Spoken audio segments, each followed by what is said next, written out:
of the 2.5-mile Aqua Oval here on the Ohio River at Madison, Indiana. It's the scene today of the 2026 APBA Gold Cup. It's the 116th running. It's the 76th Madison Regatta. Last night was the celebration of America's 250th birthday. Translation, it's been a big weekend, and it's not done yet. No, not at all. It was a great night. I could hear it all night. I mean, everyone was celebrating. It was fantastic. It was a big night, and there was a lot going on, and not to mention the fireworks show, which was joined by a lightning show at the same time. It was there were some interesting pictures taken from that particular event. So we had hoped to be on the water at 9 a.m. this morning testing. We're pushing 10 o'clock right now, and I must say on behalf of the Madison Regatta, they did an outstanding job of getting the race course set. Was it ready at 9 o'clock? No, but by about 9:10, 9:15, they pretty much had it figured out and had it set. There was an issue with a channel marker up by the bridge on the front straightaway. They got that cleared up, and we have a set race course right now. So from that aspect of things, we're ready to go. The bad news is right now the river is full of debris, and it is not good. We're going to check some video here. This was taken about 30 minutes ago, and you're getting I take that back. I am told now this is a live video from one of our drones. That is what the backstretch looks like. I saw some video that was shot from one of the rescue boats that was out there, and honestly, it looked a little bit worse than that. This is the video I saw that was shot from the rescue boat, and this is the backstretch. And you can see what we're dealing with here, and there is just no way under the sun right now that we could put boats out there. Dustin, you can't run in that. No, not at all. I mean, after this video was taken, we watched the rescue boat limp back in, and they actually had to lift the boat out of the water and clear out the impeller, the suction. It was totally packed full, and right now, I mean, it just looks terrible. So not much they can do. There isn't much they can do. They actually ingested a log. We saw the rescue boat come up and out of the water. They have since cleared it, but it, in that sense, is the boat and what was ingested, not the river. And so I just spoke with our chief referee, Jonathan Abbott. He is going to head out in the rescue boat in about an hour. They will take another look at it, see what things look like, but we have to err on the side of safety. And so for right now, we cannot put boats in the water. And that's the bad news. The good news is we're not going to stop trying. We're going to keep going. We're going to do everything we can to get a race on today. It is our biggest, most prestigious race of the year, and we want to get it in if there is any way possible. But it's like anything else, you have to err on the side of safety. Exactly. We did see a few boats yesterday with some damage. The U6 Miss Madison came back with a damaged rudder. They worked feverishly through the night getting that repaired. And, I mean, that was the best-case scenario. With the debris that's on the race course right now, there's absolutely no way that you can make it through a heat unscathed. So I know that the volunteers are out there trying to clear the river. They're trying to stop everything coming down, and they're going to reevaluate here shortly and see if we can get it cleared up. It's just not a good situation right now. However, I'm looking at my clock, and it is just about 10 a.m. here in Indiana on Eastern Daylight Time, and at 10 o'clock this morning, coming up any moment, is the official opening ceremonies, and I hear they are starting in my ear. So we're going to go out to right behind us. The PA announcer, Jeff Ayler, is going to lead the opening ceremonies. Let's go to that.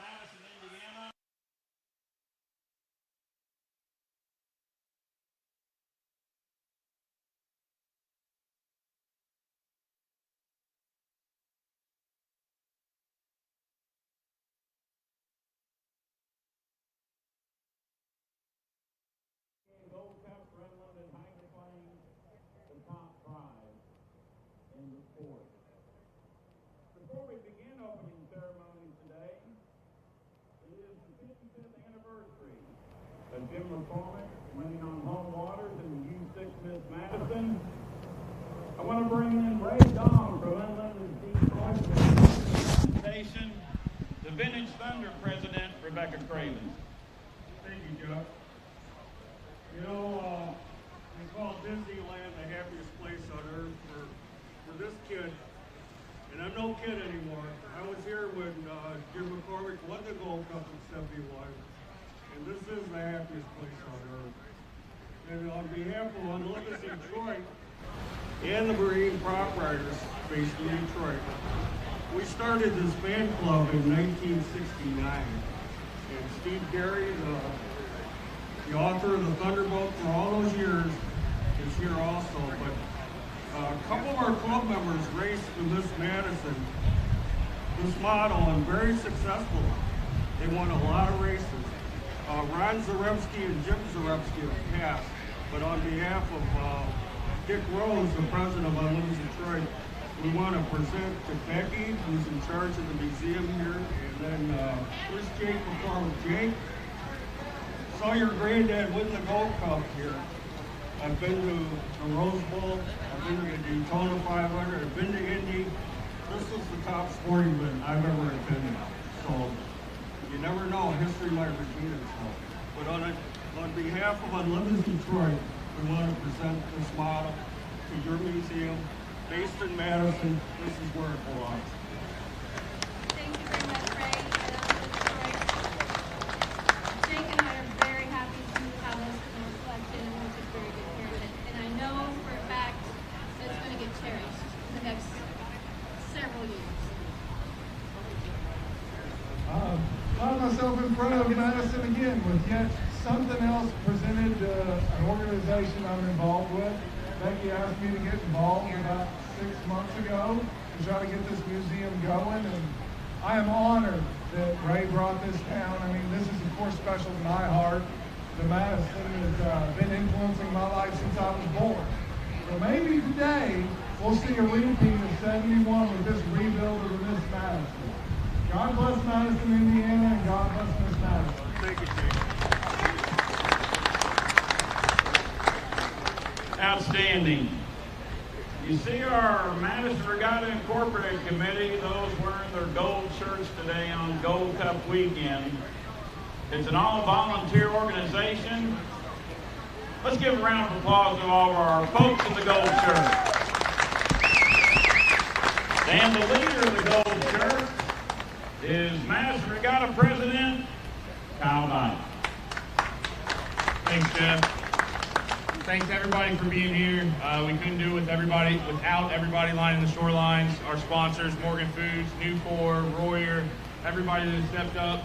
I can't thank this team enough right here. They worked their absolute asses off, not just for a week, but for 12 months to make this event happen. I'll go ahead and put it out there. It costs over $1 million to put this event on, and everybody thinks it happens on hopes and dreams. No, it happens because of these 18 individuals right here. So thank you guys so much. Thank you to the City of Madison for all their support, all their help getting everything set up as well. Thanks, Jeff Baylor, for doing what you do. And again, thank you to the American Legion Honor Guard for sacrificing everything so we can live and have the best country in the world. Thank you so much, and let's have a good Gold Cup day. Thank you, Kyle. I see you. You got those horse donuts. You're on standby. With us is the mayor of Madison, Indiana, Bob Courtney, and it's hard to follow a legend in horse moment. I'm glad I'm before a horse. Yes, it is, because it's hard. He is the donut daddy, and he's also one of Madison's greatest traditions, too. And you saw when Kyle spoke here, he pointed to the team, he talked about the city. This is what it's all about. Kyle and your team, Tim, thank you guys so much for what you've done for the city in the last 76 years. Jake, the legacy that your grandfather and the Miss Madison team built, that 55 years ago we're still talking about today, and we will be talking about that forever, because it really created resiliency and our drive to continue to win. We live in the greatest country of the entire world, and that is our legacy. The grit, determination, and the opportunity. So thank you all for being here. We're going to have a great day of racing. Jeff? Thank you, Mayor. I'm going to go off screen for our opening ceremonies. Horse, quit talking. Get over here. On this 250th anniversary this weekend, I think this is appropriate. Turn around so they can get your picture.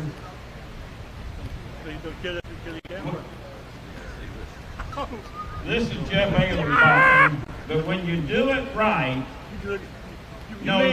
when you do it right and come to America, this gentleman answered an ad in Germany from John Deacon, who had Deacon's Bakery back in the 60s into the 70s.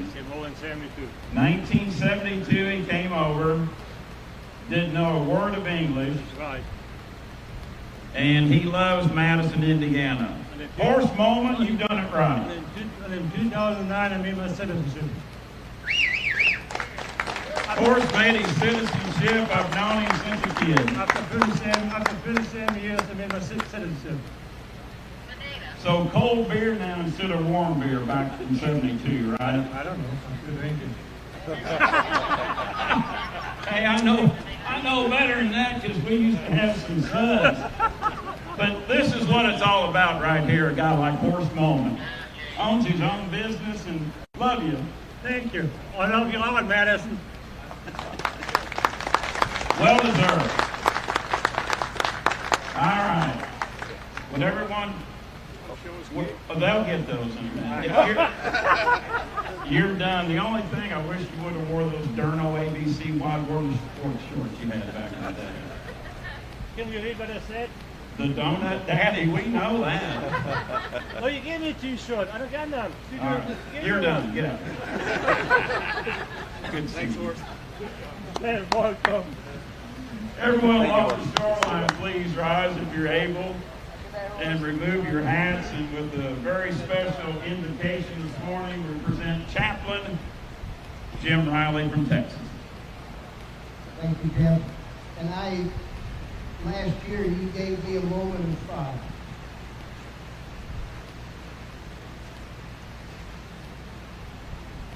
You gave me a moment of personal privilege.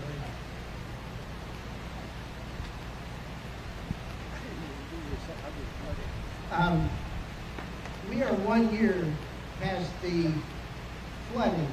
It took place 22 miles from my house. And I would like to have you just take a moment in your hearts.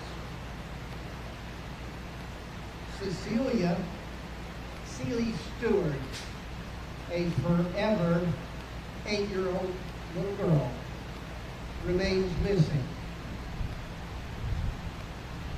Keep her in your thoughts and prayers. I'll take back my personal privilege and let's have a word of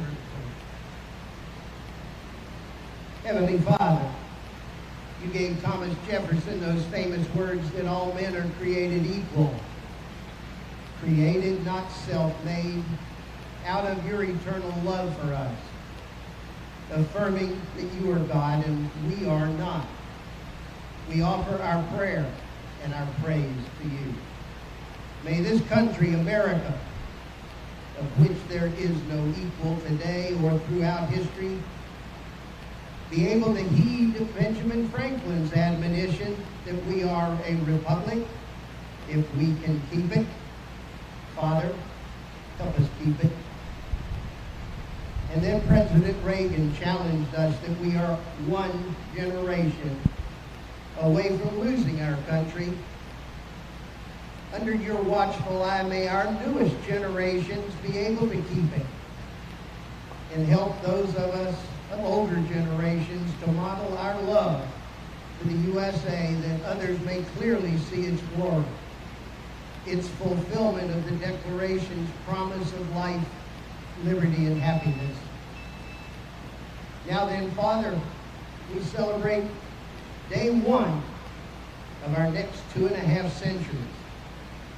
We share time between the beautiful Canadian anthem and that anthem that brings a catch in every true American's throat who tries to sing along that phrase, land of the free. Empower us to stand up for all you have blessed us with. Renew in us a purpose. And that in prayer from sea to shining sea is evidenced in our hearts. God, bless America. land that we love. And we pray in the Savior's name, and the shoreline of the Ohio River echoed, Amen. Amen. Thank you, Chaplain. Everyone, please remain standing for our Canadian participants at this weekend's Gold Cup. We bring in 15-year-old Claire Miller with the singing of the Canadian National Anthem. Oh, Canada, our home and native land, true patriot love in of us lament. With glowing hearts we see thee rise, the true north strong and free. From far and wide, O Canada, we stand on guard for thee. God, keep our land glorious and free. O Canada, we stand on guard for thee. O Canada, we stand on guard for thee. Thank you, Claire. Presenting the colors is the Honor Guard from American Legion, post number 9. With the singing of the national anthem, the B Camp bottom boy himself out of Brooksburg, Indiana, Bobby Allen. Gun. Set. Arm. Oh, say can you see by the dawn's early light, us so proudly we hailed at the twilight last gleaming, whose broad stripes and bright stars through the pathless fight. Oh, the ramparts we watched were so gallantly streaming, and the rockets reckless, the bomb bursting in air, gave proof through the night that our flag was still there. Oh, say the last star-spangled banner yet wave, a land of the free and the home of the brave.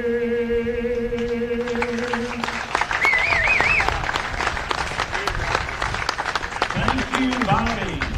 Stay hydrated with our current air-conditioned riverfront. Thank you, Mayor Courtney. It's all about racing now. Everyone have a safe and successful day. For the Unlimiteds, it's light up the Lycomings. For the 3 support classes with the piston engines, whack 'em up!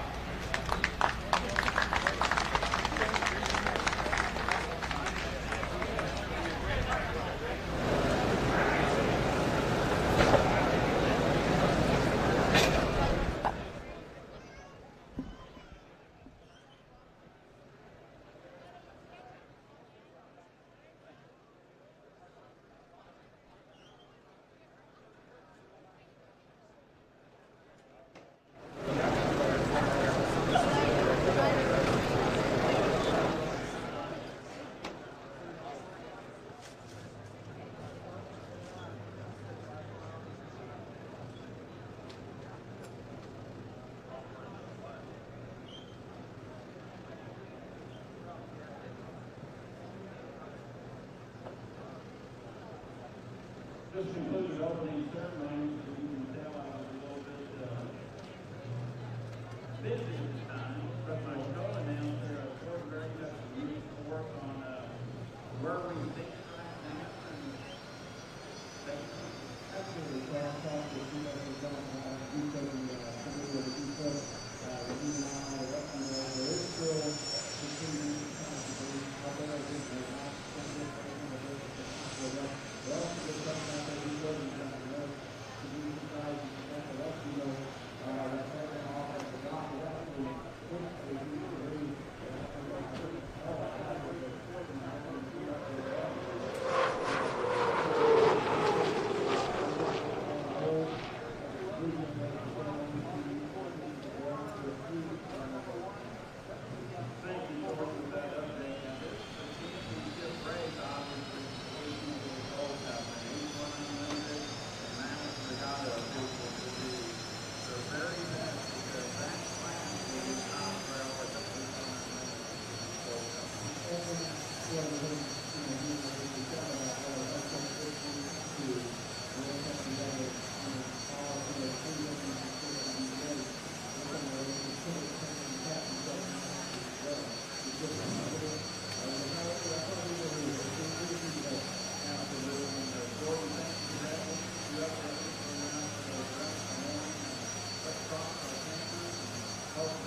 Back to Madison, Indiana, Governor's Cup.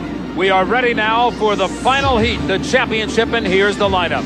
From the inside out, Miss Budweiser, Smokin' Joe's, Pico American Dream, and Harvey Motorsports. They're the front four. 2 trailers. DeWalt Tools is trailer number 1. Miss Easton Hotel has the substitute driver, Mitch Evans, in the U99. Let's go down to the docks for that story. Mike, you earn your way to the final and have to give up the boat ride. I know that's tough.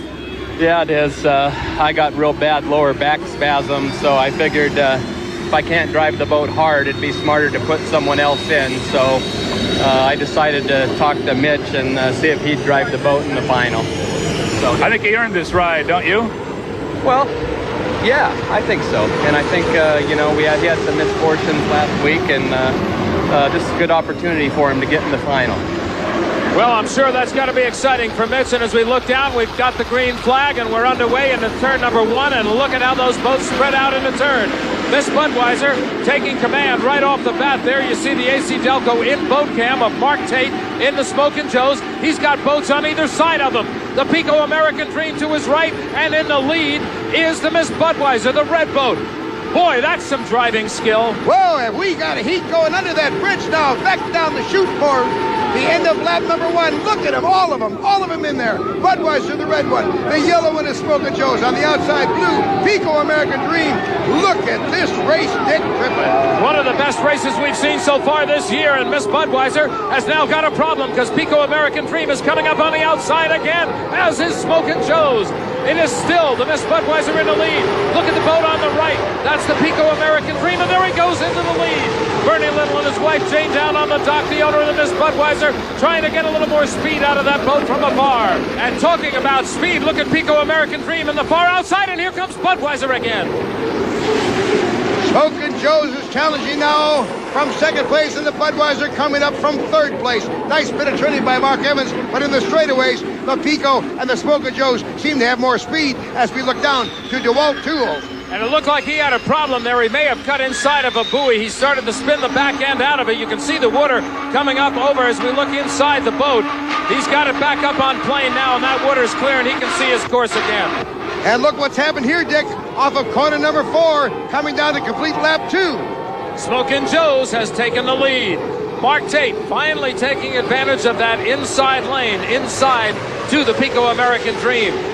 Dave Vilwalk had the advantage on speed for the first lap or so. Now he's going to be playing catch-up, and with Mark Tate getting a little bit more speed on the inside, who knows what can happen. Meanwhile, the DeWalt Tools boat, the hometown boat for Madison, Indiana, is back into things, and look at it. They're mixing it up again. Again, the Pico American Dream challenges from the outside. And checking the Zodiac speed, it's 150 mile an hour on lap number 2 for the Smokin' Joe's. There you see Mitch Evans' boat, the Miss R.S. Easton Hotel. He is in the seat for Mike Ebrit, who apparently had some lower back problems after his last race.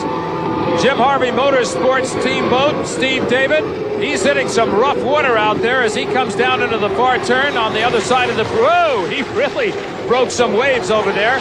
That's where a couple of the boats have spun out earlier today, but he holds it in there.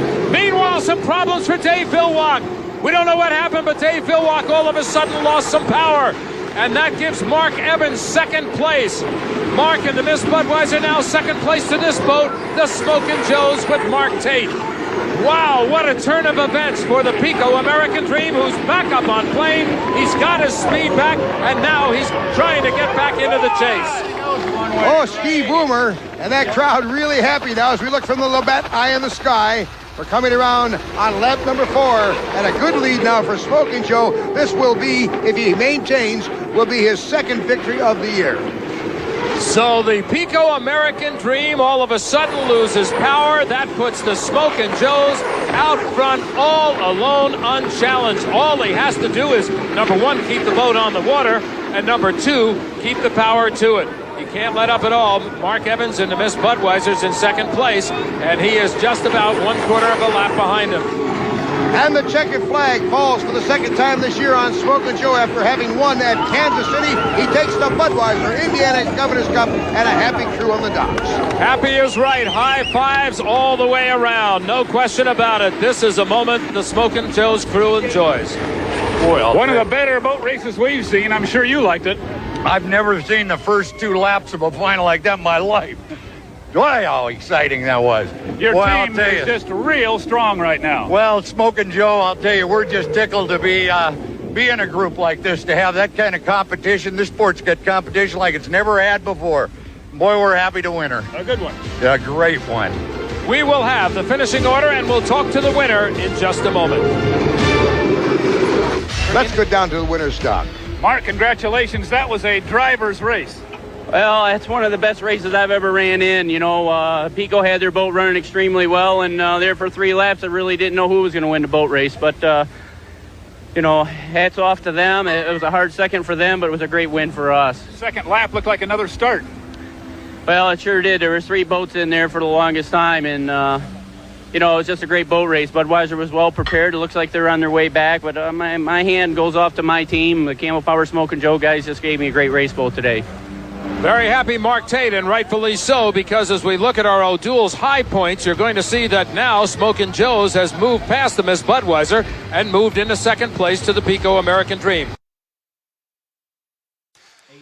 Hello again, race fans. H1 Unlimited's Brad Luce along with Dustin Eccles. Again, we haven't moved. We're still on the Judges Tower at the start-finish line on the Ohio River, the site of the 2026 APBA Gold Cup.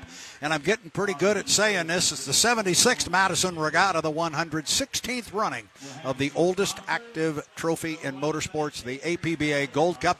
Last night was the 250th birthday of this great country, and wow, what a celebration they had down here on the Ohio River. But I don't know if you got to see any of what went on in Washington, D.C. last night, but it was spectacular. I've seen some videos and pictures today. When I got back last night, my head hit the pillow and I was wore out. Yesterday was quite a day down here, and it took it out of me. Well, I was doing the same thing. I heard about it, and I saw some replays.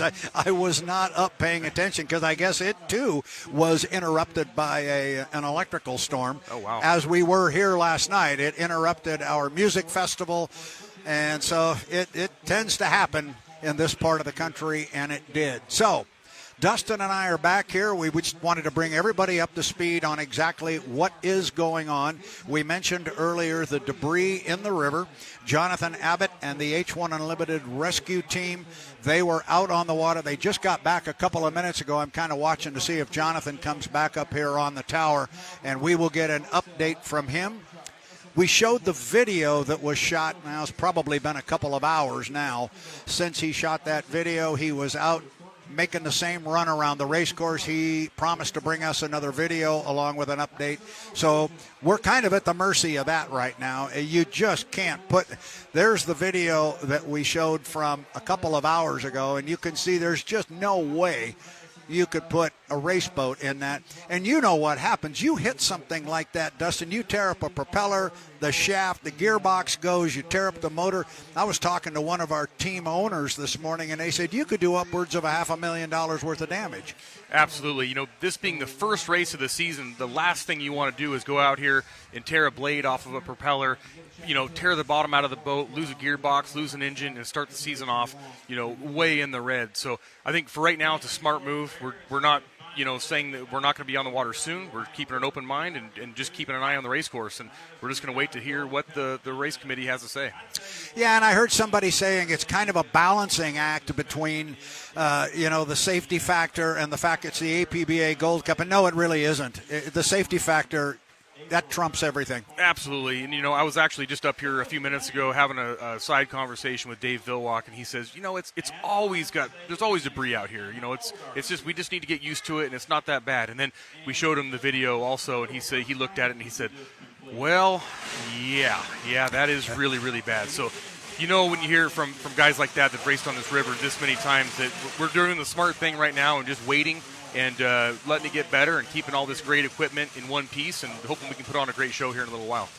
Yeah, and trust me, everybody within the Madison Regatta, everybody within H1 Unlimited, we all want the same thing. All the race teams from H1 Unlimited down to our Jersey Speed Skiffs, we all want to go out and race, but we've got to be safe first. Yeah, I'm optimistic. You know, they have a great race committee here. They're coming up with different ideas on how we can get some of this debris out. And the weather's great right now. Everything's looking really good. So we just need to let this debris work its way through and see what we have. had a good conversation with Mayor Bob Courtney after the opening ceremonies, and he came up and said, Brad, we're going to make it happen. And I said, you must have some power somewhere, don't you? You're the mayor, for crying out loud. Make this happen. And he says, we're trying. And you've seen Kyle Bipes, the president of the regatta, walking around here, and a concerned look on his face, but they're thinking, they're talking, they're doing things, they're trying to clear the river. There's just nothing we can do. So we wait. Yeah, exactly. You know, this area around us has been packed all weekend, and right now it's a ghost town because everyone is coming up with different ideas. They're out working with people, figuring out ways so that we can make this race course, you know, actually safe and raceable. So the citizens, the fans, and the race committee here are doing everything possible, and we're just going to keep bringing the updates and let you guys know what we know. So I thought what maybe we could do for our fans who didn't get to see what went on yesterday, we could talk a little bit about the racing we did have yesterday, which was we did run 2 heats of competition late in the day. It's been a while since I've been in an event where we had a Heat 1A going off at 6:10 in the afternoon and the next one at 6:40, but we did, and we got them in. One of the 2 heats was something special, and it was worth the wait and the price of admission. But I thought we'd talk about that. I think we might be able to pull up a little bit of video if we can get to it. But let's talk a little bit about Heat 1A. Heat 1A saw our U1, Jimmy Shane, or excuse me, the U1 with Andrew Tate. I'm going to make that mistake about 8 times this year, and you can clap me on the head each time I do it. Jimmy Shane's working on it, though. He's working hard. But it featured 4 boats in our Heat 1A, and these boats were put into those heats based on our qualifying speed. So we had the fastest qualifier in that heat. We had the 3rd fastest qualifier, the 5th and the 7th fastest. Then in our Heat 1B, we ran boats that were the 2nd fastest, 4th, and 6th. So our Heat 1A lined up as the U1 BWR Racing, and that was with Andrew Tate behind the wheel. It had the U00, the Maverick. That was with J. Michael Kelly behind the wheel, the U40, Dylan Runne, and the U6, the Royer Miss Madison. Those were the 4 boats. They had the 6 as a trailer boat because Brandon Kennedy, by the rule book, has to run 2 heats. Actually, that's not correct. He has to complete 2 heats from the trailer position, and he did not do that last year. He started 2 heats in the trailer position, but he didn't finish the second one. There was a flat spin he had up there at the top end of the race course, and that precluded him from finishing the heat. So he was able to do that yesterday from the trailer. We're watching some video here, and this is J. Michael Kelly versus Andrew Tate. We're into about lap 3, I think. I can't see the screen. Oh, this is lap 1. So this is the first heat of the day, and what I don't know if we were able to see on the screen, I got a banner across the corner of it. I can't see what was up there, but our boats were very late to the start-finish line. It was very uncharacteristic. It was a head-scratcher for, I think, everyone on the beach and including the drivers. You know, I spoke with them a little afterwards, and I said, what happened? And they all said, you know, we all just made a mistake. You know, the first start of the year, and we all just didn't time it right. So no excuses. They all owned it, but it definitely not the start that we are used to seeing these guys make. And that's a good one, I mean, for Brandon Kennedy to just get one of his heats. He's not really worried about being on time for the start. He just wants to get this heat under his belt, get one more in so he can actually go race. But, you know, the other guys, they're going to dial it in here for the next heats, and I bet you they nail the rest of them. Yeah, and what you're gathering here on lap 2 of 4 was this turned pretty quickly into a parade. And what you're not seeing on here, and I know you've got some insight into this a little bit, what you're not seeing is the boat I mentioned, the U40 that was in this heat. Dylan Runne, he had an issue, and you're not seeing him running right now because he was already downriver having left the race course. I think you've got an update a little bit on what happened there. Yeah, a really minor problem. Unfortunately, it left the bucket list team with no points, but they lost a fuel booster pump. Basically, it just supplies the engine with fuel. You know, Dylan felt the loss of power. He did the right thing. He got it shut down and went off the course, so he was out of the way. But unfortunately, especially in this format, you need every point you can possibly get. So this just shows you how treacherous the river can be. You know, rough water, one little connection came undone, and that can take you out of it for the whole day. So what you're seeing there is an extremely large lead for Andrew Tate. There he is, driving the U1 BWR Racing as he comes down and puts 2 in the books with a couple more to go. Not being challenged by J. Michael Kelly. It's we mentioned the start was mighty ragged. The drivers were late to the line, but they were both late to the line, uncharacteristic of both of them. But Mike was never really in this heat, and he too had an issue, which I know you got some insight on. Yeah, and they worked on a few different things on that boat, but Mike was just having a hard time getting it to drive the way that he wanted it to. It was rolled heavy on the nose, and it was searching. We talk about the recovery areas on the sponsons, and on the front of the sponsons, they're round, and that's basically made to dissipate the water when it hits them. You don't want the boat to ride on those areas because they're angled, and whatever angle hits the water, the boat's going to dart in that direction. So that's why you like to see him dancing light on top of the water.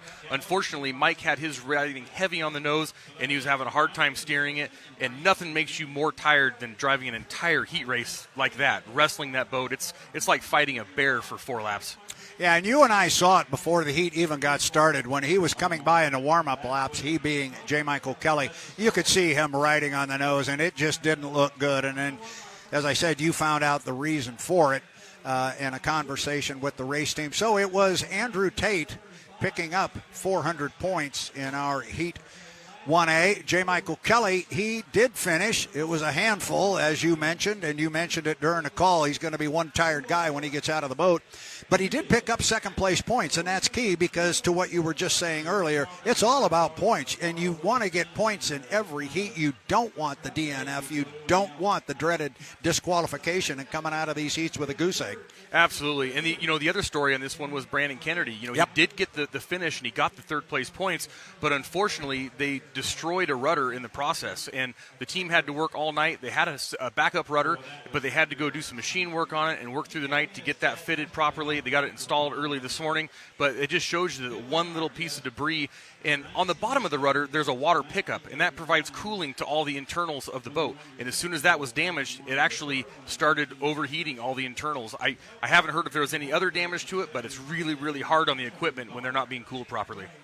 And there's the finish of the heat right there for Andrew Tate. Brandon Kennedy, you see him crossing the line. He's got one more lap to go, and then we pan back. That was the distance between first and second, and I don't know if you're going to be able to get a good look at it here, but the boat was just not riding the way Mike or that entire race team wants. You see the water coming off the recovery area up toward the front of the sponson, and the way you guys talk about it sometimes is kind of like driving a boat downhill.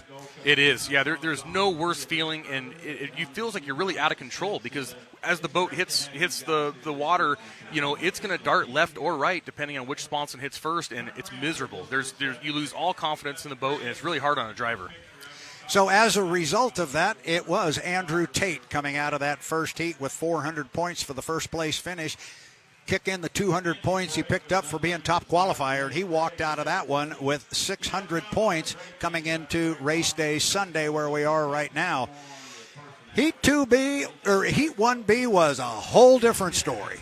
A whole different story. Our drivers nailed the start, well, with the exception of Jamie Nilsen, who jumped the clock. It was close, and I thought Jamie was going to be legal. I knew it was either going to be legal or really, really close, and it was really close, but it was not legal. And like I said yesterday, I'm not trying to beat Jamie's drum here and pump him up, but Jamie's one of the best starters in the business, and his boat ride wasn't consistent yesterday. The team's doing the best they can to get it consistent. In the morning, they weren't super fast, and later on in the session, they were really, really fast, unfortunately illegal. It's really hard for a driver to get a good timing run when that happens because he doesn't know if it's going to be a 16-second run or a 12-second run, so he did the best he could. And here you see the start. You see Jamie out in front. That's him in lane number 1. And then it's Corey Peabody in the middle. On the outside, Jimmy Shane. Watch the clock. Watch Jamie. And if your eyes are really good and quick, you'll see he is definitely across. Before the clock strikes 0, there he broke the clock. The other 2 guys were behind him. But as we talked during the heat, I was really impressed with the speed out of the U11 because these 2 boats are very fast behind him, and they did not gobble him up in a hurry. They eventually got around Jamie Nilsen, who did indeed jump the gun. But we had a whale of a 2-boat duel here between Corey Peabody, who was in lane number 2. The 2 leaders are right there. They're hidden in Jamie Nilsen's rooster tail, and we couldn't see Jimmy Shane for quite a while. He was buried back there. That was the angle we had looking at it. You knew Shane was out there somewhere, and there you see him on the left side of the screen. That's Shane on the outside, Corey on the inside. This is lap number 1. And it was a doozy. It was, and, I'm not 100% sure that Jamie didn't finally just back out of it because he got the word that he jumped the gun. He kept his lead ahead of those two boats, and those drivers were running the guts out of their equipment trying to catch him and trying to beat each other. He did a great job. That FLAV-R-PAC is fast, and if they can get out front with a legal start and keep his foot in it, it might be tough to beat. He could be. There's the completion of lap number 1. I'm getting excited again. We start calling this thing over again because we're looking at that wall of water off the skid from Jamie Nilsen, but we know there's two boats out there on the outside of him. It's Corey and Jimmy. There you see Jimmy kicking out a little bit wide, but all of a sudden we could see his nose on the outside of Corey Peabody, again still through the spray of Jamie Nilsen and the Miss FLAV-R-PAC.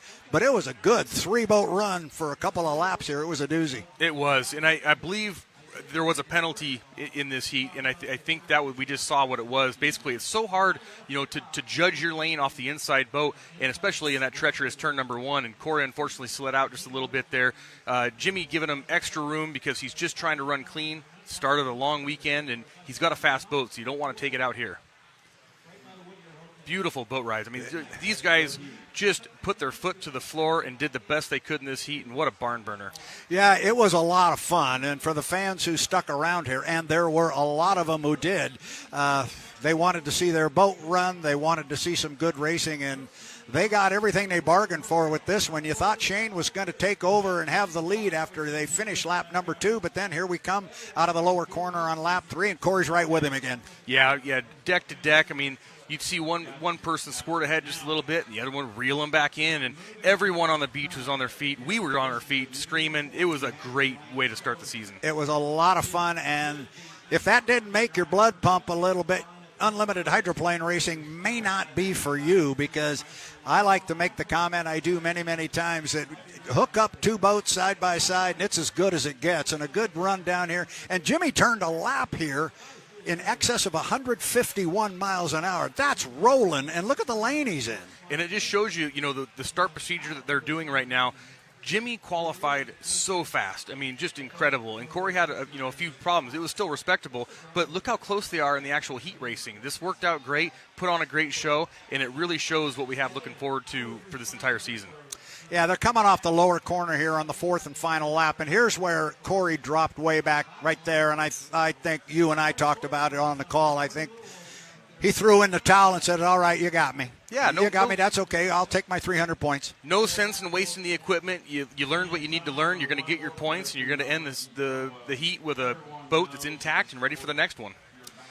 So there is a growing target on the back of anybody who has a shirt that says BWR on it right now, because they were the top two qualifiers, number 1 and number 2, and both of them had heat wins in 1A and 1B. The interview that Danny Rogers had with Jimmy Shane, I kind of enjoyed. She says, so Jimmy, when did you know you finally had this heat and it was yours? And he goes, when I saw the checkered flag.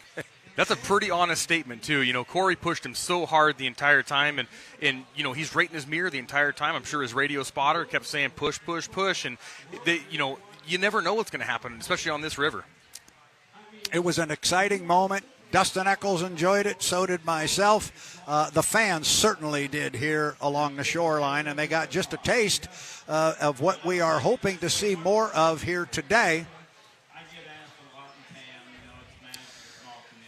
So now, after those heats were done, with this new race format that we have, what we do is we add up all the points, and we put the boats in order of points from number 1 through number 7, and then we do the same thing we did after qualifying. We set the heats 2A and 2B, based on those points. The boat with the most points will run against the boat with the third most points, the 5th and the 7th, and then 2, 4, 6 will run against each other in the B section.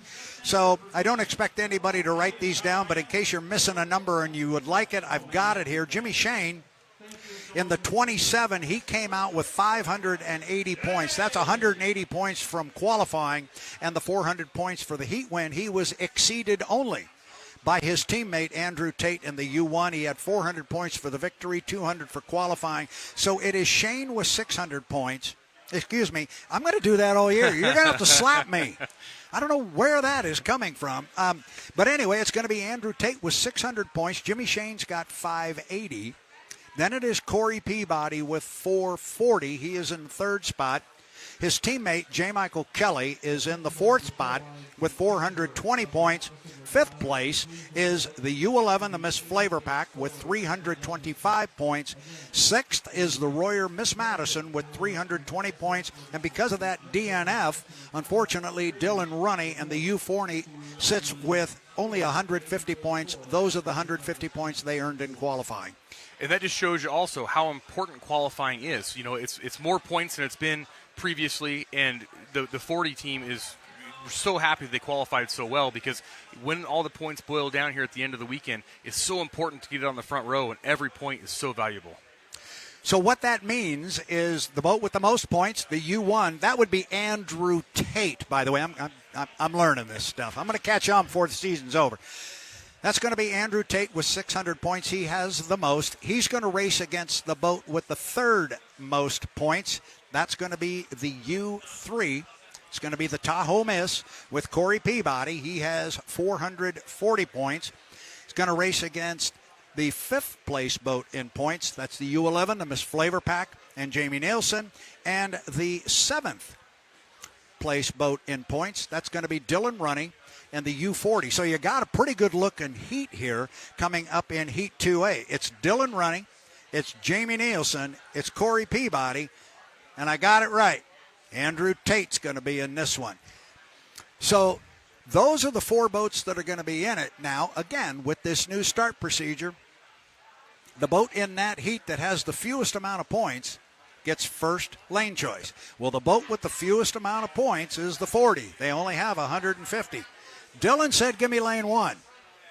So he's going to take a crack at 2A from lane number 1. Lane 2 is going to be Jamie Nilsen in the Miss FLAV-R-PAC. Corey in the Tahoe Miss is going to be in the third lane, and on the outside, Andrew Tate in the U1. Four-boat heat should be good. Yeah, and, you know, that's a tough decision for Dylan because he doesn't have a lot of seat time in the 40, but he also needs to win this heat. You know, he can't be happy with a second or a third or a finish. I mean, he needs these points to get on the front row. So when I spoke with him earlier, he says, I need the win. I'm going for lane 1.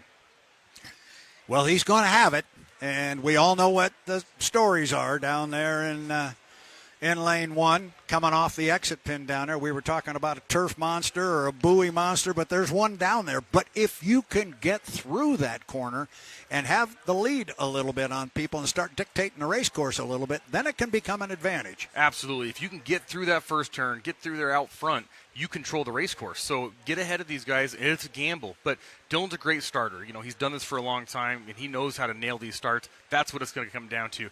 Put his faith in the boat, put his faith in the team, and he's got it right now. So we'll see what happens. I can't wait to see this first heat. So that leaves 3 other boats, our second, fourth, and sixth place boats after the first heat of competition and qualifying that are going to run in our Heat 2B, and that is the U00. That's the Maverick with J. Michael Kelly, and I'm assuming, I don't know if you had conversations with them, they got the canard thing fixed, ready to go. We expect more out of the boat? Yeah, they made a bunch of changes, and he's confident. He says, you know, I think we're making the right changes, going the right direction, but the only way to know is to get the boat on the water. They were really hoping to test this morning. Unfortunately, with the current conditions, that was impossible. So, again, he's got a lot of faith in that team, and they've got a lot of smart people on there, and he says, he just told me, it's good, it's going to be great. So, and of the 3 boats that are running in that heat, he had the fewest amount of points. He gets to choose his lane first. So he took the inside lane. Mike knows that inside lane. That corner down there has bit him. He knows it as well as anyone. He does, but he also knows that if he can get through it fast and clean, then that's the way to win. So I think it's a gamble. We're going to see this all day. It's a gamble, but for these guys with the lower points, it needs to pay off. Now, our boat with the second most points is the U27, the Miss Apollo, and they are in Heat 2B. That would be the Apollo with Jimmy Shane. I am catching on, Dustin. The U27 with Jimmy Shane, they have the second most points, but they got to choose their lane second because there's only 3 boats. And the third boat in there is the 6, the Royer Miss Madison with Brandon Kennedy. He moves up from the trailer position to be on the front row, but he's got to start on the outside. So Kelly, with the first choice, took lane 1 automatically, and before Kelly even chose, they put the U6 and Brandon Kennedy on the outside, so that left only one more choice and selection for Jimmy Shane, and he will be in lane 2, just outside the right side window of Mr. Kelly. Yeah, probably not where J. Michael wants to see that boat at all, but it's where he's going to be. And if I was a betting guy, I would say Jimmy's going to leave a little extra room there because he knows how treacherous that inside lane is. Also, he's got a fast race boat. He doesn't want to get taken out. All it takes is Mike to have one big hop, move out a few lanes, and damage a boat, and then they're behind the 8 ball. So I expect that Jimmy's going to leave a little extra room there and make sure they're safe and they can get through. I would think so as well. That would certainly be the hope because, again, we always say you can't win a race on Saturday, but you can lose it. Well, the same thing's true in the second set of heats. What you want is your points. You want to make first. Job 1 is get on the front row of the final. Yep. Job 2 is get a good lane on the front row of the final, and then somewhere along the way, the first and maybe most important piece is have a full good set of equipment, and you're not mixing and matching and piecing a boat together. Exactly, yeah. If you can end all the heat races with a fully intact boat and taken something from all of the heat races building up to that point and made the boat better and faster all weekend long, that's all you can hope for. You're going to go into that final with a fully intact, raceable boat and go out and hopefully win a Gold Cup. I would take the time now to walk everybody through today's schedule of events, but that schedule of events wouldn't be very solid because we are on a hold right now. Our referee, Jonathan Abbott, has climbed aboard the rescue boat. He has traveled around the course again. I know he's coming back. He promised another video to show us what it looked like, and so I want to step away here at some point, and we'll get a hold of that video. So I think what we're going to do is step away here. But before we do, let's walk through what is coming up in Heat 2A and Heat 2B. We're going to be positive, assume we're going racing. This is one of the most optimistic guys that I've ever heard. He keeps saying, I think it's going to happen. I think it's good. It's good having him around sometime. So we're going to remain optimistic together. Heat 2A, going to have 4 boats. Lane number 1, U40, Dylan Runne. He needs points. You just said it, but he's going to be in lane 1. But if he can get down there first, might be in good shape. Absolutely. We know the boat's quick. It is. And then he's got a boat that kind of surprised us yesterday in lane number 2. That's the U11, the Miss FLAV-R-PAC. That is Jamie Nilsen and Scott and Shannon's boat out of Cle Elum, Washington. He showed me a lot yesterday. Yeah, the boat ride looks incredible, and we saw him get faster and faster as the day went on. And, little fine-tuning on the fuel adjustments and stuff, and they're going to be really hard to beat today.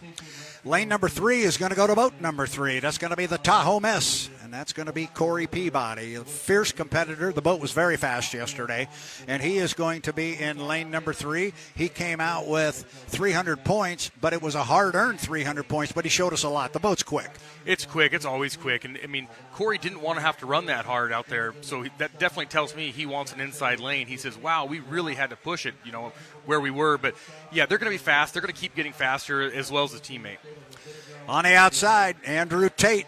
He won't have to look very far to find his stiffest competition, perhaps. He's going to be on the right-hand side of him. Corey's going to be inside of him.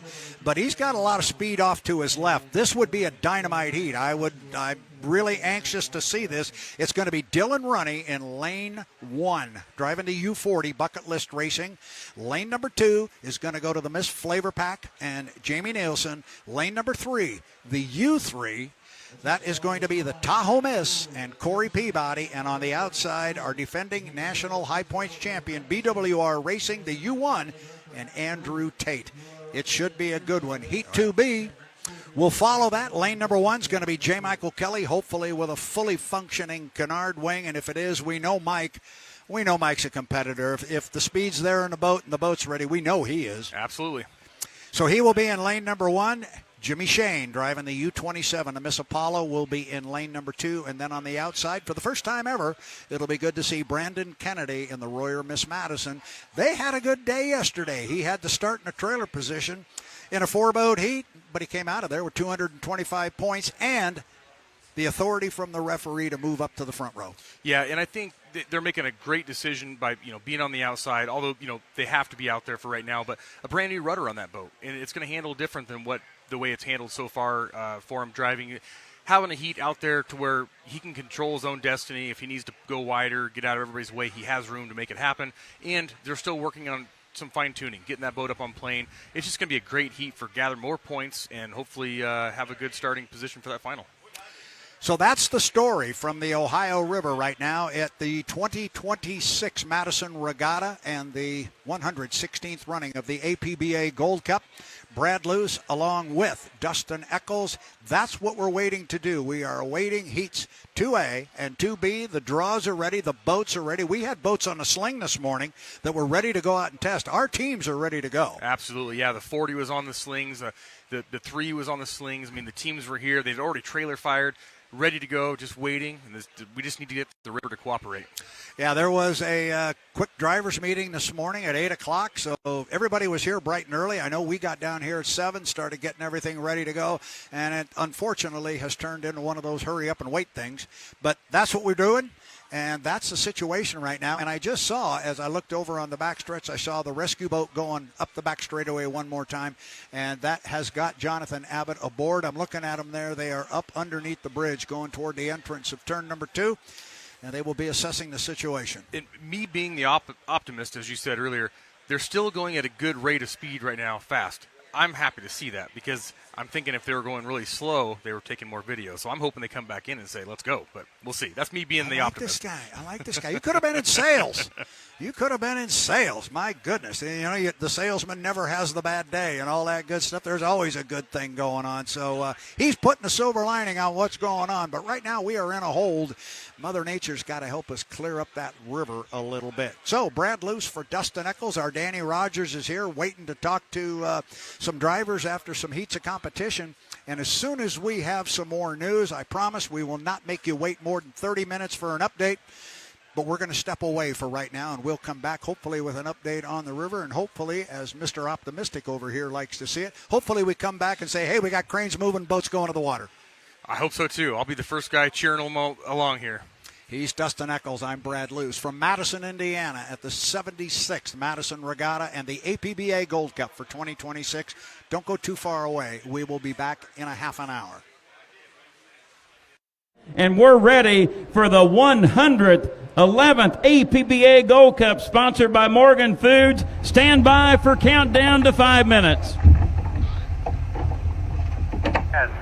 9, 8, 7, 6, 5, 4, 3, 2, 1. Mark 5 minutes. Green flag and force. Green flag and force. 5 minute period in session. Drivers, crank them up. Vilwalk's got a smoker back from the exhaust pipe of the U40 Beacon Plumbing. It appeared he loaded it up with fuel back in the third section. We'll see if he gets that burst of flame, and there it is. Another cooker for Vilwalk leaving the dock. First boat out, Jimmy Shane. Goodman Real Estate presents Miss Home Street, followed by Jamie Nilsen and J&D's. Vilwalk, the third boat out. In Beacon Plumbing, Andrew Tate follows, and Graham Trucking in our fifth boat, leaving the pit area, Corey Peabody. This is the winner-take-all final heat. We are coming up on the 4-minute mark. Jordan Bear, all 5 boats are on the Super Shine Wild Bill Cantrell Memorial Race Course. Let's ID our participants. Yes, sir, Jet Baylor. It is the Gold Cup final. First up, the orange and black Beacon Plumbing, the U40, driven by Dave Vilwalk out of Monroe, Washington. Kelly and Sharon stuck with the owners, also out of Washington as well. We have the bright red and black, the former T6 Miss Budweiser, the now U12 Graham Trucking, driven by Andrew Tate out of Walled Lake, Michigan. Rob Graham, the owner, out of Seattle, Washington. We have the U11, the Chartreuse J&Ds, driven by Jamie Nilsen out of Gig Harbor, Washington. Scott and Shannon Rainey, the owners, out of Washington. Also in, it is the U9, Corey Peabody, the Pinnacle Peak Consulting. Corey Peabody out of Kent, Washington. Daryl and Vanessa Strong out of Tri-Cities, the owners of this boat. And also out there, it is the U1, the Goodman Real Estate presents Miss Home Street. Jimmy Shane out of Renton, Washington, originally from Maryland, owned by the citizens here in Madison, Indiana. Jeff Ayler, it's time. Shane's just entering turn 1. All the other guys are just entering turn 1. Corey's just exiting turn 2. This is a 5-lap final, 12.5-mile, 111th APBA Gold Cup. You saw Vilwalk cut through the infield. He's cutting through again. That is a legal maneuver. Corey's at the bridge on the front stretch. Andrew and Jamie are behind you at 2 Rooster Tails. At 80 miles per hour in a planing attitude during the milling period. That is monitored by H1 Unlimited. The calculations will be calculated after the final and tech inspection. The world's fastest racing boats. 6,700 pounds of racing vessel, 28 foot long, 14 foot wide, all powered by the Lycoming T55 turbine engine. It generates 2,600 horsepower. The fuel flow is regulated. You can go up to 4.20 gallons per minute for the turbine engine with the jet fuel. And Vilwalk cuts through again. That's the 3rd time he's done it. He has won 67 of these races. He has won 10 Gold Cups. And Vilwalk looks like he has made his stake to get lane number 1. But lots to decide because you have to have your lane established prior to the entrance pin at turn number 2 to the left of us here, just past the Milton-Madison Bridge. Jordan, I'll go ahead and take him down to the 1 minute period. Now Shane is cut on the inside of Vilwalk with our JND Skycam, courtesy of H1 Unlimited. We are now 3, 2, 1, mark. 1 minute period has begun for the 111th APBA Gold Cup, sponsored by Morgan Foods. And right now, by my watch, Jordan, I think Vilwalk's a little bit early, Shane a little bit early. I like the positioning better of Andrew Tate. Pick it up, pick it up. Right now in the red and black silver Graham Trucking. You want to be at that bridge at about 30 seconds. It's 35, they're early. Right now Shane has 1, Vilwalk in 2, Tate in 3, Peabody in 4, Nilsen will trail back. You want to be there at about 24 seconds, and now it's starting to get ideal. Off this exit pin of turn number 2, you want to be at 17. Oh boy, hold on to your hats. You want to be at the bridge at 12.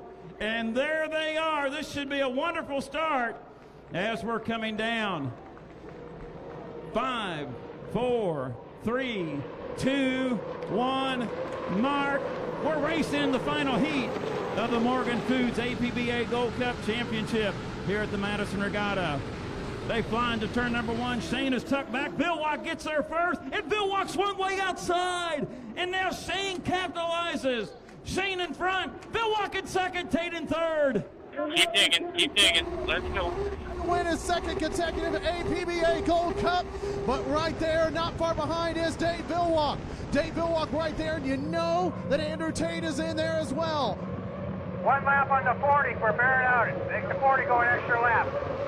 The top 4 is separated by a rooster tail. They work into turn number 2 on lap number 1. Shane in front, and Vilwalk is there, and now Tate has moved into 2nd on the outside. We'll come down to complete lap number 1. Jimmy Shane in front, and it appears Vilwalk is slowing. Vilwalk slowed. We will come down to complete lap number 1 of 5. Jimmy Shane, your leader. Goodman Real Estate presents Miss Home Street, but here comes Andrew Tate in the Graham Trucking. Nice job, let's go. Beauty, she's carrying well. There you go, there you go. That a boy. Into turn number 1, and now Shane extends it out. Jimmy hit a hole, bounced out. Andrew still there off the turn. Shane in front, Tate back by 7 boat lengths. And there is Jimmy Shane still, but again, Andrew Tate right there. I do have a call. They want Dave Vilwalk to go an extra lap. A possible penalty on Dave Vilwalk in the 40 Beacon Plumbing. So they are going to have him go an extra lap. But right now, it is still Jimmy Shane out in front. But again, there are 5 laps to go, Jeff Ayler, as they get to the Milton-Madison Bridge. The hometown favorite leading, approaching turn number 2, working lap number 2. Jimmy Shane gets there first, but Andrew Tate not giving up. Tate has closed the deficit. He's got it down to 6 boat lengths. Shane exits in front. Tate still chasing in the Graham trucking. We will come down to complete lap number 2, and Tate has lost his complete wing assembly, and it's flying off in the Graham trucking. That will hurt him in the chutes, but it will help him in the turns with that tail fin gone. 2 complete, 3 to go. Shane leads it. Goodman Real Estate presents Home Street Bank. Andrew Tate driving a dandy on the outside in second. Back into turn number 1, and now Shane extends it out by about 10 boat lengths. Tate still in second, Peabody in third. Jordan, we're about halfway through the Gold Cup. It's Jimmy Shane in front. We are, and it's still Jimmy Shane, but Andrew Tate, he doesn't care that he lost the back part of his boat. He wants to race. And again, about a rooster tail length for Jimmy Shane in the U1. But again, Jimmy Shane trying to win his second consecutive Gold Cup, and he goes under the Milton Madison Bridge. Jeff Hamer for the entrance pin. Working into turn number 2 on lap number 3. Now Shane, a little bit more real estate in front, but Andrew Tate is not giving up. Shane exits the turn. This craft is tied for the 4th winningest victories all time, with the former Blue Blaster Atlas van lines looking to move in 4th all time by themselves. We will come down to complete lap number 3. 3 down. 5 more miles to victory for Jimmy Shane in the Morgan Foods 111th APBA Gold Cup. And the whole tail assembly is gone now from Andrew Tate's Graham Trucking. Corey Peabody in 3rd. Jamie Nilsen in 4th. Bill Walk running a precautionary lap in 5th. 3.5 in, 1.5 to go. It's Shane in front. And Jimmy Shane coming down the back stretch there. But again, Andrew Tate is not going anywhere. It is about probably an 8 or 9 boat length lead for Jimmy Shane in the Goodman Real Estate presents Miss Home Street. They are heading down to the Milton Madison Bridge. Up in turn number 2, the lead is getting more comfortable now for Jimmy Shane, but still work to do. Yep, he's pushing you out, that's for sure. Up in the bridge turn. Shane driving clean. Tate swung outside because you see him getting in the wake of Dave Vilwalk in the Beacon Plumbing. We look up top. Here is the white flag. 4 complete and 1 more to go for Jimmy Shane in Madison, Indiana's Goodman Real Estate presents Miss Home Street. Andrew Tate not giving up. Still charging in second in the Graham Trucking. Corey Peabody in 3rd. Jamie Nilsen 4th. Dave Vilwalk in 5th. Final time around in the 111th APBA Gold Cup here in Madison, Indiana. Jimmy Shane is looking for his 5th APBA Gold Cup to tie the legendary Gar Wood with 5 Gold Cup victories. Shane now a tail and a half in front. Tate continues to chase in second. Shane approaching the bridge. Final turn, final lap of the APBA Gold Cup. All Shane has to do now is negotiate this turn. He goes into a little smoother water. Fans in Madison, they're coming to their feet. He brings it close to shore. Jimmy Shane, here is your winner of the 111th APBA Gold Cup, sponsored by Morgan Foods at the Madison Regatta, presented by Nucor Madison. Jimmy Shane. And Goodman Real Estate presents Miss Home Street. Second place will go to Andrew Tate out of Walled Lake, Michigan in the Graham Trucking. Corey Peabody will come across to get 3rd in the Pinnacle Peak Consulting. Coming down to get 4th will be Jamie Nilsen in the J&Ds. Dave Vilwalk, as Jordan mentioned, running a precautionary lap for a possible violation. And Jordan, I think it come in turn number 1 on lap number 1. It appeared Dave unhooked a little bit and bared out on Andrew Tate, but that's just speculation on my part. Yeah, exactly, and it is a precautionary lap. And there is the finish for the 11 J&Ds. Unofficially, your 111th APBA Gold Cup winner is Jimmy Shane in the Goodman Real Estate presents Miss Home Street.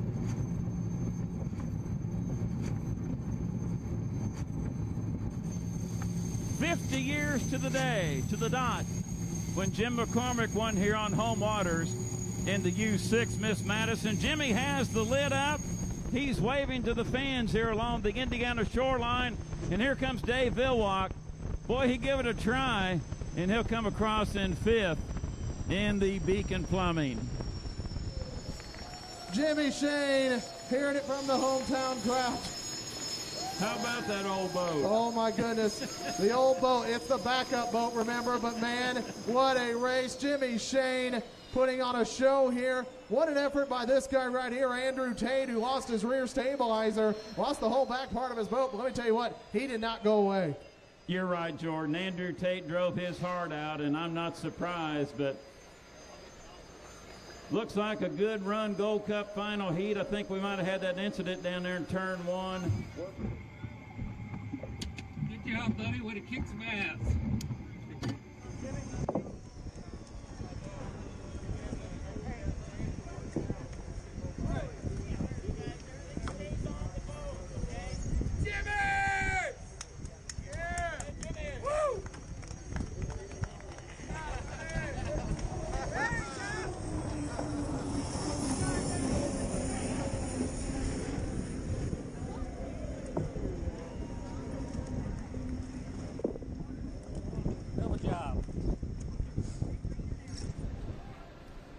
Once again, still unofficial, as all 5 unlimited hydroplanes with H1 Unlimited will have to go through tech inspection. Jimmy getting a hug from longtime crew member Matt Sontag. Trey Holt on the deck of the boat.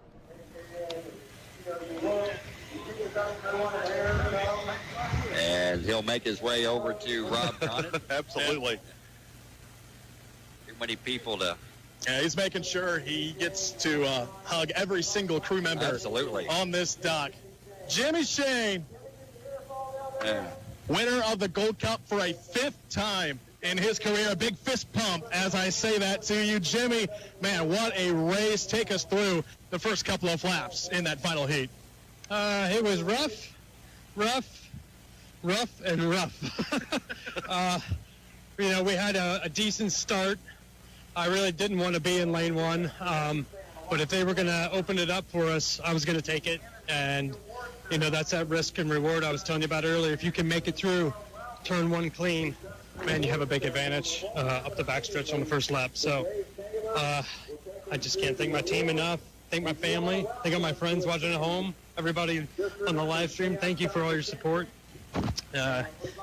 Miss Madison Racing wins 50 years later in Madison, Indiana is a pretty cool thing.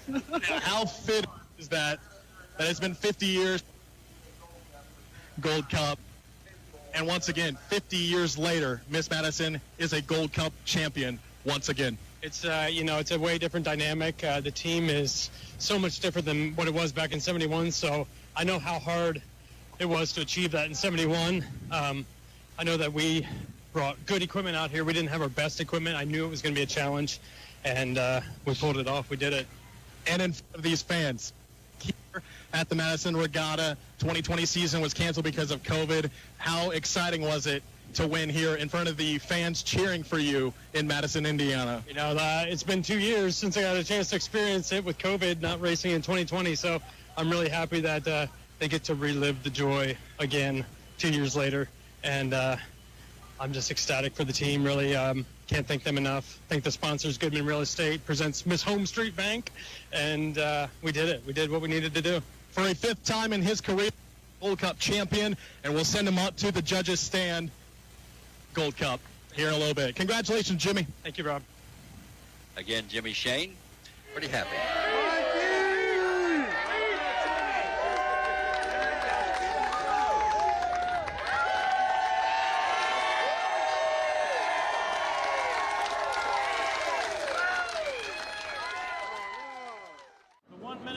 Is underway for the winner-take-all Indiana Governor's Cup.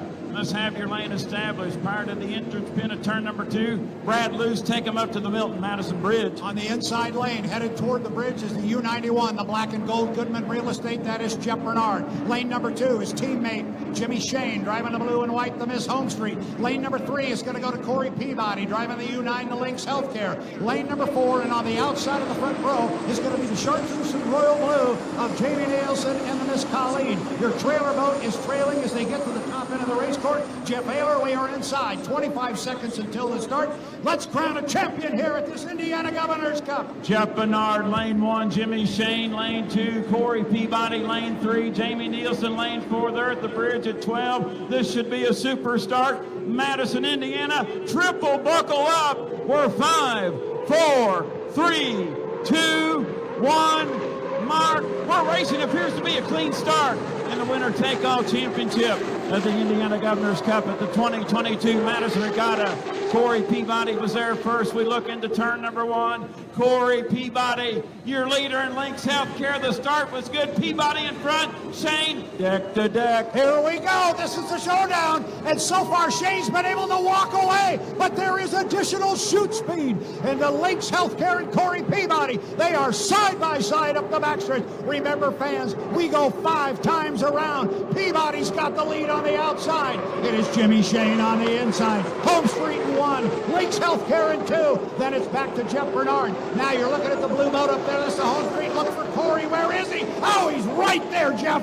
Exciting dueling, intense dueling. They are side by side underneath the Milton Madison Bridge. Shane to the inside, Peabody to the outside. We'll come down to complete lap number 1 of 5. It's anybody's race. Shane is your official leader after lap number 1 by a boat length. We'll watch the battle up in the front.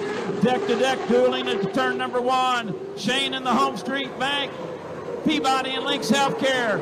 Shane gets there first. Rough maneuvering. Shane. Peabody is still there off the turn. Shane in front. Peabody hidden in second. Yeah, you can't see Corey Peabody, but he is right there. He's only about 2 boat lengths back. Again, a third of the way up the backstretch. Great racing here up the backstretch. And we got a great duel running for 3rd place coming off the lower corner. But our leaders are going up to the Milton Madison Bridge. It is still Jimmy Shane and Corey Peabody. Then it's back to the Miss Colleen, Jamie Nilsen, and Jeff Bernard. Top end of the race course. It is Jimmy Shane in the home street. Where's Corey? There he is, Jeff. Boy, Corey Peabody driving a doozy on the outside.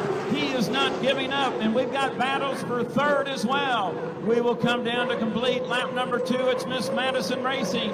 Jimmy Shane in front of Miss Home Street, making a 4 boat length advantage over Corey Peabody in the Links Healthcare. Side by side dueling for 3rd between Jeff Bernard, and now Nilsen has moved into 3rd. We go back into turn number 1.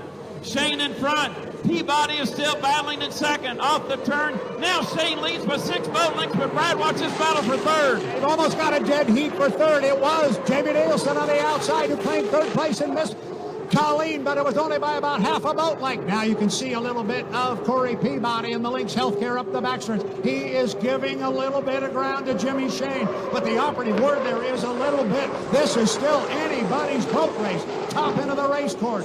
Corey Peabody does not want to go away. They found some extra beans in that boat for the final.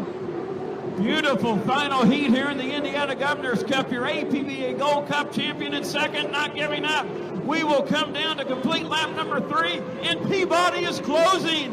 Lap number 3, here comes Peabody on the outside. Shane's lead is down to 3 boat lengths. Jeff Bernard in 3rd, Nilsen in 4th, Kelly in 5th. Corey Peabody driving a whale of a race on the outside. And Madison, Indiana's Miss Home Street. Shane gets there. Tough maneuvering in turn number 1. Shane in front. Brad, Corey Peabody is still knocking on the door. Yeah, he's still knocking on the door. He definitely gained coming down the front straightaway, and he's much closer to Jimmy Shane than he was last time. It is Jeff Bernard in the Goodman Real Estate running in 3rd, but the race is out front. A dynamite final heat here in the 2022 Indiana Governor's Cup. Corey Peabody standing in that right side rear view mirror. Now top end of the race course. Shane hangs it on the hook. Corey right with him. They're going to come down to pick up the white flag, Jeff. Off the turn, Shane in front, and Peabody is only back by 4 boat lengths. One of the most spectacular final heats in Indiana Governor's Cup history, with Indiana Governor Eric Holcomb looking on. White flag displayed. 4 complete, 1 to go. Jimmy Shane in front. Still that 3 boat length advantage. The top 2 entering turn number 1. The forward, Peabody is blowing over. He's over. Peabody is blown over. He's done a complete 360, and I believe he landed upside down. Oh, my.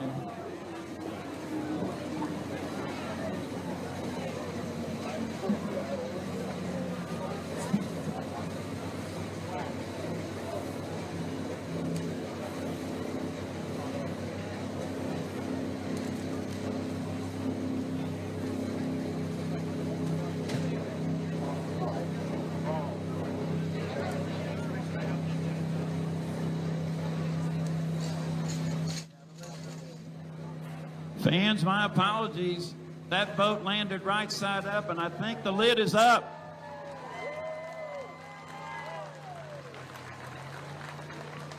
Oh, my goodness. We'll go silent, Brad, and our final heat of the Indiana Governor's Cup under the red flag situation. And Brad, just real quickly, by the rules, if the race is halfway over, that will be a completed race, but we will double check. But right now our concern is with Corey Peabody. What a masterful drive, our Gold Cup champion trying to win here in Madison. We're getting some applause from the fans along the shoreline, so let's hope Corey is okay getting out on his own power. That's as good a final heat as I've seen for a while. That was two guys just duking it out, saying, let's go at it. I'm sorry it ended that way, but to your point, we will just go quiet here for a few minutes and send our best wishes and prayers to Corey Peabody. We will step away.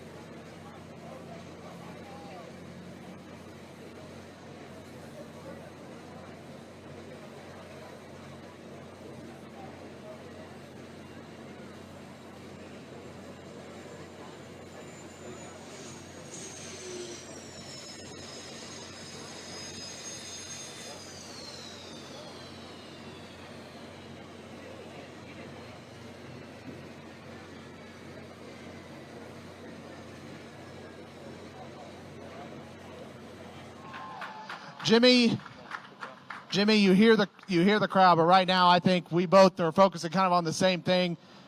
That was a heck of a race, but man, you never want to see a race or anything like that happen in hydroplane racing. No, I mean, you can't ask for any more than that when it comes to a race. I mean, I knew that the 9 boat was going to be faster in the final heat. I just knew it, and I could not shake him. I mean, I tried everything in the book to shake him, and he was within my rooster tail the entire race on the outside of us, and that's saying something for that 9 boat, man. That is incredible, and I hate to see it end that way. I ran up. It looks like Corey's doing okay. They're just going to do some checkouts, but everything I saw, he looks okay right now, so I'm happy that he's in good shape, and hopefully the boat's not too damaged. But, man, you guys wanted a show in Madison. That's about as good of a show as we can put on in Madison. And it looks like, again, unofficial, of course, the Miss Madison teams, it looks like, finished 1 and 2. Man, in Madison, Indiana, can it beat that? No, that's a great. I mean, we came in with 2 good boats. We knew that we had a chance to have a great finish here this weekend. I know Jeff struggled a little bit at the beginning of the weekend, but the boat got faster and faster and faster.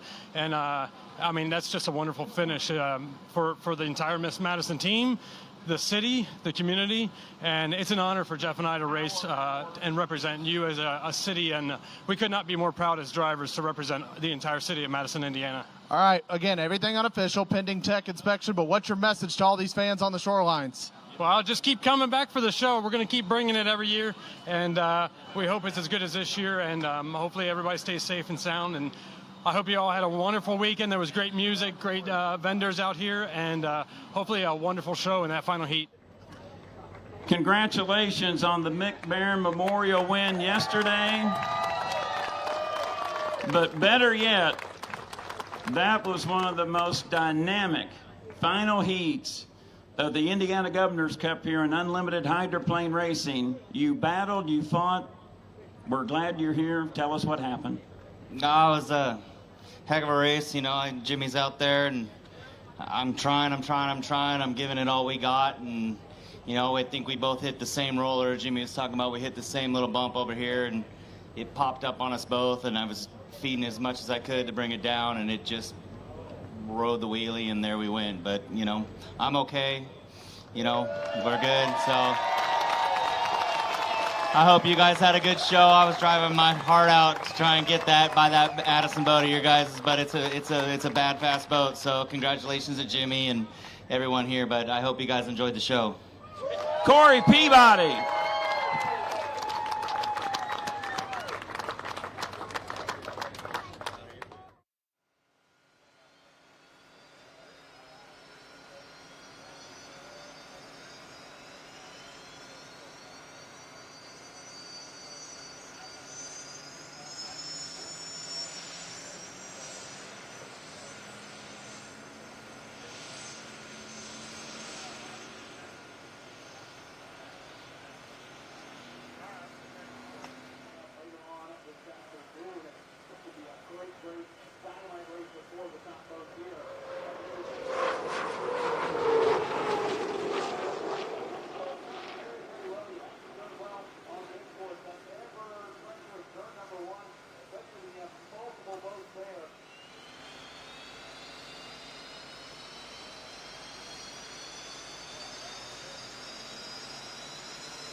Hello, race fans, and welcome back again to the start-finish line tower here. The judges stand over the Ohio River at Madison, Indiana.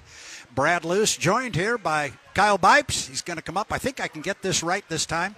You are the president of the Madison Regatta. You are also the chairman of Miss Madison Racing. Longest title in the city. There we go. Nothing better. Have I got it right? You nailed it. I just looked at it because I wrote it down when I talked to you a couple days ago. I'm going to start this by saying it was very good to see a smile on your face.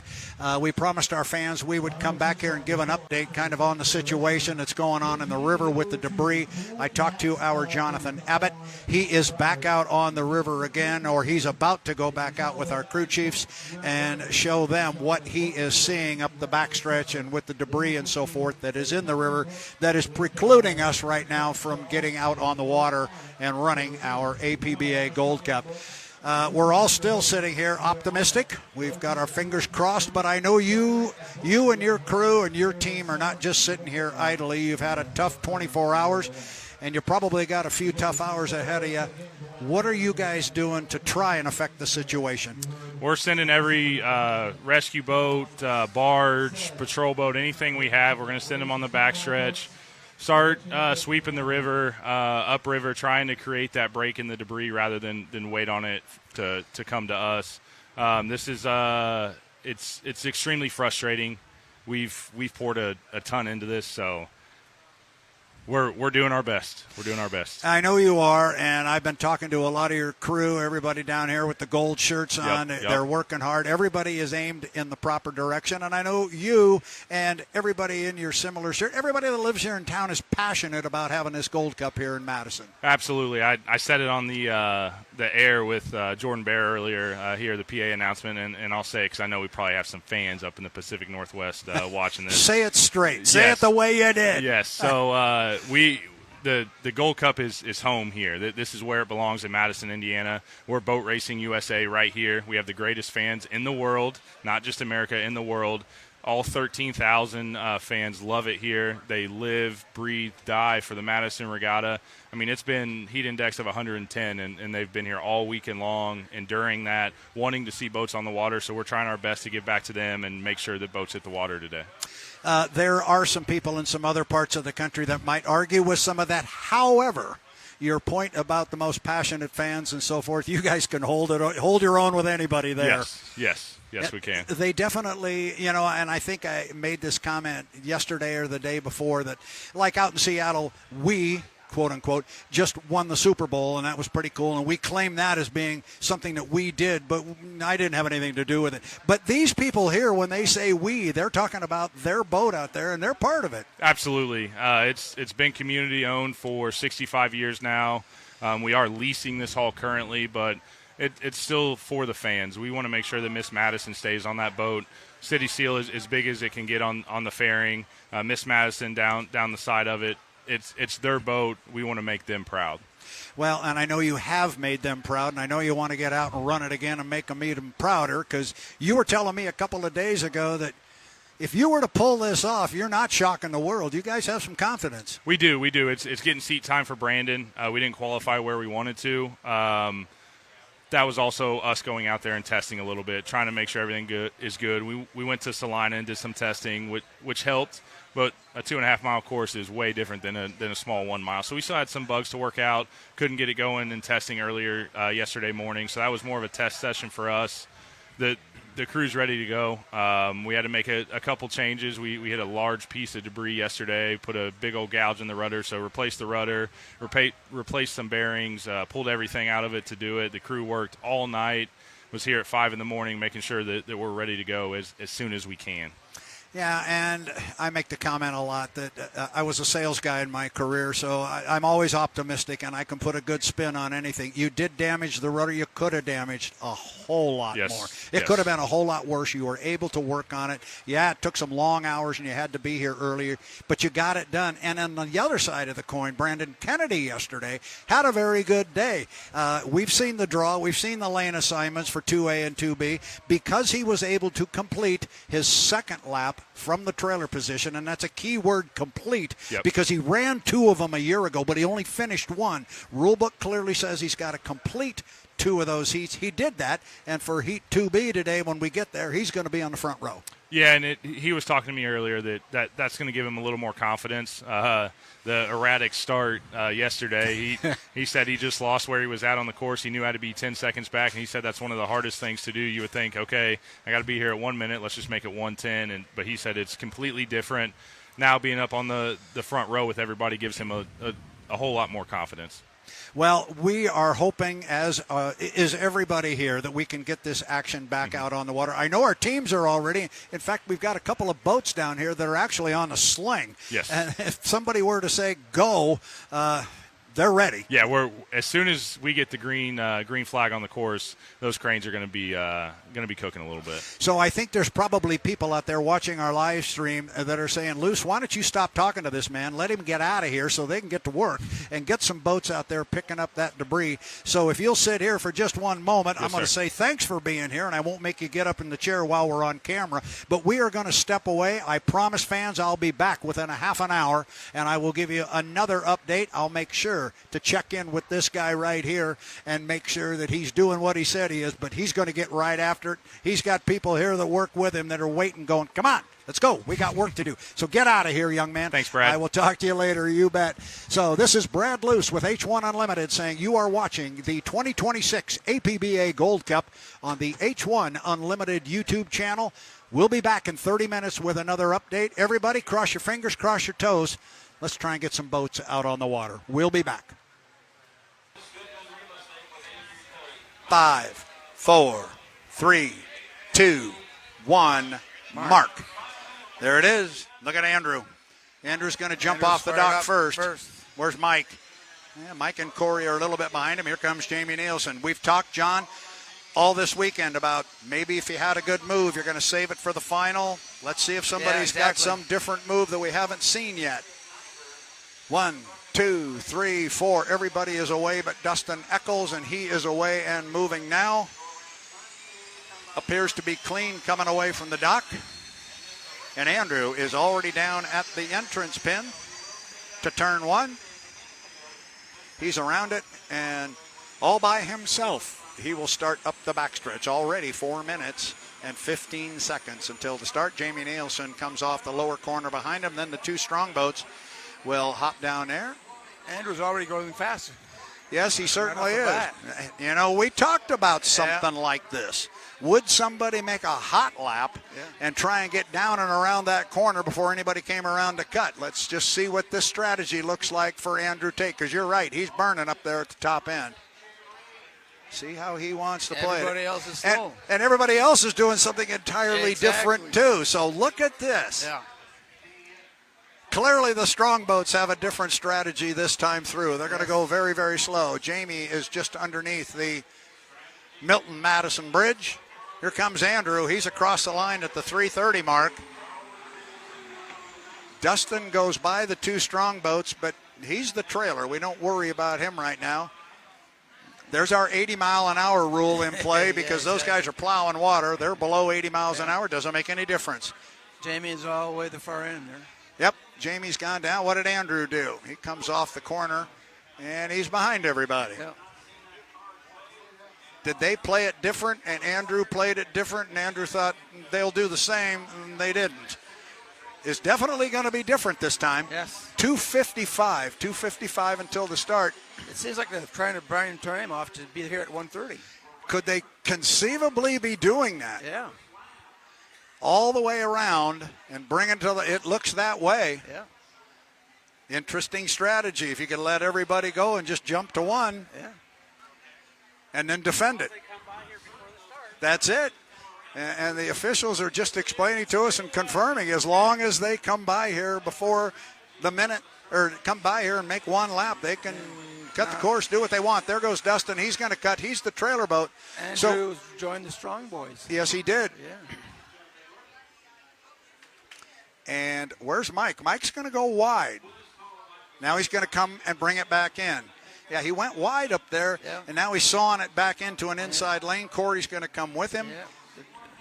Andrew's going to come with him, and then it is Jamie Nilsen behind him. So this is a very different starting procedure.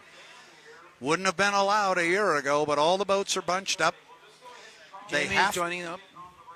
Yep, Jamie is pulled up with them on the outside. So remember, the 80-mile-an-hour rule is not in play. The boats have to be behind the start-finish line buoys right in front of Jean and us and the camera you're looking at the 1:30 mark, and we're 32 seconds, 1 second mark, 1:30. So that's all clean. Yep. Now they're just defending their lane because they have not yet established their lanes. That could still change. If somebody could get a 5-boat overlap, that could change how this would all work. So we will watch them up the backstretch. They establish at the entrance to turn 2 after they go underneath the bridge. But right now, the 2 strong boats sit in lanes 1 and 2. J. Michael Kelly's in 1. Corey Peabody's in 2. Lane 3 belongs to Andrew Tate. I got a feeling everybody got the lane they wanted.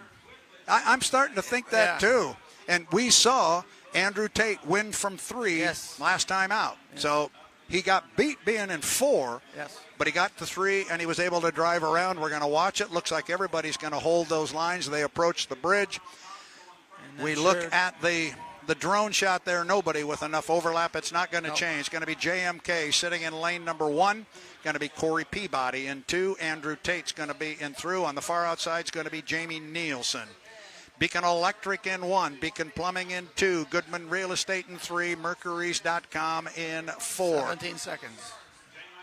It's about a 12-second run off the bridge. Watch for the shadow to go by. There it went. And John is saying, go, go, go, go. Here comes Andrew. Here comes Corey. Here they all come. 4 wide. 2 seconds. 1 mark. Whoa. Oh, my goodness. That was start. close. Yes. I think it's good, John, but we'll wait for an official word. And if it was a beauty. They get to the corner. Who gets there first? It's J. Michael Kelly. Turns the corner first. He's got a lot of speed with him. Where's Corey? Where's Andrew? JMK comes off the corner. Andrew's outside there. Oh, and we got a Corey boat got side caught between. Oh, Corey definitely got wet. Yeah. He definitely got wet coming out of the corner. Don't know if he couldn't hold his lane or it went away from him. We'll let the officials worry about that. Right now, up the backstretch, it is J. Michael Kelly. It is a legal start. Legal start. Up to the top end of the race course. It's still J. Michael Kelly, I think. Our angle here is pretty strong. It is Kelly. Yeah. Kelly was able to run side by side coming off the corner. Now it's going to be a hard run down the front straightaway. They've got clean water in front of them. It is already boiled into a 2-boat run, and it's J. Michael Kelly, and it is Andrew Tate. Yes, Andrew has got the lead. He's opened up a little bit of water. In fact, he's opened up about 3 boat lengths, John, at the completion of 1. Bottom end of the race course now for our 2 leaders. For JMK is going to be tough there. And certainly Andrew Tate giving J. Michael Kelly enough room, but he's making sure he keeps him in that inside lane. They come off, and now Andrew Tate starts to open up water on J. Michael Kelly. The fans along the shoreline here are loving this. Their boat is out in front. Andrew Tate picked the front end up on that boat. It really flew. That boat usually so forgiving. It did. It came back down, but he put a lot of air underneath it, and J. Michael Kelly does not want to let him go. Kelly's going to stay in that left side mirror. He is. He's going to stay right with him. And keeping up pretty good. Yeah, Bucket List Racing is going to come back to the pit area here. You may see that in the foreground, but our leaders at the top end will come down and put 2 in the books. Andrew Tate on an outside lane in the U91, the Goodman Real Estate. He is out front. The hometown fans are loving it here in Madison, Indiana. They are getting what they want. And right now it's almost a full rooster tail lead as Andrew flies the 91. But it hopped straight up out of the water and went right straight back down in it. The nose didn't rise. They have started lap number 3. Jamie Nilsen goes across in 3rd place. Going to have to keep his eye on the left side mirror because he's got Corey in there coming up, and he's starting to sniff 3rd place. Andrew's got overlap now if he wants to close in. He does have overlap, but honestly, John, I don't think he's going to move over on him. I think he likes his lane right where he is. He's building a lead. He's got more than a rooster tail. I think he's going to stay right there and tell Mike, if you want to do it, go for it. Lap number 3. Top end of the race course. Jamie Nilsen's in a good position right now. He's got to keep his eye on Corey. He's coming. Top end of the race course. Our leader, Andrew Tate, Goodman Real Estate. He's opened up water, and now he just needs to find clean water. Yeah, JMK is going outside now. Yep, and he just needs to find some clean water and keep her rolling. 3 laps are in the book. Andrew Tate Boat just runs, like you said earlier. It just looks effortless when that boat runs. It just looks like it's so easy. We got a race there for third and fourth. We do have a race for third and fourth, and Corey is on the inside of Jamie Nielsen into Mercury's Coffee. This is going to be an interesting corner down there for our third and fourth place positions because Corey's on the inside of Jamie. Jamie's got to give him room, but it's also soupy down there with our two boats ahead of him, and Corey's already taken him up. Corey's going to get off the corner. Got a good corner there. Yeah. But he got rough water there, and he had to pull his foot a little bit, and Jamie Nielsen was able to pull back up alongside, but now Corey starts to open it up. Meanwhile, top end of the race course, our leader, Andrew Tate, he's already up there and going to come down and pick up a white flag with one more to go. Andrew Tate underneath the bridge. This is all set up for him. Madison fans, you've got one more lap to go before you can claim the 2024 Indiana Governor's Cup. He gets the white flag, John. That's got to be a good feeling. Got to be good. One more lap. Just praying it just stays together, doesn't break nothing. That's it. This is when you start hearing the grumblings. Jamie's still getting there. Jamie is. He is still hanging alongside Corey Peabody. The U11 running beautifully, and he's outside in the slop. Corey's in the tight lane, but he's going to get lobbed down there in the lumpy water as well. Halfway up the backstretch with a half a lap to go. It is our leader. Look at Jamie Nielsen down there at the bottom of the course. He's hanging on. He's hanging on, trying to run after Corey. That's going to be a tall order. Now we go up to the top end of the race course, looking from the drone, looking down. It is Andrew Tate.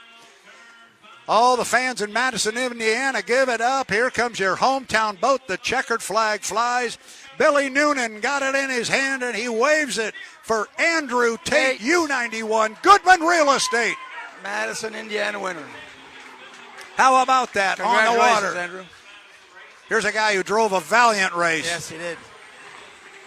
He did all he could. J. Michael Kelly comes across in second place. Jamie, a gamer, trying to run down Corey in third, but this is going to go to Corey Peabody and to Beacon Plumbing. He will come home in third place on the water. Jamie Nielsen, a good run for the U11. Fourth place. Mercury's.com. Wow. So 2 in a row for Andrew. 2 in a row for Andrew. 2 in a row for Andrew. That is absolutely right. I'm sure the Madison team must be very happy. They would have to be very, very happy. And I keep making the comment, what's going to happen when this kid gets used to this boat? This is a brand new boat for him this year. Don't want to think about that. No, that's a little scary. But it was a dynamite run. I don't know what happened with Corey coming out of turn one, but he definitely got wet. The lane went away, or he went into a rooster tail. We don't know. The officials, I'm sure, are going to have a look at that if they haven't already. And we will check that. J. Michael Kelly goes up to the top end of the course, and I'm sure he looks out the window at Andrew, and nicely done, young man. You're my combatant. I'm going to fight with you every inch of the way, but when you beat me, and I'll call that fair and square. So we got a couple of boats that cut the race course to come back.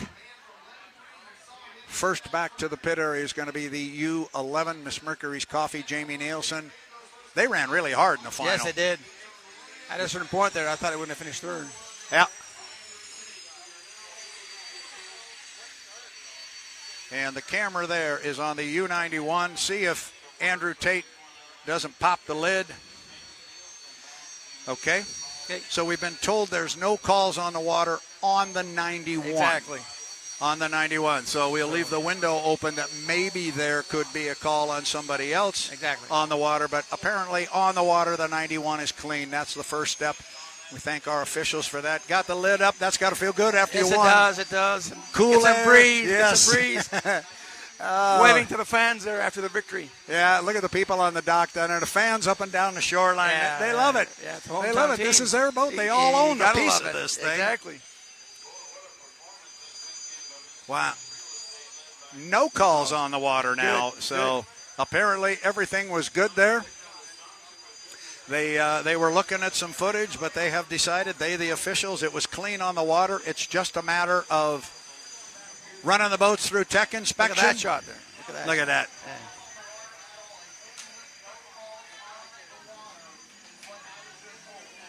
They'll keep the camera right there and see if we can get a very happy Andrew Tate. He's probably going to go down there and hide behind that trailer in our view, but hopefully we'll be able to see him.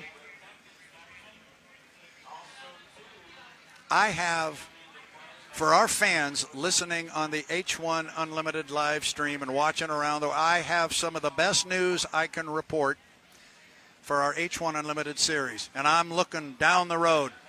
Everybody's coming out of here with a boat intact. Exactly. We're coming east, and all our boats are on the trailer sunny side up. No big repairs. That's right. Exactly. That's not to say there won't be a lot of work done, because you know Jeff Campbell's going to go down there and say, all right, we got to run that dude down. Yeah, exactly. But, yeah, we've got a totally intact field of race boats now. That's big stuff.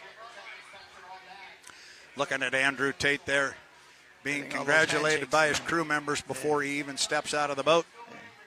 Got the hard hat off. And our Erica Allreed will be there as soon as possible to congratulate and talk with our 2024 Madison Regatta Indiana Governor's Cup champion. We still have to put the boat through tech inspection. And I see the official, Steve Compton there, one of our H1 officials. He just shook the hands of Andrew Tate. He is waiting for that black box to come out, and it's a black box that isn't. But that's what they're waiting for there. That must have been Mr. Washburn's camera. Kind of winked there, right? And, yeah, he did, and here we go. So I think we'll have Erica here shortly. We will get notification in our... Hello, race fans, and welcome back yet one more time again to the Judges Tower on the start-finish line overlooking the 2.5-mile race course on the Ohio River as it flows past Madison, Indiana. It is the 76th Madison Regatta, the 116th running of the APBA Gold Cup. Mix in 250 years and America's birthday. It has been a big weekend. I am joined on the set here by Shannon Rainey, co-owner of the U11, the Miss FLAV-R-PAC, and the driver of the aforementioned hydroplane, Jamie Nilsen. Welcome to the broadcast, guys. Hey, thanks for having us. Happy to be here. I would love to say we're here to talk about what just happened in the last heat, but as everybody knows, because we've been giving updates throughout the day, we're not running. So it's a tough break for all. What does that do to you as a driver? You come here, you're ready to go. You want to go race, and you hurry up to wait, and right now we can't do anything. What does that do to you? You know, it definitely builds the butterflies a lot because, you know, we want to get out there, just get the butterflies out, do what we know we can do, what we've prepared to do all winter long, and, you know, it definitely builds the anxiousness, the anxiety, but you know, it's one of those unfortunate truths with boat racing. It's part of what makes it great is that we get to come out here, enjoy beautiful days with Mother Nature on the water, but unfortunately some days we're at the mercy of Mother Nature, and you know, it's unfortunately that's what we're facing today. But you know, the whole U11 Miss FLAV-R-PAC team, we're prepared, we're ready. As soon as they give us the option to go out there, or the chance to go out there, we're looking forward to it. So you're ready to go. Oh, beyond ready. And I went down and visited your team. They were sitting underneath the boat, getting some shade on them. One would assume the whole team's ready. Oh yeah. We're always ready to go when our name's called, and no different today. So Shannon, from your standpoint as the owner of the boat, you work all off season. All the changes that your husband Scott wanted to do and you wanted to do, you make all these changes. You're dying to see how it works. You had a good test session in the Tri-Cities, but let's go see what it'll do in race water, and we're just not there. Got to be tough on you as well. It's really frustrating. I know the fans are frustrated because everyone wants to watch racing out in the water today, and we're frustrated too. And, you know, like you said, we worked really hard all winter long. Really wanted to see the Miss FLAV-R-PAC out there today, and hearing that, you know, they're going to go out and check and they're keeping an eye on it, and hopefully we'll get out there soon so that we can, you know, keep going, keep progressing. Keep progressing. And I know for you, and partly for me being active on the board of directors of H1 Unlimited, we too have been building. We've got this whole new race format to try and showcase and see how it all works. And I know we're anxious to see how that's going to play out, and we're on hold there too. Yep. We got one heat in yesterday, so we got a little taste of the new rules, but really want to get a full race under our belts and see how it works out. So, for Jamie just sitting around, he's ready to go, more than ready to go. I'm sure he is, as are you, as are all of us, and everybody here that resides in southern Indiana at this time of year. But I got a question for you, because I remember during your heat yesterday, and yes, unfortunately it did jump the clock. However, the point that I made around lap 2 while you were headed up toward turn 2, those guys weren't gobbling you up in a hurry. The boat looked like it was really running. Yeah. So the U11 Miss FLAV-R-PAC, it showed how much hard work and dedication really went into this winter that the team and crew put in. So really pleased with how it's kind of come out of the box, so to say, for the 2026 season. And with anything, it's a starting point for us. We got the whole season ahead of us still to make this thing better, to keep tuning it, keep making it go faster. But really encouraged with where we're at so far with the Miss FLAV-R-PAC. And I loved your second qualifying run when we finally got on the water and did it. You busted the 150 mark, but you also threw a tremendous wrench into the lineups for our Heat 1A and Heat 1B. Unfortunately, you lost it to a technical violation, but for a minute there, people were scrambling. I know there's a team right down here that suddenly called for the crane, and they had a driver in the boat until such time as you got they lost the time. But it was kind of fun for a minute. But again, the boat was fast. Yeah, and that's one thing you can always count on with the U11 Miss FLAV-R-PAC team is we're going to come out and give it our best shot every time we hit the water. We're never going to be sandbagging, trying for a certain position, this, that, the other. Every time we put that thing in the water, we're trying to get the most out of it, and I think that was evidence with qualifying. We're always trying to go faster and trying to. Every little spot in that qualifying order is worth points now, and it's worth more points now than it was in previous years. Yep. So trying to do everything we can every time out, and looking forward to the rest of the season with these new rules and trying to do them the most we can inside those rules. Yours is certainly right up there at the very top as far as one of the prettiest boats that's on the water. This is your second year, Shannon, with FLAV-R-PAC on board, the Miss FLAV-R-PAC U11. Talk a little bit about the sponsor and how much that means to you and how you're doing your best to represent them. We are really proud to be representing FLAV-R-PAC this year again. It is such a great company, and it's really fun for us to be able to represent such represent such a wonderful company on the water, to be able to work with such good people. They really, their motto is from seed to fork, and they plant the vegetables, they harvest the vegetables, they freeze the vegetables, and they get them to you. And their big thing is that they're taking it from the ground to the freezer process instantly. And I can tell you, they're some of the best frozen vegetables I've ever had. They're really good. So it's fun to work with a company like that. They're great to work with. They're great people. New corporate offices over there in Pasco, Washington. Got to go visit with them before testing, and just a great group of people over there.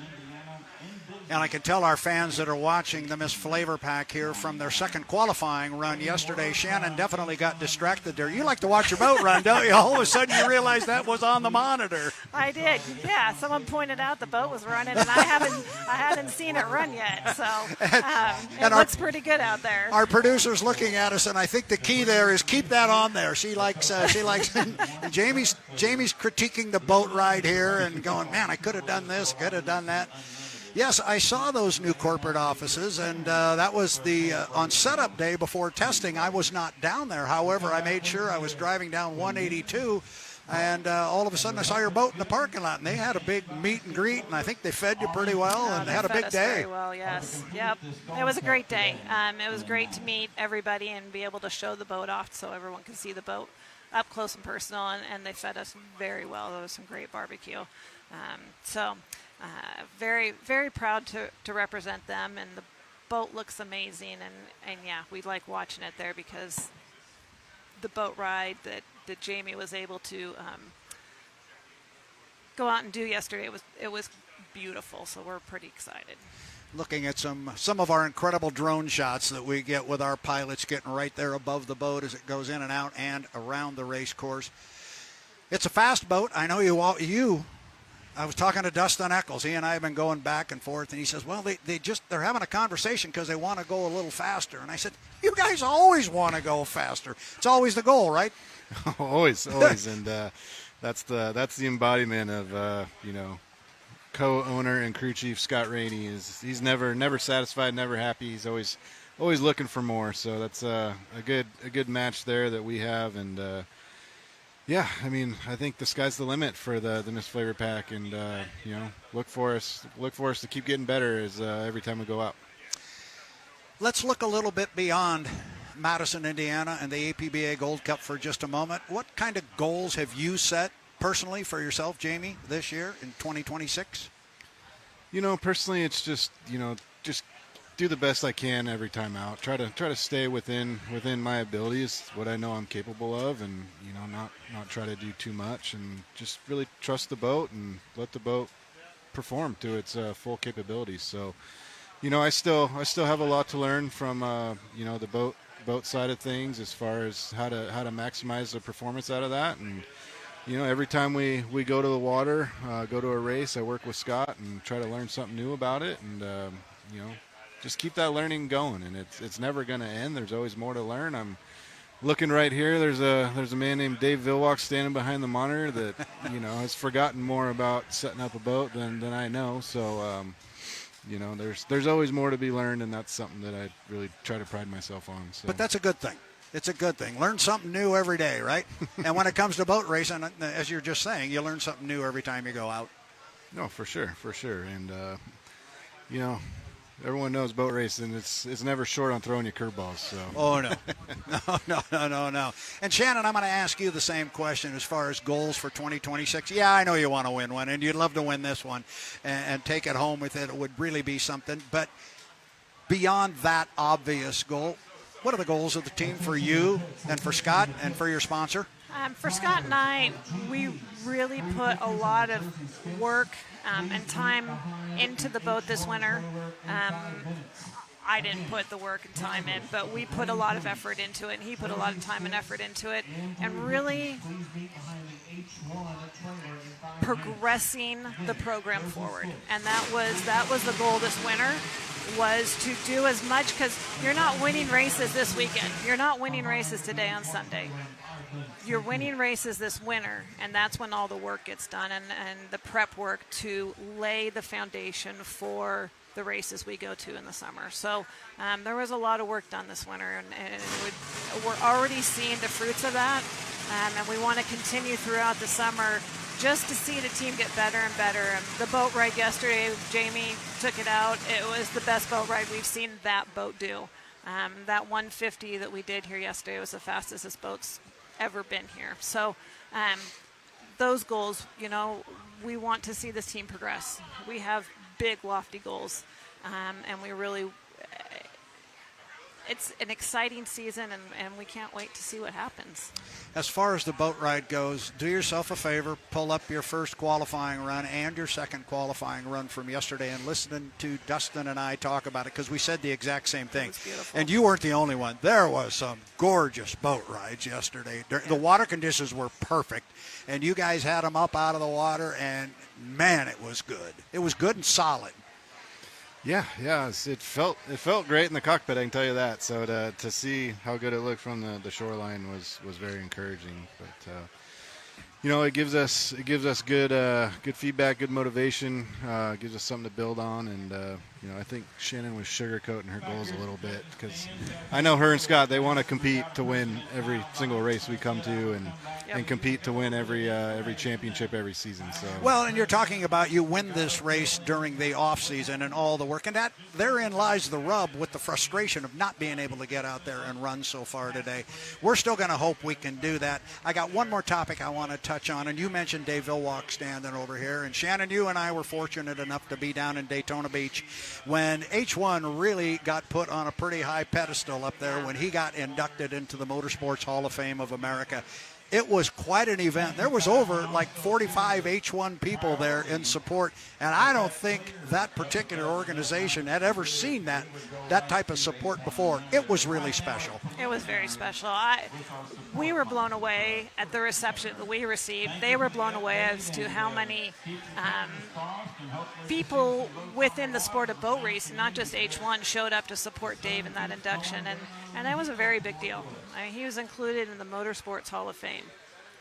It's kind of a big deal. So it was a very educational event for us, and it wasn't just the one day. There were multiple events to go to, and they were really fun. It was a great event, and really proud of Dave to be able to accomplish that. And he was certainly very, very deserving of it. Yes. I made the comment before we went down to that event. We had had people, H1 Unlimited had individuals inducted into that Motorsports Hall of Fame before and within the last 5 or 6 years. But the last driver that went in 2005, and that was Danny Foster from the 1940s and 50s. It had been a long time since we had one of our drivers put in. He was very deserving. He was also very gracious. He was very gracious, and I think it was very humbling to be inducted with the other names that he's been inducted within our sport, and then the other sports that are represented there. So it was a pretty special event. And then we had somebody else doing an introduction down there. We had Chip Hanauer out there. So speaking of inductees into that Hall of Fame, and you're looking at some of the footage there. This is over at the Motor Speedway at the museum. This was when they unveiled his bust, if you will, which will hang into perpetuity at the museum there. And that's Rusty Wallace. No, that's not Rusty Wallace. Rusty Wallace was, Rusty Wallace was off there to the left, and this is when they pulled the the cover off of his case there, and all his stuff. Wow. A big moment for H1 Unlimited.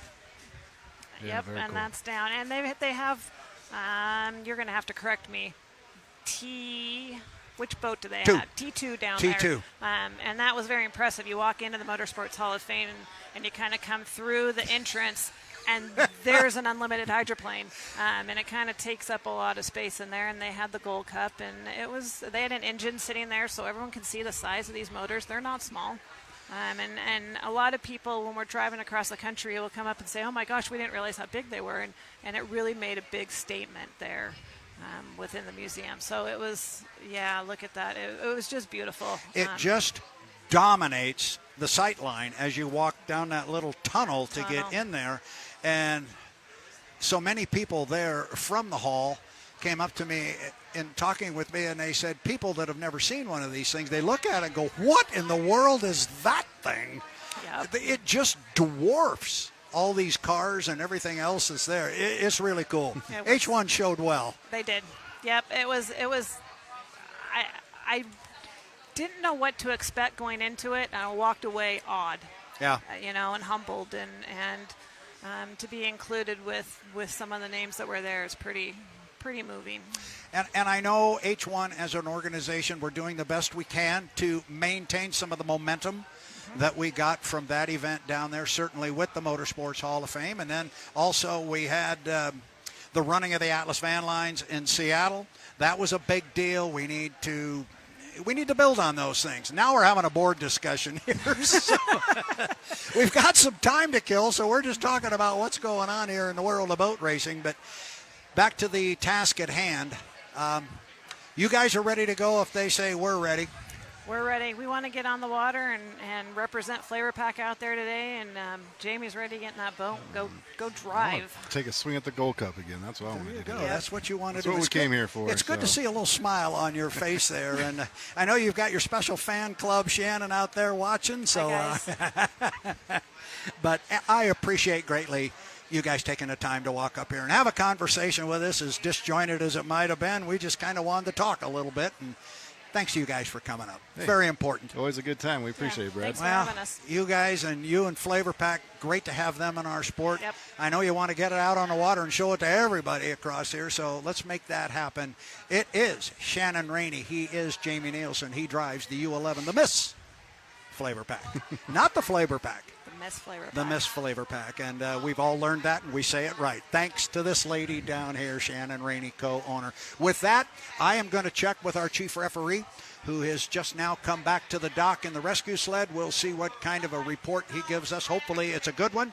And I've heard talk of maybe crew chiefs getting on board and going out and take a look at the water, and we'll give everybody thumbs up or thumbs down, but the bottom line is we got to be safe first. You were telling me earlier this morning, you start tearing up all that equipment, you could easily run into a $500,000 bill, and nobody needs that. Yep, you hit one log out there and it'll take out a propeller, a shaft, a gearbox, the engine, and the whole bottom of the boat, and you could hit $500,000 with one little running over of a log. Yeah. Most important, we're not going to put the drivers in harm's way if we don't have to. So we got two things to consider out there, and we want to keep everyone safe.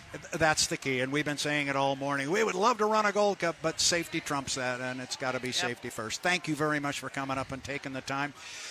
This is H1 Unlimited's coverage on the H1 Unlimited YouTube network. You are watching the 76th Madison Regatta and the 116th running of the... I don't know what he said. Did I say that? 2026 Madison Regatta. What did I said? The 76th. Sure. Of Jim McCormick's win here. That's the 50. Oh, forget it. It's written here in bright big letters. You'd think I could get this right. The 76th Madison Regatta and the 116th running of the oldest active motorsports trophy in the world. It is the APBA Gold Cup. This is Brad Luce for Shannon Rainey and Jamie Nilsen saying so long. I'll be back in 30 minutes. I'm going to spend the next 30 minutes trying to figure out how many years we've been here. Thank you to everybody. Tune us in. Keep watching our social media pages. We'll keep you up to speed on what's going on, but hopefully we can go racing. We'll be back.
The blood pressure, the heartbeat, the nerves, coordination, the courage of this 51-year-old man are just fine. His name is Bill Muncy, and he's about to drive an unlimited hydroplane on a tough, tough afternoon of racing. I remember how to do that now. I'm convinced older's better. I really am. And the reason is I'm driving faster than I've ever driven, and I'm not an exceptional guy. I've had an interesting background, and I've had certain skills that I've been able to lend to a racing atmosphere. But, you know, why do people all of a sudden when they reach 50 think, oh, I got 15 years to die, so they proceed to get ready for it? When if they would stay with what they're doing and keep at it, they get better and better and better. And I think that's exactly what I'm proving decisively, if nothing else, by racing, is that, hey, the older you are, the better you are, because you've got conditioned reflexes, you've got background, you've got experience. What good are reflexes if you're in your 20s if you don't really know what to do, you know? Today, Bill Muncy drives this boat, trying for his 54th career win as we present the Grand Prix of Unlimited Hydroplane Racing, the Gold Cup, on ABC's Wide World of Sports.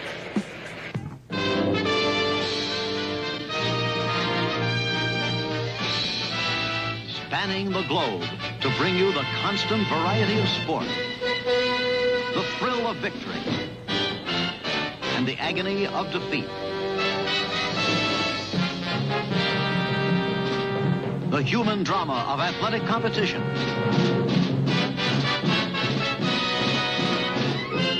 This is ABC's Wide World of Sports. Brought to you by Ford and your Ford dealer, who invites you to see and test drive their exciting new 79 lineup featuring an all-new breed of Mustang and LTD, a new American road car. By Budweiser, for all you do, this Bud's for you. And by Firestone, makers of the 721 steel-belted radial. In 76 years, Firestone has never built a tire in which they've had more confidence.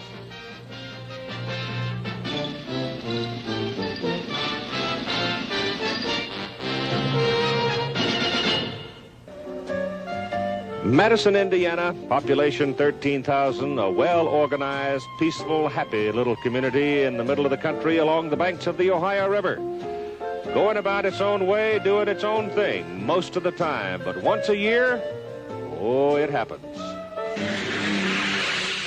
The unlimited hydroplanes come to town, and in 1979, it's the Gold Cup race. And let's take a ride with Jack Schaefer Jr. in the Miss Tri-Cities. The unlimited hydroplane, minimum 28 feet in length, capable of straightaway speeds better than 170 miles an hour. More flying across the water than riding on it. It takes craftsmanship, engineering, aerodynamics, courage, skill, luck. All these things to make these machines thrive in competition. They call them the Thunderbolts, and that's what they are.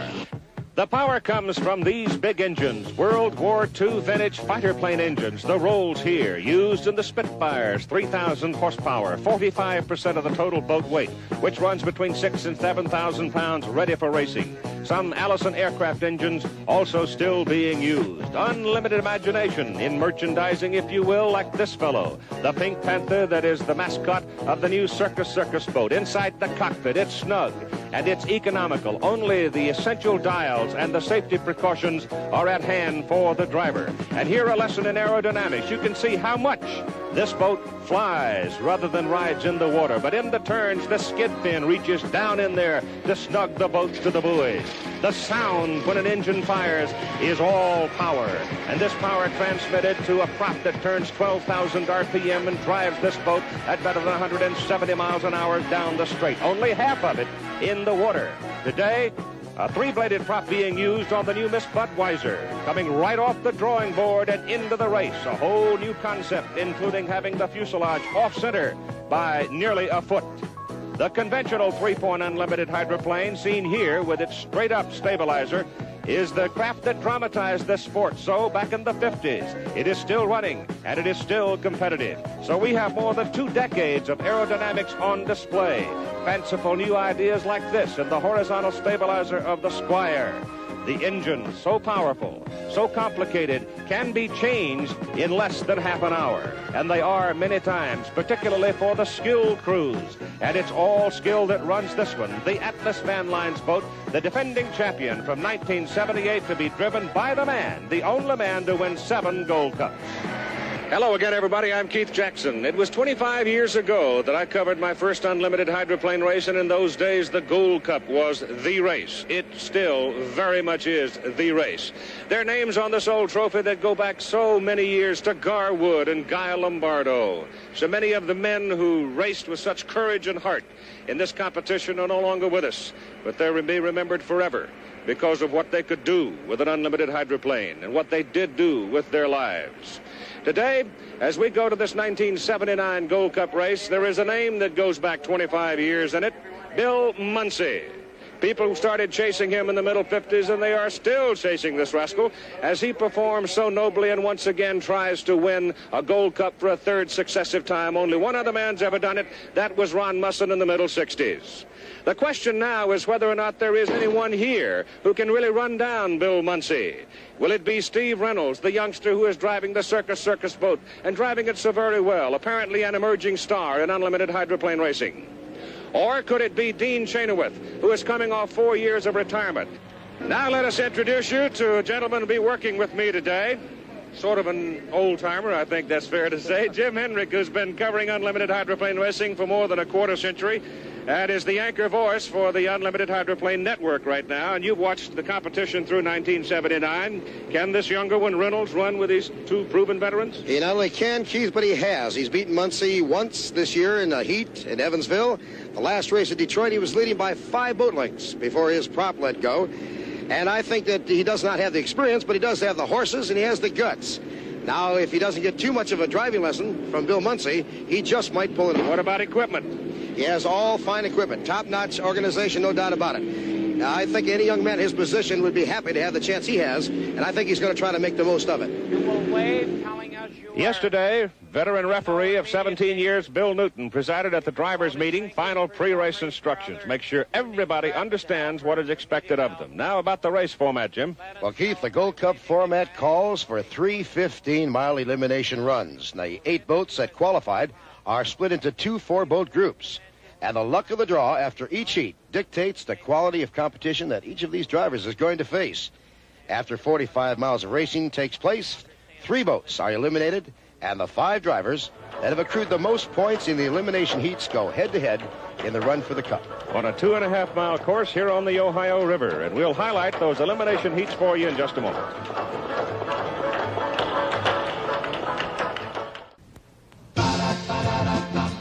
When you say Budweiser, when you say Bud, you said a lot of things nobody else can say. When you say Bud, you say you carry not to only one, the king of beers. When you say Budweiser, you said it all.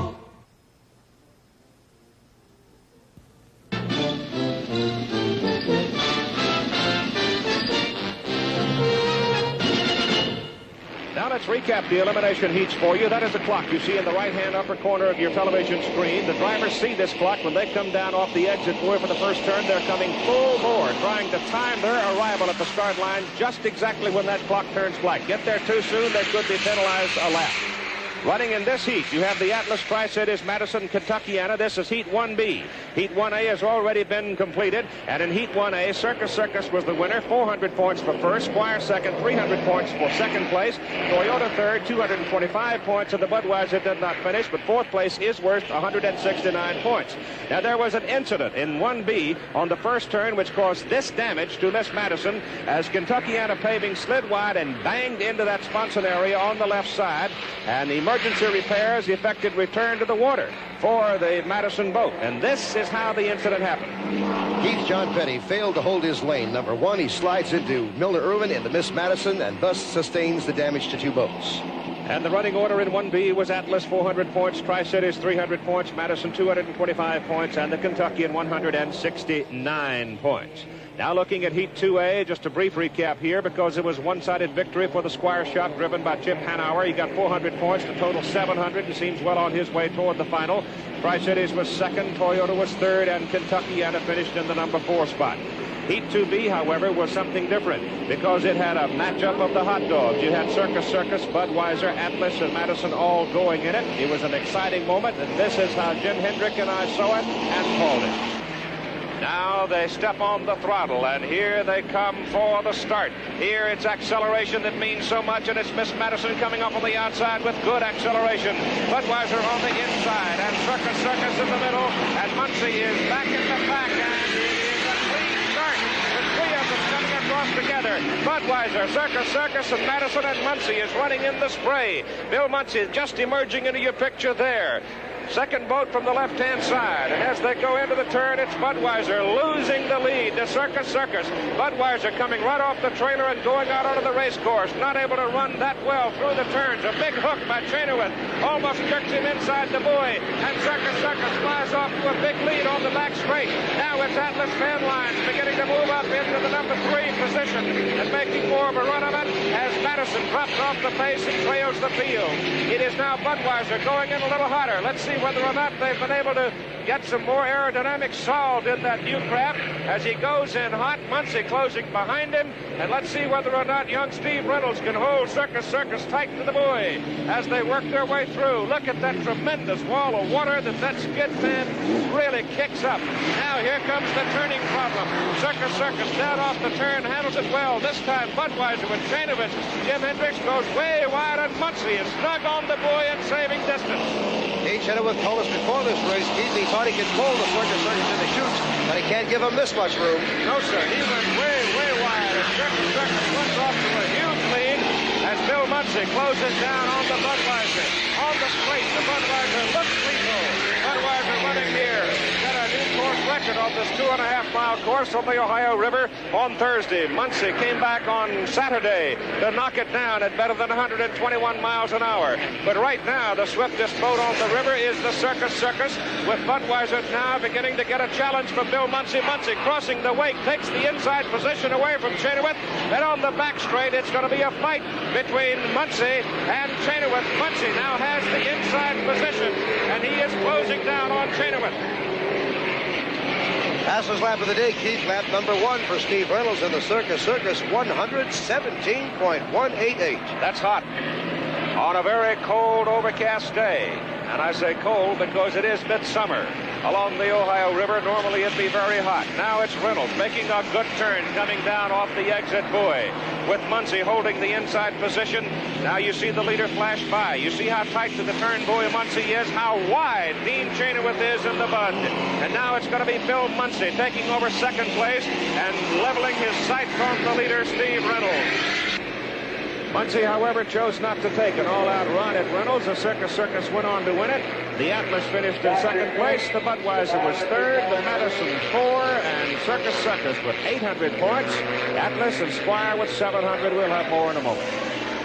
Dead in the water, the new Miss Budweiser. All hope of reaching the final gone, failing to finish Heat 3A, leaving Bill Muncie to fly on alone and win 3A with a new course record of 121.457 for one lap. Yesterday, we toured this course with Bill Muncie in a pleasure boat. Where are the greatest points of treachery on this particular race course, the moving river? It's a scary race course. There's a couple of things that are scary about it. Mainly, it's caused because of what we call ground swells. The bottom of the river it goes up and down and up and down. Of course, the top of the river has to go up and down. And here it's an ever-changing thing because something to do with the way, I suppose, the sun moves across the earth. In the late afternoon, it gets really wild, like the back chute just coming off the corner on this race course really comes up with some of the biggest swells I've ever seen. And our boats aren't really designed to go through them well. It's really scary. Well, I know that I've reached an age where it's dignified to walk a little slower, and yet I don't see anything like that in you. You're charging just as hard or harder than ever. I'm convinced older's better. I really am. And the reason is I'm driving faster than I've ever driven, and I'm not an exceptional guy. I've had an interesting background, and I've had certain skills that I've been able to lend to a racing atmosphere. But, you know, why do people all of a sudden when they reach 50 think, oh, I got 15 years to die, so they proceed to get ready for it?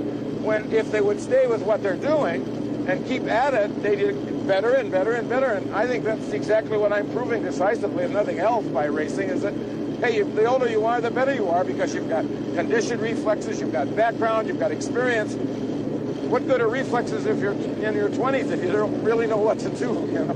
Well, I guess that proves the old point. You only get wisdom from one source, living and surviving. Huh?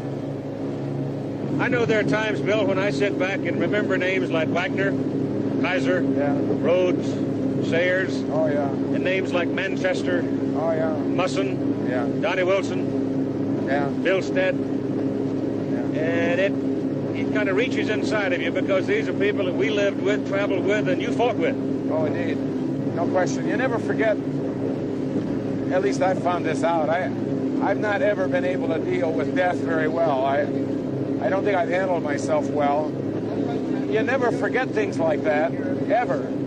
I mean, every day of my life, I'm reminded somehow of some one of those guys. But you do blank it out. I think the human psyche is such that we can blank it out and not allow it to affect my performance. I wouldn't want it to do that, just in respect to them, because they made a great contribution, not only their lives, but they did other things to help get the public's attention to our sport, and they were superb drivers, the best available. I've never, it still bothers me very much, all those names that lost their lives in our sport. But I am able to blank it out, and I don't think it affects me performance-wise. Is what you do a brave thing, Bill? Oh, no, that's an overreaction. I don't consider myself very courageous or any of those neat little words that kids look up to. I'm really prepared to do what I'm doing, and I do it very professionally, and I'm good at it. I'm a great student of the sport, and I feel responsible to the sport. And it hasn't anything to do with courage. Kids expect you to be brave. Hey, I'm the scaredest guy in town. You got to be in fear of God, but great respect for all that kind of thing. But it has nothing to do with courage. Those comments from yesterday, the ultimate veteran, Bill Munsey, right there. Hard hat in place, getting ready to go. Just over there, the brash young rookie, Steve Reynolds. He won Heat 3B.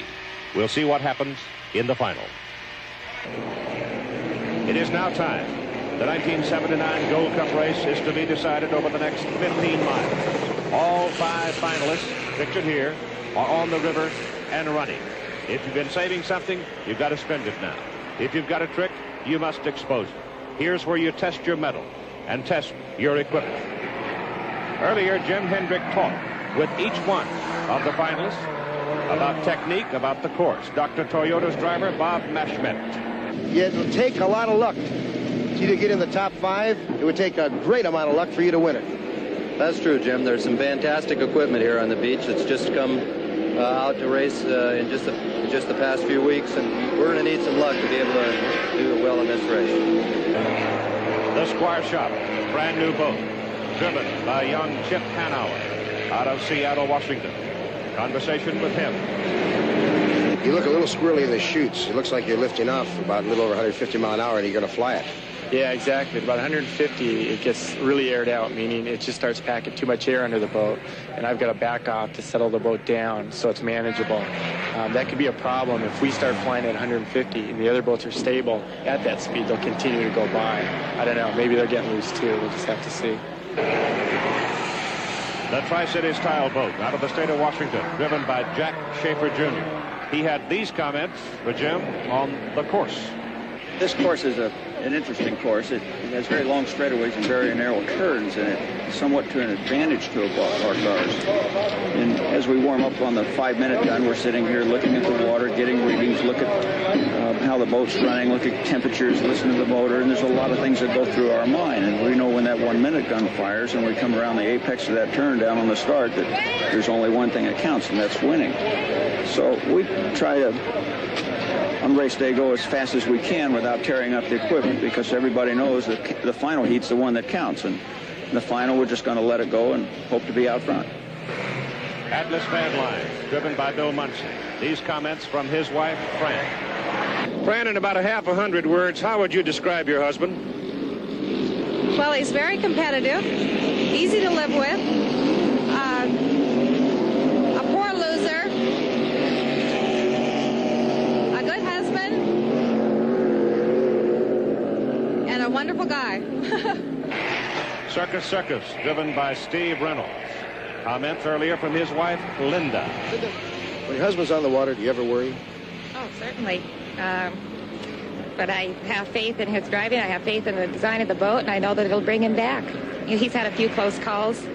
It's been a month in the hospital on one of them, but this is what he wants to do, so I'm supportive of it. I let him do it. If you had your druthers, would you rather see him in some other kind of work? If he wasn't racing boats, he'd be racing cars or motorcycles or something else, so no. I love it. If I could, I'd be out there in one. Traditionally, there are 2 cannons fired prior to the start of a race, a 5-minute gun and a 1-minute gun. This is such an important period of time because it is here where your basic decisions have to be made. Decisions that can be so very important. In fact, determine the ultimate outcome. Jim talked with Steve Reynolds about this. Every time you come to a course, it's for the first time. You are a rookie, but the 5-minute gun is always the same. What do you do in that 5-minute period to get yourself ready and get your best position? Well, Jim, there's an awful lot of strategy that goes on in that 5-minute period. You're very conscious of where the other boats are, and that's the time where a lot of psyching goes on, where drivers try to pull the other drivers out of position. That's really where I would say about 50% of the race is won in the 5-minute period, especially in the 1-minute period just prior to the start. An awful lot of shuffling on, going around there, and jockeying for position. That's really a very, very critical part of this race. Everything's at stake in this 6-lap adventure on a 2.5-mile course on the Ohio River. The winner of this heat will win the Gold Cup for 1979. It is a very fast field with Circus Circus Steve Reynolds, Atlas Van Lines with Bill Muncie, Tri-Cities Tile with Jack Schaefer Jr., Squire Sharp with Chip Hanauer, and Dr. Toyota with Bob Mashmet. And as they come down off this turn now, you're looking from a helicopter carrying a camera. As they make their move down off the exit buoy, they are then locked into lanes. Unmarked lanes, but the officials require them to hold those positions. And as they make their move down for the start, you don't want to jump the gun. You want momentum. You want RPM. You want the horsepower ready to go. Inside, it's Hanauer. It's Squire Stuff. Circus. That saver is blasted in. Bill Muncie is outside, and Muncie comes across the starting line in the number 3 or possibly 4 position. But as they go into the first turn, they'll begin to sort themselves out because some of them run faster in the turns than others. And right now, it is young Steve Reynolds in the Circus coming off turn number 2 and taking the lead down the back straight. But on the outside, it is Bill Muncie. And Muncie is gone, and the Circus with a flash of fire. Looks like he might have blown a supercharger, but he hangs on, but he drops back into second place, getting a little bit of kiting action, and Muncie comes storming down off turn number 2 and runs through the back straight and takes the lead, and there's the old crafty veteran laying it on him, Jim. Coming off of corner number 2, Keith, the Circus with Steve Reynolds almost lost it. And then it loaded up at a big stack fire, but he did manage to get it back under control, but now trails Bill by about 8 boat lengths. Muncie is on the inside now. Watch him. He'll hug that buoy. When he gets inside and in front, he could be long gone because he has the proven equipment. He has won the first 3 races of 1979, and Lord knows he's got all the experience in the world in his hand. He gets a little high and does a little fighting as he comes down the lead at the end of lap number 1. So Bill Muncie, everybody, as a matter of fact, in these new aerodynamic designs seem to be flying a little more than usual. It is Circus running in second place with Steve Reynolds. Jack Schaefer Jr. running third. Chip Hanauer is running in the number 4 spot. And Dr. Toyota is way back with Bob Mashmet. But the man of the moment is Bill Muncie driving that blue boat, the Atlas, and he's flying off to a big lead. He's got a half a straight lead already over the second place boat. Let's take a moment and go back to that second turn in the first lap and watch this violent action involving Circus on the inside. Keith, it looks as though that tight number 1 lane is too much for Steve Reynolds, and the Circus hits a hole. He bounces around. It's like trying to control a wild steed. His foot comes off the accelerator. Raw fuel hits the stacks, causing a flash fire in the stacks and losing power momentarily, giving Muncie a big edge as he goes down the chutes. And I'll tell you one thing, as we go back to the live action, Bill Muncie is going to be awfully hard to catch now because he does have a big lead. We'll be back with the finish, the Gold Cup race in a moment.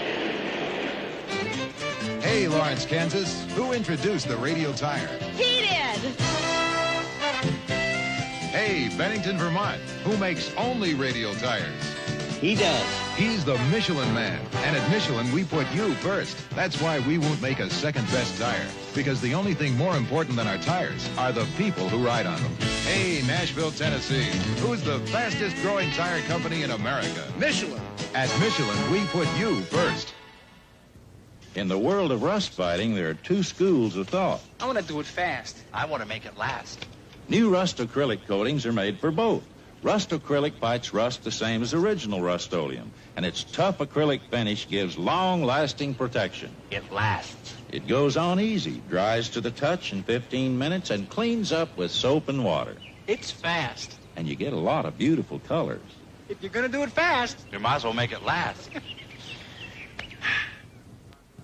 Saturday, Battlestar Galactica is out to break the Cylon blockade. Then Angie's Donna Pesco is out to hook another gal's man, and Gopher's hooked to play the bait on the Love Boat. And on Fantasy Island, Diana Canova lives her dream with $500,000. Tonight. One lap to go, and that's always a welcome sign, isn't it? When you get that far out in front, and when you're running in rough conditions like this, I know that automobile racers and unlimited hydroplane people do the same thing. They always start listening for something. Sometimes the driver will hold his breath from the exit bin to the entrance bin all the way down the straight chutes. Bill Muncy turning down off turn number 2, running through the back straight. He's got the back straight 2 turns and the home straight to go, and the Gold Cup is his for an 8th time. What an incredible career he's had. He owns the boat. Sorry, Keith. Only about 9 square inches of each sponson. They're supposed to touch the water at half the propeller, but they are getting too high. They're actually flying the boat. Don't push it unless you have to, and he is not pushing it at this particular point because he has a very big lead, and Steve Reynolds had his troubles coming off turn number 2 in the very first lap where she loaded up on him, a little stack fire, lost power just for a fraction, but that was enough. Muncy will make his turn. Having lapped Dr. Toyota, he is on the home straight right now with a checkered flag high in the air, being held by a man who put in a lot of miles in unlimited racing, Freddie Alter. And here comes Bill Muncy from La Mesa, California. He wins the Gold Cup for the 8th time. Coming on to finish in 2nd place will be the Circus. Right there, being driven by Steve Reynolds out of Mercer Island, Washington.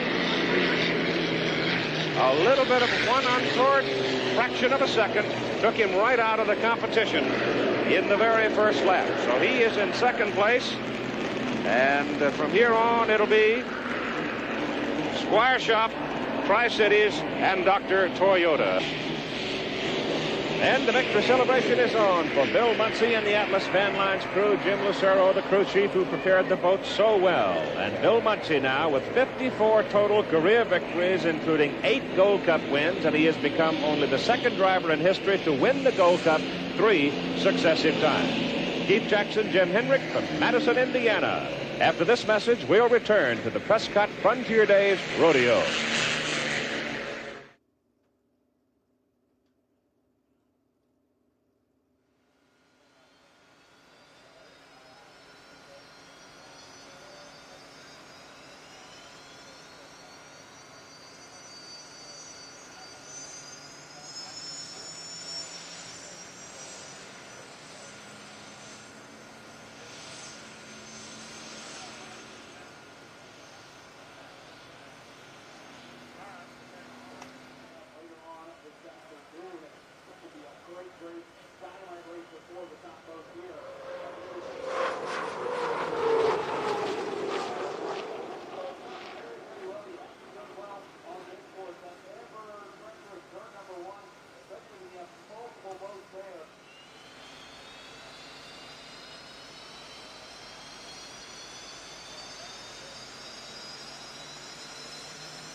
Welcome back, race fans, to the Madison Regatta here. This is Dustin Eccles with H1 Unlimited Live. Right now, quite a bit going on in the pit area. Brad Luce is actually down in a meeting discussing what is going to happen with the owners and drivers, but I wanted just to get on very quickly and give you an update. The cranes are moving, and there's boats in the water. Right now, the E350s are in the water, and the cranes are active. They are going to have boats in the water here shortly. Not sure exactly what's going to happen with the H1 Unlimited yet, but some of the support classes are going to be running shortly. So if you're a fan of the races, we're going to have action on the water shortly. Just wanted to update everyone at home.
Five-time national driving champion. And I had the paperback version years ago that Ron gave to me, but now it's in hardback version to the publishers and editors.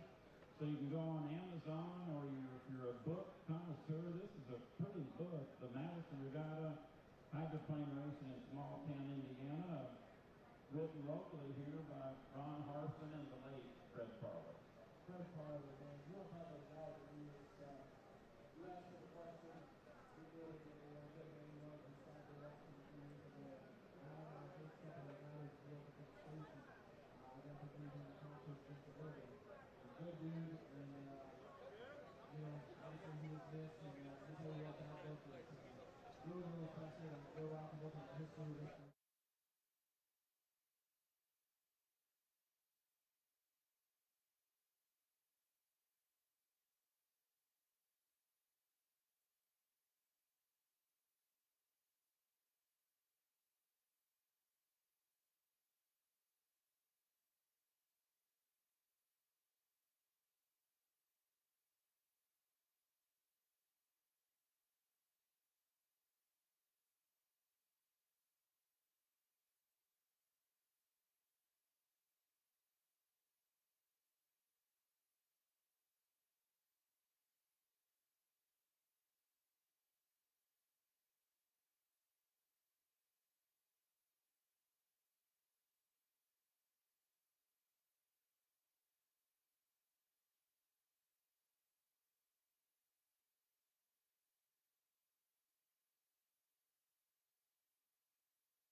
Back in Madison, Indiana, live here at the 2026 Gold Cup. Dustin Eccles with H1 Unlimited.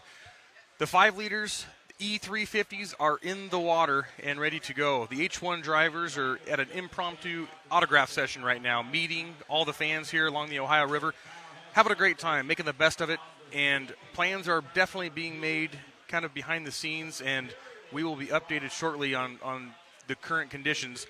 The river is looking raceable in certain parts, and so the race committee is doing everything possible to get action back on the water as fast as humanly possible. The drone operators just got done flying around the race course, the 1 2/3 GP, E350, and Jersey Speed Skiff race course, checking for debris, making sure everything is safe and clear. Fortunately, from what I'm seeing right now, is smiles around the pit area, so I think we are going to be going green shortly. The Unlimited race course is a little different. There's still a lot of debris up there. Waiting for a current update, but about 15 minutes ago, it was still looking like a ton of debris. So not sure exactly what they're going to do. There are some different plans in place, and we will be updated shortly, and I will learn right along with you all at home. They're getting ready for a countdown of 1 to the 5 here shortly. The clock is set at 6:05. You can see on your screen a lot of happy fans making the best of it at home, getting their autographs of all their favorite Unlimited drivers. And while they are meeting all their favorites, the cranes are active. The Jersey Speed Skiffs are on the crane right now. The E350s are in the water, coming up on 5 seconds to 1 to the 5. 1 to the 5, E350.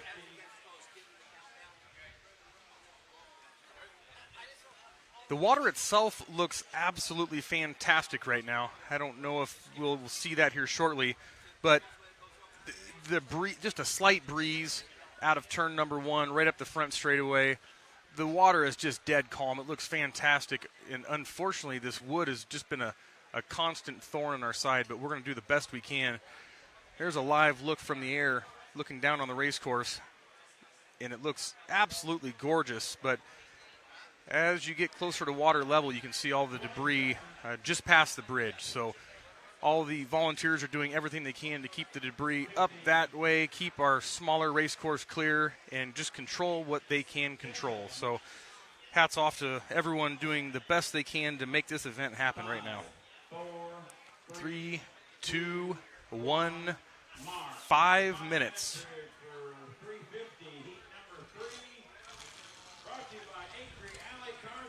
And, of course, the first boat out on the course, the E1 Wolverine, driven by Jeff Bernard.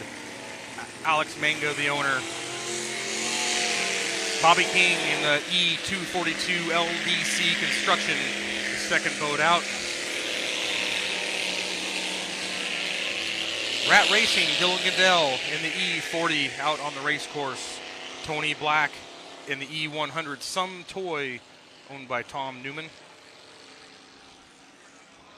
And the E97 Send It, owner Scott Liddycoat and his son Grant doing the driving this weekend.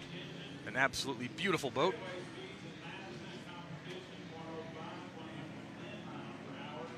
This is a fight for lanes class, pretty exciting. Stock inboard class coming up on 4 minutes to the start. You see Jeff Bernard leading everybody down the back straightaway on the Kentucky side. Bobby King pulling up right alongside of them. Yesterday, these two racers had 2 different outlooks on how to make a good start. Jeff loves that inside lane. Bobby King says, I'm going to rely on just brute speed and horsepower to get me around the race course. So we'll see if Jeff Bernard can pull out a win today.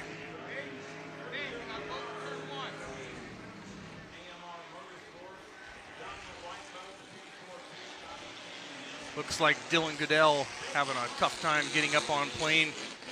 About the apex of turn number 1. He's up and going right now. Just a great shot of the Maxim Racing. I'm told Jake McCormick doing the driving today. Coming up on 3 minutes to the start of the race. Jeff Bernard about a quarter of the way up the back straightaway. We'll see if he continues on or if he cuts the course here. It probably depends on what Bobby Kennedy is going to do, or Bobby King rather. As soon as Bobby commits to this corner, Jeff knows he has to go all the way around. And it looks like Jeff is going to continue around turn number 2 also.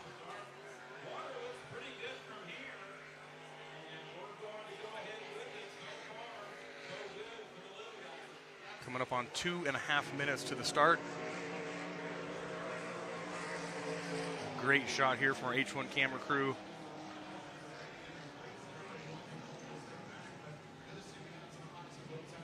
Bobby King all the way down in turn number 1 now. Jeff Bernard slowing down, placing his boat inside lane number 1. Tony Black coming up hot just on his outside, going to try to slow down really quick. Jake McCormick in lane number 3. They're going to continue around turn number 1, and Jeff Bernard is going to put on the brakes, see if he can get that thing slowed back down so he can make a legal start and secure lane number 1. Bobby King cutting through the infield right now. He's looking to line up just outside of Jeff Bernard in that number 2 lane. They had a perfect day yesterday. The boat is fast, it's tough to beat. Great shot of Jeff Bernard just creeping up there in lane number 1. Just under a minute and a half left before the start of the race. He's trying to establish the inside lane, inside of Bobby King. Bobby King yesterday was able to drive around Bernard on the outside. He's hoping he can do the same thing today because he's not going to be able to wrestle the inside away from Jeff.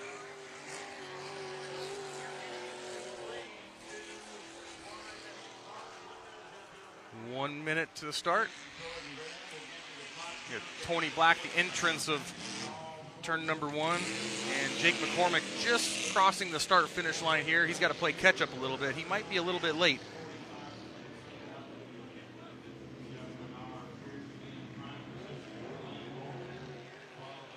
.40 seconds to the start, halfway up the back straightaway. Here comes Tony Black in lane number 3 with a full head of steam, passing the entire field. He's not going to be late today.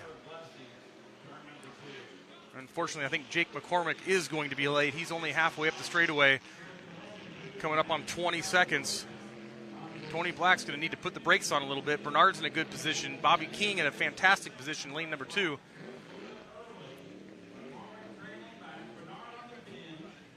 Black puts on the brakes, trying to slow down. These inside boats are going to have a whole head of steam on them.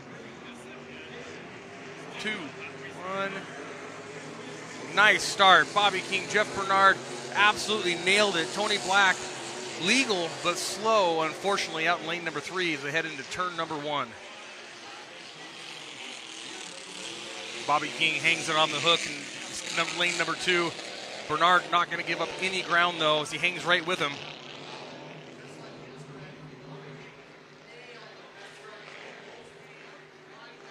About a 1 rooster tail lead for Bobby King as they head into turn number 2.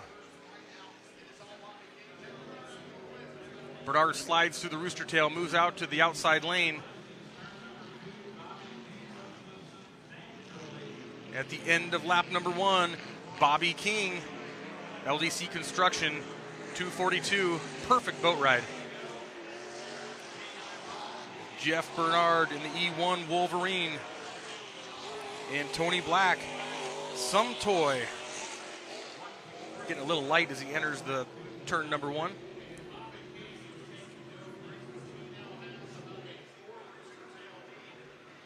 They're spread out a little bit right now, and all Jeff Bernard can do is just hope that something changes with that 242. They've got a well-prepared boat. The driver, Bobby King, made a perfect start. And it's really hard to beat a boat like that. Bobby's sliding out to about lane number 2, just making sure he can run a nice, safe race course, pick his lane, has complete control over the field at this point.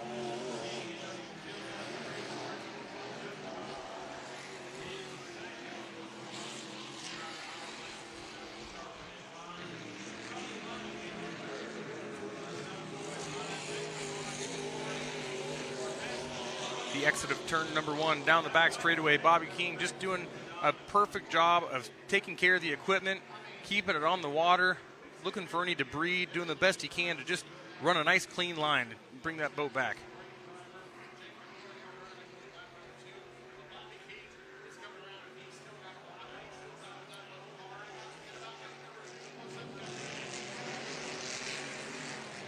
Jake McCormick crossing the start-finish line, but the white flag is up for Bobby King. One more to go. LDC Construction. Jeff Bernard in the E1 Wolverine. White flag.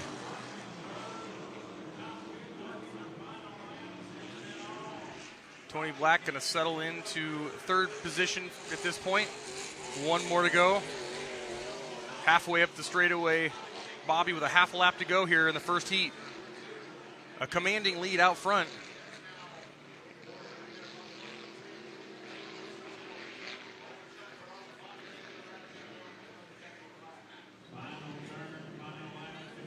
Final turn coming around the exit pin and down the front straightaway. Going to give a nice wave to the crowd. Your winner of the first heat, Bobby King. Jeff Bernard going to settle into second. Good, safe boat ride. One more to go for Jake McCormick.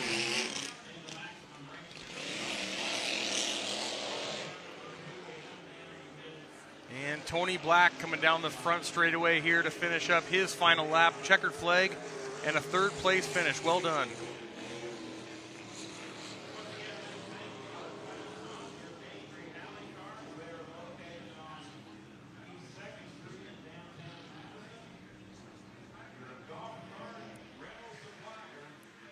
Another half a lap to go for Jake McCormick on this beautiful mile and 2/3 race course. He's just trying to get that boat through, learn the boat as he goes. I believe this is his first time driving that boat, but I will double check on that.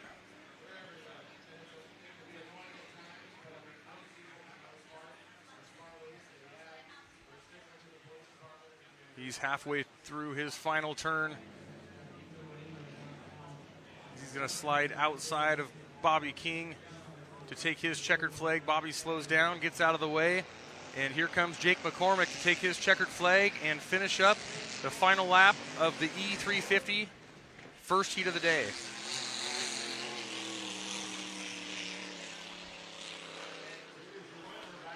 And the Jersey speed skiffs are currently in the water, pointing out to the race course, and we should be underway shortly with our first heat of the Jersey speed skiffs for the day.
I feel like I should leave it to you, Mr. Eccles. You've been carrying the program here for a while. Brad Luce back on the start-finish line tower here on the Ohio River at the 116th running of the APBA Gold Cup. You're watching the driver's autograph session there. You saw Corey Peabody and J. Michael Kelly. And as I always say, these sessions are great because the drivers, they will interact with anybody. They'll get down and have their picture taken, as you just saw Andrew Tate doing that. And here comes some young guy, and he's going to get Andrew Tate's autograph. Everybody's there, all of the H1 drivers. So those are always good. Then I assume you've been to those. You've been in the line. They're kind of fun. It's some of the best parts of the weekend. You know, you meet all the fans, hear their stories, and just you share the love of the sport with them. It's fantastic. And to our fans, H1 Unlimited fans, I am going to give a public shout-out right now to one Dustin Eccles. I had to step away. I got called away for a discussion with regards to some of what's going on here with the river from an H1 perspective. And talking about a baptism of fire, we had our first race weekend together with you as my co-host and all this stuff, and I came down and you just picked up the ball and ran with it. Thank you. And as I showed you a couple of text messages I had, you're a rock star. Apparently you're doing an outstanding. Thank you, Dustin Eccles. No problem. I love talking boat racing. You're the one that told me what we're doing up here, and I love it. I'm having a blast. Good for you. So I'm going to take the rest of the afternoon off. I haven't eaten. I'm going to go find some food. But I was in a discussion with regards to the APBA Gold Cup, and I wanted to give an update kind of on what we're doing. Right now the river seems to be pretty clear downriver of the bridge, which is why we've got our support classes of boats in the water. Where the real problem is right now is up above the bridge, upriver, and there are boats up there working diligently to clear the water out because there's hardly any current here.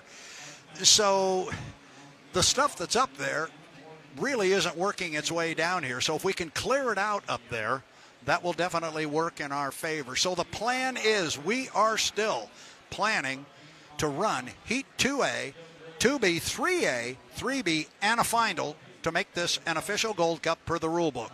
And that is our plan. Jonathan Abbott, our chief referee, is working diligently with a schedule. He knows how long we've got the water and how we can shoehorn enough of those heats in.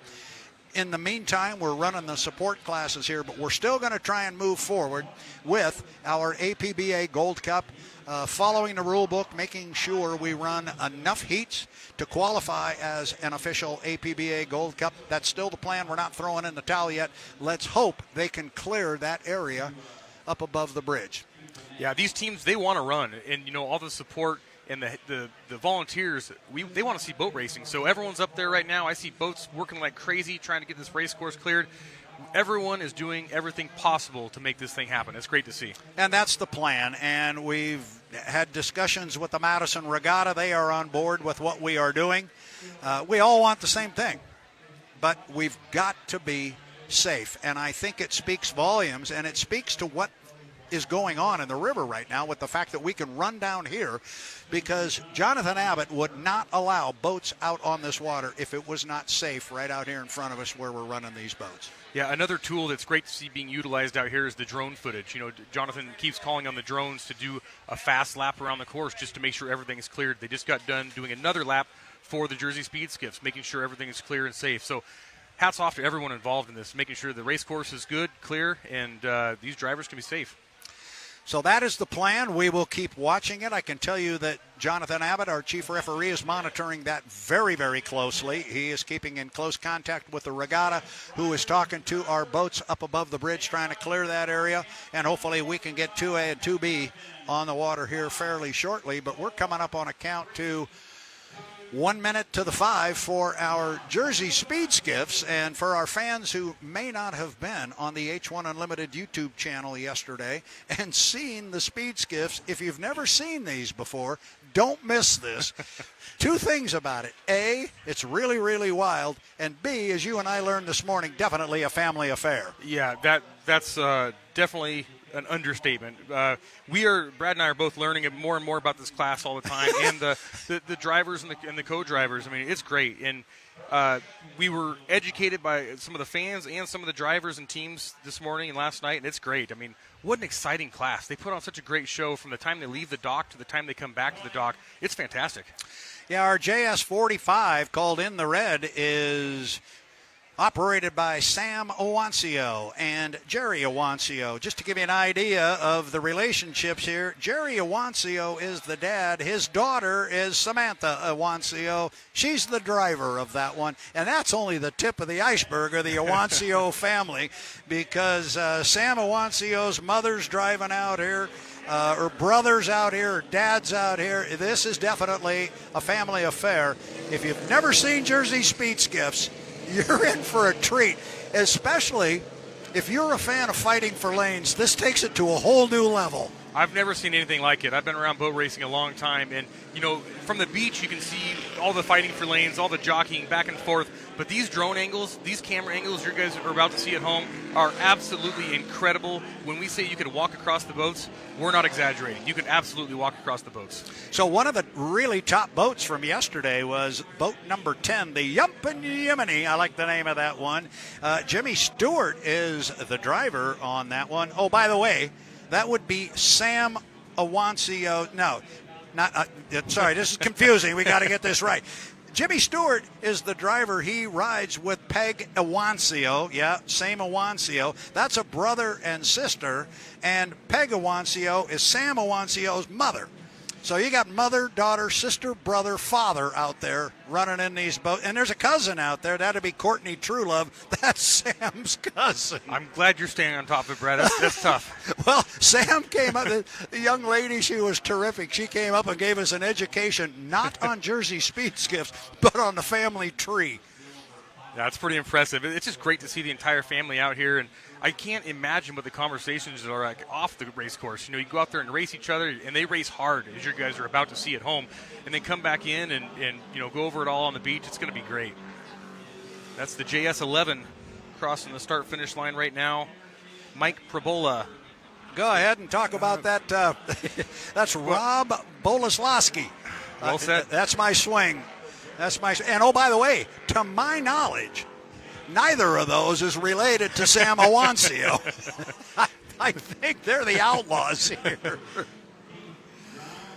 Sam was telling us this morning, I said, so how does your boat like this course? And she goes, it loves this race course with the exception of that lower corner. She says, there are rollers down there. And when these boats go through the corner, they lift way up on the side. They roll up pretty deep. And she goes, it is rough on our boat. We're having a rough go. You see Courtney Truelove right now putting that boat in lane number 1, the 721. They're already fighting for lanes here, shutting it down early at 2 minutes and 20 seconds to the start. This is just a good example of what's to come here. Watch this. Yeah, it gets good. They can put 6 boats between those 2 boats on the outside right there. Inside. Now, here come the rest of them, and they're not going to go outside of those. They're going to go in between them. I'm waiting for here goes one. I'll just fit right in there. How about that be my lane? I'm waiting to see some boat fenders go flying out the side. Here comes okay. Oh, now this will be fun. We're nosing for a lane in there. How do they fit all those boats in that little tiny area? That's incredible. I mean, you can reach out and shake hands. 1:40 until the start, and it is a clock start, and needless to say, we fight for lanes. You know, another thing, if I was racing this class, I think I just want a primered boat because it looks like you're going to be fixing it all the time, but these things are absolutely gorgeous. They are. They're very pretty. We got 6 boats out there. 4 of them are really rolled up close together. There you can see the 2 boats that are trailing the field. Now, the red boat trailing, it might be the 10 or the 45 trying to do the slingshot maneuver. We'll see if they can find lane number 1 and get through. If it's 45, it's Samantha Owancio. And she just stuck her nose into lane 2, if that's indeed her. Now she's got to protect that lane. 1 minute to go. There you go. Jersey Speed Skiffs coming right into your living room. And we're just like they used to do on the H1 side. Once you got that lane, then you got to protect it. Absolutely. You got to get up there early and make sure no one can get the overlap to get around you on the outside. We saw somebody at this same timing yesterday hook the boat, completely spin, go to the infield, and get around to get back up and be on the line when the clock hit 0. Absolutely incredible. And let's see if Courtney Truelove kept her lane or if they did leapfrog her. It looks like she's still back there in lane number 1, but she's a little ways back, so we'll see if she still has a lane. Uh-oh. Looks like we're going to get close here. Plenty of room. Plenty of room. Inside 15. Dustin here has got the really good eyes. We will do our best to pick boat numbers as they come by. That's the 721 on the inside. I think that's the 10 in lane number 2. No, the 45 in lane number 2. The 10, the 22 out front, though. Yeah, and the 20, and yeah, the 10 is in lane 2, just inside the 22 going down there to the corner. The 10 would be Jimmy Stewart in the Yumpin' Yemeni, and I think that's him coming off the corner. Got that 22, Jay Hardy and Charlie Kurz on the outside, and it's a wild run through that first turn. Yesterday we saw the 22 extremely fast but didn't have any clean water.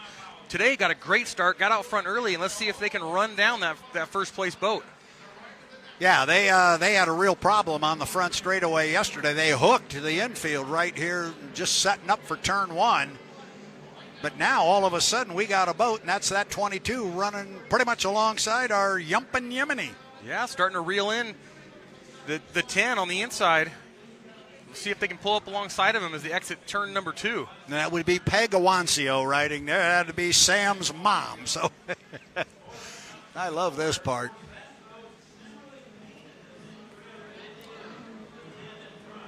Not going to have quite enough speed to pull up alongside, but definitely not giving up much ground in second place right now. No. Third place is that Jay Hardy and Charlie Kurz. What do you got there for a third place? 721. 721. And the 45 on the outside for 5th. And that's Courtney Truelove in the 721. And believe that was Here's Keith a great Gunther look at the corner on the inside. You can see those. They just roll up on the chine. They run into. It looks like a controlled crash, but they do such a great job of just bringing it right back down on the bottom. Whoa. Just had word. Some gun jumpers.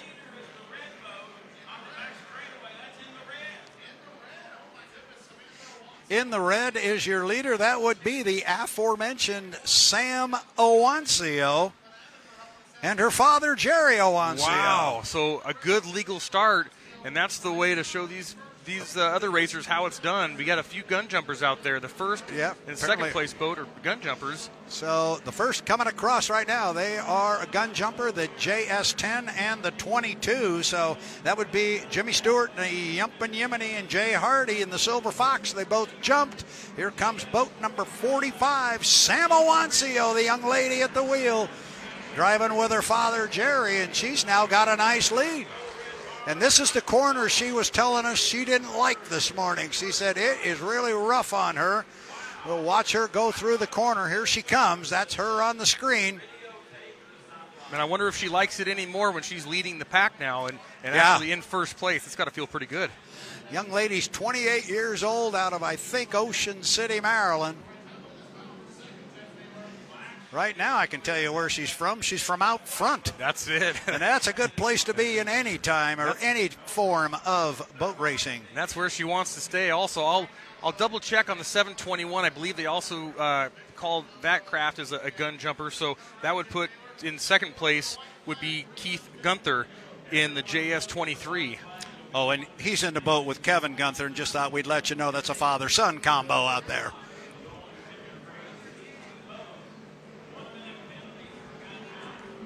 So there goes your first gun jumper across the line. Got the camera right there on JS45 in the red. 28-year-old Sam Awancio behind the wheel. You know, it's one thing to be fast. It's another thing to be legal. And you got to be legal if you're going to win. And so far, Sam is doing that. She is into the corner. That's her. Just went underneath the camera there. Wow. She is to the apex of the corner right now. You're seeing second and third place come through the corner behind her. That 721 hit that roller that we've been talking about just before the entrance pin of turn number 1. A big roller. The boat landed bow first and jarred it to the left, able to correct it and get it through the turn, but sure is scary looking. Man, I got to think tomorrow morning you feel it after a weekend of running these things. I can't imagine. No, it just looks like they're just getting beat up the entire time out there, but they get out with a smile, and they do it again, heat after heat. Yeah. Well, and honestly, we talk about all these family relationships, but it's got to be a lot of fun. You're racing against your dad, your mom, your stepsister, your cousin, your sister, your brother. Yeah, that's pretty cool. So our first 2 gun jumpers come across the line, but the boat you're looking at right there, young Sam Owancio and her father, Jerry Owancio, JS45 in the red, coming across with a checkered flag. Our 2 gun jumpers will get 1-minute penalties, so they will come in, but there is a heat victory for JS45 in the red. Second place, you got a number there on that one? That one is 23, JS23. That's going to be, you had it right, Keith Gunther and Kevin Gunther. It's a father-son. Don't ask me which is which. And I believe they're going to call the 11, Mike Perbola, the 3rd place. I believe the 721 also jumped from what I'm hearing from Mr. Jeff Ayler next to us. Yeah, what a cool class. I mean, they're all pretty even. I mean, it's so important on that start, and you can just tell by how hard they're willing to push these boats to get the inside lane to try to get a good start, and it just showed you when we have 3 gun jumpers in that heat, and they're all coming at the line dead even. So pretty fun to watch. And speaking of pretty fun to watch, as these guys peel off the race course, we've got, again, active cranes, and we've got Grand Prix in the water. So we do.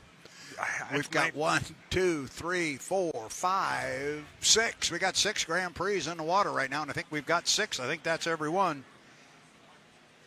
Yeah, the race committee doing everything possible to get as much action on the water. Absolutely. So we did our skiffs. We did our E350s. Would love to have a conversation with an official for the Jersey Speed Skiffs and ask, what is the definition of a lane? I think it all comes down to interpretation with that class. Yeah. You definitely can't have unlimited fighting for lanes like that. It just wouldn't work out. You can, yeah. If you could squeeze in there, knock yourself out. And there you're getting a really good look at In the Red come in. I would believe that is Sam Owancio. On the left would be driving, and that would be her father, Jerry. He's going to make sure that the young lady brings it home safe and fend off.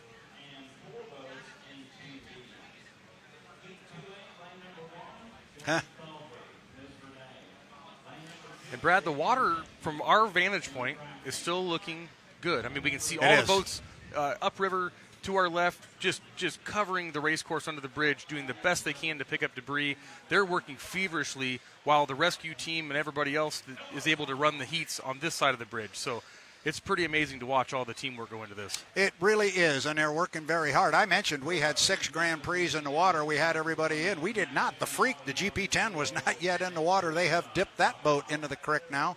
So I know how they're going to run this. They're going to run it on a 1 to the 5. So as soon as we can get everybody in there and ready, they will start the clock, and we will go racing with our Grand Prix America hydroplanes.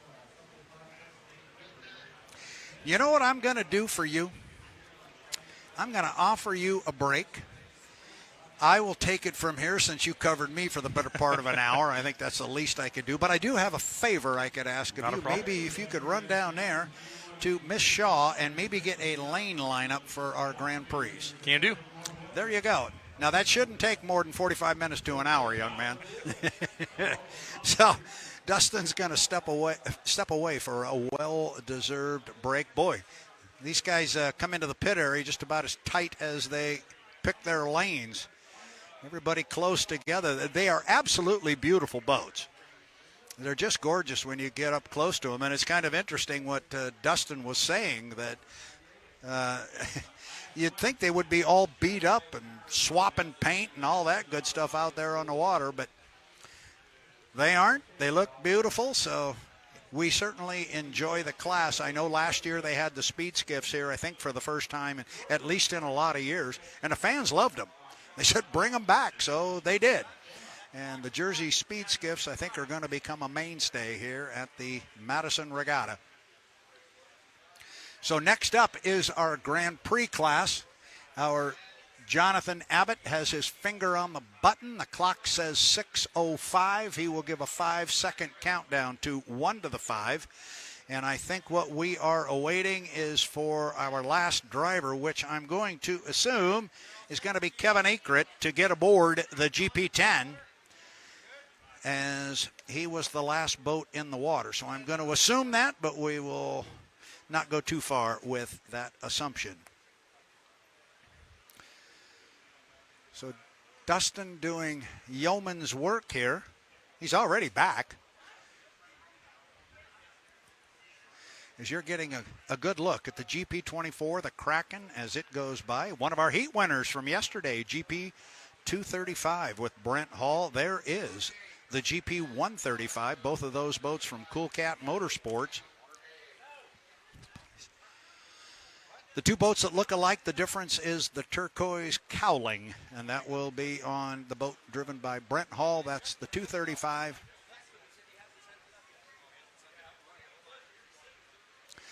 The next boat down the dock from them is Brandon Kennedy. Good to see them in the water. If you were here yesterday, you remember they had a tough break in their first heat.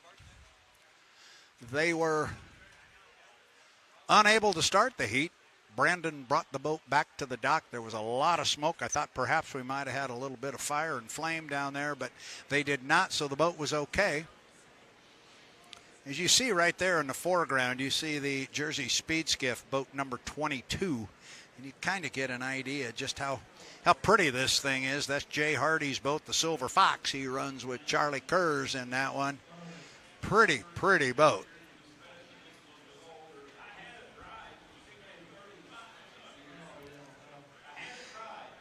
So we got... So let's take a look at this. Dustin Eccles has written this down. We'll make sure I can read his chicken scratching, but we're going to have Josh Culver in the Miss Renee on the inside lane. In the lane next to him, lane 2, is going to be Dave Musinski in GP24, the Kraken. Then it is going to be the GP35, Brandon Kennedy, going to be on the far outside. So a 3-boat heat coming up. It's going to be Culver in 1, Musinski in 2, and Brandon Kennedy on the outside. I got a hunch we're just about ready to go. Like I said, Jonathan Abbott's got his finger on the trigger. He's ready to pull it as soon as his dock mates down there say, yep, all 3 of our drivers are ready, and we will pull the pin and send 3 of our 7 Grand Prix boats out on the water. Going to get loud and proud here, Mr. Eccles. That was a quick 45 minutes you spent away. Oh, no problem. I don't want to miss the Grand Prix, so it's all this action on the water. I love being here watching it with you. Yeah, it's fun, and I know the regatta's working so hard to get our H1 Unlimiteds out on the water, and as you said before, the boats are diligently sweeping the course up by the bridge and up above it. If they can clear it, we're still going to try and get 2A, 2B, 3A, 3B, and a final in. We need to do that to declare it an official Gold Cup contest. That's the plan. Jonathan has been working diligently at a schedule, working with people to see how long, and the Coast Guard here to see how long we can have the water. We have every intention of running the 116th running of the APBA Gold Cup.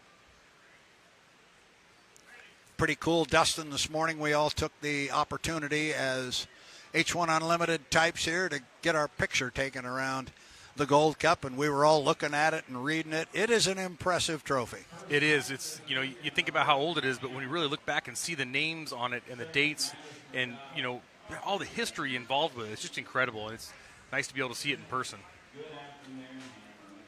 Looks like we are getting close to our start here. I think I'm willing to invest in something for our clock. I think we need a hold button. Because right now the hold button is Jonathan Abbott's left thumb. And I noticed after about every 30 seconds he changes thumbs. He can't let go or the countdown's going to go. We need a hold button there.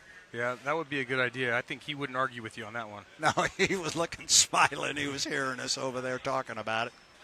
I was speaking with the owner-driver of the Kraken earlier, and Dave Musinski, and he kind of laughed about his start yesterday. He's looking to make a better start today. He said, hey, thanks for not giving me such a hard time coming into the dock also. He says, it's so hard driving this thing. I kind of forgot about coming into the dock and when to shut it down. So he's really looking to have a better performance today, but he's doing a great job. His first time out in it. He is doing a terrific job, and as you were talking yesterday, parking these things is no simple task, because when you pull your foot out of it to shut it off, the first thing it does is increase the RPM a little bit and speed up. Exactly, yeah. You really need to plan ahead. You combine that with the current, and it's hard.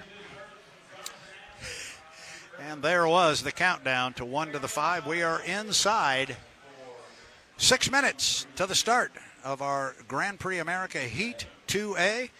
Going to feature Josh Culver driving the GP17 Miss Runne. Josh out of the Tri-Cities. The boat is owned by Brian Richards out of Snohomish. Going to be joined in lane 2 by Dave Musinski in the, you guys corrected me and pointed out yesterday, that's kind of a gray and yellow GP24, the Kraken. And then we're also going to have the GP35, the TM Special, owned by Ron and Sandy Thompson, driven by Brandon Kennedy of Newark, Delaware. And the 35 did not have the day they wanted yesterday. No. But glad to see him back today. Yeah, we were talking about that where you took that extended break of yours.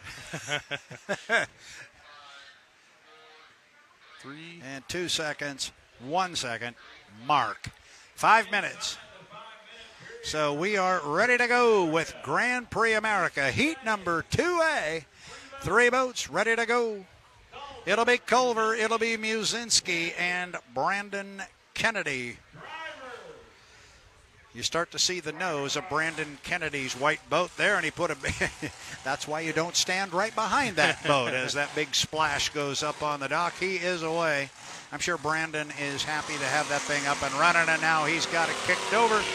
Brandon Kennedy, GP35, TM Special, and for those of you who may not be aware, that is the same Brandon Kennedy that is driving the Royer Miss Madison on the unlimited side of things.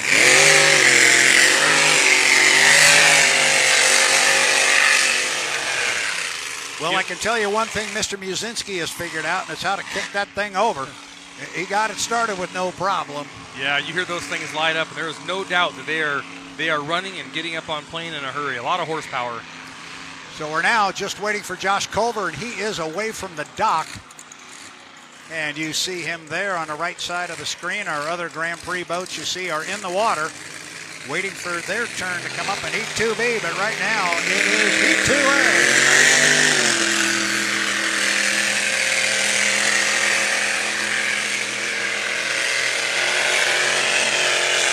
Josh Culver still learning this boat. But he, as we were talking yesterday, he's an accomplished young driver. I've watched him in a 1-liter class for many, many years, and he handles a race boat very well.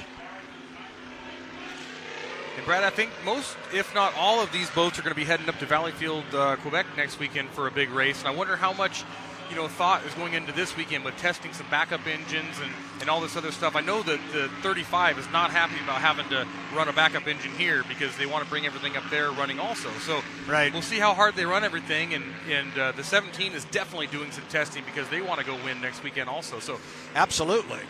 2 minutes and 45 seconds, 2:45 to the start, coming across our start-finish line as you get a look down at the Ohio River on the drone. You can see the boats up underneath the bridge there, up above toward the top end of the screen. You can see the boats up there. Those are the boats that are trying to clear the water for our H1 Unlimited class. They are off of this particular race course, and they are up there underneath the bridge. So coming up on 2:20, down to the bottom end of the race course on the outside, there is Dave Musinski in the GP24, the Kraken.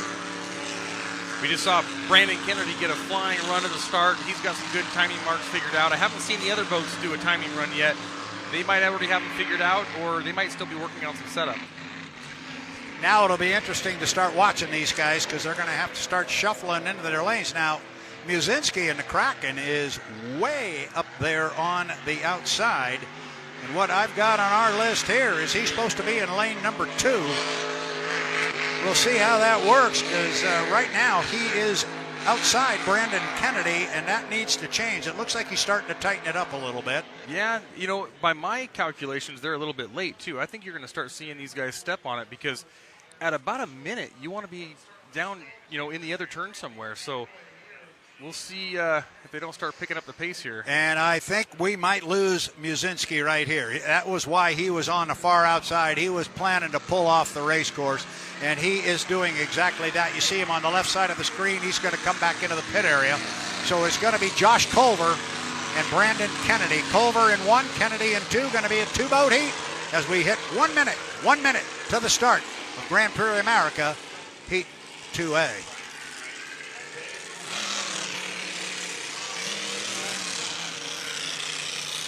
So it's a 2-boat match race here. I'm sure they'll give each other plenty of room. You're getting a good look there at the race course, and maybe more specifically the water conditions. They look really good. They do, yeah. The wind has really died down. The course looks clear. We're set up for some good racing here. I look for Brandon Kennedy to make sure, number 1, he is legal on this start. I don't think he's going to try and push the line at all, and then I look for him to show some force here and see if he can't jump out in front quick and jump out in front early and have a little easier run here. He needs the win. No question about it. Culver's going to lead him off the top end of the race course in the Miss Runne on the inside GP17. He's got his foot in it. Still 6 seconds. I say go. Bring it down. We're 3, 2, 1, go. Certainly Kennedy and Culver were both legal. And kind of as we thought, Kennedy laid back at the start. He had boat speed, albeit a little bit tardy. Culver's with him as they go through the lower corner down there. He's back about maybe 3 boat lengths as they get to the exit pin.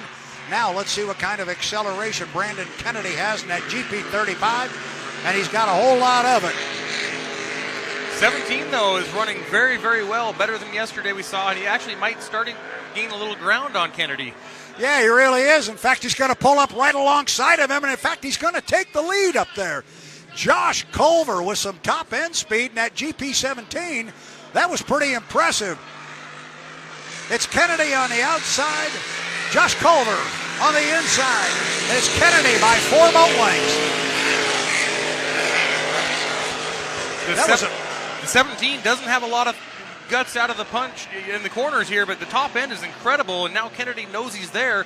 Let's see what Culver can do on the inside. Kennedy's going to keep his foot in it as they head down the back straightaway.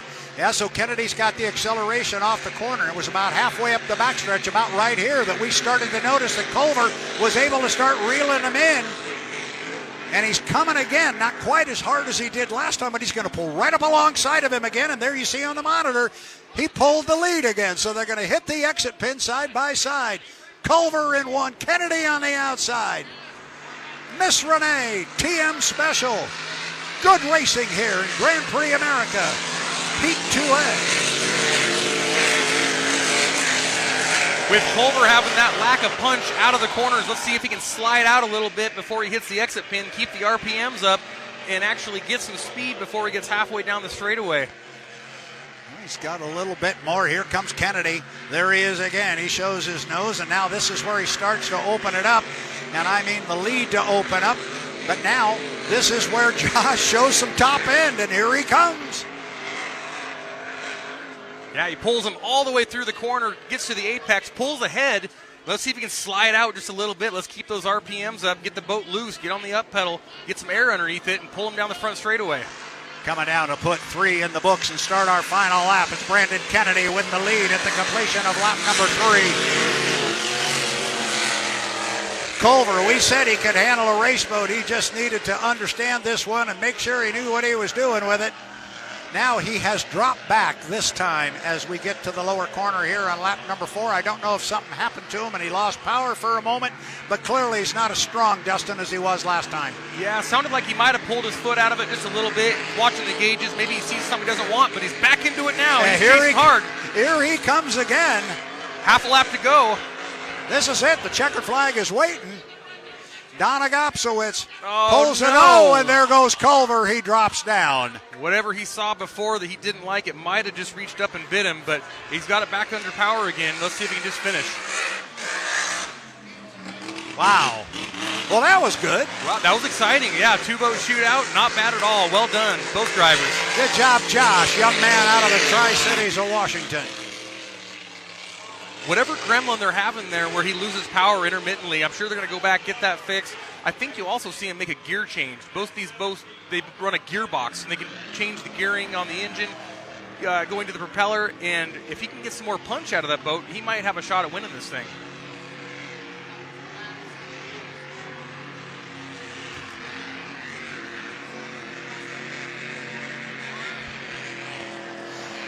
So I got a question for you. I have seen young Josh Culver around here a couple of times. I've had a couple quick conversations with him. I have not seen Mom and Dad. Have you seen them? Are they here, John and Vonna? I have not seen him here this weekend. As I mentioned, they are out of the Tri-Cities, a great family, a great racing family, very, very involved in boat racing in the Tri-Cities, both on the Region 10 level and the Unlimited level. And Josh, he loves to drive. And there's a happy young man right there, Brandon Kennedy, giving a fan wave to the local fans here and getting a little fresh air in the cockpit. But he's got to be happy. You know, they had that problem yesterday. They put a new bullet in, come back today, and get a heat win right in front of some of his favorite people in the world, the fans of Madison, Indiana. That is exactly what it is. And our next heat of Grand Prix is ready to go also. Yeah, we're going to have the GP 135 is going to be sitting in lane number 1, the boat owned by Ed and Andrea Thompson. This is driven by John Shaw. Last year, this boat was orange and black. It was the GP 79. It was that bad influence, and Jeff Bernard drove it so very, very well. Well, it's now in the Cool Cat Motorsports blue and black. And John Shaw is going to have that on an inside lane, and he won't have to look very far to see his other boat. It's going to be right outside the window, the GP 235, driven by our, and I say our because he's part of our H1 team, the 235, driven by Brent Hall, the sponsor locally here of H&B Tree Service. Then we're going to go to lane number 3. It's going to be boat number 15. Just got to call it happy-go-lucky racing, and then we can start through the litany of sponsors they've got, but they are also very, very important, and we love having them on board. We'll start with the Super Shine Detail and Tint. Bardall is back with them as a sponsor, along with Mid-Ohio Shockers and the East Central Indiana Risk Management Team. A very, very low-profile, narrow yellow boat. You can't miss this one on the water. And then straightaway, it's a rocket. Absolutely, yeah. You can never count out the Hop team. They always seem to find speed in that boat. And, you know, yesterday, Brent Hall came out with a heat win. So we've got some fast boats in this heat. The 135 had an engine problem. The team worked diligently all night, got a brand new bullet in it, and that thing sounded hot on the trailer. So this is going to be a good heat. This should be a very good heat. We aren't even done running down the boats in it. Those are our first 3. We got a 4th boat in this one. That will be the other Brian Richards entry out of Snohomish, Washington. Gotta love a boat they call the Freak. The Freak, GP10, and I'm going to assume that's bright orange, or is it red? More of an orange, but that's just my perspective. And you'll notice this boat, it's very easy to identify on the water. It has a very unique profile and silhouette to it. And the only word that comes to mind to me is aggressive when you look at the cowling on the GP10, the Freak. It's driven by Kevin Ekrit out of Edmonds, Washington, and he only knows one speed. That's it. And when you say aggressive, I was going to say that matches the driver, because Kevin is as loud as they come and as fun of a person to talk to, just a great personality, and it's a cool boat. It is a very cool boat. So the GP10, the Freak, they are going to be on the outside. That'll be lane number 4. On the left of that boat in lane number 3, Jerry Hopp. He was the owner of the GP15. It is driven by his son Greg out of Snohomish. That'll be the GP15 low-profile yellow hull. Happy-go-lucky racing. They'll be in lane 3. Then it's going to be the 2 boats from Cool Cat Motorsports. Lane 2 is going to go to the GP 235. That is going to be Brent Hall. He will be in lane 2. And on the inside, GP 135, the other Cool Cat Motorsports boat, driven by John Shaw. The boats, the two Cool Cat Motorsports boats, are owned by Ed and Andrea Thompson out of Street, Maryland. John Shaw out of Centerville, Maryland. Good-looking race boats, though. I like them. Absolutely. And, you know, one cool thing about the Cool Cat racing team, you see on the back of the boats, you'll see the Racing to Read logo. And, you know, if you have some time at home, look into that. It's a great program. You know, a lot of the teams around the country, they bring these boats to the schools, and they are really promoting different ways for the kids to read books and get tickets or passes or different incentives to read books during the summer when they're off. So, you know, do your reading and get to come enjoy some boat racing. Follow the Racing to Read program, and it's something really cool to stay involved with. It is a very good program. I know our Brent Hall is very much involved in that. He works at that constantly. Brent Hall does a lot of things. He's very supportive of boat racing on many, many levels. It was great to see him have some success yesterday, pulling off a heat victory. I know he'd like to get another one here. He'd love to, especially I think he'd like to knock off John Shaw in that 135. That'd be kind of fun if the old boat could beat the new one. Yeah, it's great to see. You know, they had a skid fin issue when they got here this weekend, and, you know, he was thinking about that. And, you know, as soon as that lid closed, he shook all that thoughts out of his mind and went out there and just did exactly what he needed to do and drove a great race and got a win out of it. So we're knowing we're going to be getting pretty close because the man in need of a hold button is about to put his finger on the switch, and that's going to happen in about 45 seconds, and then we will be at 5 seconds to the 1 to the 5. He is in radio communication with the teams down on the dock, and as soon as he gets a green light that everybody is ready to go, he will start that countdown, and 1 minute and 5 seconds after he starts that clock, we will have Heat 2B of Grand Prix America on the water. The 135, the 235, the 15, and the 10. That's inside out.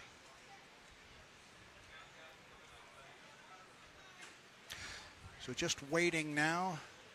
And he may not stop the clock. I think he's just going to let it run this time. He's not putting his finger out there. Yep, here comes the countdown to the 1 to the 5 for Grand Prix America, Heat 2B. 2, 1, mark. There you go. It is 1 to the 5 for Grand Prix America, Heat 2B. What a lineup. This is good. Yeah, this is going to be a really good heat to watch. I'm excited. I am too. Inside out from a driver's perspective. On the inside, it's going to be John Shaw. Next to him in lane 2, Brent Hall. Next to him, lane 3, Greg Hopp. And on the far outside, Kevin Ekrit. Coming up on 20 seconds. 20 seconds to the 5-minute mark. And then guess what? It's going to get kind of loud up here. I love it. Wait, that's music. I learned that. Yes, that's right. It's not noise. It's not sound. It's music. Countdown is underway. We are 4, 3, 2, 1, mark. We'll get that waft of methanol here shortly. I know. Here. And you love that. I do. First away from the docks going to be John Shaw, GP 135. Brent Hall, how about this? Kicking it right up quickly. He had an issue getting the boat up on a plane and running yesterday for a bit. Both of the Cool Cat Motorsports hulls are away from the dock, so a good sign there. The Happy-Go-Lucky GP15 is sitting at the dock. I would doubt that they have even closed the lid, and they have not. They don't thrash. They wait. They'll let the other guys go out and run. They will sit there for a bit, and they have not yet closed the lid on Kevin Ekert and the GP10, the Freak. So the Cool Cat boats are out there by themselves, and they're probably already in their lanes 1 and 2. Just strutting around the course, waiting for these other guys to come out and join them. Yep, and they will come shortly. Now the lid is down on the Freak, the GP10. Kevin Ekert will be coming out shortly. Jimmy James is still on the deck of the boat. He will step off. They will toss the line on the nose, give him thumbs up, and say, get out of here. What a great picture as both Cool Cat boats enter or exit turn number 2 side by side. A great photo op. Yeah, it sure is. Certainly is. They got the lid down on Greg Hopp, and Greg Hopp starts to push the button get the igniter now. Jimmy James kicks the nose out on the GP10. Hop is away from the dock. Here comes Ekrit.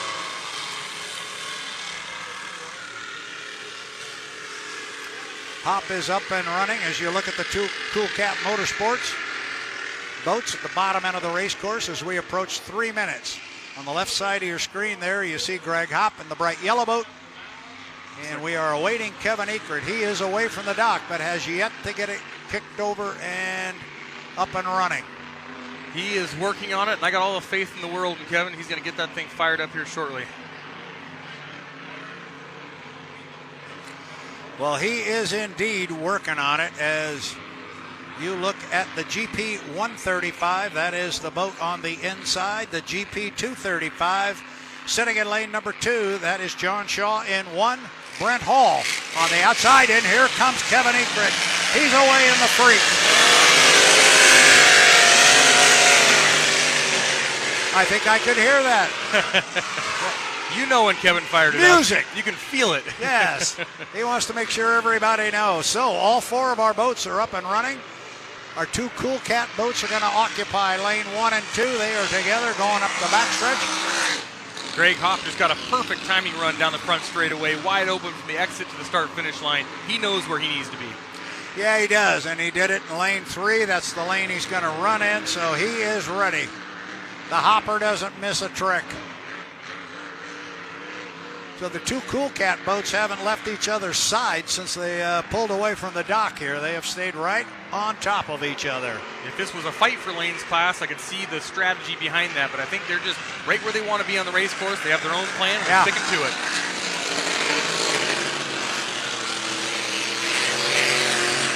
You hear that backfire, the pop from the inside boat, the 235. That's the rev limiter. And it's controlling how fast that engine can spin. They might have it turned down because it's a brand new engine. They don't want to hurt anything, so we'll see how that affects them. I was going to ask you because you could clearly hear it.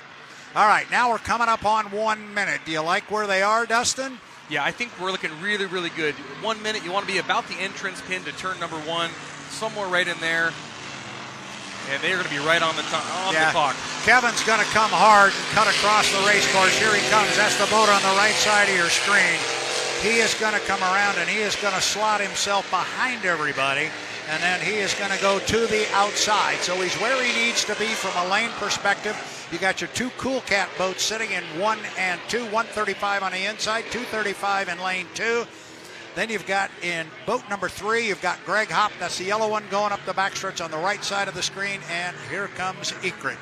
And Ekrit's got to be up there a little earlier than the rest of the field. On the outside, a longer way to go around, so hopefully he has a good timing mark out there.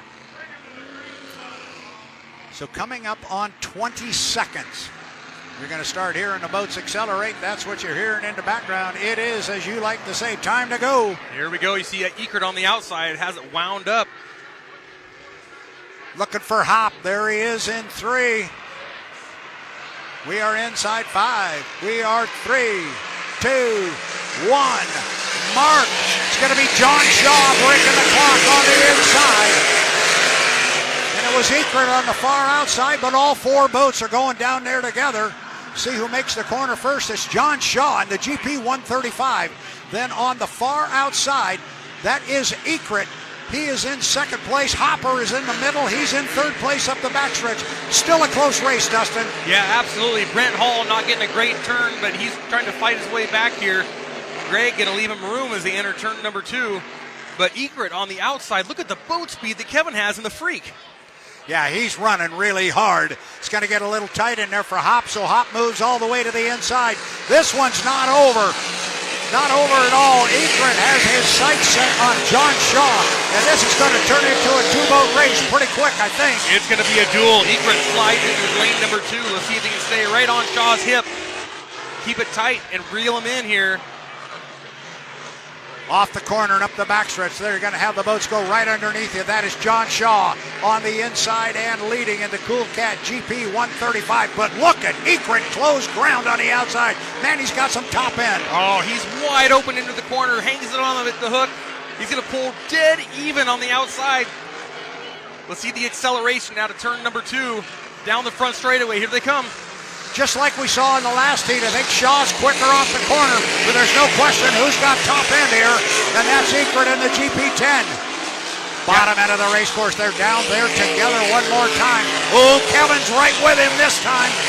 Kevin's sliding out just a little bit on the outside at the exit of turn 1. He needs to stay on his hip. He needs to stay as tight as he can to John Shaw. John Shaw running a perfect line right now, making it hard for Kevin to get around him. And here comes Kev again on the outside with a lot of top end. Man, he runs hard into that corner. Shaw in 1, Ekert in 2. Off the corner, they'll come down and pick up a white flag with one more to go. Cool Cat Motorsports, the freak. Kevin not backing down one bit. John Shaw just keeping it on the pins. Let's see what Kevin's got. End of the chutes. He pulls ahead slightly. Yeah, he's actually, did we lose power?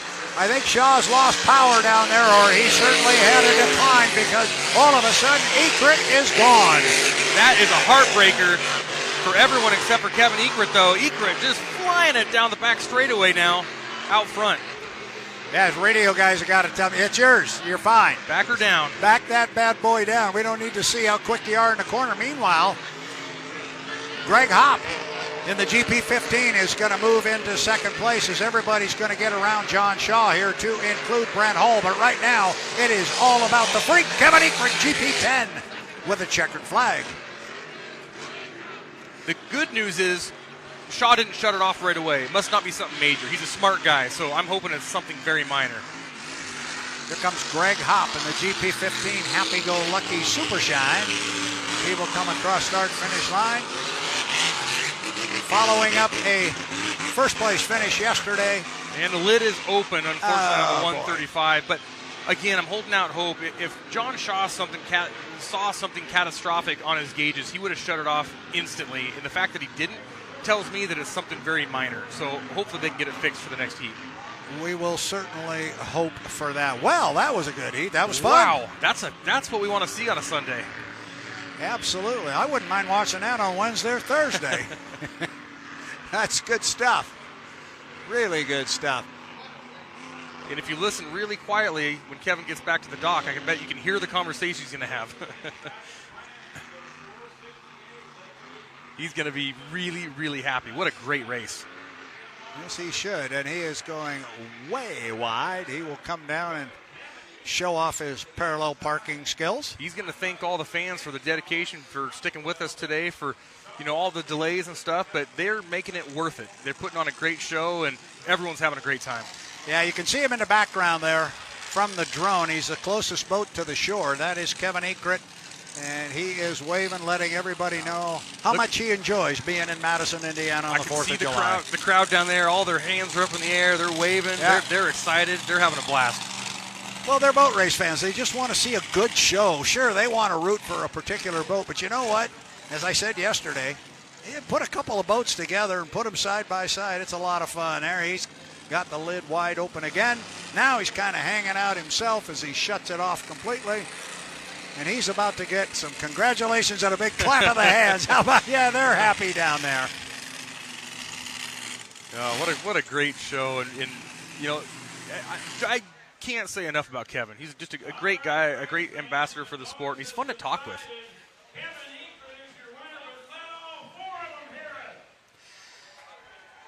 Yeah, I think we could almost hear him up there. Kevin Ekert. There you get a good look at that aggressive cowling that we were talking about. A great look at it there on the GP10, the Freak. Yeah, what a cool heat for those guys. They've worked really hard. 2-boat team, and it's just great to see him. That thing was fast. It was really fast. I mean, yeah. I don't know that he was going to catch John without John having a problem, but he wasn't letting him go for a minute. Not for a moment. That is a great team. It's a great group of guys. Every last one of them. They're just terrific, and they work together. And to your point, they've worked so very hard. And I know a driver, and you can speak to this, when you get to reward all that hard work with a heat victory. That's got to feel good for you when you bring it back. Absolutely. You know, the entire team, they're using all their vacation year-round. They work on these boats. This isn't just something they work on the weekends. You know, this is a year-round thing. These become family, all the people you're working with. I mean, when you can go out there and show their hard work and prove it on the race course, there is nothing more rewarding than coming back to the dock and seeing everyone's smiles. It's great. It is great. So that was our Grand Prix Heat 2B. It was a doozy, so was 2A. That was kind of fun, getting some good racing here on the Ohio River. Meanwhile, up on the other side of the bridge, upriver from where Dustin and I are parked here on the start-finish line tower, the boats continue to peruse the river, looking for debris in there. H1 Unlimited still hoping to get on the water and run on the big race course. I'm just waiting to see a crane rotate to an unlimited. You know, we're waiting just like you are at home. I just want to see some slings get hooked up, and I know everyone's doing the best they can. I mean, the race course is covered with volunteer boats doing the best thing, but I just want to see a crane pick up an unlimited and get it on the water. I'm ready. I am ready. Really want to know what happened with John Shaw, too. I mean, like I said before, it must not have been anything catastrophic, because the fact that he was going to try to come around and make a final, you know, a finish, get some points, tells me maybe he felt a little vibration, you know, hopefully it was just something very minor. Let's hope so. You don't want to see anybody breaking anything out here.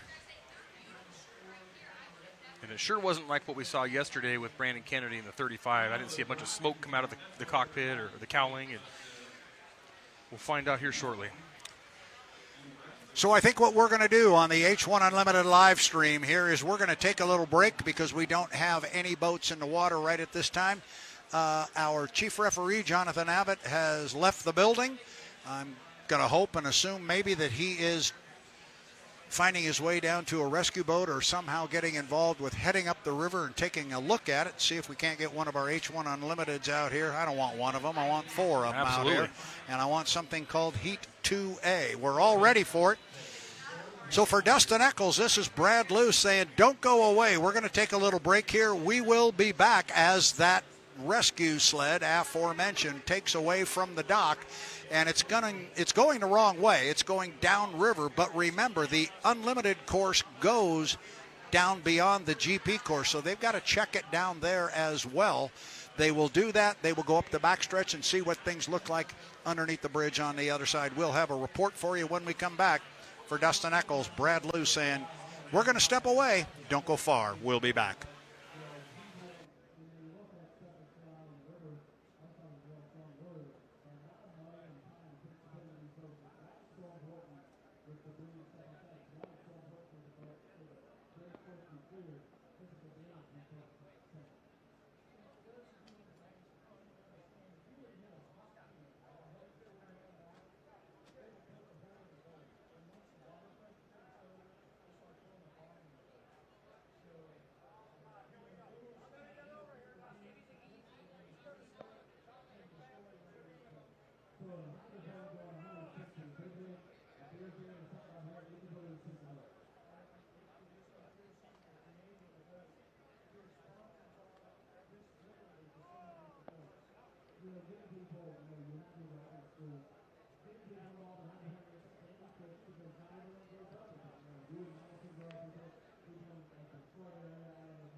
and they fan out as they get up to 2. They fan out nicely, the 1, the 9, the 11, as they come off the exit pin of 2, and they run to the start-finish line, and here we go. Who's got the best acceleration? It'll be Jimmy Shane. He'll lead him. Let's go, you nailed it. Come on, buddy, let's smoke it right here. Watch light, watch light, watch light. Get wide on him, get wide on him, get wide on him. Force him out. Force him out. Down to turn number 1, but it is going to be first there, Jimmy Shane. And the U1, the home street bank, rocking and rolling down in turn number 1. He'll cleanly exit out of turn number 1, followed closely by Andrew Tate. Tom Thompson on the outside, he's in third. Tate's actually got a little loose right after it. I'm not sure what happened, but keep after it. with the lead halfway up the backstretch. Shane halfway up the backstretch. Tate now a rooster tail behind, and he got caught up in some rough water. It'll be Jimmy Shane to the entrance pin of turn 2. Now Andrew Tate going to start to put the pedal down to the floor. Shane will come out a little bit wider out of 2, come down towards the start-finish line. Tom Thompson about 3/4 of a rooster tail behind. 1 down, 4 to go. Jimmy Shane leads this final heat. It is Jimmy Shane by a little over a rooster tail lead over Andrew Tate. Is the first of 5 times around. Second time into turn number 1. It is still Jimmy Shane as he'll tiptoe his way through the lower corner. Comes out pretty cleanly and no issues there. Andrew Tate the same thing. Swings out a little wide. Tom Thompson just now going through turn 1, but again, the front of the field, Jimmy Shane's extended his lead now to 2 rooster tails, Tim. 2 rooster tails up the backstretch. Andrew Tate flying the 9, trying to catch up to Jimmy Shane, but Shane into the turn number 2 quickly. He'll lead the pack into turn 2. Andrew Tate now comes up to within a rooster tail as Shane comes off the exit. Great corner. Stay out here. Stay out here. Lap number 2, 2 down, 3 to go for Jimmy Shane. He's by. Now Andrew Tate right now is by the start-finish line. Start of lap number 3. It is Jimmy Shane in the hometown U1 Home Street Bank, Miss Madison. He continues to, quote-unquote, widen his lead a little bit, also making it a little harder for Andrew Tate to do any catching up. He's just trying to stay out there now, so he's going to run into the 440 wicks and stay right next to the 440. Tate through 1, halfway home in this final heat, and again, it's still a 2, maybe 3 rooster tail lead for the blue and white Home Street Bank. He's catching up to Dustin Eccles, who's running in 4th. It'll be Jimmy Shane up tight to the pins. He's about 2 rooster tails in front of Andrew Tate. Now Shane will come a little tighter to the pins this time. Give Eccles and Tate plenty of room. Shane coming down, start-finish line. 3 down, 2 to go. Jimmy Shane in the Home Street Bank. Here comes Dustin Eccles. Here comes Andrew Tate by the start-finish line as they go down to turn 1. Same as it's been for all 4 laps, or all 3 laps, I should say. Go wide. Go real wide through here. And turn number 1. You'll hit a couple of rollers down there, but looks to be in pretty good shape. Tate still. Be careful. Just let him go. Just be careful. For all it's worth, but Jimmy Shane continues to keep foot down up the back straightaway. It is Shane, Tate. Tom Thompson just completes his 3rd lap, but again to the front of the field, it's all Jimmy Shane. Jimmy Shane, 3 rooster tails, and if this is where Andrew Tate's going to make a move, it's going to be right here now as we get towards the white flag lap, and Andrew Tate got real light on the front end going up towards the entrance pin of 2. Jimmy Shane off. The white flag is out. Shane, 1 more lap to go for the Home Street Bank. Off the corner is Andrew Tate. He'll come. He's got 1 more lap to go. Well, unless something happens with Jimmy Shane, and this will be the turn to do it because there's all kinds of rough water down in turn number 1. Jimmy Shane hits a big hop, another big hop down in turn number 1, but he successfully negotiates the lower corner. Tate trying to do the same. He's actually moved over a little bit on the inside to try to maybe gain some ground as Dustin Eccles completes his 3rd lap. Thompson coming off 2 now to complete his 4th lap, but it's Jimmy Shane with 1 more corner to go, Tim, for the checker. Jimmy Shane gets to the entrance pin of turn 2. Andrew Tate still not giving up. He's not going to let Jimmy Shane just have it. It'll be Shane coming off the corner. He's coming wide. It'll be Andrew Tate in 2nd, getting ready to come off the corner. The winner of the 2018 Midwest 2 Mills Madison Regatta, Jimmy Shane in the U1 Home Street Bank. Oh, Andrew Tate with a big hop as he comes by 2nd place finish for the Auction Marketing Delta Rail Tracks. Jimmy Shane, you are a stud!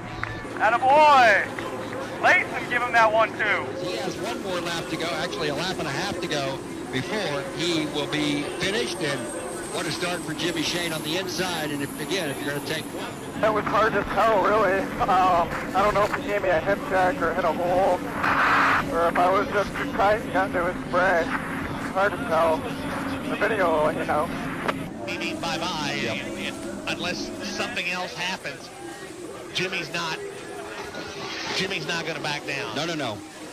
Past the start-finish line for Dustin Eccles, past the start-finish line, third place podium finish for Tom Thompson. Dustin Eccles will finish fourth, but he's still got another 3/4 of a lap to go. Yep, we're still good. Good job, Red Biscuit. Biscuits and Gravy came out to play. Down. It is Jimmy Shane. Actually even popped the canopy. Yes, he did.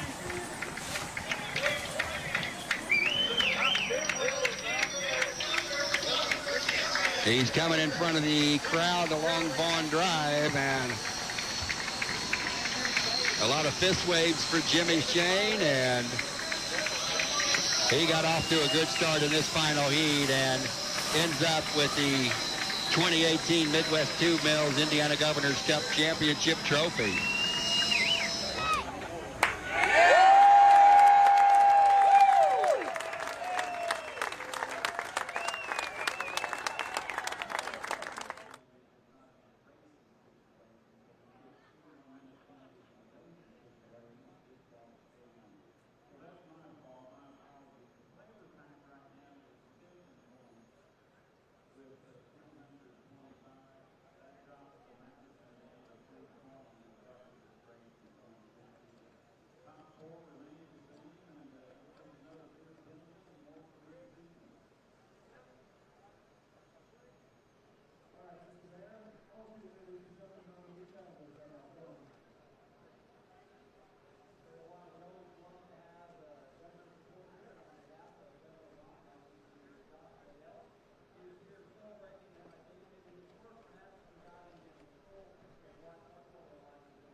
Hello, race fans, and welcome back to Madison, Indiana. Brad Luce along with Dustin Eccles. And I guess the little surprise that I thought maybe we were going to have of good news for our fans, that cat's already been let out of the bag. If you were watching the live stream about 30 seconds ago, you saw H1 Unlimited hydroplanes headed toward the Ohio River. Yes, we are going to go racing. Heat 2A and Heat 2B are on deck. I cannot tell you when we are going to run the heat because we don't know when we're going to run the heat. When the boats are ready at the dockside, we are going to simply go 1 to the 5 like we did yesterday. It saves an awful lot of time. Our chief referee will be in touch with the crew chiefs down there. They will radio up that they are all ready to go and give them a countdown to 1 to the 5 and time to go. Ready to go. Yeah, the boats are being lowered in as we speak. The race course is looking beautiful, and we're not too far off from having some boats on the water. No, we're pretty close. I think we've got 2 boats in the water right now. The Tahoe Miss, the U3 of Corey Peabody is in the water. We also have, who else got in the 40? The bucket list. Yes, the 40, the bucket list. Dylan Runne is in the water. So let's take a look at the 4 boats. Actually, before we do that, let's talk just for a minute about the process that was involved after our Grand Prix America boats got off the water. Our chief referee, Jonathan Abbott, got in the rescue boat. I think before we signed off, we saw him heading down toward the bottom end of the race course. He had every crew chief with him in the boat, and they went all the way down to the bottom end of the race course, and more importantly, up toward the top end, got up above the bridge, and everything was clear. And so away we went. And they came back and said, it's time to go. And I'm going to interrupt both of us right now because I think our Danny Rogers is standing by with Dylan Runne. So, Danny, take it away. Delay after delay this weekend, Dylan. You finally get to get in this boat, get a heat in. How do you mentally stay prepared all day long? Yeah, you just got to stay focused. Keep focusing on what you need to go execute out there. Obviously, this Gold Cup, first race of the year, still working some kinks out with the boat, but we have a good team behind us here, and we've been kind of focused all day, just waiting for the opportunity to get out there. So, you try to never lose focus here. Hard in the heat and long days, but I think we're ready to go. All of the crew chiefs went out onto the boat. They were able to see the conditions of the water. What have you been briefed on in terms of what's out there? Yeah, it looks like it's cleared up quite a bit. So, if they're happy with it, I'm happy with it. I'm just ready to go drive the boat. You told me earlier, game plan, send it in this one after a DNF yesterday. Is that still the plan? Yeah, we got to make some opportunities here. So, we're not going to push it too hard, but we're going to take our opportunities when we see them. And being able to get to lane one, we're going to see how it goes. And, yeah, I think we've got to send it in there and see if we can make something happen to get into the final here. All right, good luck. Thank you. Thank you. Got to ask you, Dustin Eccles, you know that boat, you know that team. What do you think of what Dylan just said? Well, I like what he said. What I get from that is he's confident. He believes in the boat, and he wouldn't do anything that he wasn't sure of. So the fact that he's willing to put it in lane number one in turn one tells me he's got some confidence in the boat and the team. Well, that is good news. Let's take a look at who is going to take to the water and in what lane in our Heat 2A. The aforementioned Dylan Runne in the U40 Bucket List Racing. They will be in lane number one. And as you and I talked earlier, that's a tough place to be. But if you can get through it clean, you can control the race course if you can get the jump on everybody. Yeah, he needs it. He needs a win here. He wants to be on the front row. He doesn't want to be a trailer, and he wants to make the final, so he needs to win. Lane number two, the boat that just came off the sling down there to our right, the Miss FLAV-R-PAC, the U11, Jamie Nilsen. We talked to Jamie earlier.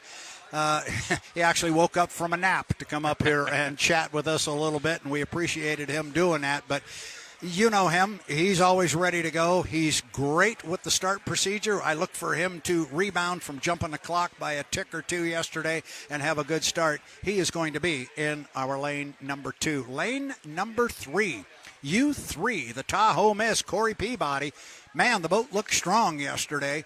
He gave a good accounting of himself, walked away with 300 points, but we'll see how it goes here in Heat 2A. He will be in lane number three. And on his right and on the outside, the U1 defending national high points champion, BWR Racing with Andrew Tate. So lane one, Runne, lane two, Nilsen, Peabody in three, Tate on the outside. We go 4 times around a 2.5-mile course here on the Ohio River. This could be something special. Absolutely, yeah. What a lineup. It doesn't get any better than this, and there's no one that you don't want to see outside of your right side window more than Andrew Tate. So we'll see how this thing turns out. It's going to be exciting. And from Dylan Runne's perspective, he's way out the right side right side window. So, I mean, at least he's going to be 3 lanes further out. And if he can get down there on time and negotiate the turf monster down there, yeah, he could have something. Yeah, absolutely. And, the 11, the FLAV-R-PAC, although he did jump the gun, he's the only driver so far to really push that start. So I bet you Jamie's going to have this one dialed in, and I would count on him to be breaking the clock on this start. Yeah, and when I talked to him when he came up here, I made a comment to him about what you and I said during the heat yesterday. Yes, he jumped the start, but we saw a lot of speed out of that boat, and we probably assumed that he got radioed and told, you jumped, back off, don't risk anything, and maybe that's why he fell back so quick. But this could be a whole different story here if he's legal. Yeah, we spoke a little bit about that before the interview, and I told him, I said, man, your boat looks great. I said, I don't think that they were catching you much, and they were running the guts out of it. And he says, I did back out of it. He says, yeah, I did get word that we jumped and we want to save the equipment. And he says, that's great to hear that, we had some boat speed. So you can really feel his confidence, too, and that's what you need going into the final heat here on Sunday.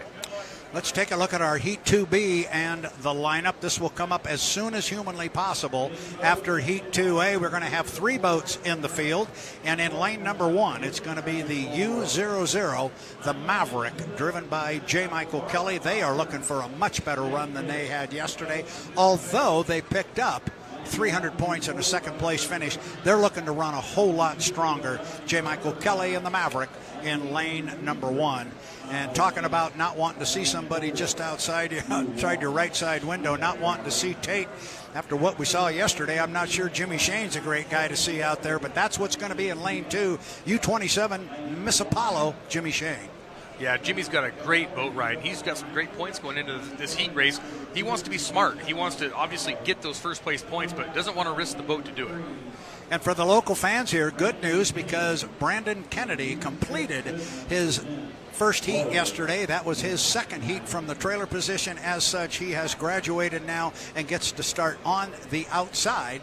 And that lane was not chosen by him. That lane was assigned to him by the officials while he is still going through his final qualification process. But no trailer boat this time. He gets to be on the outside, be on the front row, and start with everybody. Yeah, and he's a great hydroplane driver. He knows how to make it start. So if he can nail this start and try that new rudder and it's all working good, I would look for him to challenge. Just looking to see who is in the water, and I see on the monitor there, I was not sure the BWR U1 was in the water, but it is, and so you can actually see all 4 of them. So all 4 of our boats are in the water, and we're getting very much ready to go racing here. You're watching Andrew Tate. He is going to step aboard. Runne, Nilsen, Peabody, and Tate. Yeah, all the drivers getting strapped in right now. You can see umbrellas over the top of them, just trying to keep them cool. It's warm today. It's really warm. And not quite as bad as the last couple days, but it's still very, very warm. Slight breeze. Everyone getting settled into the boats right now. Slings are off of everyone, and we're not too far off getting this thing going. We're actually getting our boats for heat 2B slung up right now. They're going to try to run as many heats as possible in a short amount of time here. So it's going to be an exciting afternoon here in Madison. Well, and as we spoke earlier, the plan is still to get 2A, 2B, 3A, 3B in the books, along with a final heat, so we can, per the rule book, give away the APBA Gold Cup during the 116th running. That is the plan. H1 is committed to doing everything possible to making that happen, as is the Madison Regatta. Got to thank everybody here on both sides of that equation. 2 groups that have definitely come together and done everything possible to get our H1 Unlimiteds on the water, and we are going to have them out here very shortly. You ready? I'm ready. And you see the optimism I had earlier? You know, it just paid carried off right through, and here we go. We're going to have some Unlimiteds on the water, not taking anything away from the classes that ran earlier, because some absolute fantastic heats. We talked to some of the speed skiffs drivers earlier, and it's so much fun to watch those guys not only race but fight for lanes. The E350 has been fantastic watching their heats, and obviously the Grand Prix hydroplanes, but just so excited to see the H1 Unlimiteds finally take the race course here on Sunday. We also had a visit from, I guess maybe the best way to put it is the godfather of the Jersey speed skiff racing, at least as far as it goes back like 25 years. And for your fans that are listening to us and listen to Dustin as we did our best to call the Jersey speed skiffs, we know there's a bunch of relationships out there. This guy walked up to us and introduced himself and said, "All right, I'm going to start at the very top of the family tree." And I went, "Uh-oh, here we go." And I did good for about 2 levels, and you did great. Then I lost him. No, you did great. He looked at me like, "You have it, right?" And I don't know that I have it any better than I did earlier, but yeah, Jimmy Stewart did a great job just telling us, kind of explaining the history and how everything works with all the speed skiffs here, and it's definitely a family affair. It's pretty cool. When he started with the third cousin on the grandfather side, I was out the window on that one, but he was really making a big point, as we were asking about just how much fun they are having doing this, and they're having a ball. Yeah, he was explaining to us, how a lot of the drivers and co-drivers got involved, and they went for a ride once or twice and said, "Wow, I want to do this." And pretty lucky that the entire family just wanted to keep racing, and so he has a whole fleet of skiffs. It's pretty cool. So we haven't yet put the 6 minutes on the clock. but I got to think we're getting close. I see some window covering Yep. starting to come off of the boat, so the crews are in the know, and they know we're getting closer. And we now have Jonathan Abbott, the chief referee, up here, the man with the magic finger on the button, and I think he's about to get over there and maybe cue up our 6:05, which will be a 5-second countdown to a 1 to the 5 minute. Slight breeze coming right down the front straightaway, but the water itself looks absolutely perfect. Yeah, the water looks good. Water looks good as you climb in the cockpit, so to speak, with Dylan Runne in the U40 Bucket List Racing. They're going to be in lane number 1. Runne's going to be in 1. Nilsen in 2. Peabody in 3. Andrew Tate is going to be on the outside.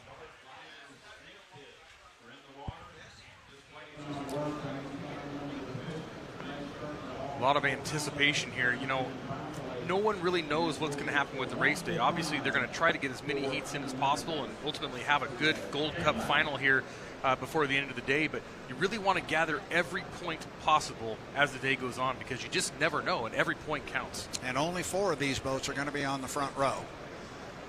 So that's what everybody, that's the end game. It's the end game this weekend. Get on that front row.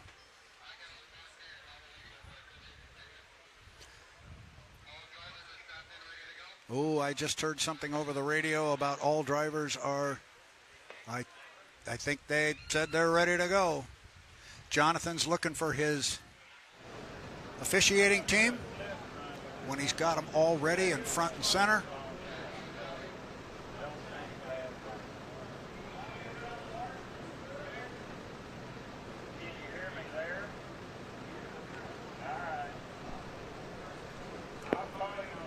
Just double checking everything here, making sure the race course is absolutely perfect. The team doing a fantastic job making sure everything is absolutely perfect for these teams and drivers.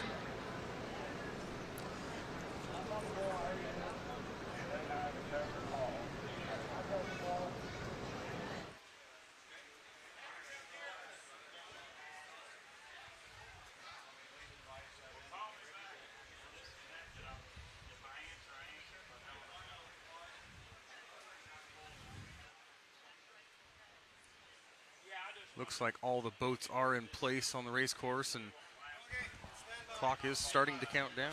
Yeah, I think the countdown's going to run. We're at 6:35 right now.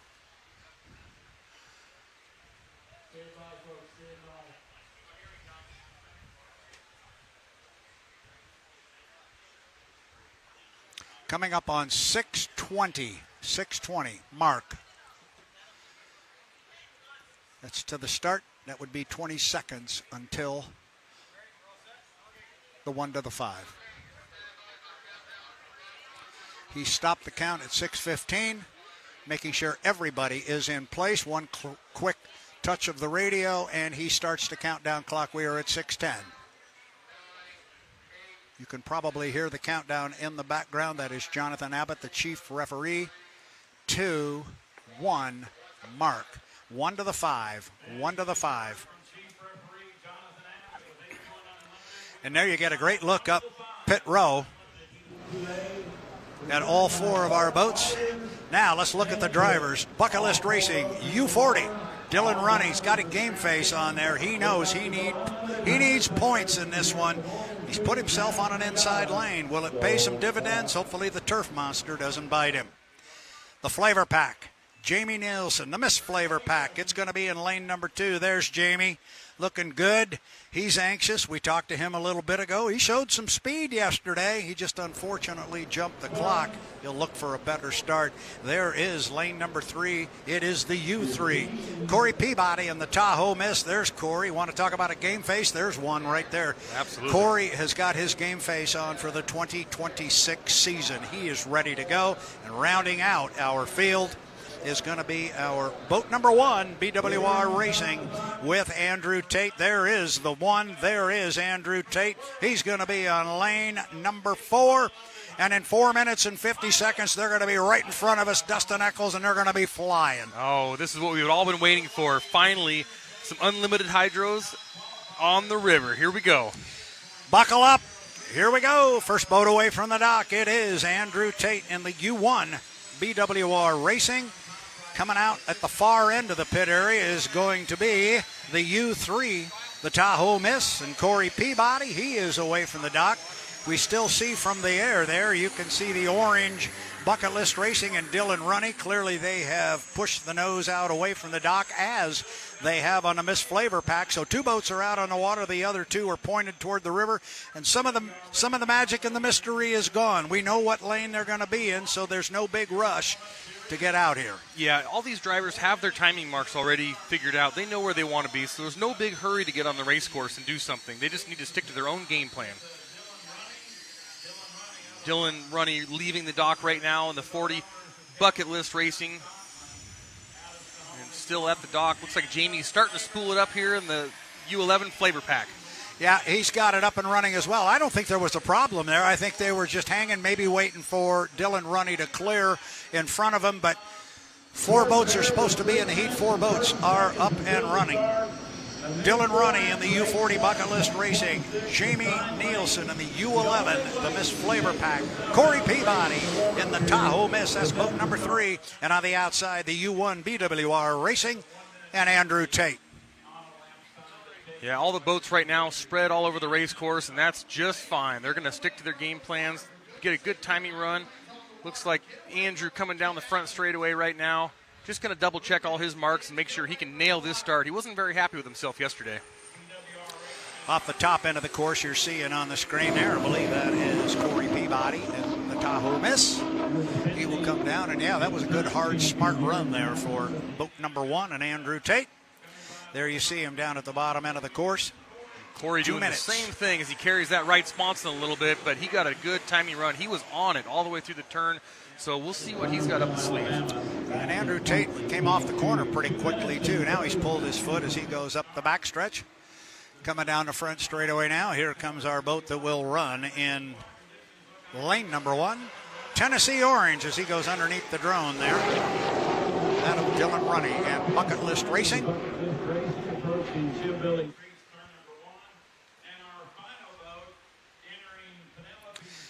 So there's the bottom end of the race course, Dylan Runne, and he has already slotted himself into lane number 1. And Corey Peabody, who is just ahead of him up there, is going to be in lane number 3. He is outside of him there, so these guys are starting to slot up a little bit. Yeah, coming up, 2 minutes here, usually about the 1 minute mark. You want to be about the exit pin of turn number 1. It was really critical when you were fighting for lanes. We'll see where these guys line up here. Yeah, coming across the start-finish line there on the left of the screen is the U11, a Miss FLAV-R-PAC running right underneath you there. And then it's Andrew Tate in the U1 BWR Racing. They are, as the other boats are, they are slotted where they should be. Corey. Lanes 1, 2, 3, and 4. Corey's way up at the top end. Yeah, he's back a ways. I'm not sure if that's something that he has figured out or if he's a little late to the party, but he's got some time to make it up. Yeah, he's all the way there at the very top of the screen. Now, he's in the right lane. He's going to come down in 3, but he comes across the start-finish line at 1:06. I think he'll be okay, or he's going to cut the race course. Yes, he is. And you see it from the drone. I can see right now Jamie Nilsen in lane number 2. When he exited turn 1, he was in lane 2 exactly. So I can tell you right now, he's going to keep Dylan Runne honest in that lane number 1.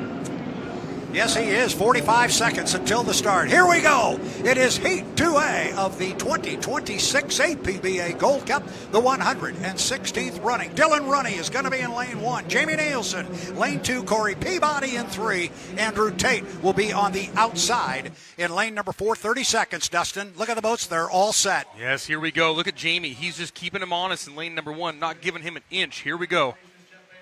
Coming off the top end yesterday, we had our unofficial timing mark of about 12 seconds off the bridge. The only problem is I don't think we're going to get a shadow, but we'll let them do the start and we'll do the talking. We're coming up on 10 seconds. Looks to me like it is time to go, and they are going. What a beautiful 4-boat start. We are 4, 3, 2, 1, mark. Wow, that's going to be really close. going to be really, really close. Jamie Nilsen is the last boat across the line. I don't know if he got wet, but he didn't have much speed. We will wait to see if there are any calls on the start. But off the corner on the inside lane, running in first place, it is Dylan Runne in the Bucket List Racing. And just out his side window, he's got company, and it's Corey Peabody, Dustin. Corey Peabody, half a rooster tail back on the outside. One rooster tail behind him is Andrew Tate in the one. Jamie Nilsen a ways back, but we know he's legal. They're reviewing it. The 40 has jumped the gun. Dylan Runne has jumped the gun. Oh, no. Coming off the top end, it is Dylan Runne. However, he has jumped the start, so he is not your leader. He's going to get a 1-minute penalty. But we are shaping up into a dandy here because Andrew Tate is on the outside. You got Corey Peabody on the inside. This is going to be a race before it's over, Dustin. Yeah, Peabody's setting up for a hot turn number 1 here, but chasing hard on the outside. The U1, Andrew Tate. Both of them going in, going to hang it on the hook. Tate does not want to let him get away. He wants those points. He's going to push really, really hard here. He is. This is going to be a good 2-boat race as they come off the corner now. We are on lap number 2. It is Corey Peabody, and he's out by about 3/4 of a rooster tail. But here comes Andrew Tate. He's starting to reel him in the BWR. Yeah, Tate's on the up pedal. You can see it. That boat is getting light and loose, and here he comes. He's reeling them in on the outside. This is a tricky turn number 2 coming up under the bridge, and Tate's going to set up just perfect, a little wide, going to carry some speed into this turn number 2.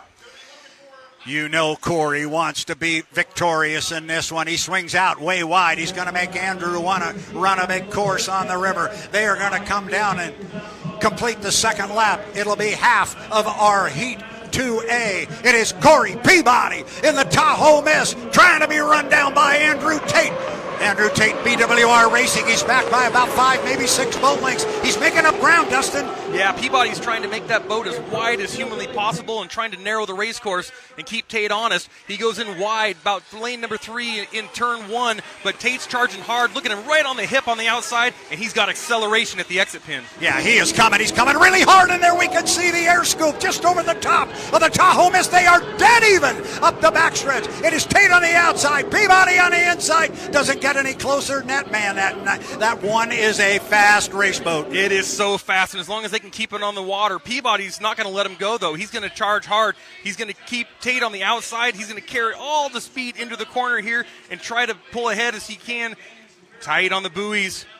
Tate not going to let him slide out, though. Going to keep him honest. He needed a good corner. He got it, but I don't know if he picked up as much ground as he had hoped for. They are going to come down now and pick up a white flag. That'll be the end of 3 with 1 to go. Andrew Tate has moved into first place. Fabulous boat ride on the U1 BWR Racing at Andrew Tate. Then it's Corey Peabody. Corey doesn't want to let him go. He's going to stick his nose in there. I think it'll see how this corner goes, and if it doesn't go that well for Corey Peabody, we might see him pull his foot. Yeah, Tate's going to be really, really careful here. He wants to leave him plenty of room, keep him honest. But look at Peabody. Peabody accelerates hard. Tate's just going to make sure he can maintain his lead by as much as he can here with a half a lap to go. Coming across start-finish line right now, the Miss FLAV-R-PAC is in 3rd place. Dylan Runne in the 40 is in 4th place, but our leaders are still up the backstretch as you look at the U1 BWR Racing with Andrew Tate. This is the final lap, lap number 4 of 4. Top end of the race course, Andrew Tate, and to Dustin's comments, he's going to stay out wide, make sure he gives plenty of room, keep the speed up. It is Andrew Tate in the BWR Racing U1 from the far outside. He's done it. He has run down the field, and it's a checkered flag for Andrew Tate in a dominant win. Looking very strong. Corey Peabody in a solid 2nd place. Wow. Yeah, Corey Peabody, that's a fast boat also, but Andrew Tate just made a statement to the field. He says, you want me out here in lane 4? That's just fine. Watch this. And he showed everybody that he can drive a good, clean race, stay out there, leave everybody room, and just keep the boat wound up and beat everybody. I mean, just flat out beat him from the outside. That's pretty good. Watching our boats come down the front straightaway now. On the right side of the screen is the U11, the FLAV-R-PAC, Jamie Nilsen. He will come down and pick up a 3rd place finish. And then, unfortunately for Dylan Runne, he was called for a gun jump on that one, and he pulled his foot. He will come home in 4th place. They will give him a 1-minute penalty. He does not have to run an extra lap. I'm not sure quite what happened to Jamie Nilsen at the start. He was certainly left behind at the start-finish line. Yeah, curious to find out what happened to Jamie. I don't know if he just pulled his foot after he knew the 40 jumped and the other 2 ran away. But, you know, I give Dylan credit. That was a gamble. And if you're late to the start in lane 1, you are hung out to dry. So he had to push that start. And he doesn't have a lot of seat time in this boat. So, I mean, my hat's off to him for trying. Hopefully they'll get it back to the dock here. And boat's in one piece, so it's a fast boat. They'll be back for the next heat. And you just saw the unofficial results of our Heat 2A. The winner, Andrew Tate, boat number 1, BWR Racing. 2nd place on the water went to Corey Peabody in the U3, the Tahoe Miss. Jamie Nilsen in the Miss FLAV-R-PAC. He came home in 3rd, driving the U11 Dylan Runne in 4th place in the U40 bucket list racing. Right in front of us, you're getting a good look there at BWR Racing, Andrew Tate. And we just got an interesting word in our ear. This is what Jonathan Abbott brings to the table. He just advised us we are clean on the water, which means there are no calls out there for anything on the water, because these are unofficial results until the boats go through tech inspection. But they also have to have no calls on the water and no changes in anything from that perspective. The boats are clean on the water, so if they clear tech inspection, these results will stand. We will stay in contact with our official crew, and as soon as we know of boats clearing, we will pass that along. But a good heat. Oh, great heat. Yeah, that's what we want to see. We want to see good, clean racing. The drivers respecting each other, you know, giving each other enough room to where you're not going to have beat-up boats.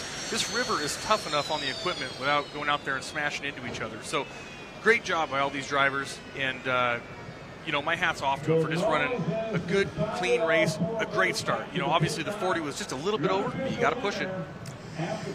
You do, as you said, you don't want to trail the field on that inside lane going down to turn 1, so he had to be there. He had to push the start, and I'm sure our Cracker Jack crew will try and re-rack that for us, and we'll see if we can see just by how much perhaps the 40 did jump the gun.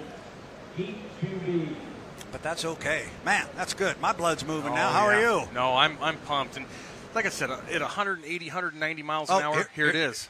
Look at that. Oh, boy. Now, that's not 0 yet. There is 0. That is 1 boat length. It's exactly 1 boat length before the straight dashes. A fraction of a second. So. Wow. And at that speed, that's what I mean. You got to push it. You're doing a $185, $190, I assume, when you get to that part of the race course. With the run they had at it. Wow, that's a great look right there. And look at that boat off to the left. You know, Corey, that's about as close to the start as you can get. And that's whatever timing marks he had, stick with it, Corey, because that's about right on. Yeah, I'd use that again. And like I made the point earlier, you know, if the team makes an adjustment, if they make a gear change, a propeller change, even a wing change, that might change your timing marks. And at that speed, you know, that can be another boat length difference one way or the other. So you got to keep that in the back of your mind. You see Andrew Tate there talking with members of his crew.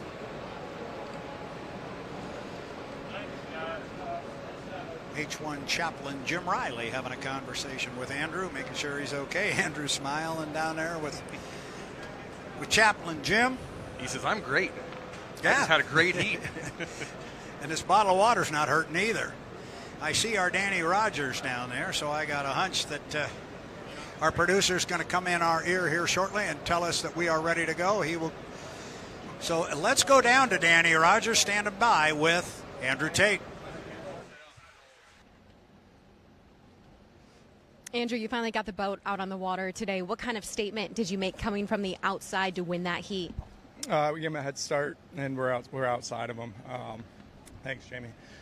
I think it's a statement about our equipment. Excuse me. Our team. Definitely gave him a head start and had to work for it. But Corey did a good job. I didn't know if I was going to get him or not, but we're sure we're trying hard. What more did it take coming from the outside? It's the longest way around the race course. It's not a total disadvantage here because of how tight the turns are, but definitely helps being closer to the buoys and getting down there first and dictating the course. So he was the rabbit. We chased him down, and proud of the team. What's the excitement level that the boats are finally out today? It's nice. You know, I'd rather be in the boat all day than in the truck wondering when we're going to go. So when you're sitting around waiting on kind of, I don't know, try and stay calm and cool, but I'm glad we got to get out there and put a show on for the fans. Congrats. Thank you. Thank you. Good discussion there with Danny Rogers and Andrew Tate, and you heard him talk about it. He said he spotted him a lead. Corey was the rabbit, and he wasn't sure he was going to run him down, but he did, and that was a big statement. Yeah, talk about tunnel vision. You see that boat ahead of you, and you can watch yourself just gain every little bit, and you see the mistakes that you're making, the mistakes the other driver's making. You try to capitalize on it and just try to catch it by the end of that heat. Well, he did, he being Andrew Tate in the U1 BWR Racing. You're looking at the boat there on the right side of the screen as they lift it out of the water, send it back on the bunks of the trailer. And just like that, we are ready to go for our Heat 2B. And we're not going to wait the normal amount of time. If the boats are in the water and drivers are ready, we are going to go. Absolutely. So I'm looking at the Maverick. Right in front of us, obviously, J. Michael Kelly is in the cockpit. You can see on our monitor there, it's the boat right in front of Bucket List Racing. You can see the umbrella there as crew members lean into the cockpit with J. Michael Kelly. He is in the water looking down the dock. I see the Royer Miss Madison is in the water. And I know, oh, there it is, right behind the crane. We can't see it from here. I knew they were in the water because I saw it in the background of the interview that Danny just did with Andrew. The U-27 Miss Apollo's in the water with Jimmy Shane aboard. I see our cameraman down there with a camera. Maybe we'll get a look inside at Jimmy Shane as they get him ready to go here in Heat 2B. J. Michael Kelly's going to be in lane number 1. Jimmy Shane's going to be in 2. Brandon Kennedy, first time on the front row. He is going to be in lane number 3. The race course still looks absolutely beautiful. A little bit of wind. We actually have a sprinkle coming through right now, but nothing too crazy. It's very raceable, and these teams are just itching to get back on the water. I'm curious to find out what happened to the U11. You know, did Jamie pull his foot a little bit? You know, what was going on? Maybe we'll figure that out here once the dust settles from this next heat. But definitely didn't see the boat ride that we saw earlier. No, not by any stretch. And after they went across the start-finish line, he was slowing down quickly, and then he had to regroup himself. And by then, everybody was gone. But he was able to work himself up, get himself into position, finished in a solid 3rd place, and he'll take those 225 points. You know, and another point, as close as that start was, he might have been betting on Corey jumping the gun also. And then he just wanted to make sure he was legal. Then you're back in the slop. Not very easy to make up that ground. So that might have been part of it. And as we talked yesterday, once you lose momentum in these things, it doesn't come back real quick. No, it takes a long time. You know, when they're wound up, they go. But it takes a little bit to get them up on top of the water and get them light. So based on the points accumulated yesterday during qualifying and our first heats 1A and 1B, the boats were grouped into their 2A and 2B. So while it says Heat 2B draw, it really wasn't a draw, and I suppose we're going to be using that terminology for the next however many years. It's just kind of like a 5-minute gun. We don't use a gun anymore, but we still refer to it as that. But that was the lineup there with J. Michael Kelly in 1, Shane in 2, Kennedy on the outside as you look at the Maverick.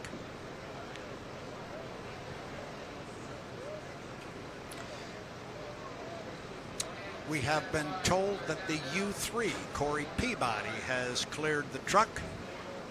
So good for him. So that 2nd place at least will stand because everybody was clear on the water. Looks like they're going to let the clock run here also, Brad. Yeah, and if it is, we're coming up on a minute 30 until the 5-minute mark. 6:24 on the clock right now. As you look at the Maverick, U00. Hayden family underneath the 00 there on the cowling at the back of the boat.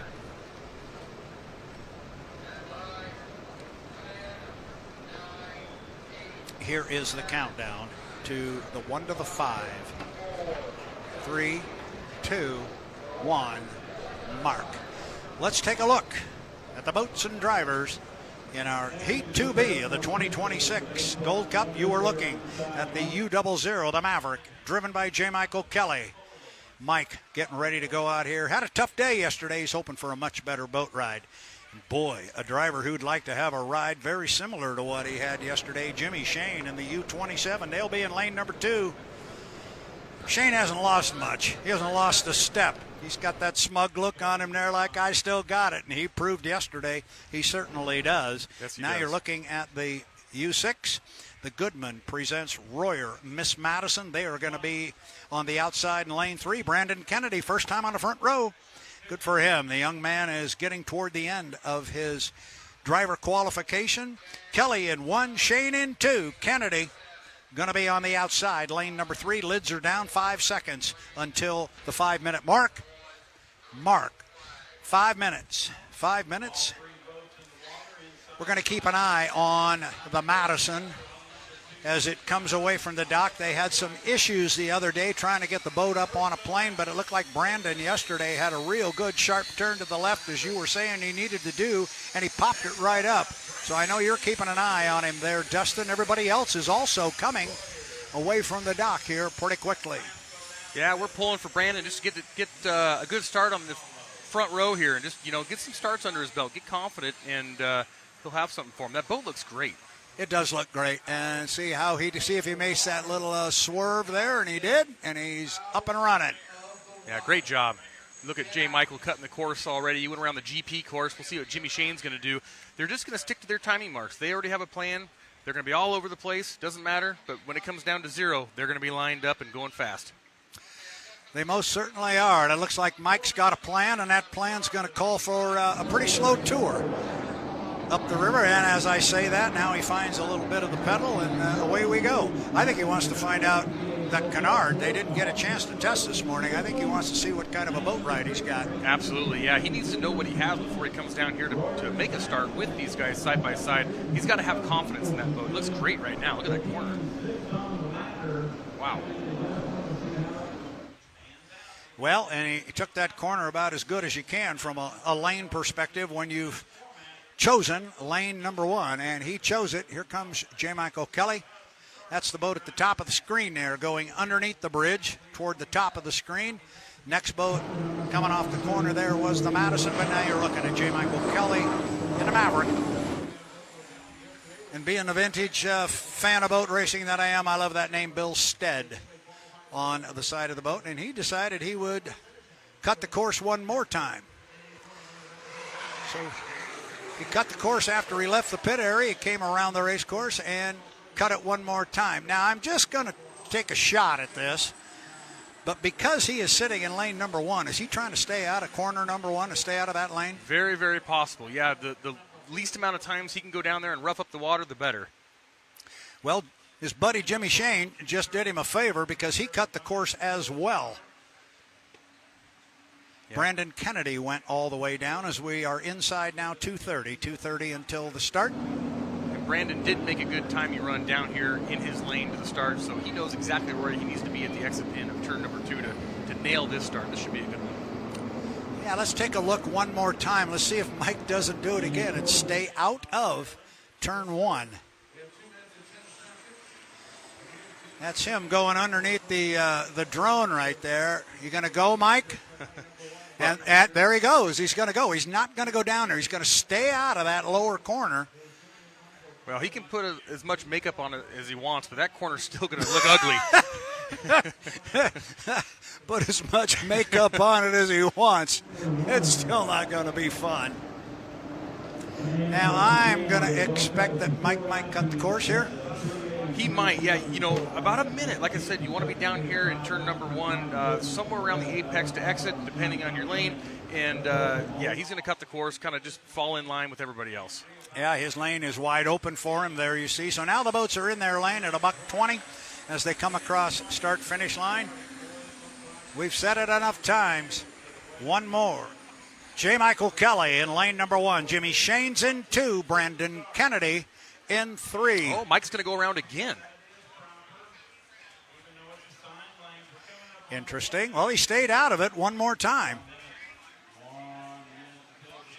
And he can do that. perfectly legal. I know Jonathan Abbott wants to see all of them in their lanes as they approach the 1 minute mark.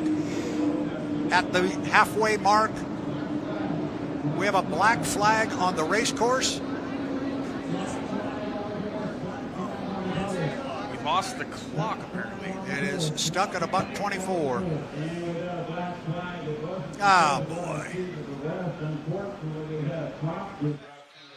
That is not the way we wanted to start this heat here. Wow. No. Yeah, they have not gotten to them yet. Well, at least some of them.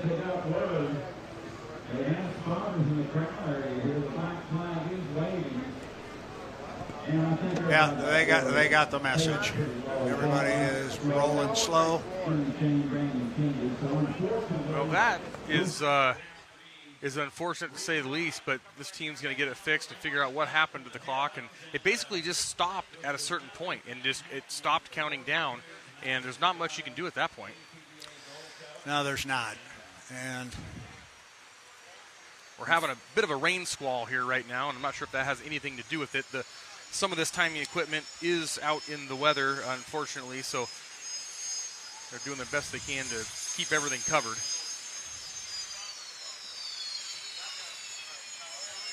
The boats are making their way back to the dock here. Yeah, boy, look at the rain squall down the river there.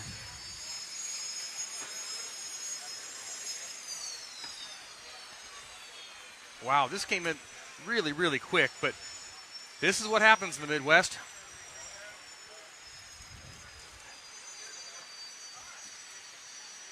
We'll get these boats turned back around and give the crews a little bit of time to top off the fuel, and all of our camera crews are working really, really hard. Yeah, they're having an issue here because they've got their lenses sticking out underneath the cover, and there's only so far he can pull it back. And there are plastic bags around the camera. Well, that's a tough one, but we're used to this, Brad. We're still gonna make it work. We are gonna make it work.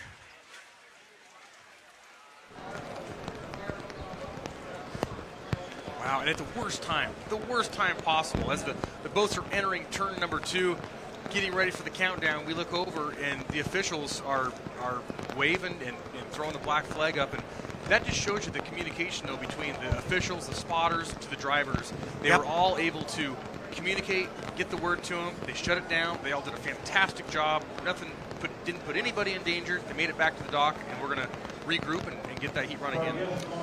Yeah, that's a tough break. That's a tough break. We've been dealt just about everything that we could have this weekend.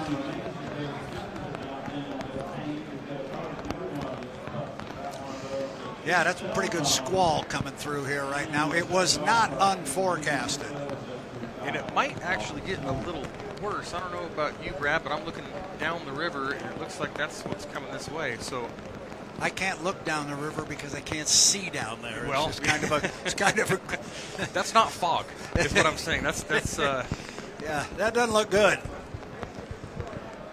But I believe what we were looking at this morning, as I said, this was not necessarily unforecasted,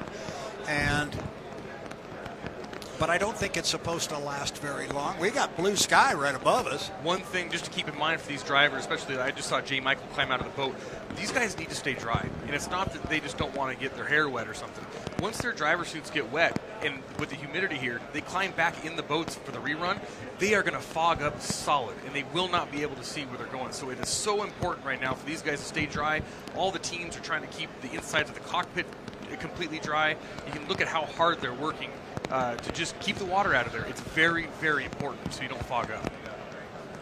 Yeah, I remember a couple of races in Seattle where that was a big issue back in the day. 1995 comes to mind, and up there it was kind of like looking down the river here. We can't see very far down the river, and it's just kind of gone away. And I remember out there we couldn't see the floating bridge, and drivers were talking about exactly that. They said, the visibility isn't good to begin with, and then mix in that we're fogging up all the glass. It is indeed a factor. It's indeed a factor.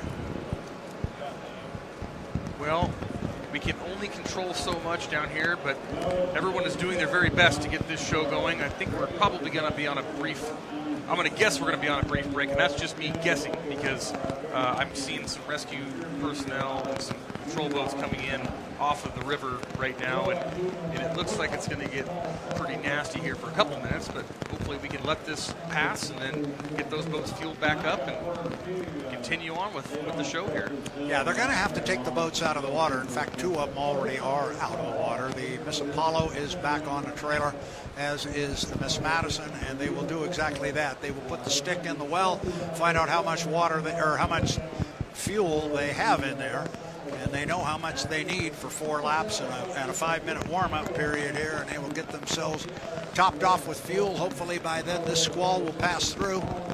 Our cameraman's camera will dry off a little bit.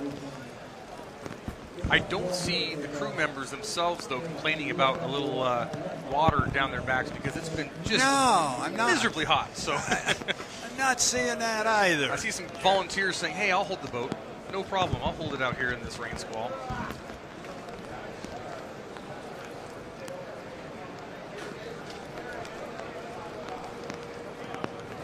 Noticing, I think that's Jake McCormick making his way down off of the dock, and somebody might want to tell him, hey, you want to keep that stuff dry because he's in a 5-liter here coming up pretty soon, 350.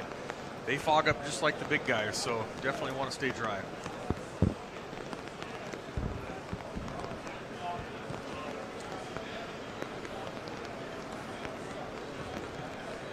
I can't tell you how impressive it is watching everybody around us right now. Brad and I are standing obviously at the railing overlooking everything, but everyone around us is working feverishly to keep all the equipment dry and doing just a fantastic job of shuffling, moving, and keeping the show going. So it's pretty crazy to watch. You and I are doing a fantastic job of keeping all of our equipment dry. Oh, that's right. We're back from the edge, so we're kind of cheating here a little bit. I think what we'll do is in a minute or two here, as they're working diligently on the clock, I will not interrupt them with that because it's our producer who's back there working on the clock. So as much as I might like to step away and have us take a little bit of a break, I do not want to interrupt what is going on behind us, because as soon as they can get that thing up and running, we can be up and running. Well, again, I'm the optimist looking at the race course. That's what you got to do. Other than the rain, the course itself is looking absolutely beautiful. So this morning we did not have raceable water at all. It was it looked like a log yard floating down here, but it's clean, it's beautiful. Other than a rain squall, we're looking really good.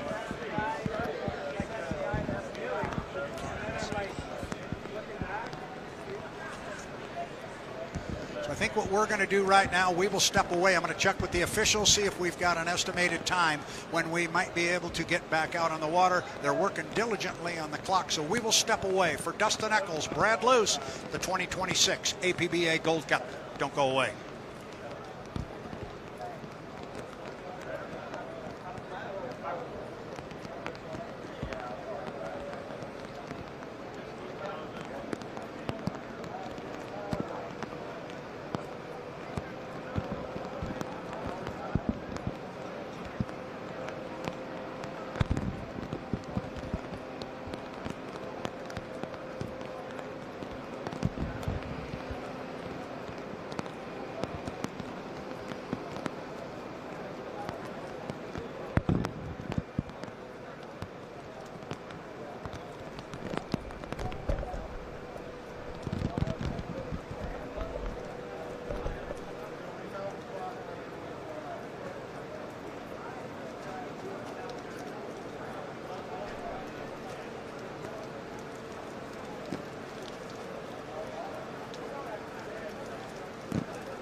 mechanical problem. We'd like to thank Parker, our electrician, is hooking in with ETC Systems. He's got us back up on the public address system.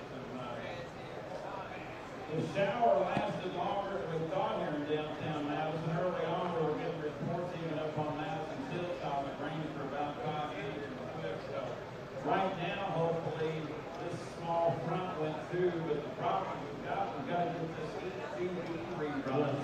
Those folks need to refuel. We need to get them refueled. It's quit raining. They don't want to refuel while it's raining. That's pretty self-explanatory.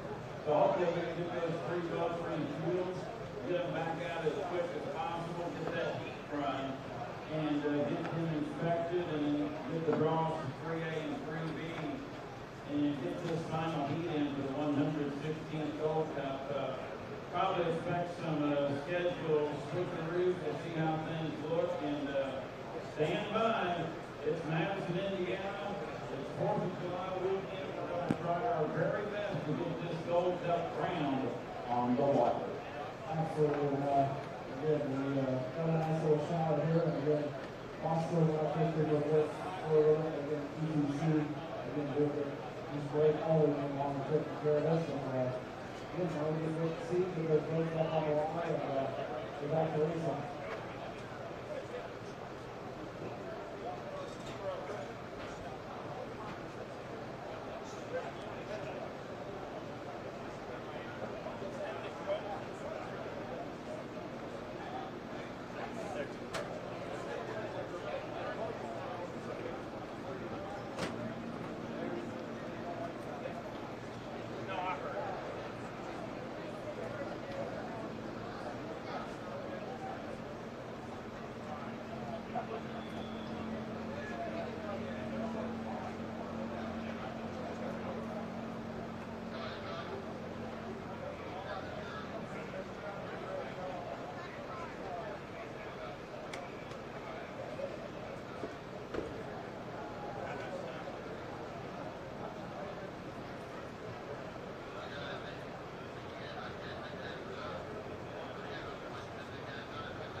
Boys going right at 4 o'clock, and still waiting word on the start time for the rerun of Unlimited. Heat 2B here at the Morgan Peabody Madison Regatta APBA Gold Cup. As soon as you know, you'll know, and we hope we get the answer ASAP. I'd like to thank our sponsors, Morgan Food of Austin, Indiana, our title sponsor in business since 1899. Our Skiff and 350 sponsors, Victory Alley Cars, our 13 sponsors, and Runne Power Line, Good Ministry. And our current youth sponsor, Penelope, covers Latin. Our electrical crew this weekend, our ECC system, led by Parker and his team. Thank you, Steve, for ECC systems. And I call, you're better than you can be. You can't right away. So good. And that's another country going on in the world. Of course, our defense country for the World Cup, we go by the system to the country. What is going to be done? What is doing on this ECC with this other person? Super to be our representing sponsor. First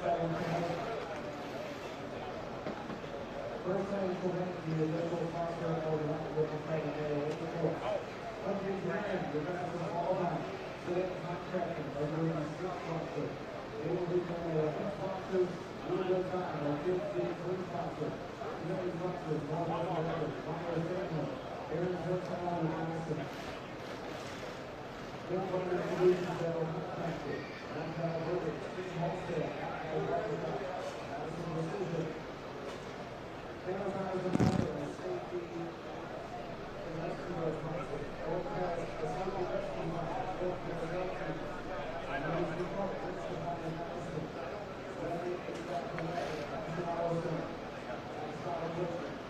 This program is organized by the Ministry of Schools. Thank you all so much for your support. The partner is for 161 that we will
going into the water. As slings look like they're going to be applied on this Tahoe. And you see slings covering the Maverick. This would be the rerun of Mike Fuller Memorial Unlimited. Stand by for more information.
Tahoe along with Glenn, Jimmy James going back into the water for the rerun of the Mike Fuller Memorial. It was not due to a clock malfunction.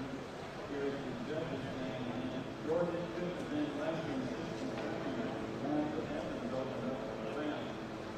And that was some of our delay too because the it's one of the hydroplanes or any hydroplane don't fuel during the rain. No reason to get H2O for the fuel tank. Oh, no.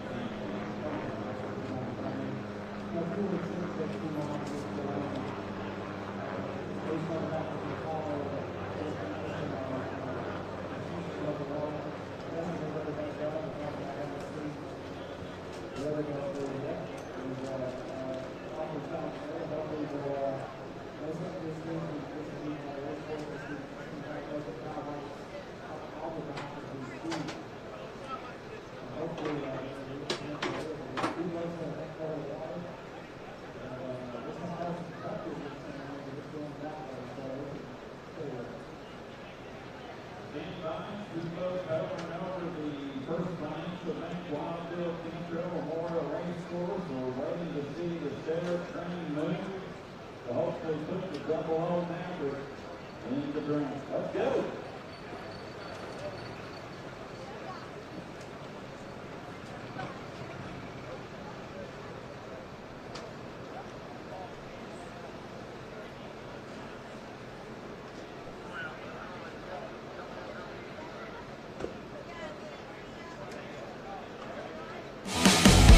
The 2025 H1 season launched on May the 17th with the annual preseason test event in Tri-Cities, Washington. It was an impressive debut for the newly formed BWR racing team as Andrew Tate, the U91 Miss Goodman Real Estate, posted the fastest mark of the day with a lap in excess of 163 miles per hour. Teammate Dave Villwalk in the U27 Miss Apollo was the second fastest with a lap over 160. Gunnar O'Farrell gave the Tri-Cities crowd a scare when he took flight in the U21 Miss Lake Ridge Paving on the backstretch. Thankfully, O'Farrell avoided serious injury and the boat sustained only minor damage. The racing action formally kicked off June the 6th through the 8th at the Southern Cup in Guntersville, Alabama. It would be the H1 debut of rookie driver Brandon Kennedy in the U6 Miss Madison, though mechanical problems would delay his attempt to qualify as a driver until the Madison Regatta. Qualifying saw Andrew Tate threaten the Guntersville course record, posting a lap at over 171 miles per hour. He was just 0.2 of a mile per hour shy of the record set just 2 years prior. Racing got off to a rough start when a crash involving Dave Villwalk in the U27 Miss Apollo caused the first heat to end before completing a single lap. The Miss Apollo hit a wake and flew through 2 rooster tails before cartwheeling to a stop. Villwalk was able to escape without serious injury. But high winds and rough water prevented any racing for the rest of the weekend, and the Southern Cup came to an end without a winner. The next stop on the H1 Tour took the fleet to Madison, Indiana for the 4th of July tradition at the Madison Regatta. Brandon Kennedy was able to complete his qualification laps in front of the hometown crowd in the U6 Miss Madison. His weekend came to an end, however, when Miss Madison's steering cable broke during Heat 2B, sending the boat into a flat spin by the Milton-Madison Bridge. Andrew Tate, Corey Peabody, and J. Michael Kelly captured victories in the preliminary heats. In the final heat, Corey Peabody in the U9 Beacon Plumbing was assessed a 1-minute penalty for cutting in front of Andrew Tate in the U91 Miss Goodman Real Estate during the milling period. When the race started, Andrew Tate held the lead going into turn 1 when Corey Peabody hit some rough water and hooked in front of Jamie Nilsen in the U11 Miss FLAV-R-PAC. Peabody was disqualified, and Andrew Tate captured BWR Racing's first win in Bruce Ratchford's first race as team owner. J. Michael Kelly finished second, Jamie Nilsen third. The western swing of the schedule began at the end of July in Tri-Cities, Washington, with the 115th running of the APBA Gold Cup, the oldest active trophy in motorsports. 2 teams joined the fleet in the Tri-Cities, the U21 Spirit of America with Gunnar O'Farrell making their return after the blowover crash in testing, and the U12 Graham Trucking with new driver Jeff Bernard. Heat racing was as competitive as ever, with deck-to-deck racing and photo finishes throughout the weekend. Corey Peabody in the U9 Beacon Plumbing, Jamie Nilsen in the U11 Miss FLAV-R-PAC, and J. Michael Kelly in the U8 Beacon Electric won Saturday's preliminary heats. Dave Villwalk in the U27 Miss Apollo and Corey Peabody won 2 heats apiece on Sunday. Jeff Bernard and the U12 Graham Trucking team saw their weekend come to an end during testing Sunday morning when the boat broke a propeller, causing significant damage to the transom.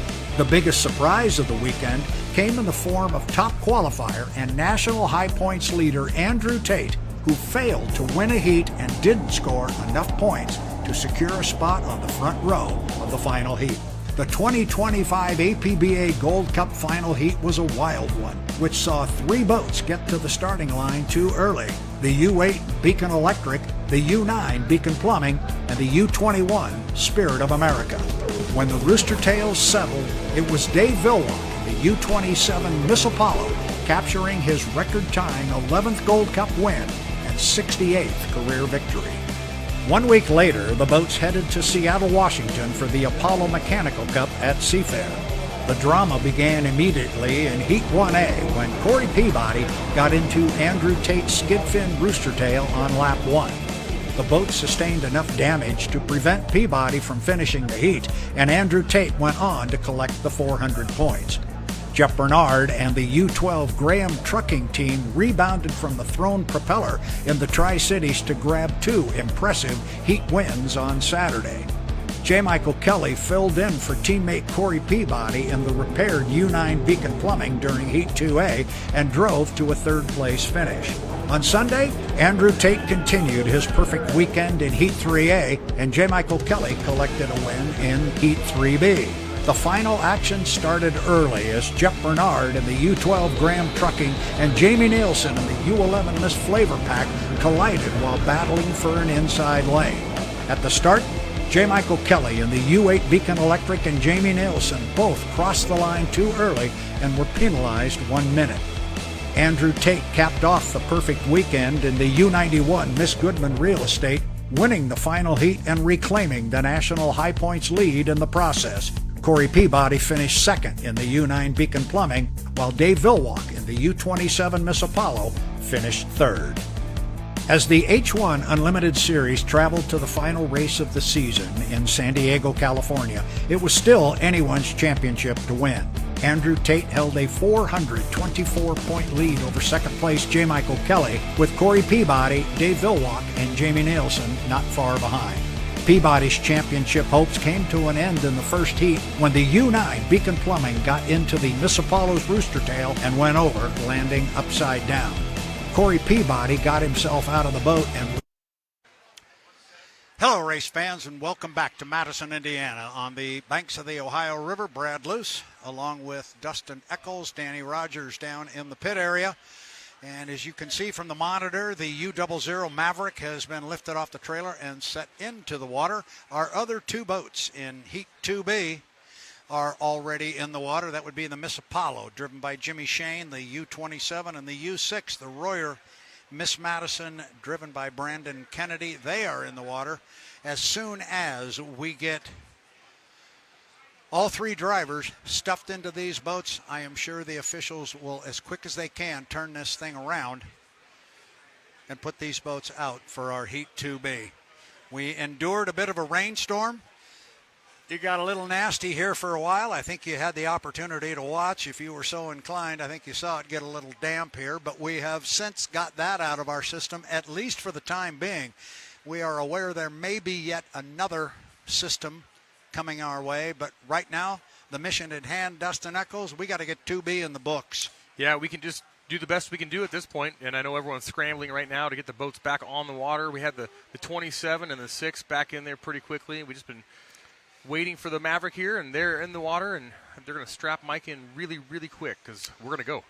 Yeah, we are going to go. I think I'm looking at the other boats.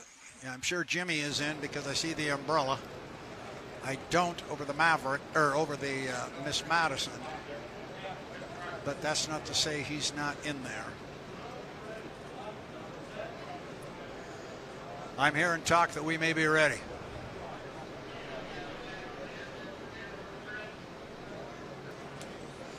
Our clock malfunction has been remedied.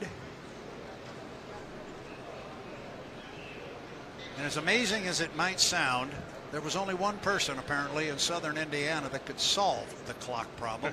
And of course, that was the H1 Unlimited stat man who was able to pull that off. We are counting down right now from 6:41. So we're 1 minute 40 seconds away from a 1 to the 5. And the clock is moving.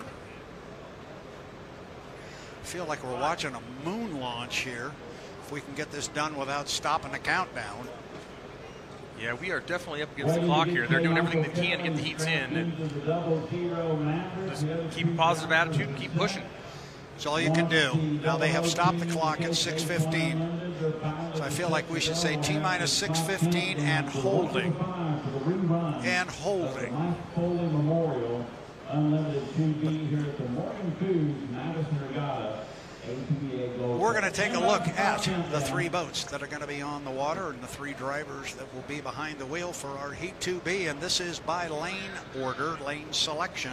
On the inside lane will be the U00, the Maverick, driven by J. Michael Kelly. Jimmy Shane will be aboard the U27, the Miss Apollo. He'll be in lane 2. Brandon Kennedy, for the first time, will be on the front row. He'll be on the outside, driving the U6, Royer Miss Madison. 3, 2, 1, mark. So we are inside 1 to the 5. Got our camera down there. You can see the Royer Miss Madison. Now you are sitting right in the cockpit with Jimmy Shane. In the Miss Apollo, the U27. And for Mr. Shane, it is time to go racing, as it is for J. Michael Kelly in the Maverick and Brandon Kennedy in the Royer Miss Madison. We almost got it in last time, Dustin. Let's hope everything goes well. We can get this one in. It was close. Yeah, it was just one of those things that wasn't meant to be, but everything's back together now. The drivers are strapped in. Lids are going down as we speak, and we're just over 15 seconds to the 5-minute gun. Getting a great look at the Royer Miss Madison there. Inside 10 seconds. 3, 2, 1, mark.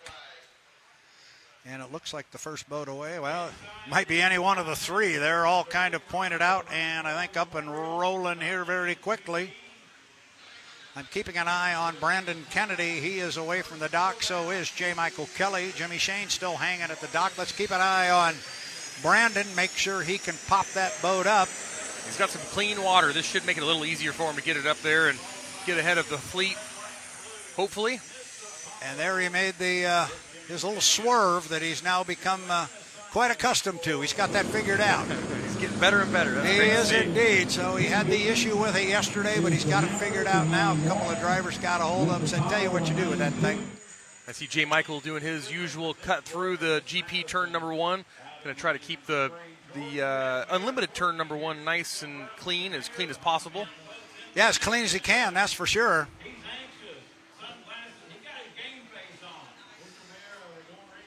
So up the backstretch, J. Michael Kelly, he's the one that's way up there. There you go, going underneath the Milton Madison Bridge toward the top end.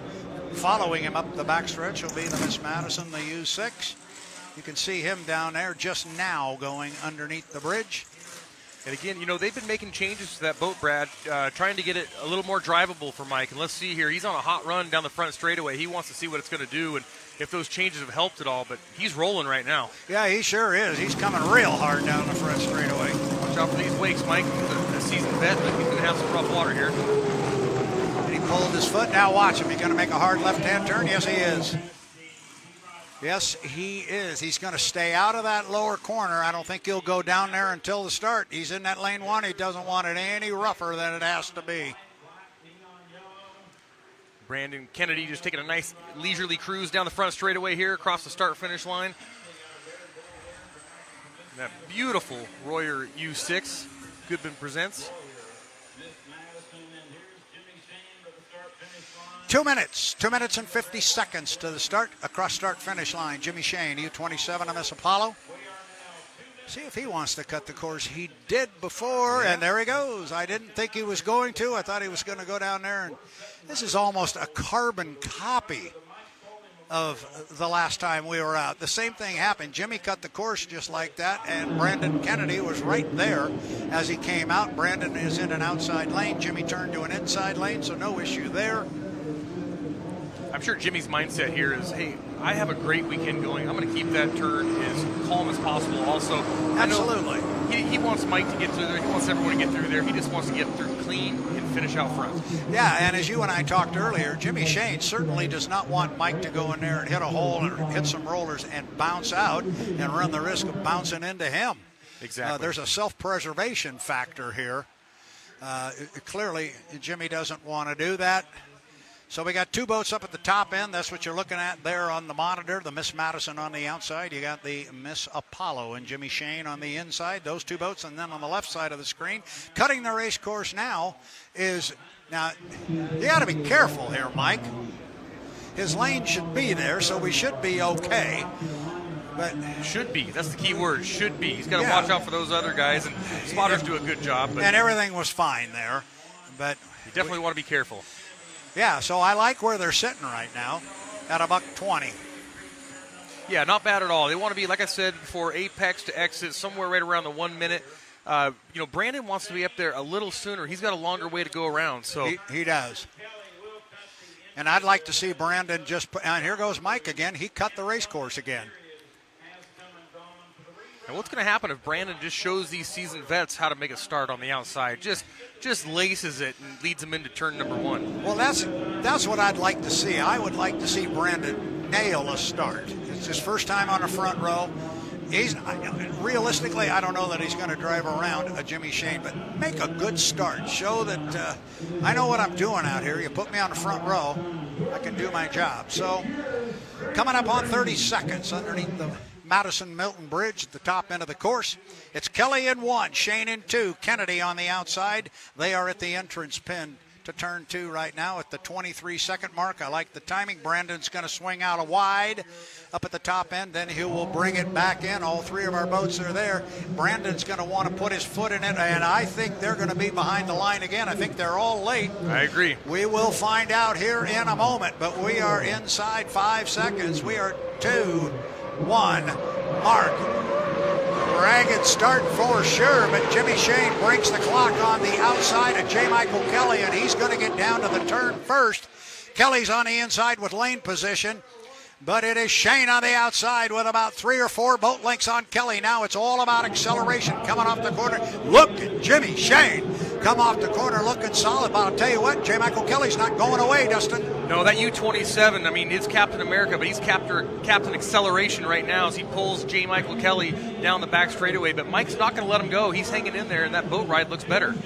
Well, it looks a whole lot better compared to what we saw yesterday in the first set of heat. So up at the top end, we'll see. Oh, and Mike hung right with him up there. I thought maybe he'd given a little bit of ground, but they're going to come off close together again. It's still going to be Jimmy Shane by a couple of boat lengths. Jimmy flies the boat as he starts to accelerate down the front straightaway. Mike's trying to hang with him on the inside. It's a tall order, Dustin, but you know Mike, he'll stay after it. It is. Jimmy right now has control of the race course. He's going to stay out there where he needs to be, stay clean of Mike.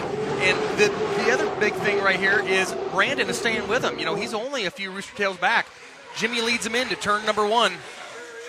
Yeah, Mike is hanging with him here. This is a good run by the U00, the Maverick. Ooh, and he got into some slop there in that inside lane. That cost Mike. Yeah, Jimmy kept him real honest. He didn't leave him much room there. He controls the race course. He said, Mike, you want the inside lane? You're going to stay there. Mike did a good job, though. He did scrub some speed holding his lane. So now it's a full rooster tail lead for Jimmy Shane up the backstretch on J. Michael Kelly due to some very good driving. Third place and running very strong up the backstretch is the Royer, Miss Madison, the U6. And now we got a full rooster tail lead for Jimmy Shane. And he says, Mike, to your point, Dustin Eccles, you want that inside lane there? I'll make sure you get to keep it. Absolutely, yeah. He's not going to overspool the engine. He's going to make sure he's legal, but he's staying far enough ahead to stay away from J. Michael. J. Michael doing a good job, though. The boat ride looks great. I think this is going to be a good run for him. They're going to be happy going into the final. But all these guys, they've got to get better at their starts. So I'm a little surprised at what we just saw. I'm real surprised as well. So now it's Jimmy Shane by a full rooster tail on J. Michael Kelly. And unless there is a problem there, and Mike tightened it up a little bit. He got a little bit better. I'm still liking what I'm seeing out of Brandon Kennedy and the Royer Miss Madison. The boat's running very well. They got a good boat ride on that U6, but the race is out front. Jimmy Shane on lap number 3. He's got more than a rooster tail now. He is in total control. Yeah, that Miss Apollo, just a beautiful boat ride. Jimmy doing a great job keeping it under control. A nice, safe lead right now, and he's definitely listening to his radio personnel saying, hey, here's where Mike is. Make sure you stay ahead, but don't push the equipment too hard. Yep. Off the top end of the race course. Come down to put 3 in the books. Pick up a white flag that will indicate 1 lap to go. Jimmy Shane driving the 27, the Miss Apollo. Boat was brand new a couple of years ago, but they're just now starting to realize the full potential of this boat, and it's a quick one. Kelly is still not going away. No, I think J. Michael gained on him a little bit here as they enter this tight turn number 1, and let's see if he can hang it on the buoys. He does. Look at that turn. J. Michael is gaining like a madman. They're almost dead even at the exit. Now he's got to get off of this with some acceleration, and he does. He's going to hang a little bit with Jimmy. If he's got any top end and can close, this could be good at the other end. J. Michael Kelly in the Maverick is trying to run down Jimmy Shane. It is lap number 4 of 4. This is it. The checkered flag is waiting on the finish line. Top end of the course, Shane on the outside, Kelly on the inside. He closed up on this end of the race course last time down. See what Shane does to him here, gives him enough room. Acceleration is going to do it. I think Kelly's going to run out of real estate, but it was a valiant effort by the young man in the U00, but it's going to go to Jimmy Shane as he's going to come across in the U27 of Miss Apollo, but he knew Mike was there the whole time. Mike was breathing down his back the entire race. That was a great run for the U00, but Jimmy Shane got out front, kept a nice clean race, and saved the equipment. He's got to be happy. And let's not forget about the Miss Madison and Brandon Kennedy. He will come down and pick up a checkered flag. What a great run. This team, they've done so much work. The boat ride is getting better. And look at Brandon. He's getting comfortable in this thing, and he's doing a fantastic job. The city's got to be proud of him. Yeah, and he's running back there in third place water. So you're going, yeah, he doesn't have a boat ride that looks as good as those other guys. Yeah, well, he's got 2 boats out in front of him, which the others don't. But he made a clean start. And he made a good accounting of himself, and I'm sure Jonathan Abbott, our chief referee, was watching that very closely, and because he's going to start making decisions about when he can let him go in and fight for lanes. So our unofficial results are Jimmy Shane and the U27 of Miss Apollo.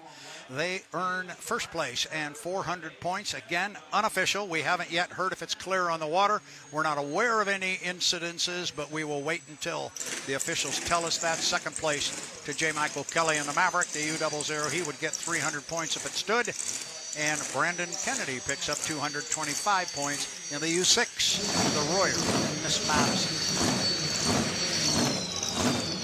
I think Mike's got to feel pretty good about that.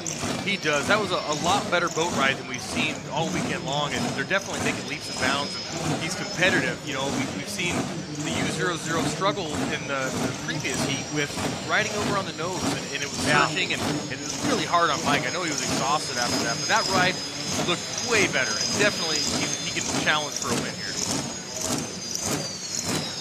Well, I'd like to think I know a little bit about this sport. Lord knows I ought to. I've watched it long enough. You are not going to win the final heat of this race with a start like that.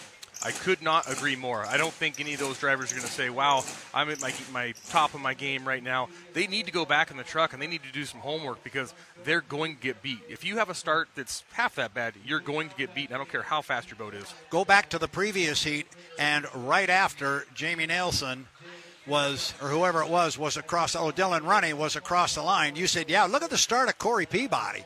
And he was about a boat length and a half behind the line when the clock struck 0. And you made the comment, whatever timing marks you got, hang on to him. That was a good one. Yeah, we're seeing that all weekend long. I'm a little surprised at that. I thought this new procedure and the way that we're doing the starts, it would really cater to the drivers making a good start because you know what lane you're going to be in. You know what your timing marks should be. But I don't know if the guys are a little rattled or if they're just changing the setups that much in between their runs. And we also only got one test session. I don't know what it is, but they need to fix it. And you kind of need to throw everything out the window and get it right for these next heats. Yeah, because you are not going to win the race with a start like that. You let Peabody have the start he had, and you guys take that start, it's over.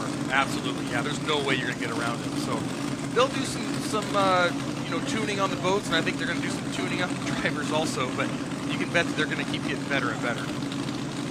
Jimmy Shane, you're looking at there on the screen, has stepped off of his boat. He will take the hard hat off. Brad, I can't believe how good that boat accelerates off the corner. It's absolutely incredible, and it's a noticeable difference. You don't just see it on the stopwatch. You can see it in person. Yeah, it is noticeable. That piece, wow.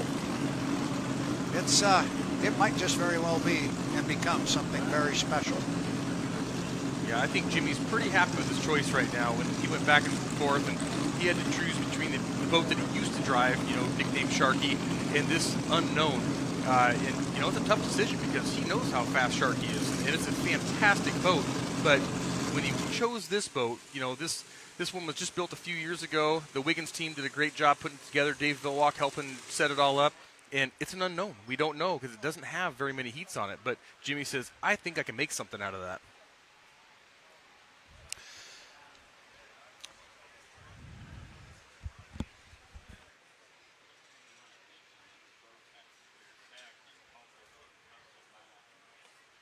Again, these boats must clear technical inspections. What happens is in a boat, Hey, Rogers.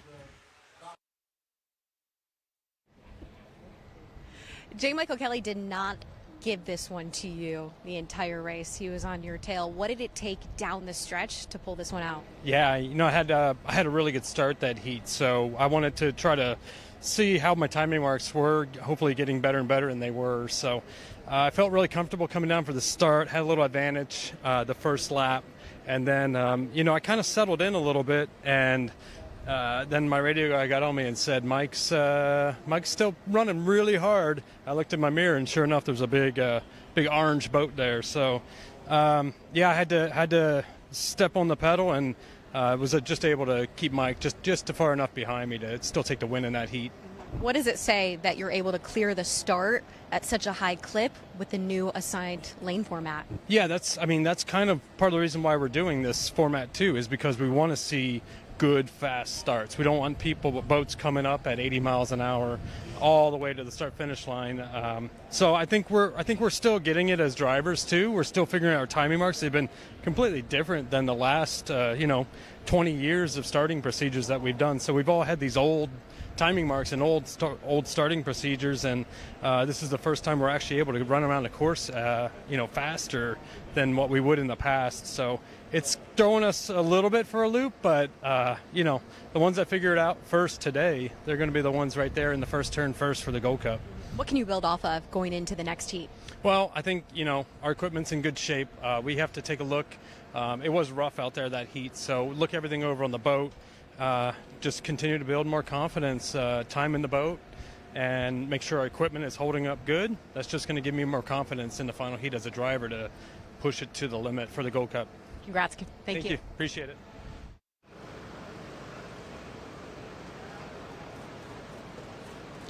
So I got to ask, Dustin Eccles, you and I both looked at each other when he said, I was really pleased with my start. I like my timing marks. You buying all that? Personally, no. But, I think he might go back and watch some video and watch what he said, and he might make some adjustments, because if he's happy with that, that's not the Jimmy that I know. I think he's going to dial it in a little bit more. I was just wondering if maybe that wasn't the politically correct answer. Now, he broke the clock. I will give him that. So relative to the other boats that were in the heat, he had the best start. I'll give you that much. Yeah, we don't grade on the curve here. No. That's not how it works. I like it. Well, and that's why you and I both agreed. You cannot have that start in the final. If you think you're going to drive around, even if he's on the outside, Andrew Tate's going to give you a driving lesson if you let him get a good start and you take that one. Absolutely, yeah. They'll go back over the data and stuff, and when you get out of the boat, a lot of times they'll ask you, how did it go? How did this go? And you have the worst seat in the house because there's so many things going on at the same time. But once he settles down a little bit and goes back over all the data and looks at the film, he's going to say, well, I need to dial that one in. It's not much. If he gets on the throttle a second early, it's going to make a big difference. Absolutely. Absolutely. So that was Heat 2A and 2B. We got them in the books. Right now, the water's good. I'd like to see him toss some boats back in the creek, and let's go do it again. Looks like they're loading some speed skiffs in as we sit here, and it's definitely a fluid schedule at this point. Yeah, it certainly is.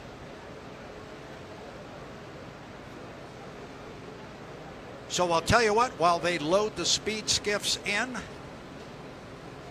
have you got some results you wanted to put up on the screen there? Can we do that?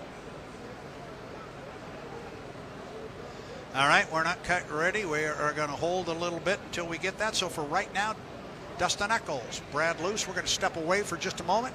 Don't go away. We're going to check on results. We're going to check schedules because we're getting late in the day, and we got more heats to run. So we're going to go check on things with the referees. We will be right back. It's the 2026 APBA Gold Cup, the 116th running. Don't go away. We'll be back.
Things on still run, still waiting on protection, restriction clearance. Urgent speed skids are being lowered in the water. That appears to be our next class coming up. And it could be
just got word that we moved to PB in October Memorial. The winner on the water is Jimmy Tate.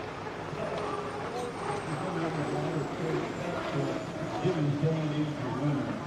Unlimited PB. Still better than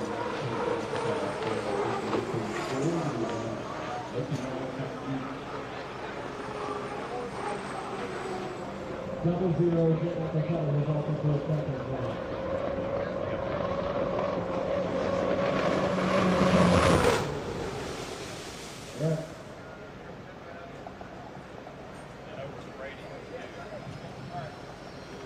Attention the pit.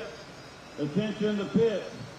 Skiff, drivers and riders, stand by for your clock countdown to 1 to the 5. Coming up in 5, 4, 3, 2, 1, mark. 1 to the 5 for the skippers.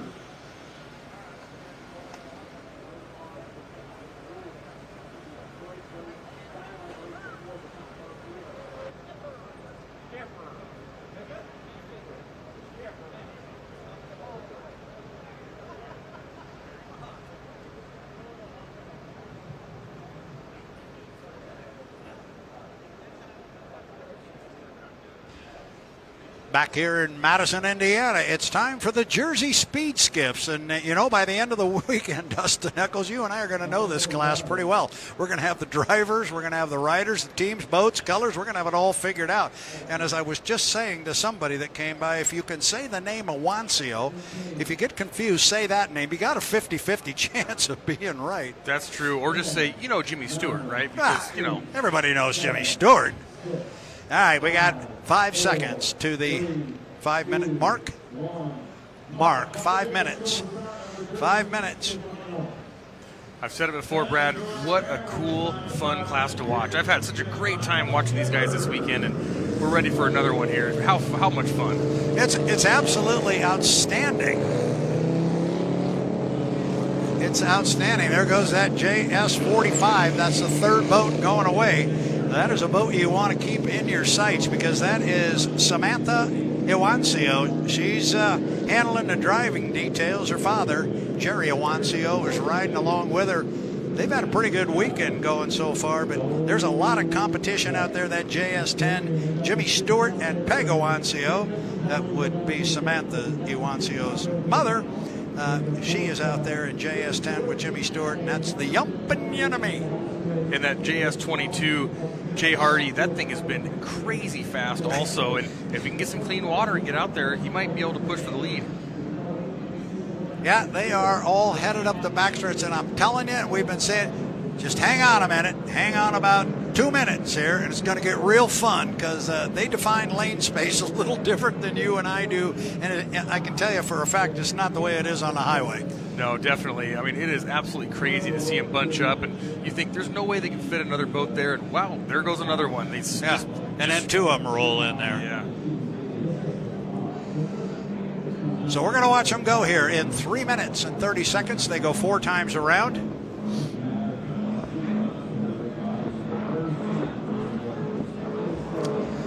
This is boat number 11. I like that one because about the only color I can see is blue. That's Mike Probola and Rob Bolislawski. Boat's called First Flight. As we follow them down toward turn number 1. JS 3 minutes on the clock. JS45, Sam Iwancio across the start-finish line. Every time we call one of these heats, some member of that class comes up and gives us another geology lesson, or genealogy lesson, I should say. We learn more. Yep, we're going to start bunching up down here at 2:30 before the start. It's like a party that everybody gets invited to. Come on down here and just squeeze your boat in. Here comes more boats across the course. We're halfway through the 5-minute gun. Why wouldn't you go down there and just park and all just get together and high-five each other, right? Yeah, there's 2 minutes still to go, and there is not a boat anywhere except turn 1. Everybody is down there. There's nobody up at the other end of the race course. So here we go. Now here's a good shot. Here's the Silver Fox. Look at this. We're going to get a boat coming through. Man. Okay, well, there's plenty of room. What are you talking about?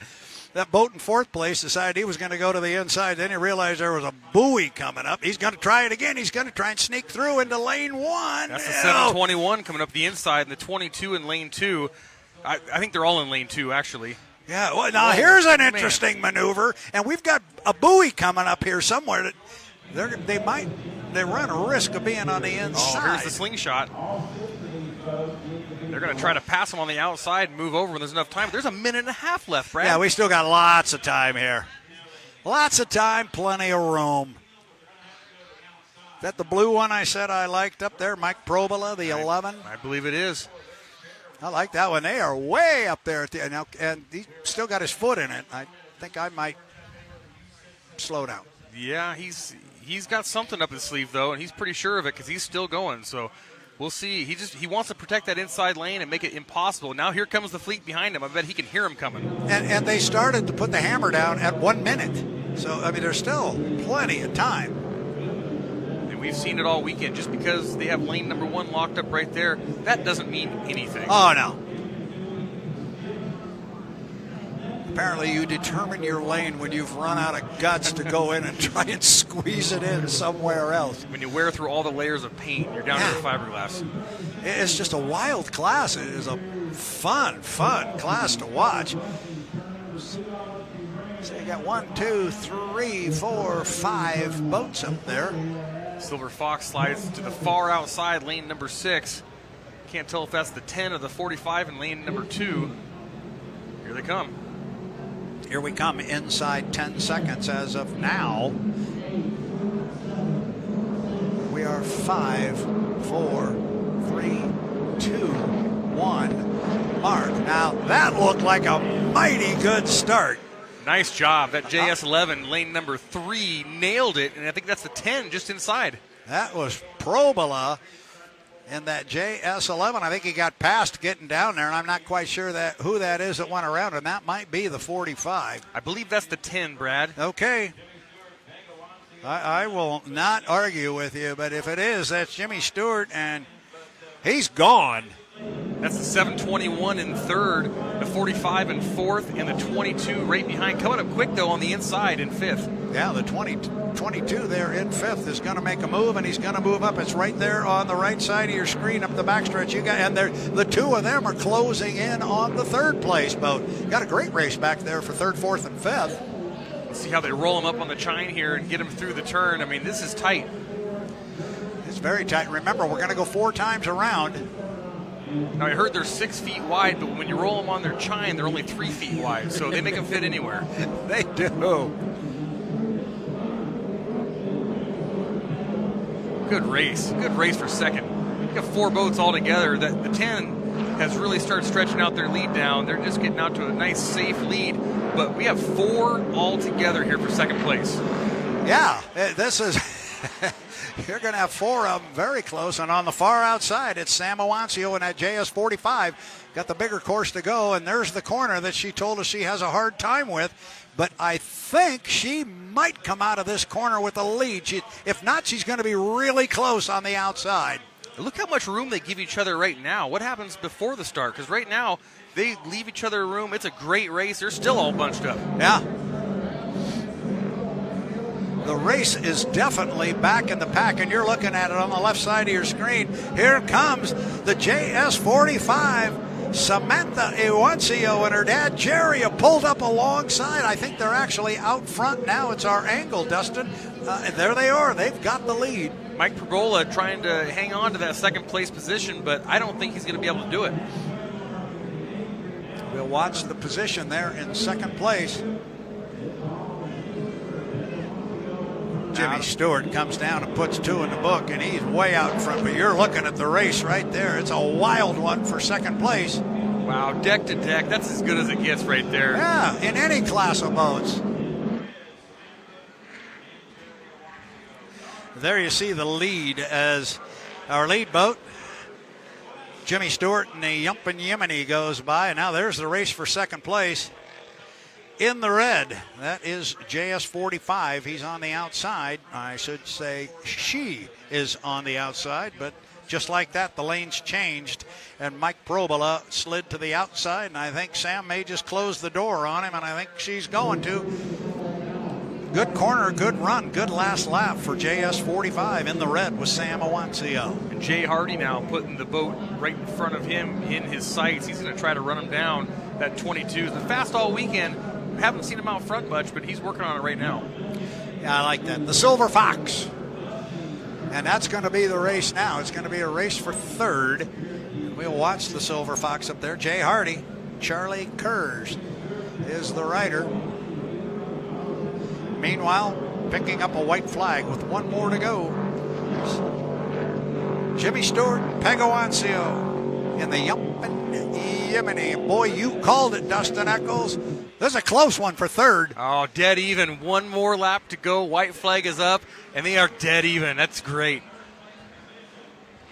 22 Silver Fox pulls slightly ahead, but the 11 has the inside lane. We'll see how they come through the corner. There's a great look from the drone. And it looks as though the Silver Fox is going to open up a little bit of water still on the outside. Sam Awancio is all alone in second. Our leader, Jimmy Stewart, is way out in front. And there you go, the Silver Fox took a lap. They were virtually dead even up the backstretch last time, and now, since that run down the back chute, it's opened up to about a 7, 8, 9 boat length lead. The Silver Fox. Meanwhile, I guess we ought to talk about our leader, because here comes Jimmy Stewart. We've talked about him an awful lot this weekend. He and Peg Awancio and the Yemeni, the JS10. Boat's been really quick. Absolutely. Nice job. Perfect start. Just a perfect run. I bet they're pretty happy. Absolutely. They got to be very, very pleased. How about this one? We've had fun talking about this crowd all weekend. The JS45 in the red, Sam Awancio, Jerry Awancio, that's a father-daughter.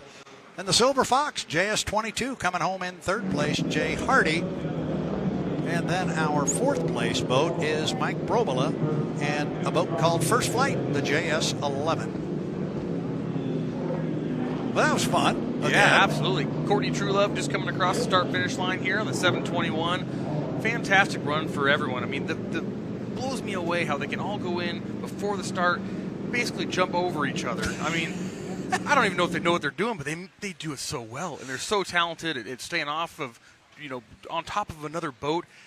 There's no room in between them. You can tell from the drone angles that they're right next to each other, and it's just incredible how they can make a good start and keep these things upright. And they do make a good start. That last one was gorgeous. I'm waiting for Jimmy Stewart to go over to Jimmy Shane and say, listen, let me show you how this is done. Let me give you my timing marks. You want to be at that buoy right there at about 12 and have it wide open. Gosh. What a bunch of fun, though. These things have just put on a great show this weekend, and I'm really glad they were here. Yeah, absolutely. And good-looking boats. They are. I went down and took a look, got up close to them. Look at that look you're looking at right there, the in the red. Isn't that pretty? Yeah, all of these boats are just absolutely gorgeous. And like I said earlier, as close as they run to each other, I mean, these are like showpieces, but they're not afraid to mix paint a little bit. No, that's why most of them are red. They aren't? Okay, well, I'll come back to the dock together, too, just to make it more fun. Yeah, it's got to be a happy group. I mean, they put on a great show, and they got to be really proud. They kept these things running all weekend, too. Attrition wasn't a factor for them for the most part. No, they did a really good job of that. That's a good point. We've got the Silver Fox coming to the dock right in front of us. A good run for them. Jay Hardy, Charlie Cruz. That would be nice to have a co-driver jump out of the cockpit and help catch you on the dock, too. I wonder if any of the hydroplane drivers have ever thought about that. You come in a little hot, and you say, hey, hop out and catch us, will you? Yeah. You do it all in this sport. You're going to get a good look at how this works. I'm going to assume that is Jerry Awancio on the bow of the In the Red. Nice park job there. How about that? There's Sam that we talked to this morning. You can tell by the hand gestures, they're describing exactly the way the boat rode, out of control. Yep. So it's just the way they wanted it. How's the boat ride? Perfect, out of control. There, get the sunglasses on. That's great.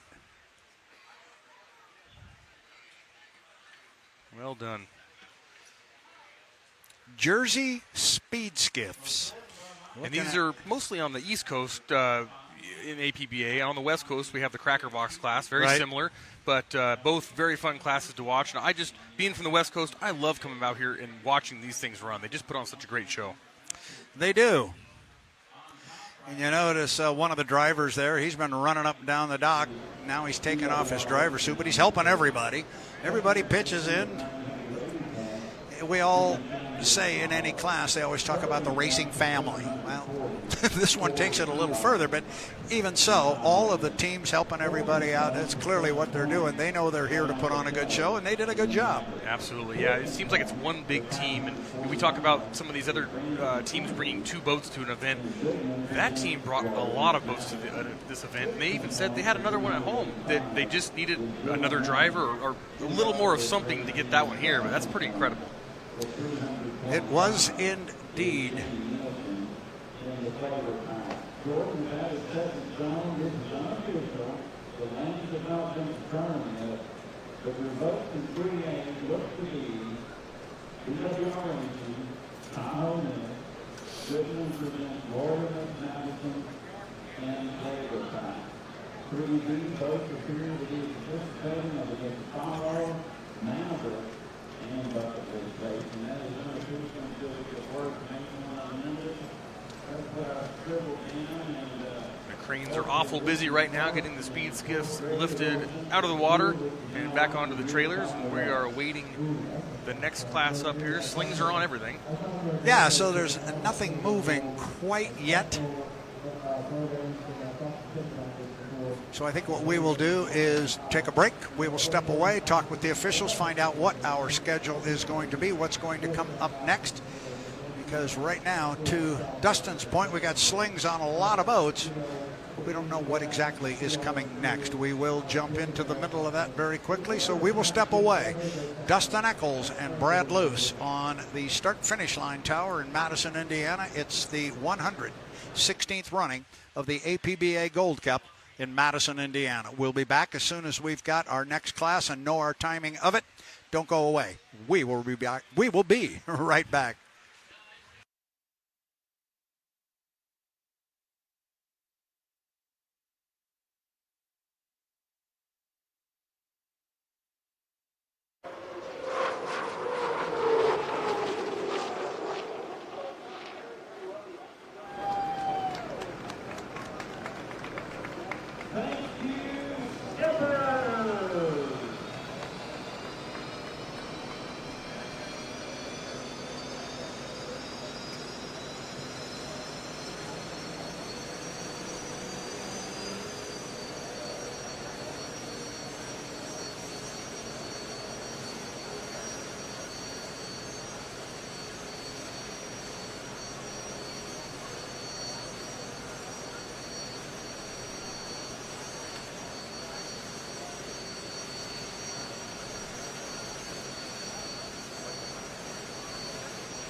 U11 FLAV-R-PAC system in the water.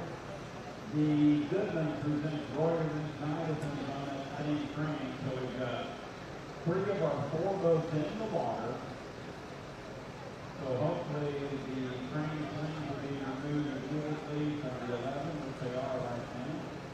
And that train will then hover over the hometown favorite. Goodman presents Royer and Madison, and we'll get Brandon Kennedy's craft in the water.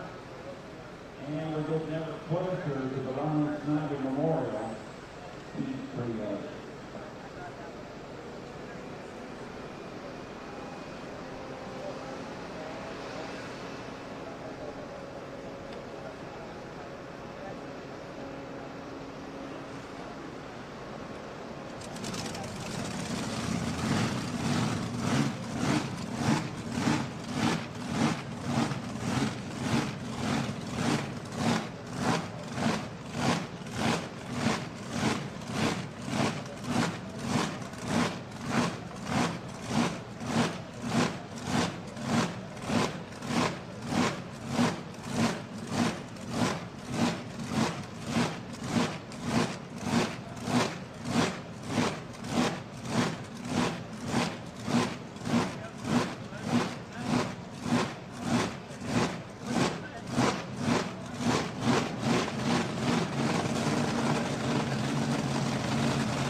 Welcome back to Madison, Indiana. It's the 116th running of the APBA Gold Cup. It feels, Dustin Eccles, like we've been running this 116th running for about 2 weeks.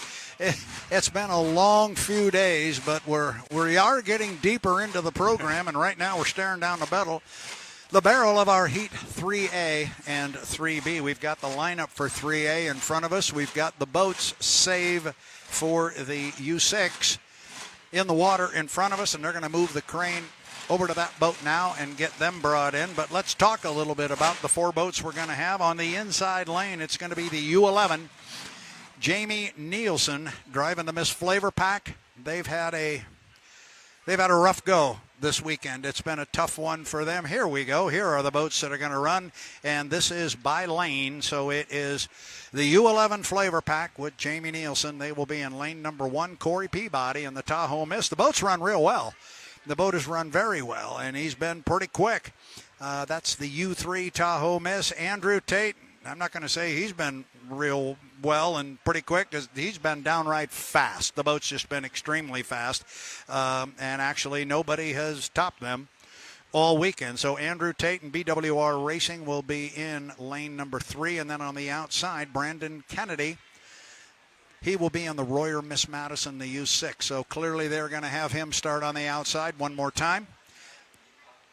So he will be on the outside in the heat, Brandon Kennedy. So Nilsen in 1, Peabody in 2, Tate in 3, and Kennedy will be on the outside lane 4. Let's take a look at the total points. This will explain how these boats got here, because remember, it's points accumulated during the weekend to date that determine what heat you run in. Number 1 runs against 3, runs against 5, runs against 7.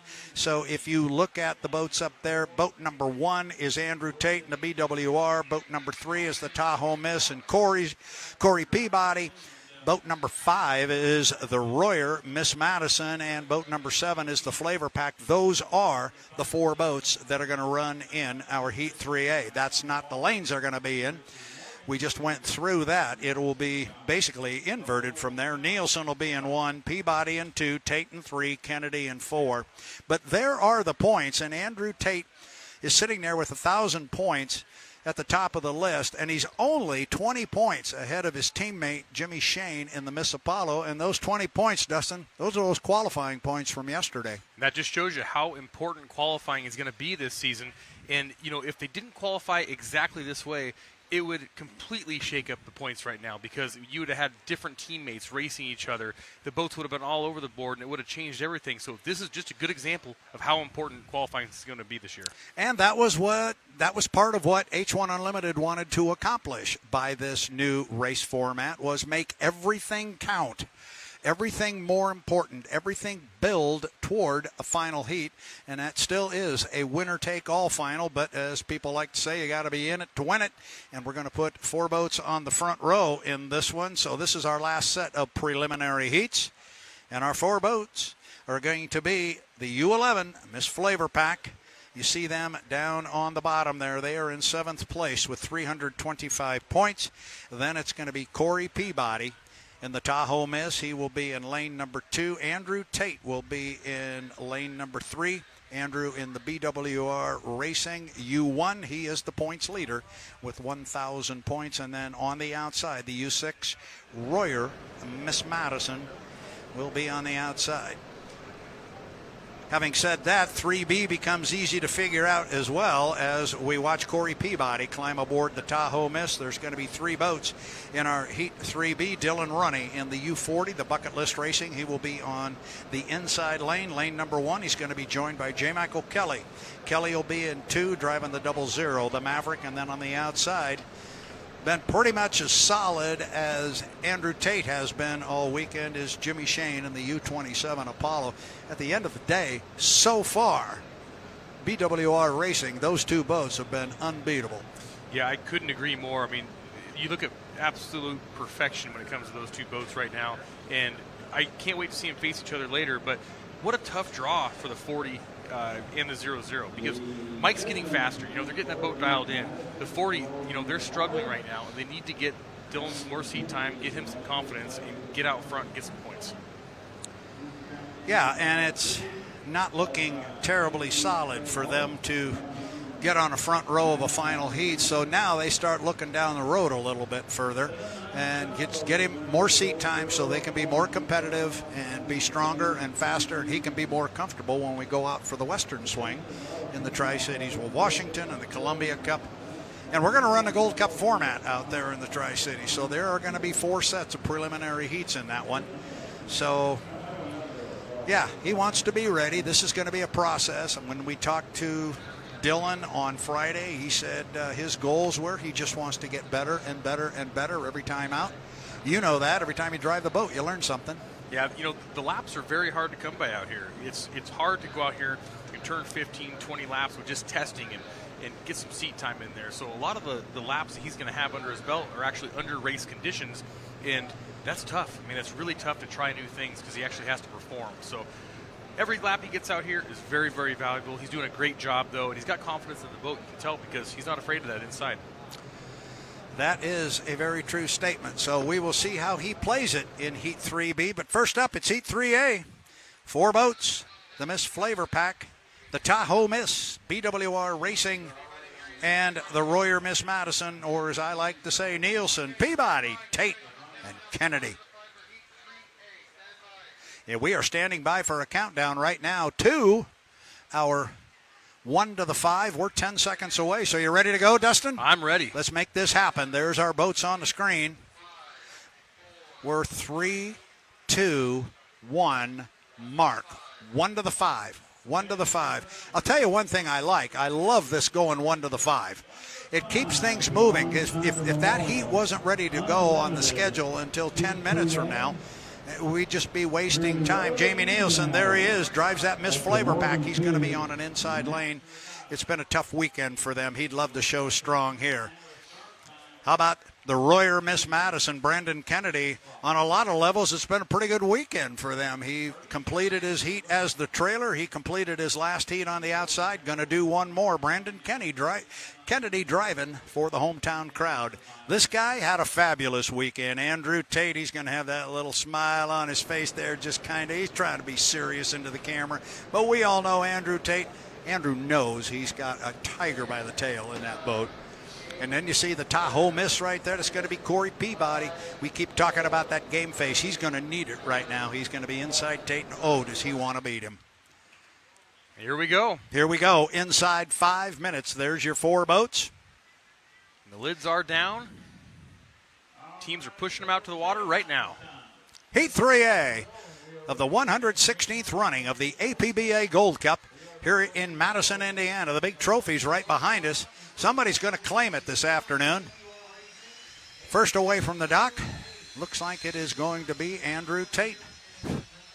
In the U1 BWR Racing, boy, that is a pretty hydroplane. I like the gold and white. I do too. I think it looks great. You know, I wonder what Andrew's mindset is here. Does he want to just make a legal start, keep his points, or is he going to push it and try to get his timing marks dialed in for the final? I think he's got to work on the timing mark a little bit, and I think he's going to really give it a good hard run to the corner and maybe measure himself against everybody. He's going to have Corey Peabody, who we're looking at right there. He's going to have him just off to his left, so I would think he might try and run down there and measure him. He's certainly not in a situation where he's got to have points, but as he talked at the beginning of the season, there's only 4 races, so everything is so important. You need points in every heat because they want that 3rd straight National High Points Championship. Yeah, absolutely. Points are absolutely important here. You need every one you can get. On the right-hand side of your screen right there, that is Darrell Strong with his hands on his hips there, watching his bullet get ready to go, and they are not thrashing by any stretch of the imagination as Jamie Nilsen pulls away from the dock in the Miss FLAV-R-PAC. Again, there's no big rush to get out. A bit of a hot start there. You saw the crew members on the deck kind of waving their hands to the left. Maybe there was somebody standing back there. They'd clicked the igniter enough times they knew that was going to be a hot one, and you don't want that flame coming back at you. Yeah, a lot of times they try to start the engine, the igniters are not firing, and you know that. Once they finally hit them, you know there's going to be a fire coming out the back end. So we've got boats spread across the race course. You are looking at the U11 of FLAV-R-PAC coming up the backstretch now on the front straightaway. That is the Royer Miss Madison as our boats go down toward the bottom end of the race course. A good look there coming off the exit pin of turn number 1 there. That will be Corey Peabody in the U3, the Tahoe Miss. He is going to run in lane number 2. 2 minutes and 25 seconds. Coming up behind Corey Peabody is going to be Andrew Tate. You're going to see him come into the screen here on the outside of Corey. There he goes. Andrew Tate blows by. And Corey Peabody. Jamie is going by his own timing marks. He's tuned everyone else out. He's down there all by himself. He knows what he needs to do here. He needs to get some points. And he's going to do whatever he deems necessary to make that happen. As you're looking there at the screen, that is Andrew Tate underneath the drone at the top end of the race course. Oh, we got a really close issue there. Corey cut right through the infield, right in front of Jamie Nilsen. Jamie Nilsen actually had to steer right to avoid a collision, so that was a little scary.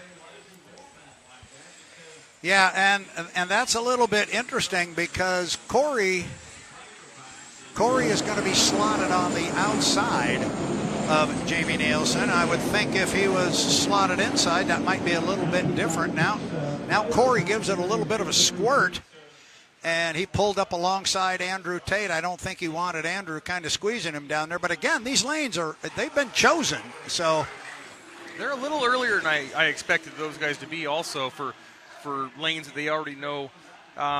We'll see how this plays out, but they're definitely not going to be moving going down the back straightaway. They got to scrub some speed. And I know you like where Brandon Kennedy sits right now. He's going to be on the outside, so he's got a lot of room to play with here. But he'll be just fine catching up to the field. They're not going very fast. He's coming up with some authority, and he will pull up outside the field of 4 boats there. We're 40 seconds away from the start. One last time, Jamie Nilsen's in 1 in the Miss FLAV-R-PAC.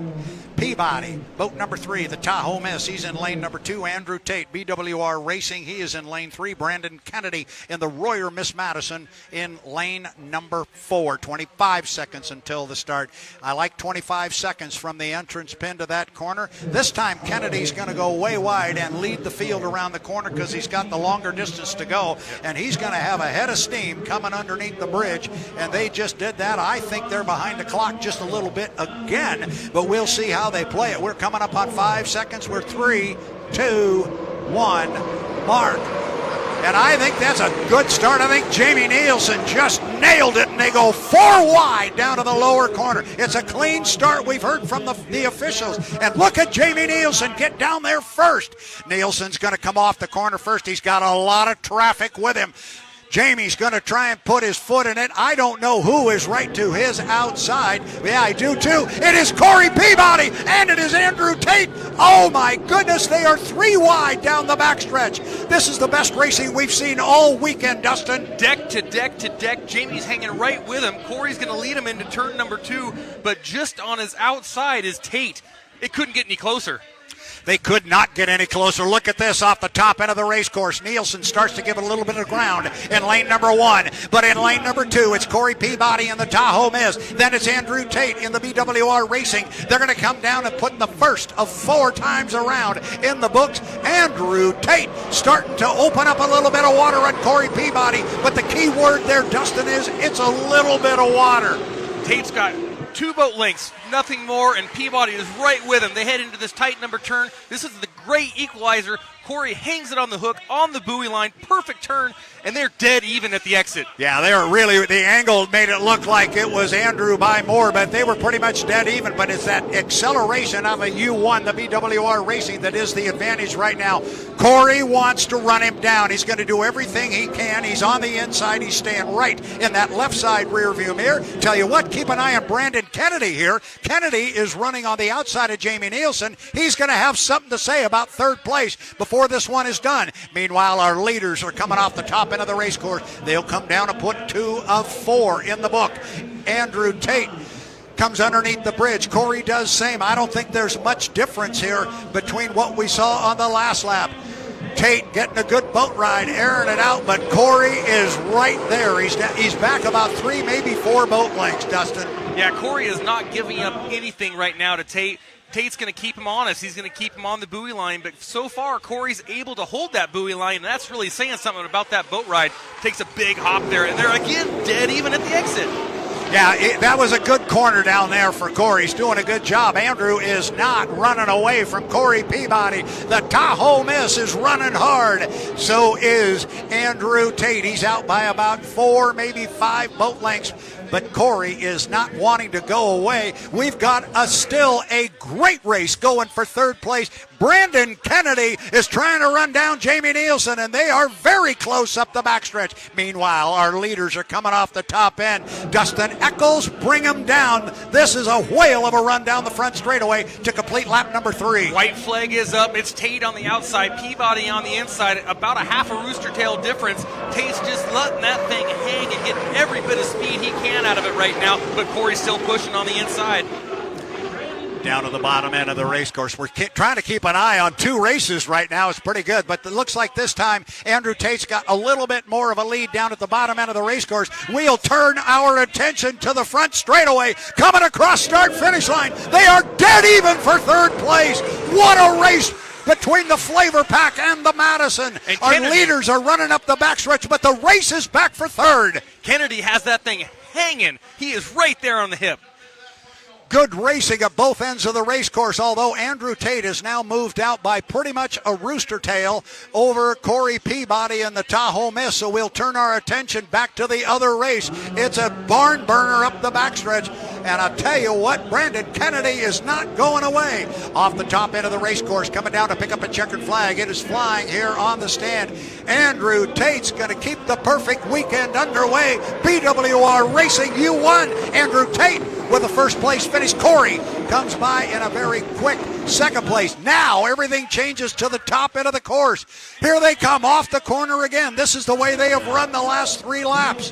It is Brandon Kennedy trying to run down Jamie Nilsen. Could he get him? And as you said last time, he's been flying the boat. He's been putting a lot of air underneath it. I think Jamie's going to get him, but it's a valiant effort by Brandon Kennedy, and he flies it again as they come across. Brandon Kennedy just showed me something special. That kid can drive. He knows what he is doing. Wow, what a run for him. What a heat that was. And if you go back a lap, the great equalizer was the apex of turn number 1. Kennedy hit a big hole and bounced way outside, gave up some distance to Nilsen, and he worked everything he had in that boat to work his way back. It was incredible. What a great run for that team. I think Madison people up and down the shoreline here have to be extremely pleased and extremely proud. Oh, they wanted to win. They wanted to get past Jamie Nilsen. But what that young man has shown this town and that boat, and as good as that boat just ran, that was fabulous. That's just a glimpse of what's going to come in the future. Absolutely. He has so much talent, and that's such a great team. I'm excited to see what they can do. So our boats are coming back to the dock. We have our unofficial results here from Heat 3A. It was Andrew Tate with 400 points. He's the unofficial winner. Second place goes to Corey Peabody and the Tahoe Miss. A valiant effort by that young man. Jamie Nilsen picks up a very, very hard-earned third place in the U11, the Miss FLAV-R-PAC. And Brandon Kennedy gave the hometown fans a show driving that Royer Miss Madison. Wow, what a race. Great stuff. Brad, it was so hard for me, I don't know about you, but trying to watch two fantastic races at the exact same time. I was trying to look out both sides of my face. It was incredible. And meanwhile, we've got the monitor in front of us, and we're trying to see what's being shown there so we can talk to what the fans are seeing at home. Yeah, we need three heads. But that was fun. That was a lot of fun. And Jamie absolutely nailed that start. Oh. I haven't seen the replay yet. I'm excited to see it because I don't think it gets any closer. He did a perfect job. He did indeed. He did indeed. And they called it clean very quickly. Before the boats got to the bottom end of the race course and into the corner, they called it clean. And he had to be right on the button. That was something special. There you hear people cheering for Brandon Kennedy as well. They should. Yeah, much deserved. That was something special. And what does that say about the competitive nature of that young man? He had a shot at it. He was going to go get it, and you know darn well he wanted it so bad for the hometown faithful here. Yeah, he didn't get it, but he gave him a thrill. No quit inside of that young man. And his team didn't have quit either. But the new rudder, all the repairs, I mean, great job. But the guy right there in front of us, Andrew Tate, drove an absolute perfect boat race. And he has a lot to be really proud of. Yes, he does. And we've got our next set of boats already in the water. And they are ready to go.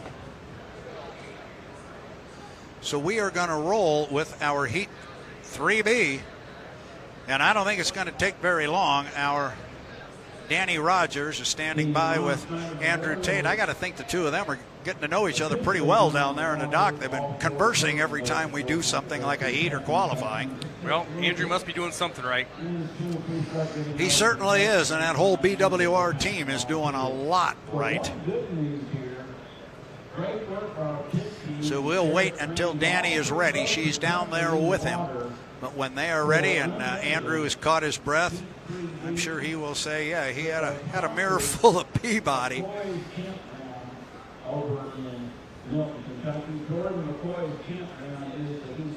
Let's send it down to Danny Rogers. I believe she is standing by with Andrew Tate. Danny, take it away. Andrew, your biggest lead in that heat came in the final stretch. How were you able to create some separation there? We got a fast boat. I think that's the easy answer, but getting better at the starts, I'll take that, the progress. So if we get to run a final here, we're creeping up on it, and hopefully I'm there at zero, final heat. How do you keep the perfect weekend alive moving forward? I don't know. Just keep focused, keep my head down, and do what I know how to do. It's pretty straightforward. I really don't have a good answer. Just keep doing what we've been doing, I guess. It hasn't been too bad so far, huh? What is your understanding of what you've been told about if there is a potential final race? And if there's not, and this final heat goes, you would be the winner. Yeah, hopefully we can get a final in. Everyone wants to see a boat race, and no one wants to win with an race next to their name, for sure. We're hoping for the best. I'm not going to think too far down the road, and I don't know. I'll keep my head down, like I said, and look towards the final. Whether or not we get it in, who knows, but I know the race committee here and the volunteers and H1 has done a heck of a job fighting all kinds of different elements, and I appreciate that. So if it happens, great. I hope we get to go run it. Maybe we'll see you. Thank you. Yep, thank you. Nice shot. That's Danny Rogers down there talking with the winner, Andrew Tate. What a great win, and Danny doing a great job all weekend down here, talking with all the winners on the beach. And I think we are going to go over and speak with Brad Luce here, who Mic is check. talking with Dana Potts. I thank you very much. Thank you, Dustin, for kicking it our way. I am joined by Dana Potts. You are the, correct me if I'm wrong, I've got the Director of Operations for the American Powerboat Association, the APBA. You've got the right shirt on here. Yeah. And by the way, we are boat racing. Yeah, you like that. Yeah, I yeah. like that slogan. When you guys came out with that, I thought it was pretty good. Yeah. So in a nutshell, tell me what the mission is of the American Powerboat Association. We all say the APBA and blah, blah, blah, but what's the overall mission? So we're focused on boat racing, period. Hence the We Are Boat Racing. So we sanction over 120 races a year, have 80 clubs. We are 99% volunteer-based organization. Clubs, 90 plus clubs. Volunteers. Our focus is to put boat racing on the water, whether it's a stock outboard race, whether it's a jet river race, whether it's a jet sprint race. We're here to support it. Sanctions, rules, volunteers, make sure it comes off in a good way. Very good. So, and what is the relationship between the American Powerboat Association, H1 Unlimited, and the APBA Gold Cup, which we are competing for here this weekend? So we help with the rules and regulations, and our board works with H1 on that. We've also taken another step, and my role is to go out and try to get new race sites. We've been proactively going out and getting new race sites for all our clubs. So my philosophy is more boat racing, more members, period. So, absolutely. So yeah. tell me, can you talk about any of those new sites? Those are all in the works, and when they happen, they happen. We just signed a new race site this past weekend, or this past week. Quincy, Illinois has come on board. We did an analysis. I did a site visit. We're working to see what type of boat racing we would put in there. But they're very excited, met with their town mayor. She's an ex-ESPN executive. She's excited about bringing boat racing back to Quincy, Illinois. So we've got a couple other sites we're looking at. I'm doing a lot of travel during the week and visiting these sites, figuring out what works, what category works for that. Because we get approached a lot, and our most popular category here is H1 and offshore. And a lot of times they just say, well, we don't have enough water for an H1 boat. And I'm like, well, you got enough water for my smaller categories, that would be great to have. Sure. The more we can get boat racing out, the more fans we can get involved. That's a whole big picture there. And I want to talk a little bit about the fans. Obviously, we got boats taken out to the river here for our Heat 3B. Absolutely. But I want to talk a little bit about some of the youth development. And, the future of the APBA and H1 Unlimited and all boat racing is bringing this younger group in. Absolutely. People say, they want to talk about what's important to our fans. You've already got me hooked. Yeah, I've been hooked. exactly. I'm not your target audience. Exactly. What are you doing to bring more youth into the sport? Absolutely. So one of the things we're looking at, we do the driving school in Springfield, Ohio, at our headquarters, inboard driving school. We're also partnered with the American Navy Engineering Association, and they're starting to develop young college-age boat enthusiasts. So Princeton set the world record a couple years ago with their electric boat. Michigan's got a boat. We've been working with them to. They've actually come up with funding to help the schools. So we've been working with them to get college kids involved in boat racing. Now, granted, they're a little slower, but we need to get them started somewhere. Now, this is a conversation that we had earlier this weekend. We always talk about all these young drivers and young female drivers and male drivers that are coming up through the ranks, but it's more than just drivers. We've got a lot of young crew chiefs coming up, and there's a lot of young crew members, and it's people with technology in the head. They're not going to drive, but we still need this youth movement because it brings in that young fan. Yeah, absolutely. We need people working on boats. We need volunteers. We need scorers. We need everybody. Yep. Scorers, timers. Scorers, timers, volunteers, guys that set up courses, various things. We need it all. Very, very good. And the last thing I want to touch on here, you've been very aggressive and very active with the APBA driving school. I've seen that at a number of events out in Region 10 where I'm from. Yeah. Talk a little bit about that, how that came to be and how that works. What's nice about our headquarters in Springfield, Ohio, we have a closed course facility. We have 3,500 feet of PA system built in. We've built in a lot of infrastructure. It's a closed course environment that we can do driver testing and be in a comfortable environment where you don't have logs and various things to deal with. things like that, which it's a great way to segue and get started. So we're looking to add a lot more to that, from J Hydros to GT20 boats. We're looking at anything that we can get kids on the water. What I'm hearing you say is the APBA is very aggressively pursuing more people, more race sites, younger people, new technology. Yep. There's a lot going on, and the APBA is moving in the right direction. Yeah, we're pretty excited. I meet with a lot of different other associations and get feedback from like BMX USA, Water Ski Association, and see their challenges too. And they give us a lot of advice, and we bounce things off our ideas. We've looked at technology with autonomous buoys. We tested those about 2 years ago, and that came from the Sailboat Association. So we're constantly looking at how we can make our sport better and attract new and younger folks, because I want this thing to go to the next 100 years. Absolutely, got it very much. I appreciate very much you taking a little bit of time. I got an invitation for you. I'd like you to walk over here and join Dustin and I, and at least be able to watch the race with us. We have got a start coming up here in about a minute and 10 seconds. We're going to shut down these two headsets. I'm going to walk up there. Come with me. Let's go watch a boat race. Back to the race here. Just over 1 minute to the start. The U40, Dylan Runne in lane number 1. J. Michael Kelly in the 00 Maverick, lane number 2. And on the outside, Jimmy Shane having a fantastic weekend on lane number 3. Under a minute to go, up the back straightaway they go. Everybody's lined up absolutely perfect. Brad, you ready for this start?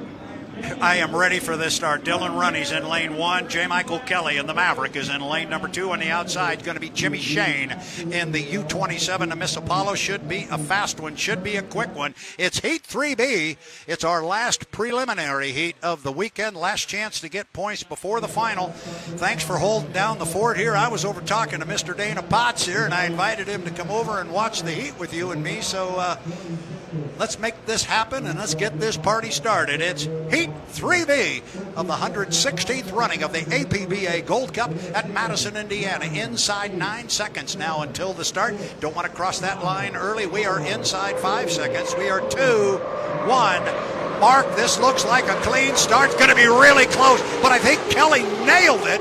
And he's got the boat lead going down to it's a clean start. He's got the lead going to the corner. Now, this is what we talked about with Dylan Runne. He's got to get through that lane 1, and he did not. He did not get through that lane 1. He hooked it. We talked about the turf monster down there all weekend, and here goes Kelly up the backstretch. Kelly is on the inside, but Jimmy Shane is running hard on the outside. He's already opened up about a boat length. I feel terrible for Dylan Runne down there. They took the shot, took the inside lane. We knew that hole was down there, and unfortunately it stepped up and bit him.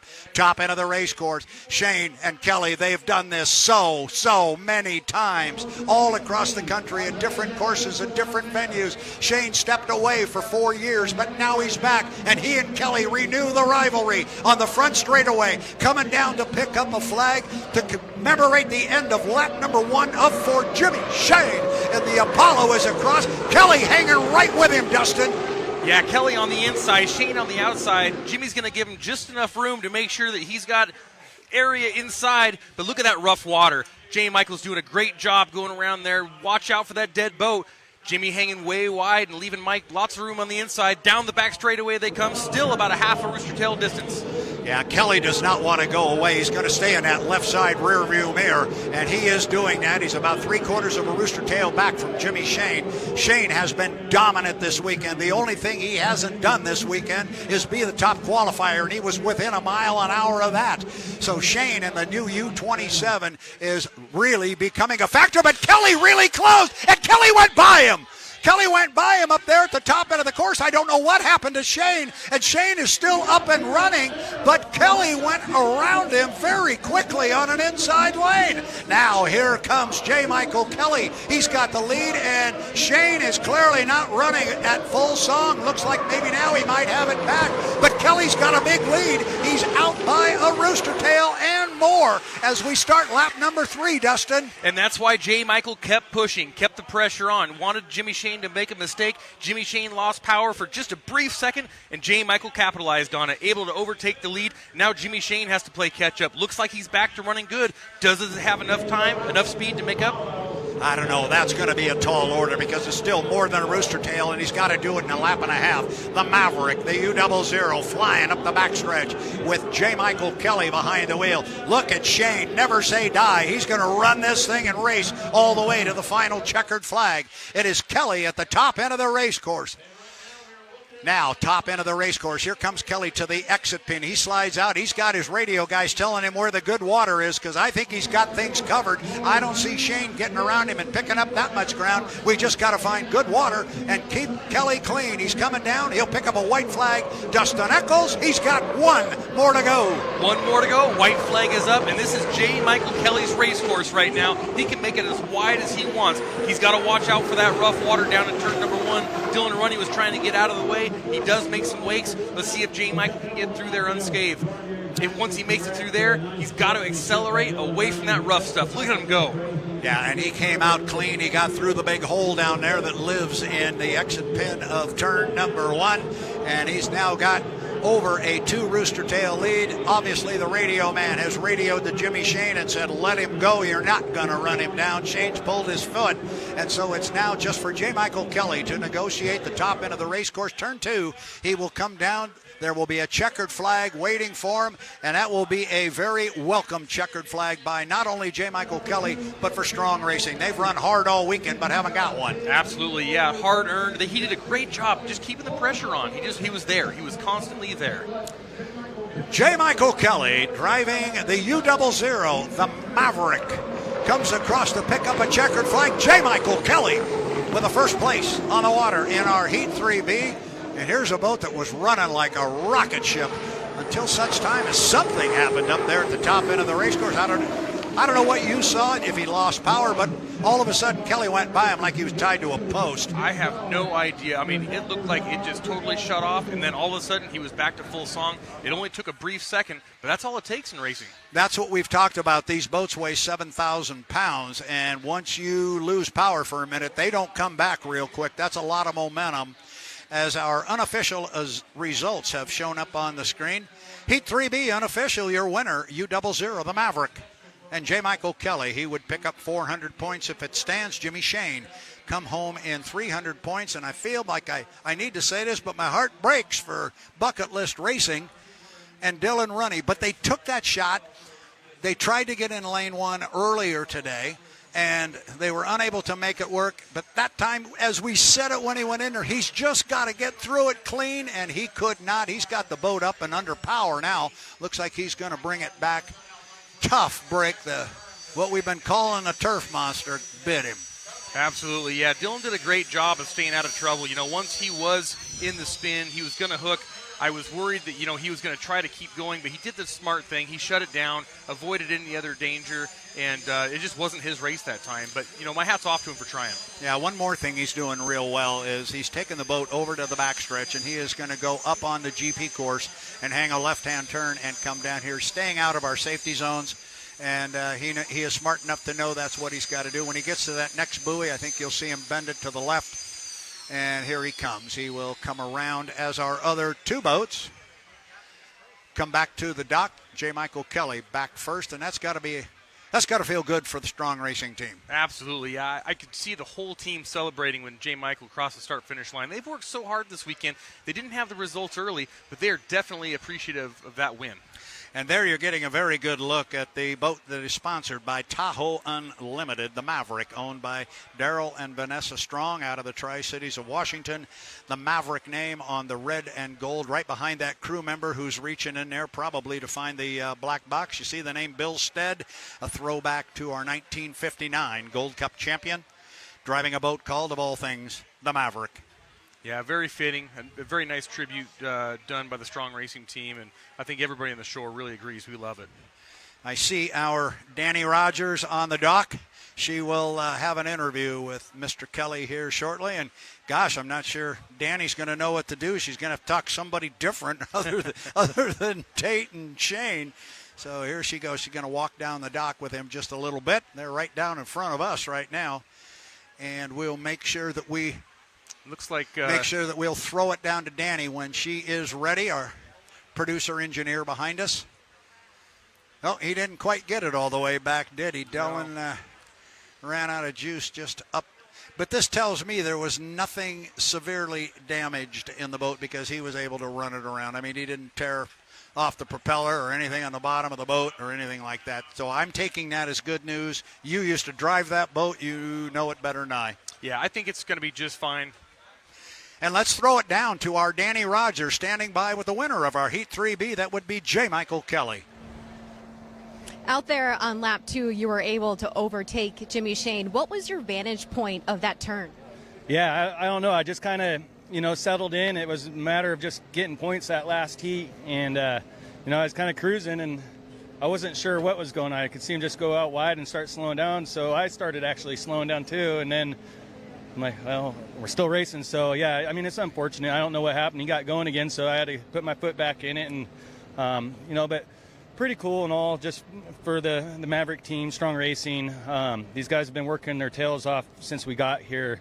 Boat ride's definitely getting better every single time we go out. It's not quite exactly where we need it, but it'll do if that's what we have to run with. So yeah, just got to hit those starts. That was definitely a better start that time.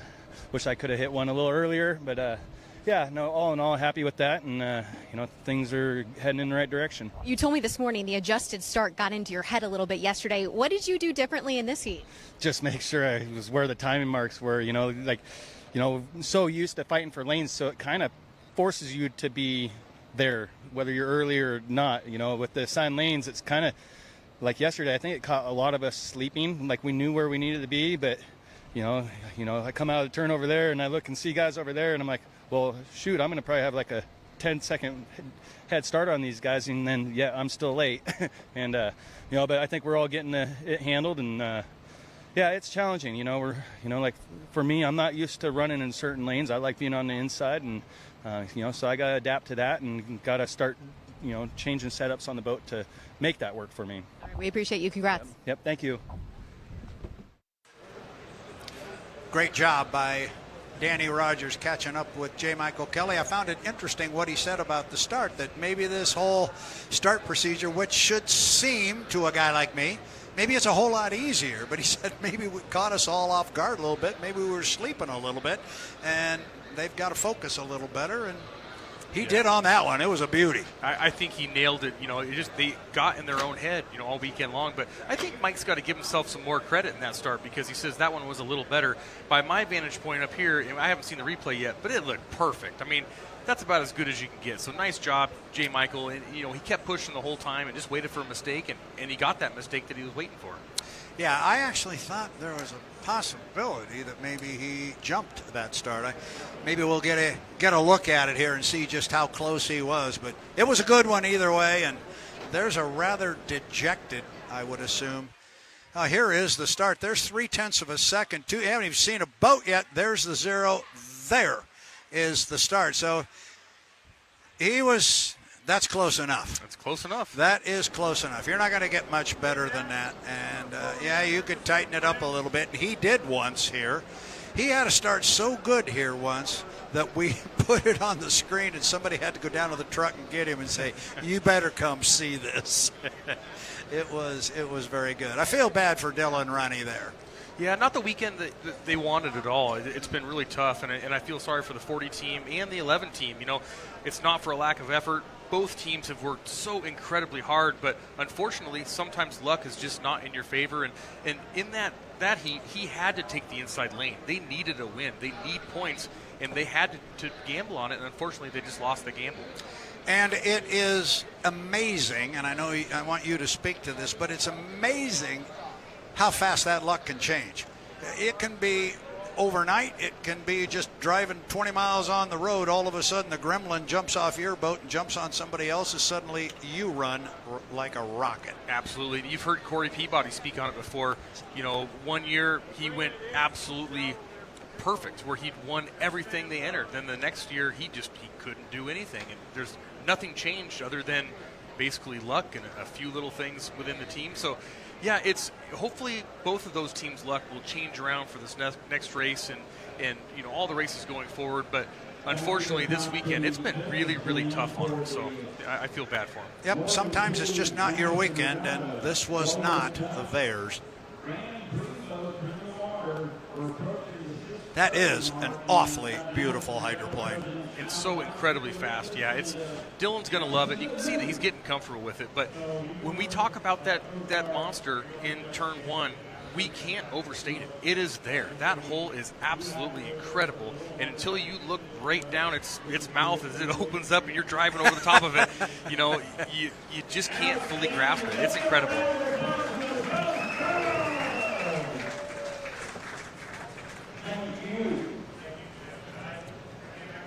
So our Grand Prix hydroplanes are being loaded into the water, and I think most of them are already in. I think we're going to run here pretty quick. We are going to run the GP final. I've got a rundown of the boats that are going to be in the final heat. Let's take a quick look at them here. Dustin, in lane number 1 on the inside, it's going to be GP15. That's going to be Greg Hopp driving a happy-go-lucky. Greg Hopp out of Snohomish driving that Super Shine Detail and Tint, Bardol, Mid-Ohio Shockers, and East Central Indiana Risk Management. I told him if he wanted me to say all that, it either happens before the heat starts or he's got to be way out in front. That's a mouthful. But they are the king of getting the local sponsors, and so we wanted to make sure we said them. But Greg's going to be in lane 1. He's going to have GP10, the Freak. Kevin Ekert's going to be right next to him. He will be in lane number 2. Then it's going to be Brandon Kennedy in the TM Special, boat owned by Ron and Sandy Thompson, driven by Brandon Kennedy, who just gave us a great show in that last heat of Unlimited Racing. Brandon will be in boat number 35 and lane number 3. What's interesting about that is he's got to be a little bit tired. He drove hard in that heat for sure. He'll be in lane 3. Then it's going to be our buddy Brent Hall. Brent Hall is going to be in lane number 4, driving the 235 for Cool Cat Motorsports, and that is H&B Tree Service. The boat is owned by Ed and Andrea Thompson. That is Brent Hall. He will be in lane 4. Then it's going to be Dave Musinski in the GP24, the Kraken, and on the outside it's going to be Josh Culver out of the Tri-Cities driving Brian Richards, GP17, the Miss Runne. So the numbers of the boats inside out: 15, 10, 35, 235, 24, and 17. All the boats are in the water, looks like, Brad, and we're coming up here shortly on a countdown. Yeah, we indeed are. And the one that jumps off the page at me there is the GP35 Brandon Kennedy. Their weekend did not start well. No, not at all. We saw a whole bunch of smoke come out from under the cowling yesterday in a previous heat. They hurt that engine. They put in a new bullet for today. Looks great so far. Yeah, and I thought he was going to be maybe pushed a little bit further outside, but due to some attrition on some other boats, it didn't cost him quite as dearly. Lane 3 is a pretty good stance for him. Yeah, that's a really fast boat, but you see Greg Hopp in lane number 1. Greg never shows his cards early, so look for that number 15 to get out front quick. We are getting ready here for the countdown to 1 to the 5 for the final heat of Grand Prix America here at the Madison Regatta, the 76th Madison Regatta. 1 to the 5 for Grand Prix America. This is their final heat. We're going to go 4 times around. Dustin, I haven't asked you this question this weekend, so now I hit you with this one. What do you look for here? Well, to finish first, you first must finish. Thank you, Dave Villon. I think that's something in the Grand Prix class, though, that just goes without saying. And there's so many moving parts inside of these engines that you just need to hope everything stays together, and the crew did their job. But you need to go out there and take care of the equipment also. If you don't need to push it, don't push it. Save it. You want to get a good start, get out front early, and make everyone run the guts out of their stuff chasing you down. Well, I look at this lineup, and I like them all. But you know who I like and where they're sitting? I like Kevin Ekert and the Freak. I like him sitting in lane 2. He showed me something that last heat. The boat was rocking and rolling. That thing's really fast. He's got a lot of experience in that boat. He's getting more and more comfortable. Absolutely. Mark, there is the 5-minute mark for Grand Prix America and our final heat. We will have boats on the water.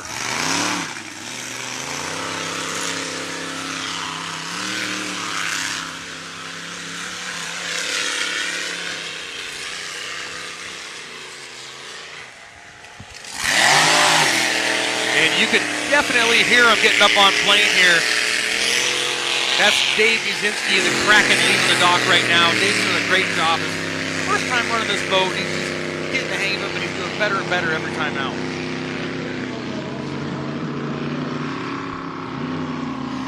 Brent Hall able to get his boat up and going. Still waiting on the GP35. Brandon Kennedy still at the dock. And I'm assuming the GP10's still sitting at the dock somewhere. He doesn't come out early. Where is he? He is still at the dock. I see the lid open still, and also Greg Hopp. They're just now closing the lid on Greg Hopp. And here comes Brandon Kennedy in the GP35. He is away. The 10 is strategically hiding behind the crane so we don't see him. Is that what he's doing down there? I cannot see 1 inch of that boat.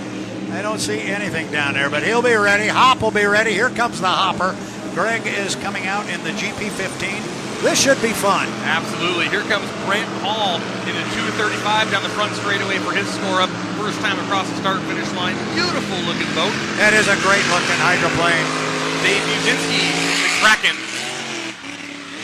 GP24. Dave Muzinski.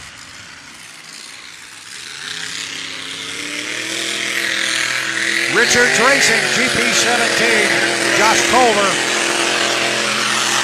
Now I see it. The 2 boats of Richards Racing were kind of hiding from us there. And Josh Culver from the Tri-Cities is away. And here comes Kevin Ekert. Kevin out of Edmonds, Washington, driving for Brian Richards. So those 2 boats from Richards Racing were the last 2 to come out on the race course. They were not thrashing. That was by plan all the way. Yeah, absolutely. I think, the fuel tanks are only so big, and believe it or not, these engines burn over 6 gallons a minute of methanol. So wow. Just getting all that fuel on board is tough. So sure. Final heat, they don't want to have any more fuel on board than they need. Had a good talk with Josh here before we set the boats in the water, and he went down to jump in for this final. He had a great weekend. He's very pleased. He was so glad the boat would respond the last time he ran, and we saw it. The boat ran terrific. I congratulated him, and he is one happy kid, a very happy guy, and he is in the final heat. Josh is going to be there. He's going to be on the far outside, but he'll take it. Yeah, he's doing a fantastic job driving that boat. I mean, everything owner Brian Richards could ask for. Kevin Ekert here coming across the start-finish line right now, the GP10, the Freak.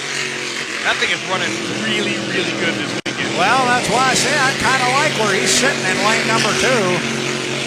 Look at our run up the back stretch. There's 4 boats going up the back chute there, looking pretty good on your screen. So you're going to see some boats cut the course here or really put the pedal to the floor. It looks like Kevin's going to put it to the floor, but he's out of whack a little bit. That's not where you want to be. Come on, Kev. Culver's looking in a good spot if he cuts the course. Oh, there he goes. And he is coming across right now. Now he's slowing down. I think he's okay. I think he's just letting the field pass in front of him. Meanwhile, here comes Kevin Ekert off the top end of the race course with 1:06. Come on, Josh. There you're seeing Josh Culver on the screen. He's got it back up again, so he will be okay. Josh is going to slot on the far outside. Kevin Ekert, on the other hand, going down to the bottom end of the race course. You'll see him on the right side of the screen. There he is. He's going to slot into lane number 2. Hop is sitting in 1. Now they've got to leave room. They got one more boat coming up the inside. There they go. GP10 coming up behind. There we go. So Kevin Ekert in the Freak. He's hanging back just a little bit. I think he's going to want to really try and bring a lot of speed to the start. Of course, they all want to do that. Kevin's got his foot in it at the 26-second mark. He's pulled up alongside Greg Hopp in lane number 2, looking down from the drone. 1, 2, 3, 4, 5, 6. This could be a gorgeous 6-boat start off the top end of the race course. And there's some boats going way wide out there. Ekert is going to come down from lane number 2 if he's on time. We're inside 5, 4, 3, 2, 1. We might have had a gun jumper. I think we might have a few. We'll see. I'm going to think we might have had a gun jumper with the Kraken, but we'll call them the way they are on the water. And oh boy, look at that. It is Brandon Kennedy. And he went by Kevin Ekert like he was tied to a post. Look at Brandon Kennedy fly down the backstretch in that GP35. Man, I thought Ekrit was going to come out of that corner and maybe have a shot at running him down. But and now Ekrit gets wet up there. Looks like he had room down there, just couldn't quite hold it, slid out through the rooster tail. Kennedy's going to come down in lap number 1 out front with a commanding lead. Look at Brent Hall. Brent Hall's going to start pushing here. We haven't heard about the start yet. I believe it's under review, but Brent Hall pushing hard. Brent Hall, and how about Muszynski? Muszynski's driving a whale of a race. He's running in 4th place. He's clean. He's on the outside. I think Hall can handle him, but Muszynski's showing me a lot in that boat. Muszynski holding on.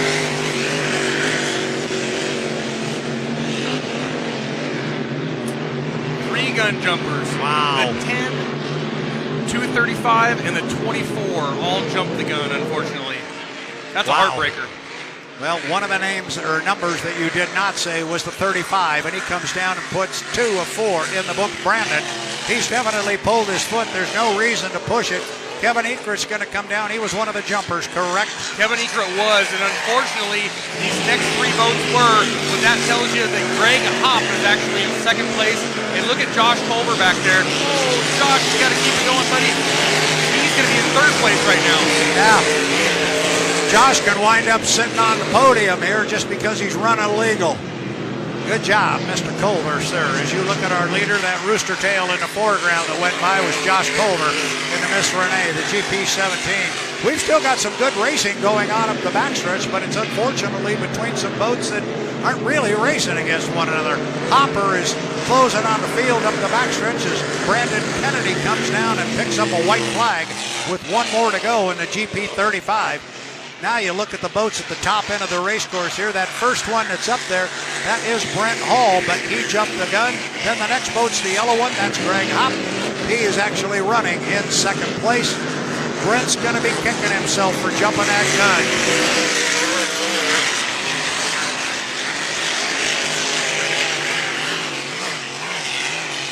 Yeah, unfortunately for Brent, but you know who's going to capitalize on that is Josh Culver and Greg Hopp. You saw Greg Hopp get way out of the throttle coming down for the start. That's experience. He said, hey, these guys are way early.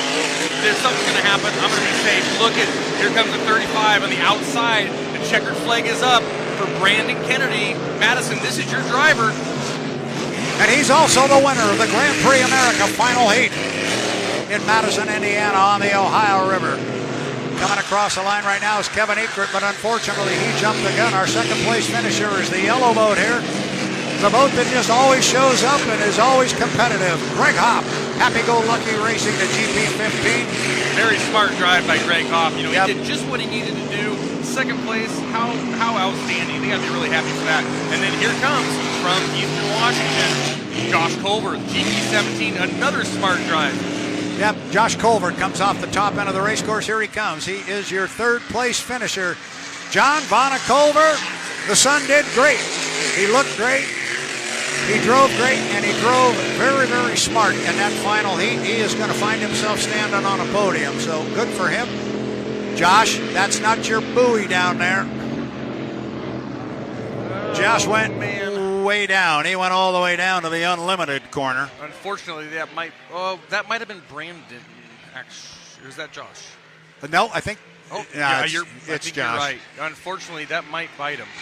That might bite him. Correct. That's okay.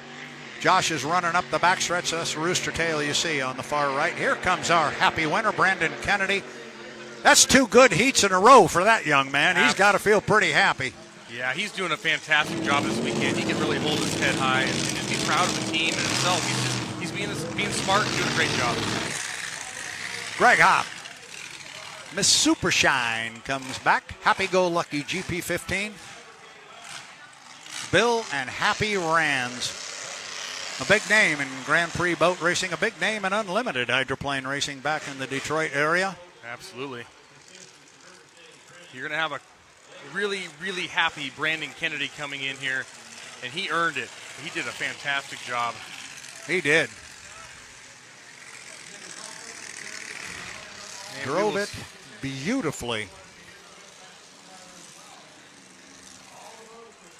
Wow, what a day it's been.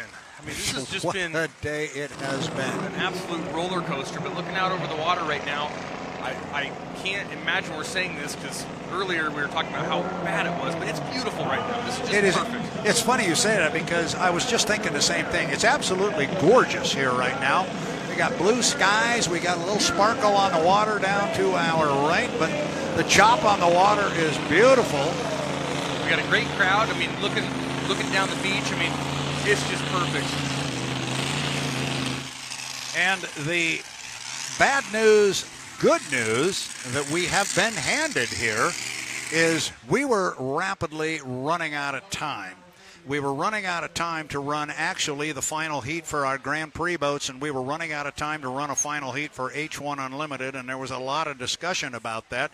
Just as the Grand Prix boats took to the water, I was handed a note that said the president of the Madison Regatta, that would be Kyle Bipes, had negotiated an extension on our time on the water, and we get to run both final heats. So we got another one to go, and we're going to put a Gold Cup final apparently on the Ohio River, as it should be, and we're going to decide it out there on the water instead of having to turn to points or something like that. And if you'd have told me this afternoon when we had that race stop because of the rain, then because of the clock, and you said we would get it all in, I would have said you were nuts. And I would have agreed with you. I mean, I was getting really nervous watching the clock here and figuring out how the staff and all the volunteers are going to make this thing happen. And my hat's off to Kyle Bipes and the whole race committee for somehow, securing a little extra time on the river. They went above and beyond to give the fans here a great show. Absolutely, and the fans have seen a great show in the last 3 heats of racing we had on the water. They were terrific,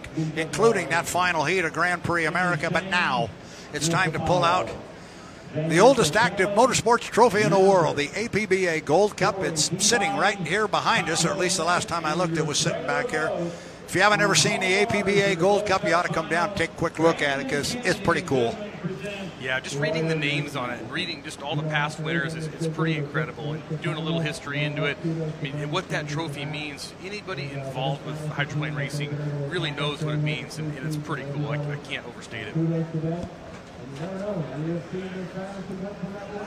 That trophy is the absolute crown jewel of the sport. It's something that every young driver really strives to win, and some of the names on there are just legendary. Still trying to get some of the Grand Prix boats out of the water. Everyone is back to the dock and on the slings, and as soon as they drop those boats back onto the trailers, we should start seeing some H1 Unlimiteds start to get the slings on them. The crews right now are racing to get the boats turned around and ready for this final heat, a Gold Cup here in Madison, Indiana, 2026. There's been a lot of build-up here, and teams have worked really, really hard getting these boats improved as the weekend has went on, and I'm just so glad we get to actually see an actual final heat on the water. I mean, I just can't wait. And I haven't seen a final point tally, but I got a hunch this is going to be BWR against Strong. I don't think I have to dig too deep to figure out who's going to be on the front row. There's going to be a couple of boats that are owned by Darrell Strong and a couple of boats that are owned by Bruce Ratchford. Have you got it there? Well, this is just who's in the final. I don't think this is lane choices. So. Well, it says lane choices coming up pretty quick, but there's 1, 2, 3, 4. Okay, so that's going to be the 1, the 27, the 00, and the 3 with the Madison boat as a trailer. That's the way I'm going to read that. We'll figure out the lanes. But that's the 2 Strong boats, and that is BWR Racing's 2 boats. So they both had strong weekends, no pun intended. So we kind of figured that's what it would be. They said all along we were going to run 4 and 1, 4 boats on the front row and a trailer. So but how cool is this? That trailer? Absolutely.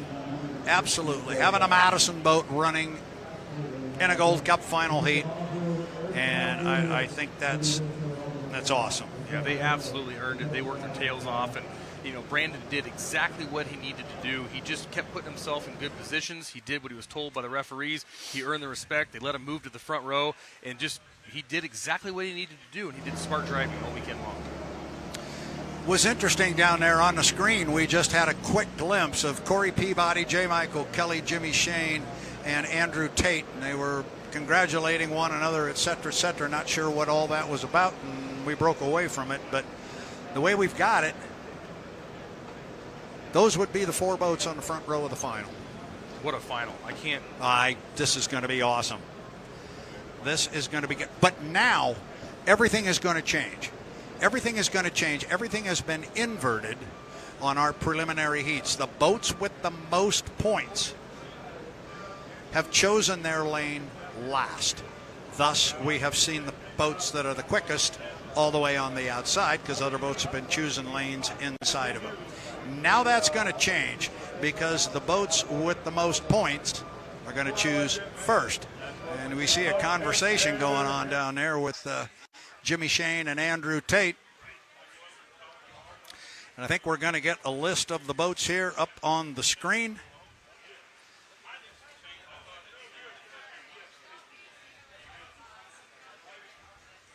Current points leader, Andrew Tate, 1,400 points. Right behind him, it's going to be Jimmy Shane with 1,280 points. Now, he was just 20 points behind. Now he is 120 points behind because he gave up 100 points to J. Michael Kelly in that last heat. Speaking of J. Mike, the U00, the Maverick, J. Michael Kelly, he is third in points at 1,120. And our fourth place boat in points with 1,040 points will be Corey Peabody in the Tahoe Miss. And our trailer boat, if we've got it right, should be the Royer Miss Madison, and there it is. Brandon Kennedy, 770 points. It's going to be the trailer boat in the APBA Gold Cup final. I think that's pretty cool, and the fans here they've got to be excited. Yeah, not a bad weekend at all for that young man. He's doing a great job, and that's a lot of points. It is a lot of points. Starting out, just still trying to get his qualification heats in and really proving that he can do it. That's cool. So there is a choice of lanes going on down at the H1 Unlimited Tech Truck. We are monitoring that. We have people down there. As soon as we know which boat will be in which lane, we will pass that along because that's going to be the final piece to the puzzle. Oh, yeah, and along with the fact we've been running 4-lap finals, we're going to go 5 times around. And you don't suppose that Andrew Tate's just going to give the other guys the lane that they want because he's a nice guy? You think he might? I don't think so. No, you're probably right. I don't think so. But now the tough question. Put yourself in Andrew Tate's shoes. He's got the most points.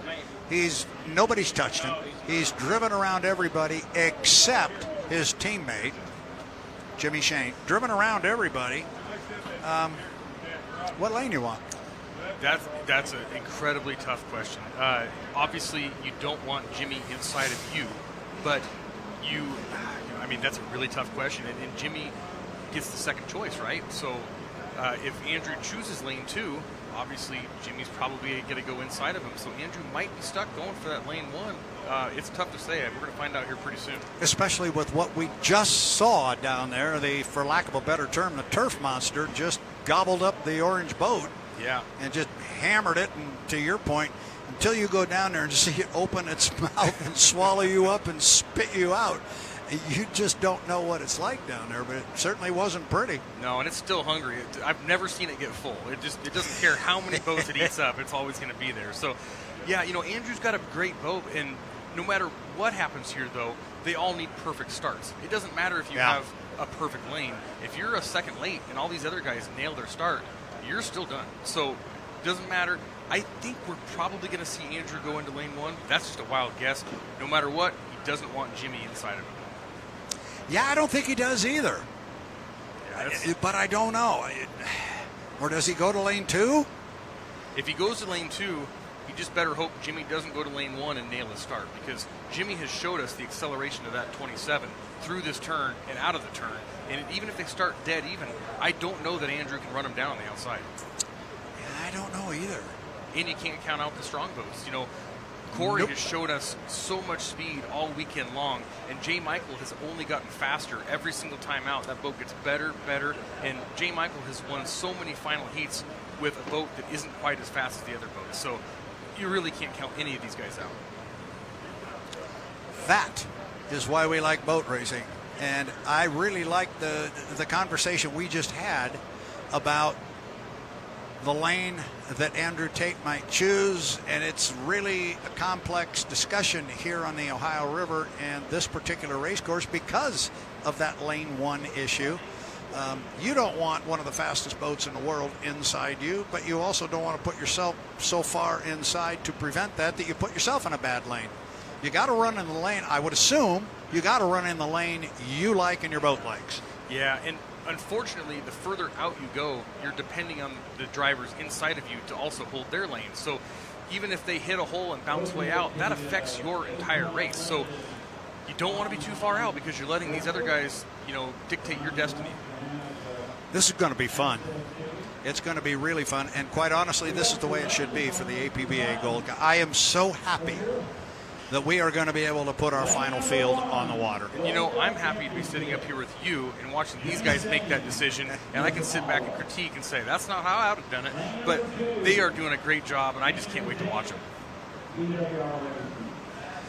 And we're going to put the lanes up on the screen right now, so I guess we're going to learn one at a time here.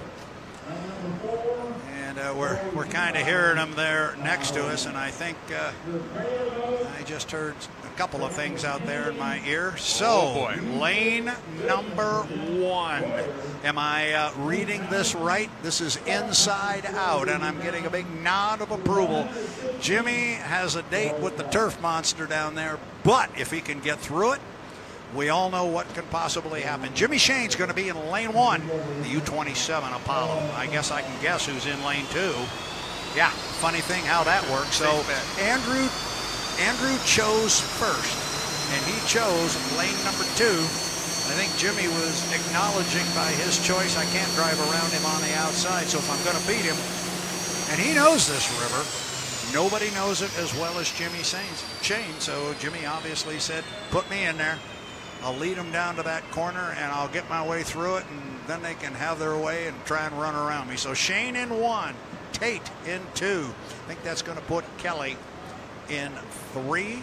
J. Michael Kelly's going to be in 3, driving a Maverick, the U00. That was the next best lane available. He had third choice. He'll take lane 3, and on the outside is going to be the U3, the Tahoe Miss, and Corey Peabody. Inside out, Shane, Tate, Kelly, Peabody. What do you think, Dustin? I think that's going to be one heck of a lineup.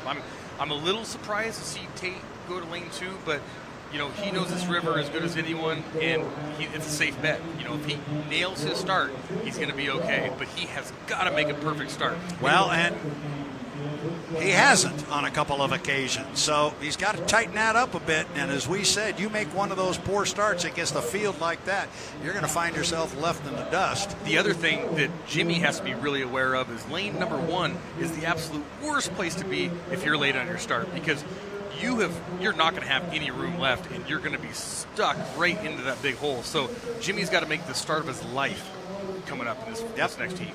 And Jimmy knows this river as well as anybody. He has won so many times here. And our trailer boat that didn't pop up on the screen, but we know what it is the Royer Miss Madison. What a great treat for the fans. Well earned by Brandon Kennedy. It'll give the fans somebody to definitely watch. And he'll be charging back there. He'll try and run somebody down. He's a competitor. And we talk about, pushing the start here. If one of these guys pushes it a little bit too far, jumps the gun, that's going to put that trailer boat right back in the action. And all Brandon has to do is drive his own race, do what he needs to do, and start and finish, stay ahead of the minute penalty. So he just has to hope for a mistake from someone else. But if he thinks he knows rough water, I don't think he's quite experienced it like he's about to, because I've been the trailer boat here, and it is absolutely miserable. It doesn't sound like a picnic. No, it's indescribable and not a place that you want to be. But unfortunately, he's there. But fortunately, they made the final heat, and that's really what matters. Absolutely, and the fans get to see their boat run one more time. I think it's great. you've got a couple other teams here on the beach. They're wishing they were in that position, and they worked really, really hard. And fortunately, the U6, Miss Madison, Goodman Real Estate, they did a great job. And this Warrior boat is it's showing everybody that this team can come together and take some equipment and make it happen. They're seeing results. It's great. So our final field, inside out from lane 1, the U27, the Miss Apollo with Jimmy Shane. Lane number 2, Andrew Tate, BWR Racing. J. Michael Kelly in the Maverick, the 00. He will be in lane number 3, and on the outside, lane 4, driving the U3, the Tahoe Miss Corey Peabody. Our trailer boat will be the Royer Miss Madison, the U6, driven by Brandon Kennedy. We're starting to put boats in the water, so things are going to start happening around here very quickly. I think we need to take a break before we go. Perhaps we can do that right now. Fans, do not go away. H1 Unlimited Hydroplanes are about to take to what is right now a perfect Ohio River and a 2.5-mile race course. We are going to crown a Gold Cup champion. Doesn't get any better than that, Dustin. We didn't think we were going to get here, but we have arrived at the precipice. Time to take a quick break. We'll come back for the APBA Gold Cup. Do not go away.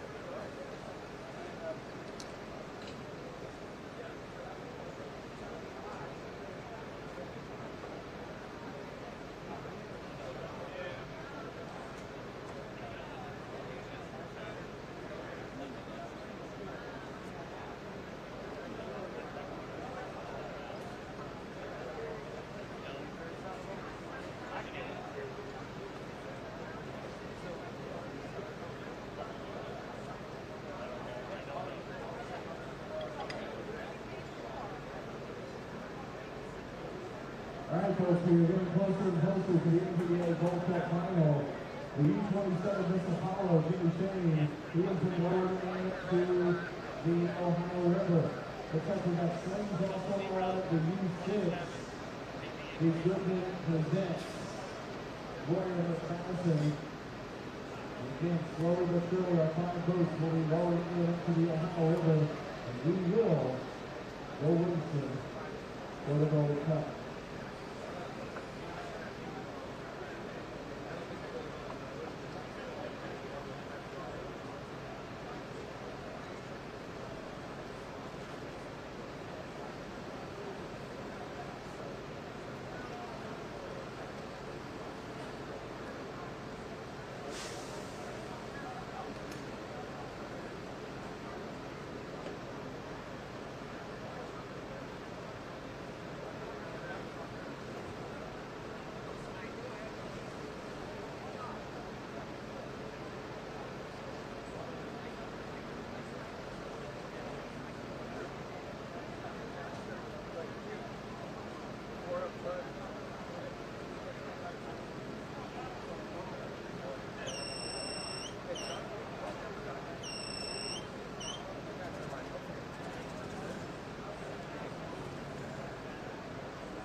2 votes to Florida. Third one, that is the Goodman present Warrior against Madison being rolled into the water as we see.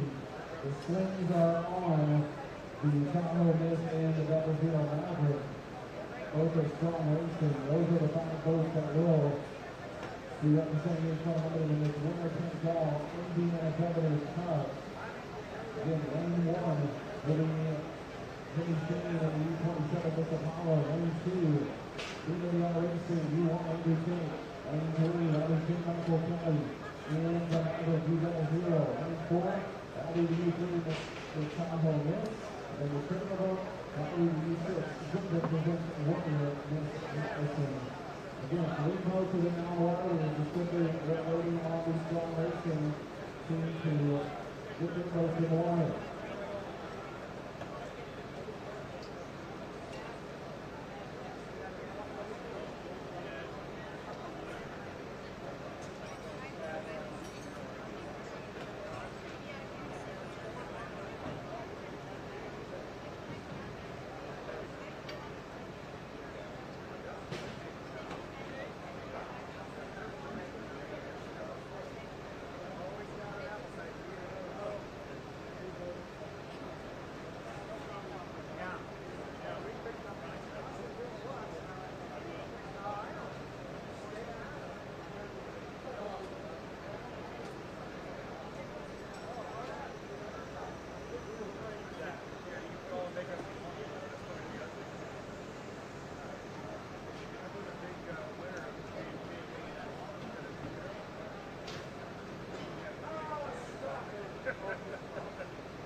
Attention in the pits, attention in the pits.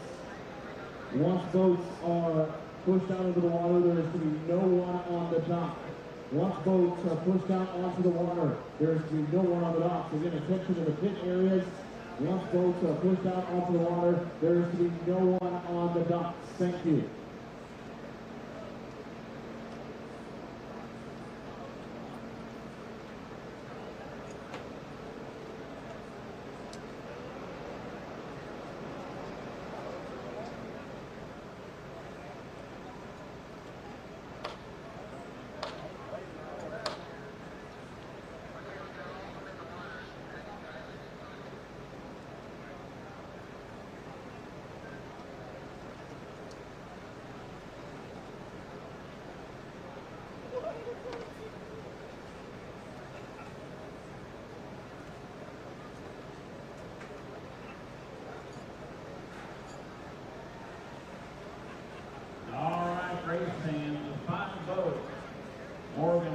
Madison Regatta Gold Cup, the 116th Gold Cup.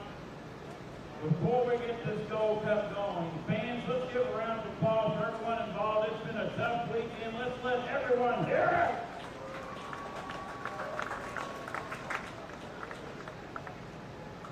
I'm tired, you're tired, but this Madison Regatta will be decided on the water for the 116th APBA Gold Cup. Stand by.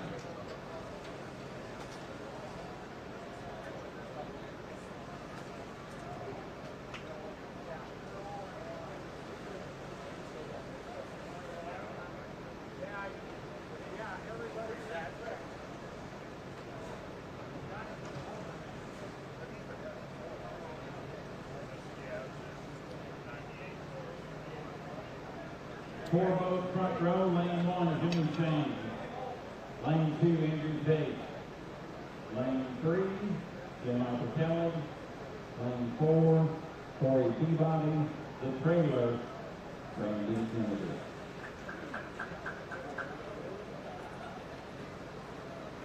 We're almost there, ladies and gentlemen. All the way through the line, some of them sat in.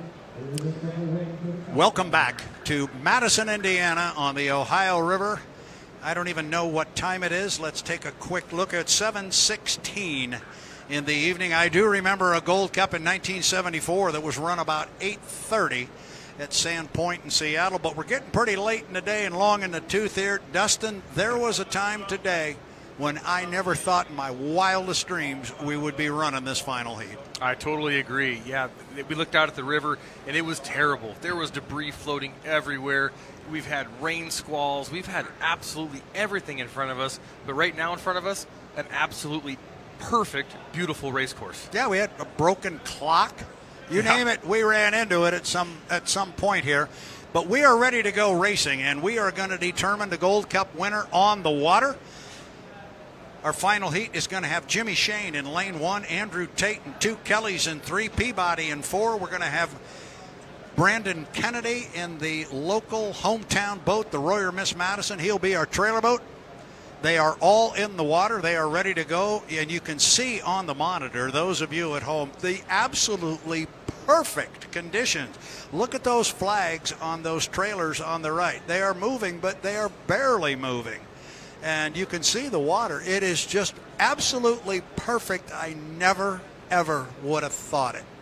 No. Yet we pulled it off, and a lot of thanks to the Madison Regatta people, Kyle Bipes and his team. And when all of a sudden you and I were handed that note that said they had negotiated some extra time on the water to allow us to run both finals, I just about, my mouth fell all the way to the floor. Yeah, I couldn't believe it either. They did a great job of somehow coming up with a little extra time here, making it happen, and just getting all the heats in as fast as they possibly could to make it possible. But here we go. We're coming up. Here on we go.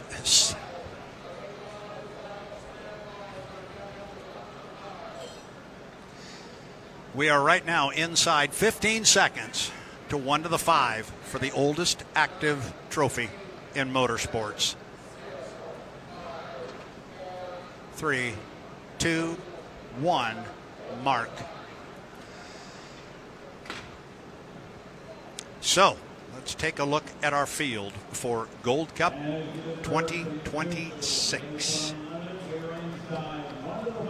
Here we go. It's going to be Jimmy Shane, and he will be sitting in lane number 1. He has run like a rocket all weekend. Quick note about Jimmy Shane. He won the 2021 Gold Cup from lane 1. He'll be in there again. Lane 2, this is the boat nobody's been able to touch. Andrew Tate, the U1 in the BWR Racing. He wants this Gold Cup. He wants it badly. And he wants to come out of here with a national high points lead and an APBA Gold Cup. Lane 3 is going to belong to J. Michael Kelly. He knows what it takes to win a Gold Cup. His boat ran extremely well the last time on the water. Look for him from lane 3. And rounding out our front row as we get to the 5-minute mark, Corey Peabody. He is going to be on the outside in lane number 4. You know he's going to be gunning. He's going to try and jump everybody at the start.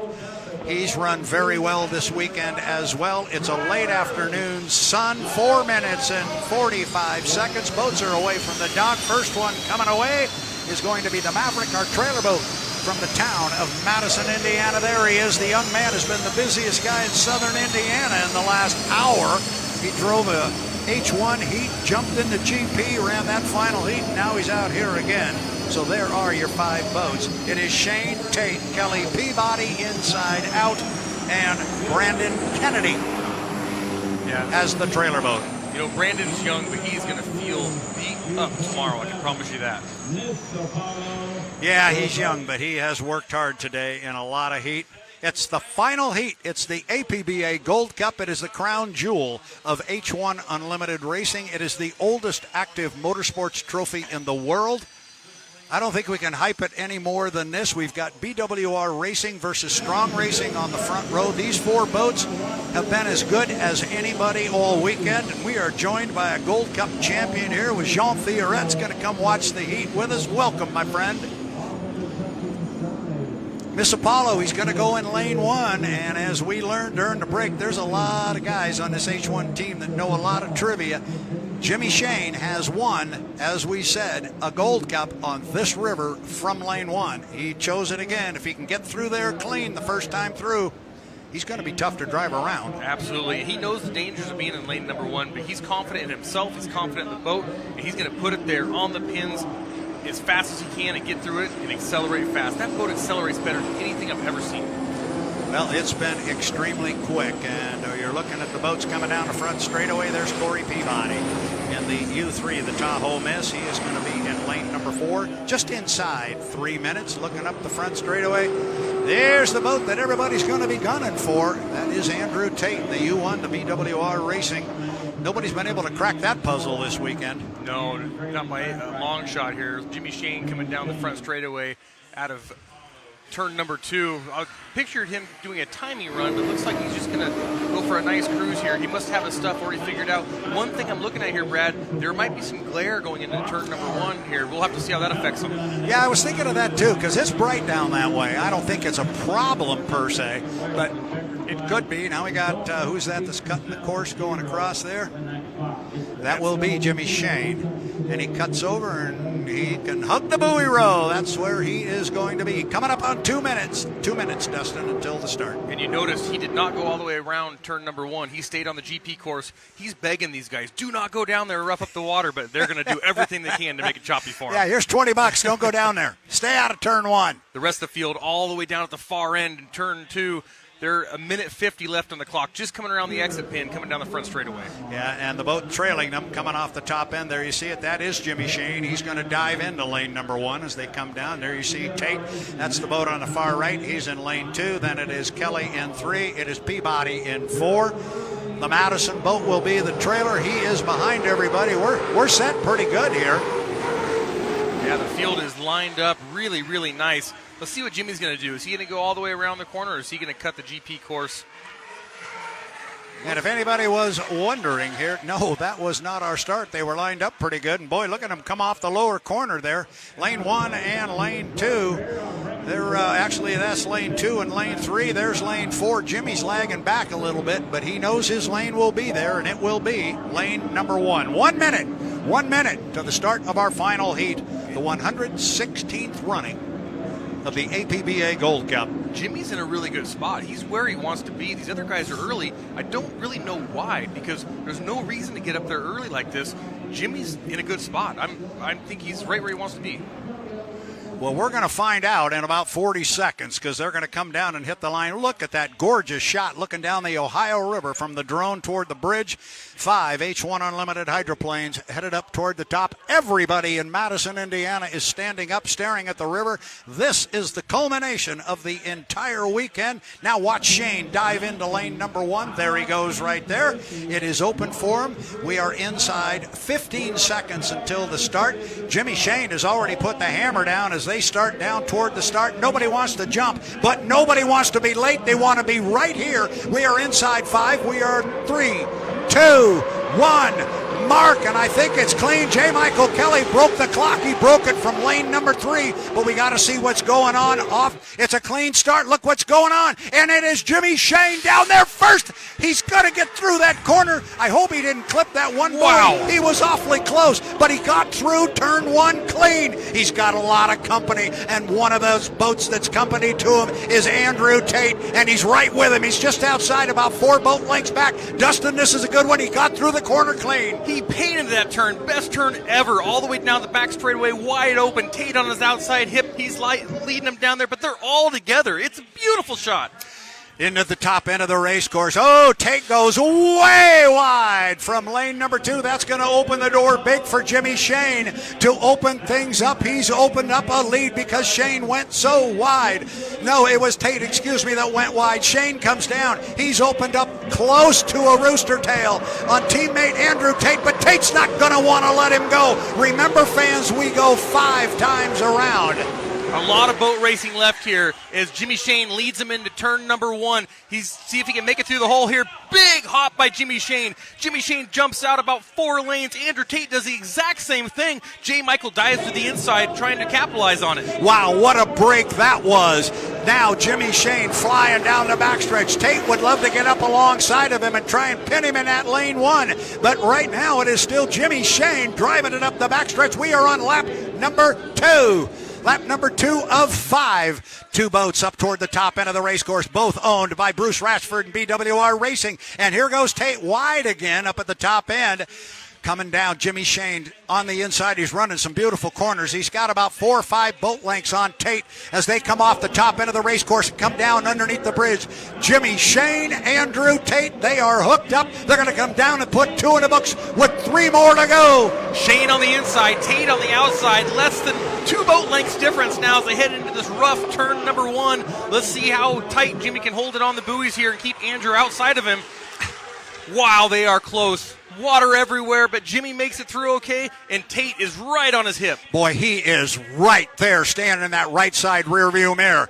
Jimmy Shane is rocking and rolling down the backstretch of that new boat for BWR Racing. They are really beginning to realize the potential of that boat that was built in 2024. We only saw it for 1 heat a year ago. Jimmy picked it and said it's the boat he wanted to run this year for Bruce Ratchford and BWR Racing, and we're starting to understand exactly why. Off the top end of the race course, I thought there was a little bit of a spin there with Andrew Tate. There was not. He stayed clean.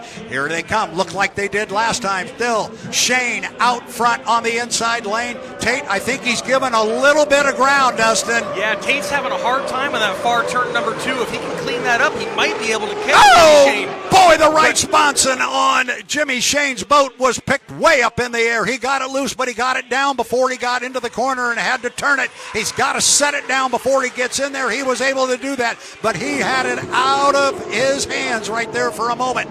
But he got it back down and now off the corner and up the backstretch. Boy, Tate's not going away, Dustin.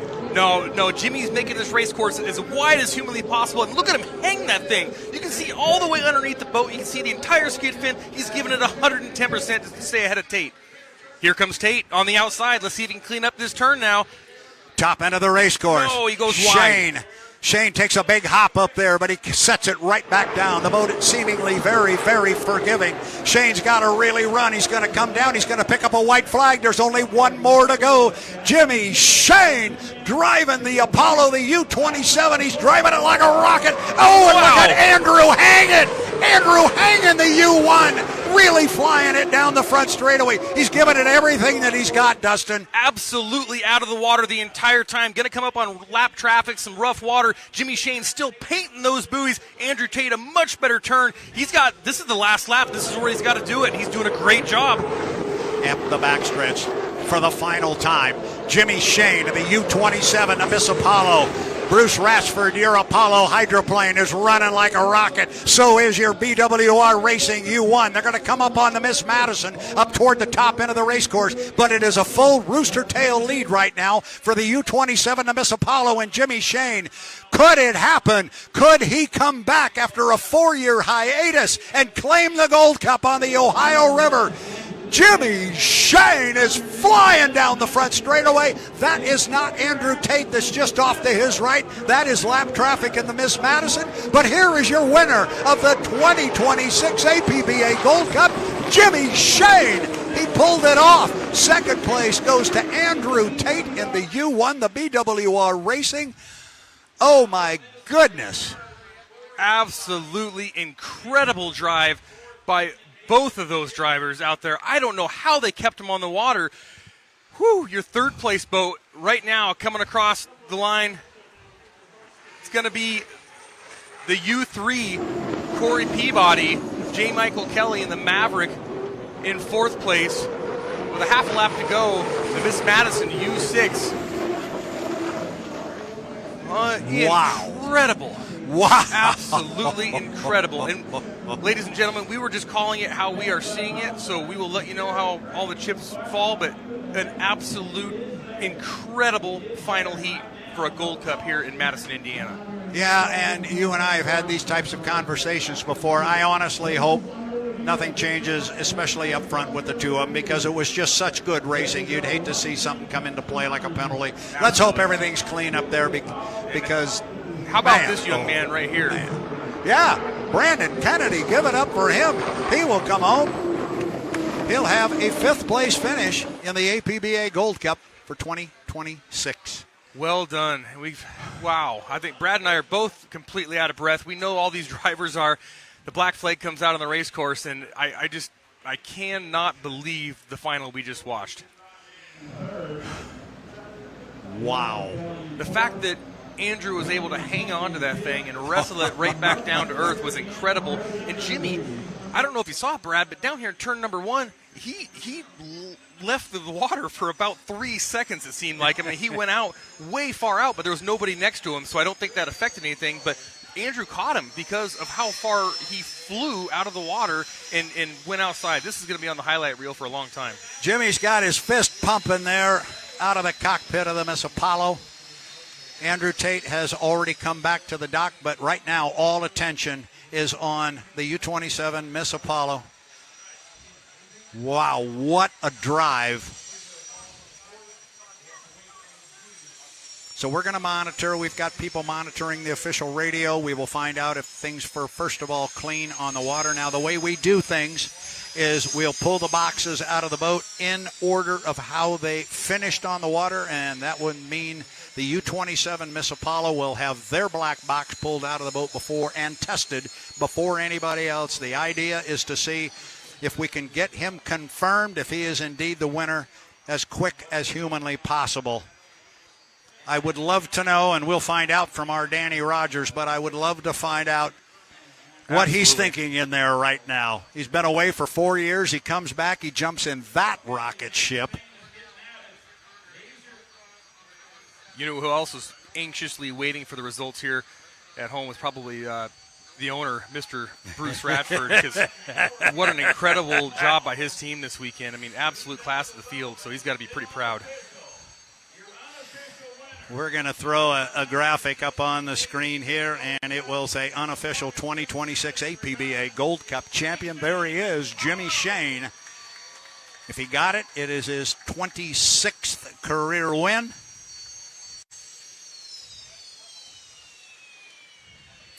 And he will be all alone in fourth place, if I believe that is correct. Yeah, his next victory would be his 26th, all alone in fourth place on the all-time unlimited. Unlimited winless. Let's not put it too far out in front. And you know, I'm going to throw something else out here. It's a pretty good fact that I don't think some of our guys here have thought about on this team. That's 2 Gold Cups in a row for the crew chief, Taylor Evans. How about that? Yeah. Taylor Evans claims a second crew chief Gold Cup win. That is a happy, happy crew down there. You see Seth Parsha right there. He just got handed the box, the black box that isn't, and that was him that just left the screen. He will take that box immediately up to the tech truck, which is right below us, and he will come right up here. He will go right in there. He'll run it through a test. I drove down with Seth from the airport. It takes him about 4 minutes. If everything is good and everything hooks up and goes correctly, he said, it'll take me about 4 minutes. One quick fact on this, I was talking with Taylor Evans just last night. These drivers drive on the lights.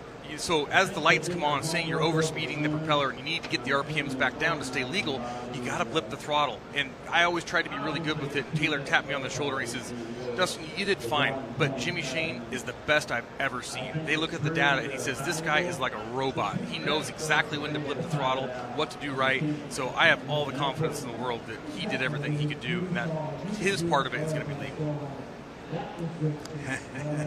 There is BWR crew chief Michael Hansen, one of the smartest guys in all of boat racing. Absolutely. And there's Taylor Evans on the camera following him down there. He's got a second Gold Cup victory in a row as crew chief. If this thing stands up, how about that? A high five from Dave Vilwalk. Won this cup 11 times. Jimmy Shane is back. I think that's pretty safe to say. Yep. Wow. There we go. I see our Danny Rogers has caught up with our pending Gold Cup champion. So as soon as she is ready, we will tell her, we will go down and find out what she's going to say and what he, Jimmy Shane, is going to say.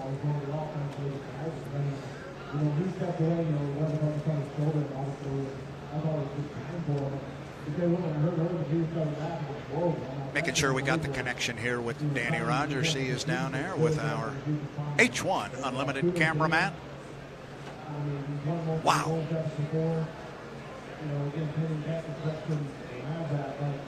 All right, we're going to send it down to Danny Rogers right now, standing by with our unofficial Gold Cup champion, Jimmy Shane. Jimmy, heck of a finish here in the Gold Cup. What gave you the confidence to line up in that one lane? Ooh, well, I had a little bit of experience in lane one in previous years, and I've been able to make it through there. But this is a completely different boat for me. I did not have a chance to run it in lane one in any of the qualifying heats. So I knew the boat was turning well. I knew I was pretty confident with the handling of the boat. We had an issue in Heat 3B that we had to fix right before the final heat, and it tore me up pretty good. And I didn't know if I was going to be able to even get back out there and run. I couldn't put any pressure on the wheel, so a couple people got me fixed up really quick, and I'm amazed that we were able to pull it off. Unbelievable. The crew, what they did after that last heat with what they had to do to fix the boat, I wouldn't have been able to drive the way that I did without having the confidence of the team to work on the boat and know that I was going to be out there, not have the same problem as the heat before. That gives me all the confidence in the world to drive the boat hard. Hey. How much better is this finish knowing you had to fight through a ton of adversity through it? Oh, I mean, it's just new. It's unique. It's different. It's a different boat. It's a different crew. It's a different team. But with guys like Taylor and all the guys on the team, like I say, I had the confidence to go out there and stick it in lane one. I took a couple of horrendous bounces.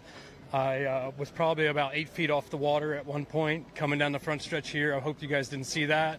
And I was able to get the boat back down, settle it back down. That's when Andrew caught me on that second or third lap.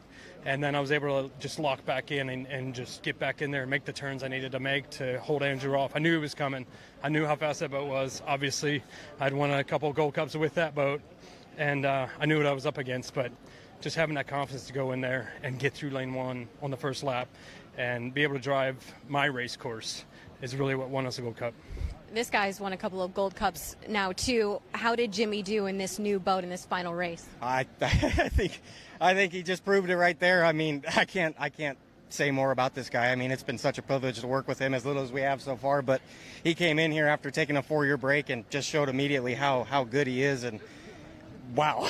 I mean that was a great final win. I mean, to win it with Jimmy, it's been a competitor for a lot of years, and now I see what I've been up against, and man, and hats off to Mike Hansen and everything that he's done. I mean, he's leading this thing, and all the guys at Apollo and BWR. I mean, it's everybody, and we're working day to day in the shop and getting this boat done, so couldn't do it without him. How grateful are you that today even went off? Very, very. It was looking a little weird there for a minute. We took a couple of boat rides out there to go check on the conditions, and after it finally cleaned up, we said, okay, we better get going because we're running out of daylight. So I'm so glad we did. I mean, this is such a special event. The fans here are amazing. You know, and what a great way to show BWR and Apollo and H1 put on a great event. Yeah. All right, we appreciate you guys. Congrats. Thank you. Thank you. Hey, can I have you guys? Evan, hey, Taylor, can I have you with Jimmy in a picture, please? Your official winner of the Morgan Coos Madison Regatta 116th APBA. All right, back up here. Danny Rogers just had an opportunity there just as she was getting done. They got the information that the U-27, Jimmy Shane, cleared the tech truck and the water. It's official. They are the winner of the APBA Gold Cup. And I'll tell you what, one thing I never realized, and you better be careful because the last time I saw something like this, I tried to go out and hire you as a co-host and a color commentator. Taylor Evans is a pretty good speaker. He is. He did a really good job. He gave a great interview. He's a great person, a great young man, and a really hard worker. And that shows you right there the team that he has next to him. And, you know, he can help lead these guys. Look what they can do. They can go out and win another Gold Cup. Yeah, I don't think I could seriously ever work with him. The guy's got a sense of humor. He just keeps me doubled up all the time I'm with him. But he did a great job. I'm really happy for him. I'm happy for Jimmy. What a weekend. Yeah, it's absolutely incredible. I mean, you could say that he had a perfect weekend. I'm curious to know what problem he had in that other previous heat, but obviously the team worked really hard, and he went out there and felt confident because if he took a beating in the previous heat, that lane number 1 is not the place you want to be, and he did a great job of getting it through there. So, yeah, I just can't believe the job that team did. Pretty incredible. Waiting to hear about all the rest of the official calls here, and we'll see if we get word on the rest of the fleet.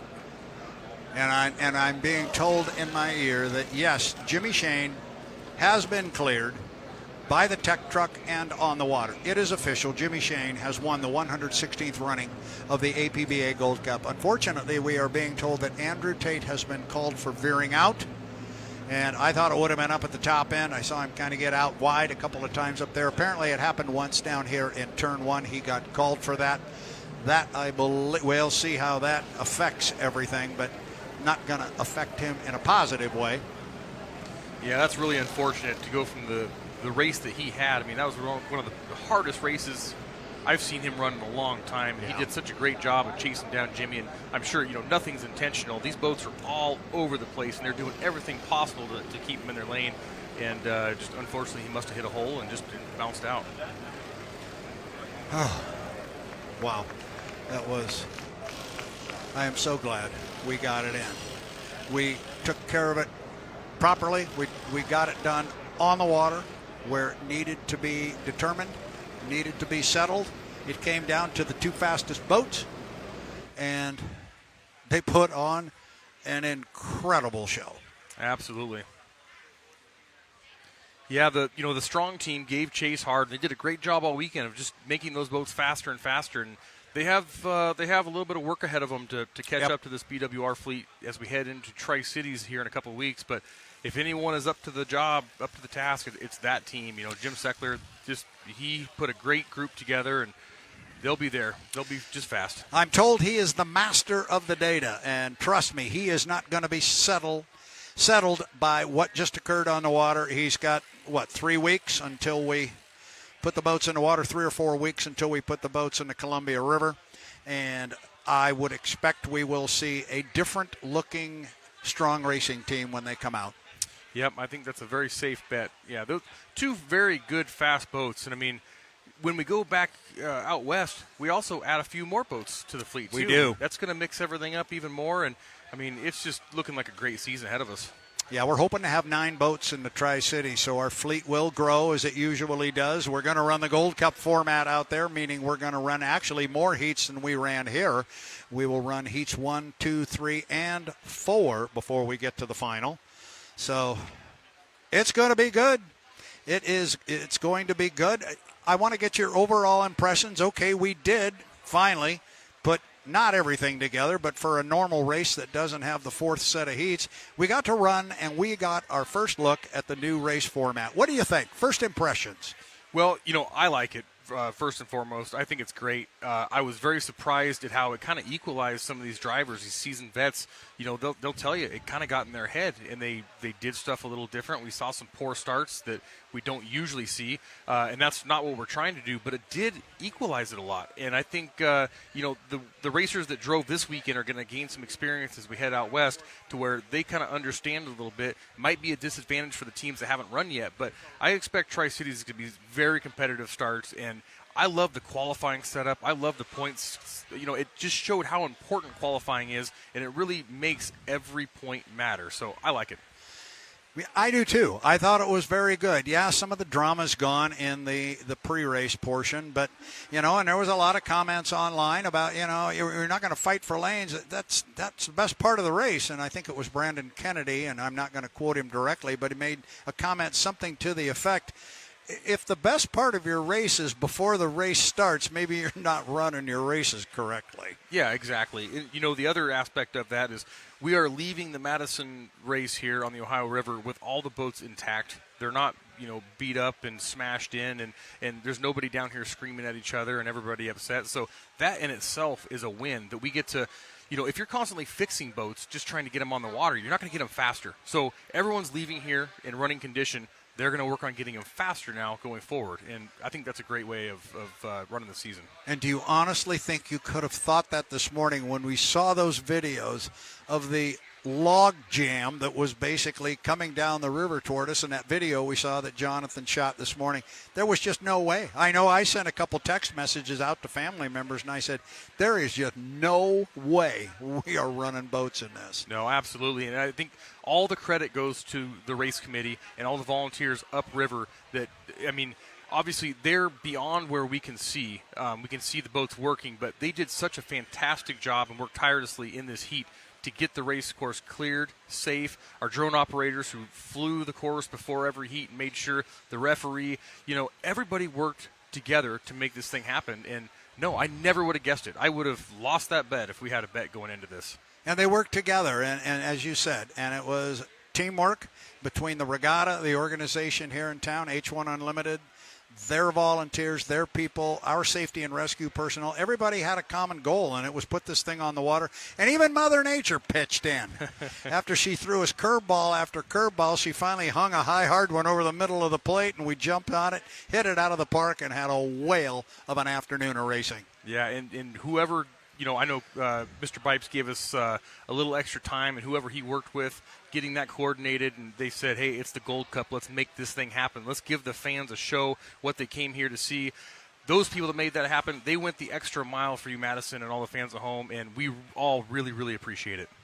Yeah, absolutely. So, all in all, a very, very successful weekend. I think we're going to get ready to step away. We're going to get ready for opening ceremonies, closing ceremonies and trophy presentations. I'm not sure we are going to cover that live. We will not, but we will be shooting footage of it. We will make sure we post it. And a couple of us have got some work to do down in the pit area, so we're going to head down there. But Dustin Eccles, before we get too far with all of that, I want to say congratulations, my friend. That was fun. I hope you had a good time. I did. I really appreciate you guys bringing me on board and had a blast. Good. Well, you did a whale of a job. Thank you. And we're gonna make sure we keep you busy. Next time we get to do this, we're going to be out in our neck of the woods. I can't wait. I'm really looking forward to it. We're heading back to Washington, and we got a whole fleet of fast boats coming with us. I got a hunch it's going to be maybe even warmer, but it won't be as hot, if that's possible. Well, our H1 Chaplain Jim Riley is leaving. You hear him talking here, and he doesn't care that we're on the air, but I think you're leaving. Okay, so he's telling me I can't go fall down because he's not going to be here to take care of me. Pastor Riley, he's just an institution within H1. So, parting comments. I don't know. I think all my energy is absolutely gone. That final heat took it out of me. But I am just so glad I got to witness it along with everybody at home. It was fantastic. Yeah, I hope our fans enjoyed it online. It looked like the camera coverage was very good. I hope our coverage was good. It was the best we could do because at the end of the day, Dustin Eccles and Brad Luce are just fans. And we get excited when boats start jumping out of the water and things are happening at nearly 200 miles an hour. It gets pretty darn exciting. I guess from my perspective here, we're going to close out the show down in the pit area. But before we jump off the broadcast here, I simply want to say thanks to you again. Danny Rogers did an outstanding job down in the pit area. For a while, I thought she and Andrew Tate were just going to talk all day long every day. But finally, Shane decided to crash the party, as did J. Michael Kelly. But she did a great job. I think we've got a great broadcast team moving forward. But right now, the spotlight shines on BWR Racing, the Miss Apollo, U-27, and Jimmy Shane. Congratulations to that young man. Didn't hurt me in our pick the prop thing either. I'll just toss that out. My other boat had a tough weekend, but at least I got that one right. So don't go away. We are still going to come back with more from the pit area. We are going to head down there with a camera, and we are going to still do some more conversing down there. So don't go away. We are at the 2026 APBA Gold Cup in Madison, Indiana. We have had a great day of racing. We got a lot of racing in today.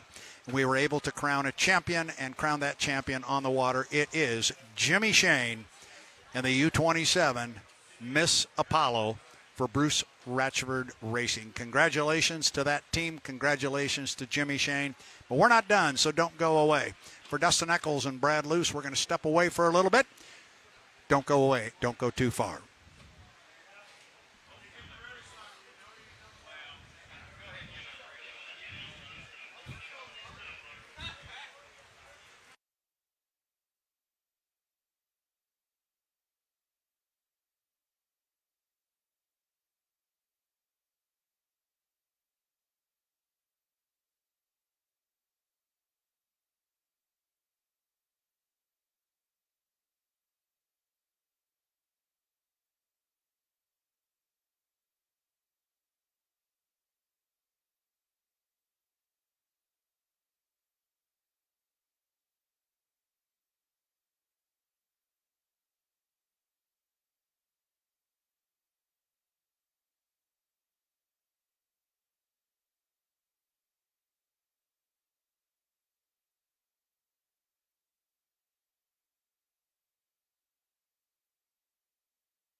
today.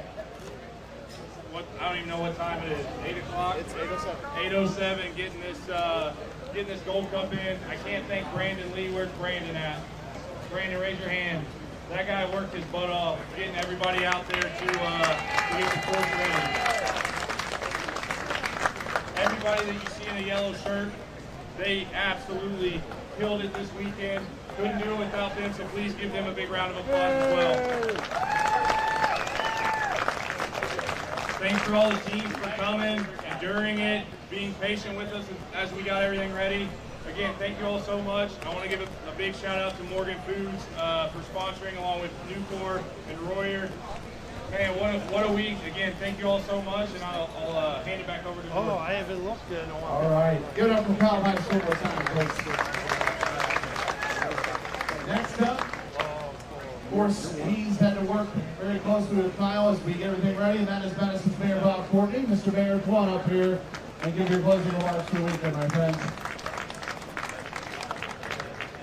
Hello everybody, I hope you had a great time this weekend, and we had some phenomenal racing today and yesterday. And I tell you, I've got cold chills because this is a special weekend. The city of Madison, the Madison Regatta organization, and Miss Madison know how to put on a hydroplane race. Yes, we do. So much hard work has gone into this, and I'm just so grateful. The planning for next year's race has already started with this team right here. Earlier today, we presented a key to the city. I want to congratulate Kyle on that. He's one of our young leaders in Madison, Indiana, that makes this a special place, and I wouldn't want to live anywhere else. So thank you guys, everybody, and happy birthday, America. Thank you very much, Mr. Mayor. All right, we'll get to Jimmy Shane, don't worry. So for now, though, we got to give out the awards leading up to the Unlimited. We're going to start with, of course, a fan favorite, the Jersey Speed Skids, which, of course, were a huge favorite on the shorelines this weekend. And we are going third place in the Jersey Speed Skids this weekend. That goes to the Silver Fox with Jay Hardy and Rich Kurz.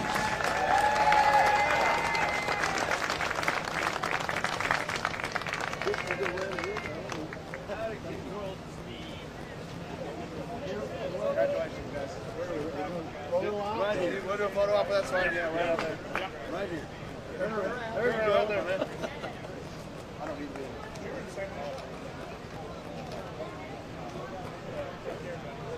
Say hello to everybody up there.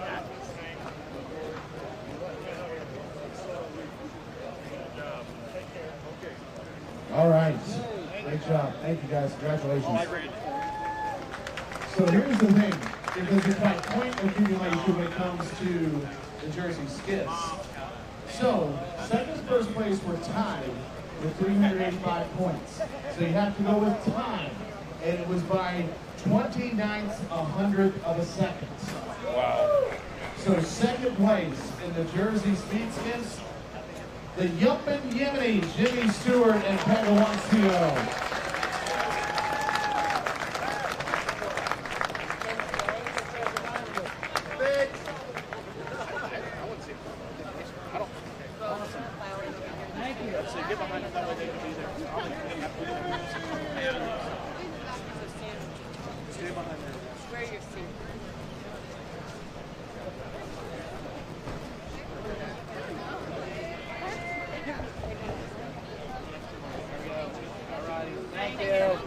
Thanks, everybody.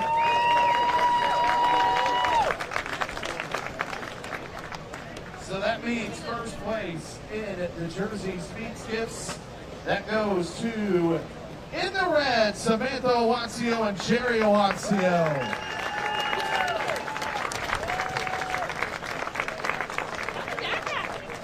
I don't know, I didn't do the math. Thank you so much.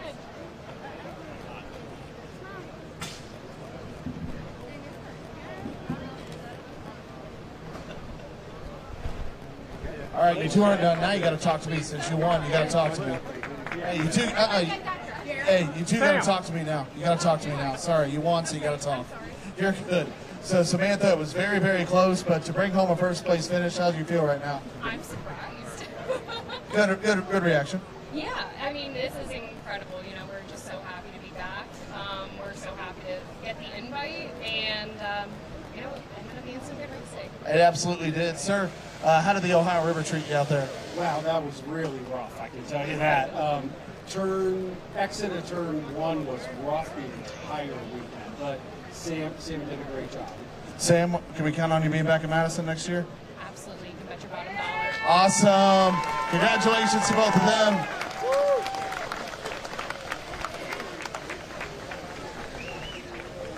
All right, now we're moving on to the 350s. The 350s, third place in the E100 Subjoy. That goes to driver Tony Black. Tony Black. Is Tony here? Okay, that's not a problem. Not a problem at all. Second place, that went to the E8, the Wolverine, driven by Jeff Bernard.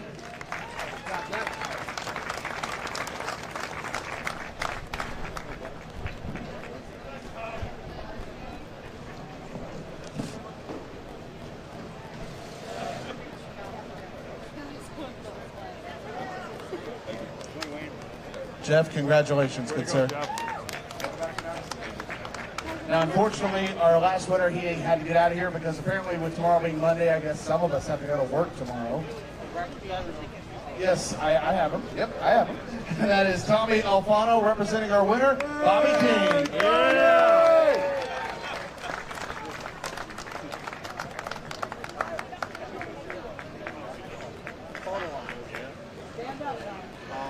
Over here, Tommy. Tommy, over here.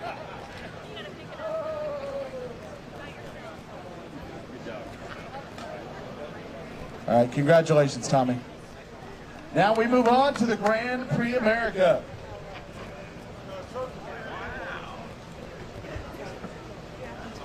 So, Grand Prix America had kind of some jumbled stuff there in that final, but we were able to get an official title. So third place in Grand Prix America goes to the GP17 Miss Runne with the driver Josh Goldberg.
congrats to the PWR. Hey, Mike, let me get you and your family, like right there. Asher. Yes. We're going to be seeing Carson Angie. up there soon. I'll get a quick picture with you and your boys. Come on, Angel. Come on. Come on. I just got squashed by a child. Here you go, guys. Look happy, Asher. Thank you. Good. Everybody else good? Yeah. All right. Thanks, Kelly. All right. J. Michael Kelly, another fan favorite here. My God, this other gentleman, he had some great races as well. We saw him a couple years ago in that great showdown with Jimmy Shane back in 2022. Second place in the H1 Unlimited final. That goes to our friend Corey Peabody in the Tahoe Miss.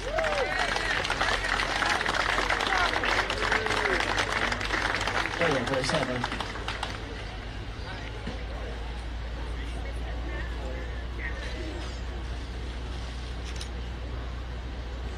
You're good. All right. Corey, you know, this course could be unforgiving at times, but man, you ran a heck of a race this weekend. Yeah, we gave it everything we can, you know.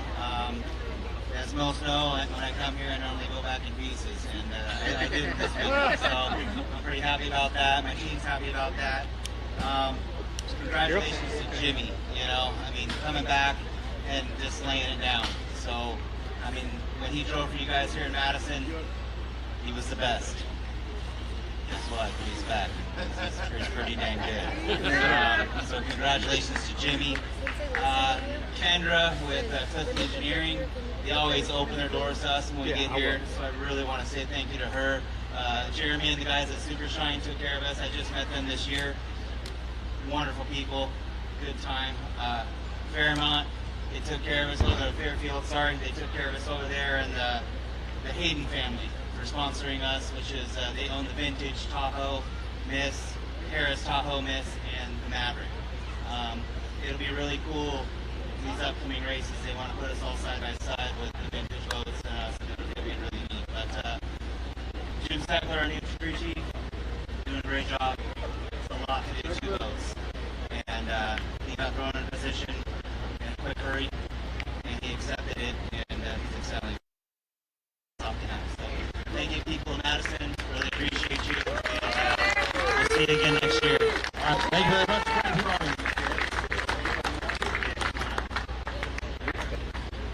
Well, you only get this opportunity every once in a while. I normally crash here. Come on.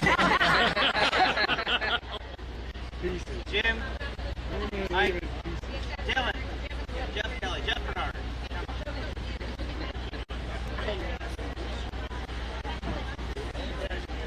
Carson, you can stand next to my daughter. Right here, next to you. That's awesome.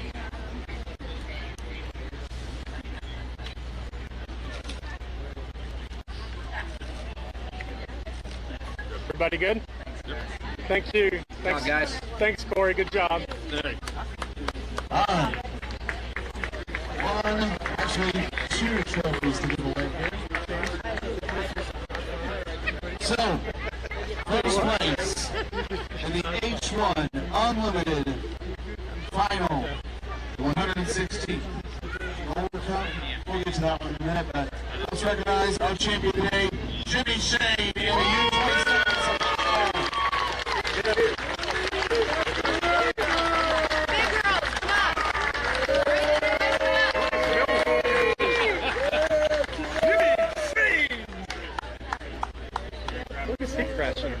And now, ladies and gentlemen, it's my honor to welcome Tate, Assistant Indiana Chief Superintendent David Hill, Chief Chris Hill, to present the American Powerboat Association Gold Cup to Jimmy Shane!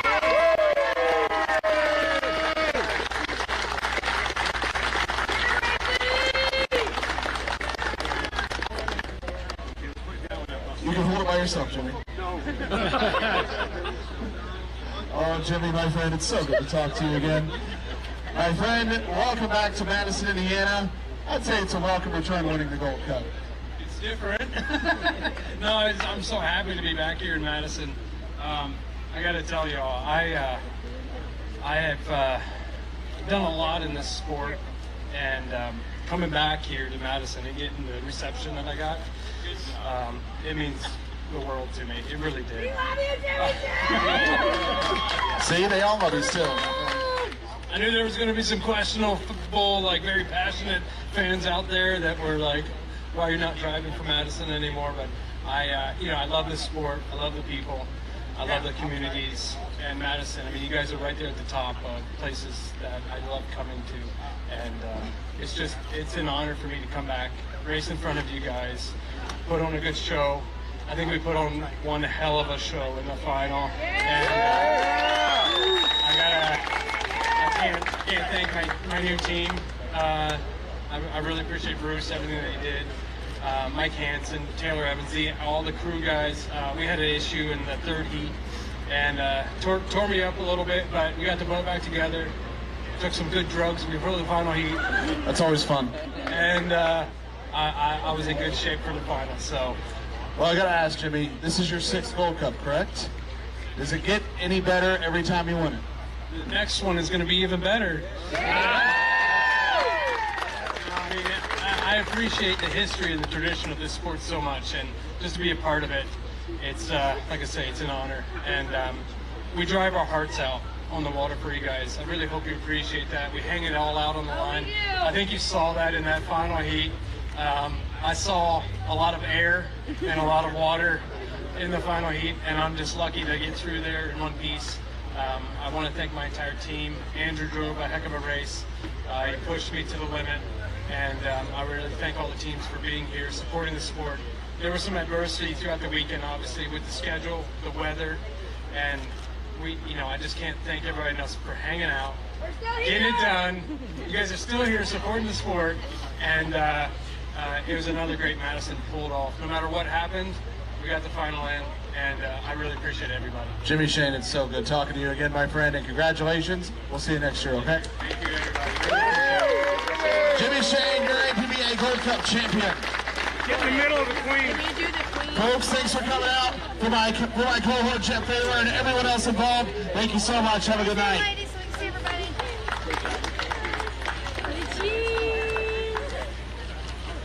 Okay, everybody look up. Great job. Hello again, race fans, and welcome back to Madison, Indiana, the scene this weekend of the 116th running of the APBA Gold Cup. And for the first time all weekend, I'm coming to you from the pit area, and I'm standing in front of the U-27, the Miss Apollo, driven by Jimmy Shane. He had a whale of a weekend, but there was so much that went into this weekend and him winning his 6th APBA Gold Cup. And I think one of the first stories we have to talk about is the weather, because at noon today, I wouldn't have bet a nickel that we were going to get any racing on the river. Dustin, I know you and I talked about it many times. There was no way we were running when we saw all the debris in the river. No, not a chance. It looked like a lumber yard out there, and there was no way we were going to get it in. But somehow everything just started clearing up, and it was like it was just meant to be. It really was, and we had a real slow-moving current, so they came to realize that downriver of the bridge, there really wasn't any lumber, as you're calling it, in the river. There wasn't near as much debris, and they were able to clean it up. The current was going so slowly that which was on the other side of the bridge, if they could clean it up, there wasn't going to be anything coming downriver. So that was the plan. They went after it. We were able to run some GP racing in some of the smaller classes as their course was downriver of the bridge. They worked tirelessly, and they is H1 Unlimited, certainly the Madison Regatta. There were boats up at that end of the race course for hours on end. We had weather come through today. When we finally thought we were going to run, then the weather came through. We had a clock malfunction today. Everything was dealing us this backhand, and with all of that, we had to be off the water by 6:30. And then right at the end of the day, when we had no time to run a final, somehow there was a negotiation between those in charge of water ops and the Madison Regatta. We were able to negotiate more time on the river and run our entire event. And that's where Jimmy Shane came in. BWR Racing with Jimmy Shane and Andrew Tate. They were unstoppable, the two of them, all weekend. They were the top qualifiers. They won the preliminary heats, all except one. And when it came down to the final heat, We knew it was going to be a showdown between Jimmy Shane and Andrew Tate. It did not disappoint. It was as good a Gold Cup final as you want to watch in a while. I'm sure we will all watch it many times over. And when Jimmy Shane, who's been away from the sport for 4 years, came back, jumped in a boat that he only first got in a month ago out in the Tri-Cities, he said, that's the boat I want to race. He literally is still learning the boat. He, in a way and in a sense, shocked the world and walked away with his sixth Gold Cup. Had to beat his teammate, Andrew Tate, and that was no small order. The two of them put on a whale of a show. But the person who got to talk to Andrew Tate and Jimmy Shane all weekend, our pit reporter, Danny Rogers. Tell us how that went. You were on a first-name basis with those guys before the weekend was over. They're all fantastic. I think the most impressive thing was we didn't know Jimmy was battling some adversity with his hands. He said there was a rudder situation on his third heat where he lost to J. Michael Kelly. So it was this vibration that pretty much took off 3 to 4 layers of skin on both of his hands. So I looked down at his gloves. Those were some chubby hands down there because they were wrapped so much. So for him to battle through that, on top of coming back out of retirement and take on a really great teammate, Andrew Tate, Jimmy put on quite the show today. And if that wasn't enough, we all know about the turf monster down there in turn 1. And Andrew Tate had first lane choice for the final. He chose lane 2. Jimmy stepped up and said, we'll take lane 1, and we had seen what can happen down there. It had already gobbled up Dylan Runne. He went into that corner and hooked to the infield. It cost him. Jimmy was able to get through it. He'd done it before in 2021 at the APBA Gold Cup. He was just not to be denied. You and I had a blast calling it. It was fantastic. We had the best spot we could possibly see. Everything going on. I mean, I wish I could see every different angle. Trying to watch the monitor, trying to watch the live stuff, it was incredible. I ran into Jimmy Shane when I was coming down the steps. He was going back up. We stopped and talked for a minute, and he goes, well, did you scream a lot? And I said, that's what I do. Sorry, that's how it's going to be. And I said, you'll enjoy watching the tape. And he goes, well, it looks like I tried to blow the boat over a couple of times. He really hung it up a couple of times. But what does this say about Jimmy Shane? He takes 4 years off, comes back in this basically a new boat, and just tells everybody, I'm back. Yeah, he just put the whole field on notice. I mean, this thing is still getting faster, and he's going to keep bringing more input to it, more feedback, and they're going to keep getting this thing faster and faster. But Andrew showed us that his boat's fast also, and we know all the rest of the boats in this fleet, including the strong boats, are going to keep working to chase this thing. Absolutely. When we get out to the Tri-Cities, the boats that finished behind Jimmy Shane were the strong boats. They end up in a second and a third place. They will be working to be faster when we get out west. But I want to come back to you. Your first H1 Unlimited race, your first APBA Gold Cup. Your thoughts? I'm glad it happened. First off, I'm glad all the boats were able to get on the water today and put on quite a show. And I think you've got some front runners who are making their name, but I think it's a really strong group. And I think that's what's best for the sport. And I hope it just continues on through Tri-Cities for sure. And now the fan in me is going to come out. Did you have a good time? Did you get excited? I got very excited. It was very hot, but through all of that, once we got into the rhythm of some heats, I was like, let's get some more in. Let's keep going. The 2026 APBA Gold Cup champion is Jimmy Shane, driving for Bruce Ratchford Racing, and he did it in the U-27, the Miss Apollo, the boat that was built in 2024. Last year, in 2025, the boat only ran one heat of competition. Jimmy tested it in Tri-Cities and said, I want to run this one. Looks like a pretty good choice from where I'm standing right now. He is the 2026 APBA Gold Cup champion, Jimmy Shane, in the U-27 Apollo.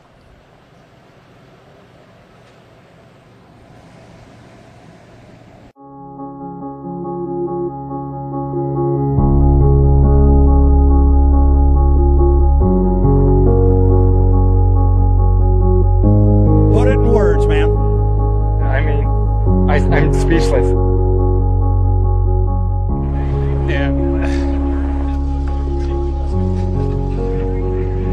Oh, man. You know, man, I love this sport.